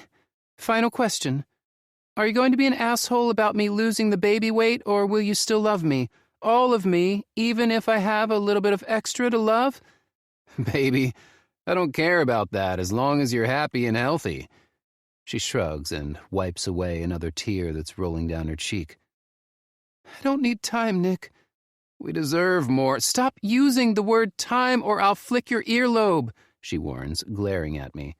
We don't need more time. We know each other. Maybe you didn't realize it, but you've been wooing me since you found out I was pregnant. Every day you've showed me the kind of man you are. I've never felt this way about anyone else either. I don't care that you were a dumbass and asked Stacia to marry you. We both chuckle. I don't care that you married your friend because you thought that's what you both wanted. What I care about is that we survived those past messy relationships and came out stronger because of it. And now we're here, together, against all odds. We made it through the junk, Nick. It doesn't matter if the entire time we've known each other has been unorthodox or that our dates haven't really qualified as traditional dates. So much as just spending time together. If life has taught me anything lately, it's that nothing is guaranteed. I could have died in that accident, and we wouldn't have had the chance to tell each other how we feel. The reminder of how close I came to losing her and the baby makes me sick to my stomach. Don't even talk about it. It's true, though. If you hadn't been there for me, not only helping me to heal, but making sure I was taken care of, I wouldn't have discovered the truth about you. Truth? That you're that guy. The corner of my mouth twitches. That guy? She stares straight into my eyes, licks her lips, places a hand on my cheek, and proceeds to wreck me in the best possible way. The guy everyone else is jealous isn't theirs. I don't think she knows how much those words mean to me. No more hesitating. For lack of a better term, it's time. What do you say, Ashley? Will you marry me? Tomorrow works for me, she responds with the best words she could have. That a yes? She shakes her head, but smiles so wide I don't think I've ever seen her smile so big. That's a heck yes. Chapter 22. Nicholas. Honey, wake up. What? Is it time? I jump out of bed and spring into action. It's either time or I just peed the bed. God, I've never wanted to not have someone pee the bed so badly in my life. For more than one reason, obviously. Obviously? Ashley mocks me. We need to go, I think. Yeah, let me. I point to our bathroom and slam the door shut behind me. Don't go anywhere, I holler. Not planning on it. she says as if I'm ridiculous. I know I am, but that's beside the point. She's about to give birth to my baby boy, and I've never been more ready for something to shake up my entire life than I am in this moment. When I get done in the bathroom, I wash my hands and open the door to see her squatting like a frog. What the fuck? I'm trying to keep it moving along. If I sit down, isn't it just going to push everything back inside? He's been in there a week longer than he was supposed to be anyway. I'd say it's time to keep this moving along. Is that really what you're supposed to be doing? I ask, seeing her bounce up and down with her legs bent and spread wide. Her balance, given the extra weight in her stomach, is actually really impressive. How the heck am I supposed to know? But doesn't it seem logical? I'm afraid all logic flies out the window when you're trying to push a baby out of your vagina for the first time, babe. She keeps bouncing, but a strained look crosses her face. Babe, I might need help. I can't stop bouncing, she says, out of breath. Or I might fall down. But if I fall down, I'll never get up. And I don't want to sit on the floor because my ass is still wet from my water breaking. I'm not even going to go there because I have a feeling I'm dangerously close to meeting volatile Ashley, someone I haven't had the displeasure of being introduced to yet. I extend both hands down to her and help pull her up. Thanks. I'm not sure, but I think it probably helped. I bark out a laugh. You think bouncing like a frog helped? Had to. I feel like he's lower now. I'm ready. Don't you want to change out of your wet clothes first? She shakes her head and marches toward the door. No time. I chase her down and turn her around by the shoulders, guiding her to our bathroom. We've got time, trust me. Go change your clothes and whatever else will make you feel good about leaving for the hospital, and I'll make sure the bag is in the car. Want me to call your parents? Yeah, that'd be good. And Josie. But tell them not to tell my sisters yet. I'm not ready for everyone. She stands beside me, looking at her stomach. You okay? I ask her. This has gone by so fast, she whimpers. And everything happened in the last year. I'm exhausted. It's been a hell of a year for sure, but we have a few more steps to go before we can take a nice long nap, okay? Like maybe 18 years before the nice long nap happens. She begins to cry. Oh, shit. I'm so tired. I kind of laugh and pull her to me. I know, Ash, I know. We've been through a lot in 9 months, but I promise that it will all be worth it soon. Yeah, she agrees in a whisper. Okay, yeah. She rallies and throws her shoulders back, walking toward the door. I'm ready now. Let's do this. Once again, I guide her to the bathroom. Change first. We've got plenty of time. Oh, right. Duh. Yeah, we've got plenty of time. We were wrong.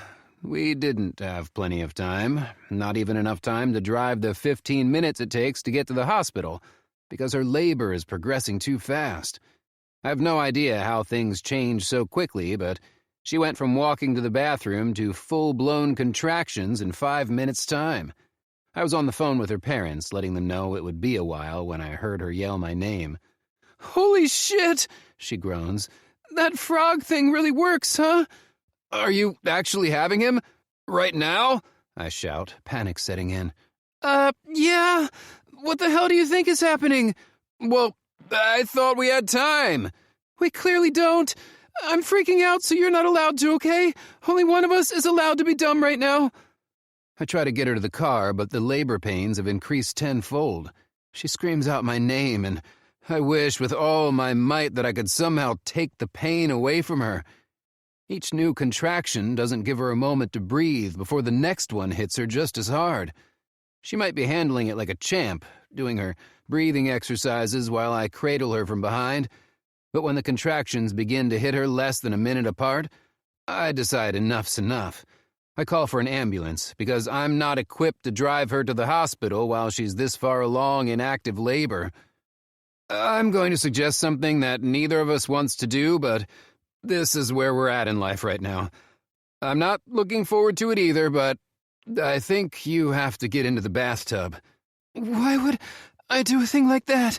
She asks through a low voice. Because there's a very good chance that you're about to give birth in our house, and I would prefer that to happen in the tub rather than on our floor. I am not giving birth at home. I need drugs and doctors and nurses and a lot of sanitization. This isn't happening. No, I'm willing it to go away, she says, determined. She pushes against me, trying to stand up, but there's no point. Come on, let's go. No time to waste. Luckily, the doorbell rings, interrupting her objections. After making sure she's settled, I rush to the door and let the medics in. They look a little familiar, but I can't place them. Not that it matters. She's back here. She's decided that she's not having a baby at the moment and will wait until she can be at the hospital. The woman gives me a knowing look, and the guy grunts. Great. Pretty much. When we get to our room, she's on her hands and knees, crawling toward the bedroom door. Ash? She looks up. Oh, hey, see? I'm on my way. Just maybe help me get up and I'll be right with you. Medics are here to help, I tell her. Hi there, I'm Ashley. We've met, the woman says, getting on her haunches in front of Ashley. Sarah. You may not remember me, though. Realization dawns, and Ashley cries out in a contraction. Accident! Yes, I helped you at the car accident. Good to see you still have that strong determination we saw from you then. You ready to go to the hospital, babe? She asks, breathing heavy with her eyes practically bugging straight out of her head. It's kind of a scary look on her, I gotta admit. Maybe we can try something different, I suggest, looking to Sarah for backup. Luckily, the other medic, this one a man, steps in. Ashley, do you remember me? Carter. The young medic grins. Yeah, that's me. I'm glad to see you're doing well. Ashley nods rapidly, her lips puckered when she says, Mm-hmm. Remember how I told you my girlfriend was having a baby, too? She was a little ahead of you. She nods and groans long and deep when another contraction hits. I was with her in the delivery room, Ashley, and I've got to say, you're where she was when she started pushing. Would you mind letting us help you out a little bit? Once she gets through the contraction, she finally nods, agreeing to their help. We quickly get her undressed from the bottom down. There's no sense in delaying that any longer at this point, and Sarah quickly slides a towel out of our bathroom under her butt. I sit back, letting Ashley use my body to brace herself against, while allowing Carter and Sarah to do their jobs, just as I hear more sirens. Liberty Police Department! A man yells, entering my house. We're back here! I call to him. Two men in uniform step into the room just in time to see Ashley bear down with a contraction that has to feel like it's ripping her in two. She's lying against my knees, my arms stretched out beside her so she can grip my hands tightly. And is it ever tight? Her lips are pursed and she has sweat pouring out of her. I've no idea how this happened, her about to give birth in our home, but considering that the entire time we've known each other has been out of the ordinary, it kind of makes sense. Holy crap! One of them shouts.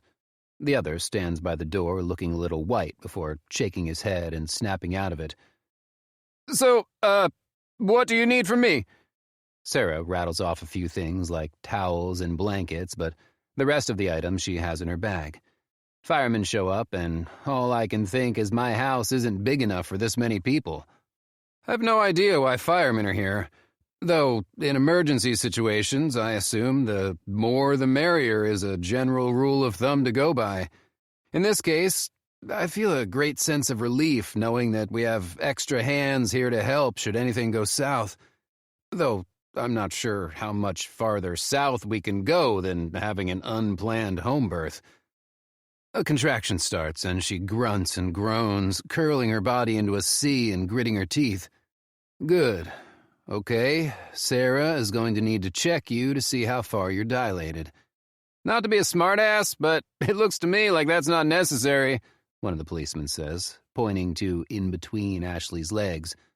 We see a head, Sarah announces. What the fuck? I yell. The head? Like a baby's head?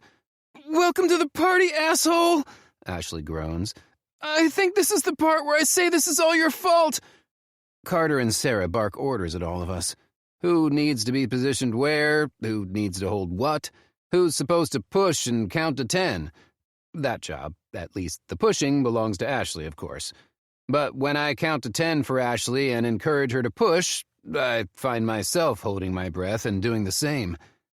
After what feels like hours, a million curse words from every single person in the room, blood and bodily fluids I never expected to see in my bedroom, and a lot of shouting, the only sound we hear is, "It's a boy," followed by the absolute sweetest, most perfect sound in the entire world. "Congratulations, Mom and Dad. You've got yourself a healthy baby boy. 10 fingers, 10 toes. Sarah and Carter make quick work of checking him over and doing their best to complete the childbirthing process. Things need to be stitched and cut and sewn up. All things that I would not have paid attention to, whether we were in a sterile hospital room surrounded by doctors and nurses or not. Because I'm too busy staring at my son and whispering to Ashley how amazing she is, how in awe of her I am. You just had a home birth, I remind her unnecessarily. You're a total badass. She snots through a cry. She seriously looks like she's been through hell and back, which seems appropriate. "That was really fucking hard," she admits. I imagine it was. You kind of hurt my hand there for a second or two, I joke. Sarah places our little bundle of perfection in Ashley's arms. "We'll transport you to the hospital. They're waiting for you." "Can't we just stay here now? Isn't it all done?" Sarah smiles. "It's good to have him checked out by your doctor, and you as well. They can help you manage any pain you're feeling, too." They push her out on the rolling cot the firemen brought in, Carter and Sarah working together with the rest of the emergency crew standing by. I can't believe this happened, Carter says. Sorry, that's probably inappropriate, but holy hell. When we came upon that accident, I was scared that we wouldn't... He trails off, clearing his voice. Anyway, that's not important. It's just really good to be here for this, to see that you're doing all right. "We're more than all right," Ashley tells him. "We're doing great. Maybe you two are the reason this happened so quickly, because I needed to be able to tell you both thank you in person."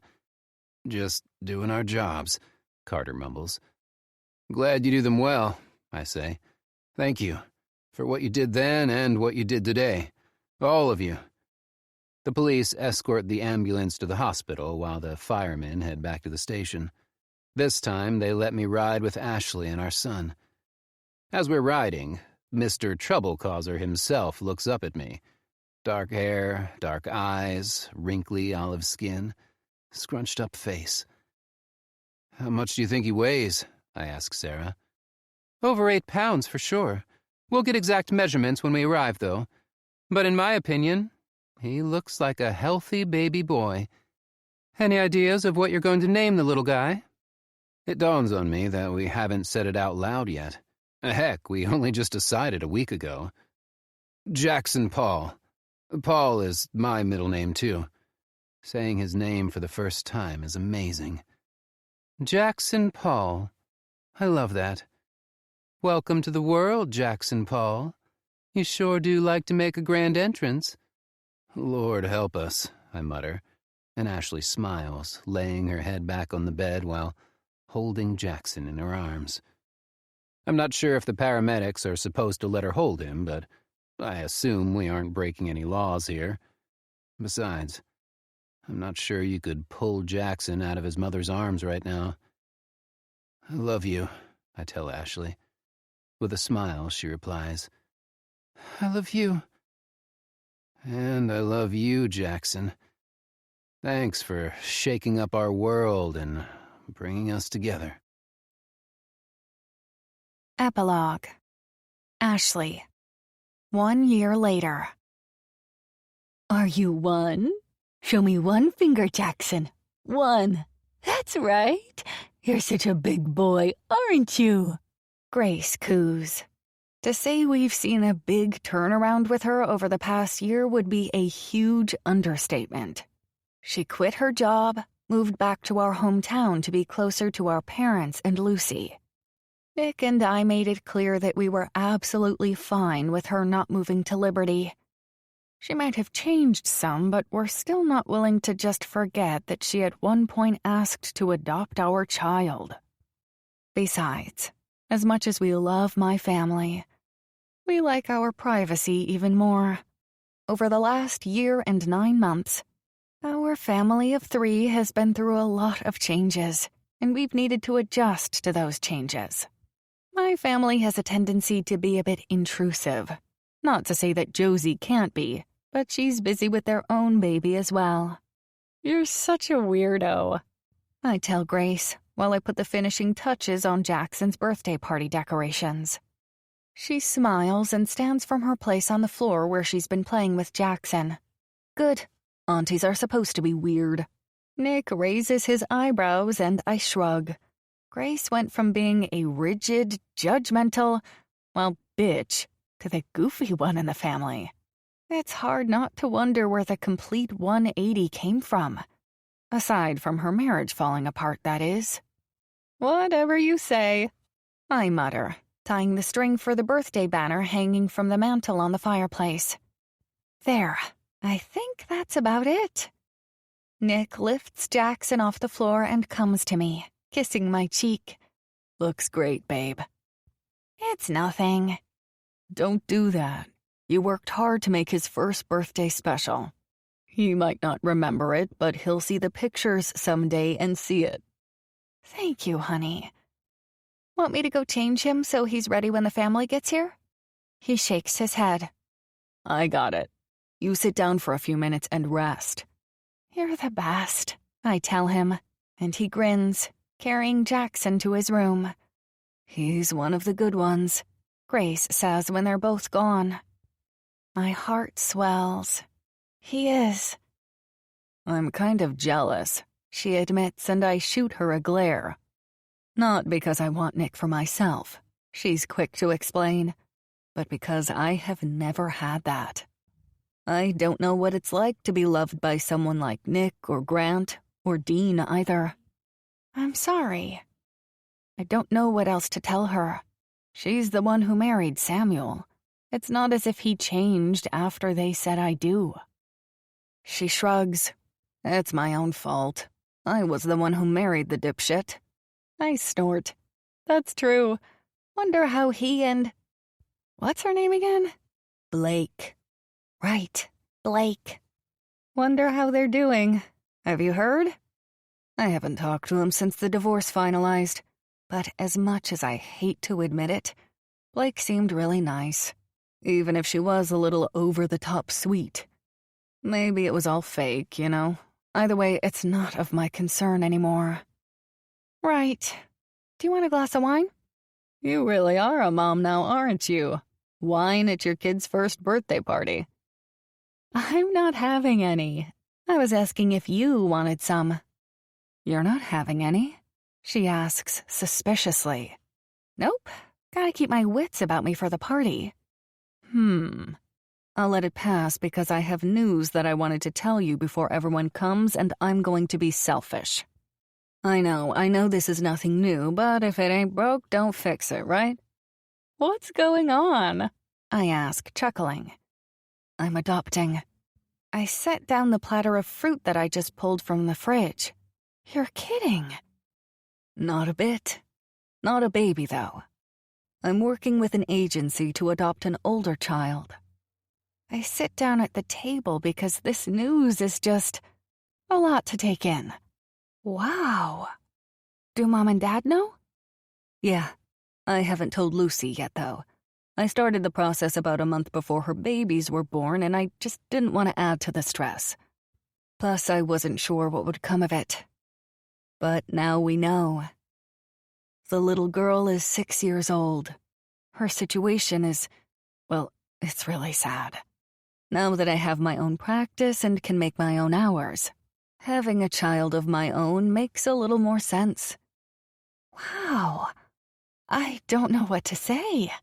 Are you sure you're ready for that? Grace nods and pours herself a glass of iced tea, then takes a seat at the table with me. After taking a drink, she sets the glass on the table. I'm 100% positive. I know all other evidence might point to me being a selfish asshole, but I want this. Have thought this through, and am so excited to share my life with this little girl. We've met and spent time together with her social worker. She's so sweet and adorable, incredibly shy, which lessened after a bit. She's been through so much in her short life and needs someone on her side. I'm going to be that person. She deserves someone who will put her first and show her what unconditional love is like. I have to admit, I'm a little surprised. I don't blame you for that. But I promise I've thought this through a lot. I'm not doing it for me. The fact is, there are so many children who need love in this world, and I have love to give. I'm happy for you, then. And you have my complete support. However Nick and I can help, let me know. Thanks, Ash. Nick and Jackson come walking into the kitchen. Well, Jackson toddles in while Nick walks slowly next to him. Jackson gives me a toothy grin when he sees me, and I move my chair, reaching out my arms. He stumbles toward me and I wrap him up, nuzzling my nose into his cheek. He's the cutest thing on the planet and I can't get enough of him. Don't you look handsome? I ask him. Nick's combed his dark hair so it's all slicked down and to the side. His chubby legs are covered in a little pair of jeans, and he's wearing a blue plaid flannel shirt that, oh my heart, matches Nick's. How do we look? Nick asks proudly. It's so stinking adorable. Where did you find this? When? He shrugs. Gotta leave a little mystery in our marriage, right, little man? He asks our son, who gives him a big smile. Nick and I waited exactly 6 weeks after he was born to get married. We wanted to be able to celebrate our marriage the right way. Wink, wink. Even though that night we still had him at home with us, we still enjoyed our night together as a married couple. Nick kisses me on top of the head and gives me a knowing grin. What do you need me to do before everyone gets here? I think we're ready. Dad wants to help grill the burgers, but everything else is ready to go. Mom's bringing potato salad, too. Ooh, she is? I actually texted her about that. I should be surprised, but I'm not. She's such a sucker for you. Nick grins shamelessly and steals our baby from me. Not so much steals, since the two are practically inseparable. But it would sure be nice if he favored me once in a while. Gotta teach my guy how to charm the ladies from the start, right? If he's got even a smidgen of you in him, then he's going to be a charmer regardless. Grace says, rolling her eyes. The doorbell rings and immediately opens, my parents' voices filling the small space. Where's my boy? My dad shouts. Jackson squeals at Papa's voice. His second favorite guy in the universe, and squirms out of Nick's hands. Jackson moves as quickly as his little legs can carry him to my dad, giggling the whole way. A half hour later, the backyard is flooded with our family. 4 kids under the age of 2 between Lucy, Josie, and me. My parents have taken to assuming the role of grandparents to little Jay as well, and I've never seen them so happy or enjoy life more. It's hard to believe that just 2 years ago, I saw myself getting married to a man who I had to pretend to be someone else around. I can't imagine a life other than the one I have now. Nick and Jackson are my everything. My entire family is here, along with Nick's and some of our friends he's introduced me to. Brandon and Savannah, Mia and Cole, and all their kids. Nico, can you grab one of those juice boxes for Jay? Josie asks, her hands resting on her incredibly large belly. She's due with number 2 any day now. Sure thing. Nick says, bringing an apple juice box over to where Jay is sitting, a plate of food in front of him. Nico? Savannah asks, laughing. She's the only one who's allowed to call me that, Nick says, shooting a pointed look at Savannah, making me laugh. The party to celebrate a year of Jackson's life is full of laughter and chatter. There's no drama, no arguments, no awkwardness. How you doing, Mama? Nick asks me quietly. I'm doing perfect. He places a hand on my stomach. We ready to tell everyone? It's not too early. We're out of the first trimester. I think it's time. Okay, then. It's time, Dean shouts. Holy crap, it's time, it's time. Wow, that's weird, right? Nick says to me. Pretty sure they're talking about something else entirely. I tell him, pointing to his sister who is standing in a pool of water, holding her belly. Oh crap, it's time. Get her out of here. We don't need a repeat of the last time someone went into labor in this house. Suddenly there's a flurry of activity as we try to usher Josie out the door. She, however, has other plans. Stop it. I want to see Jackson eat his cake first. We've got plenty of time. I don't even feel my contractions yet. Take it from me, Josie. Don't assume. Oh, hush. Your situation was completely different. Give the boy his cake so I can see him eat it, then we'll go. Oh no. Not again. Nick groans. When you get to the 8th month with this one, we're just going to camp out at the hospital. At least this time we have a doctor and nurse here, I remind him, pointing to Cole and Mia who are helping Josie as she moves to the house, Dean by her side. This house is cursed. Nah, I'd say it's the opposite. It's the perfect house, right? It's where we got our start together.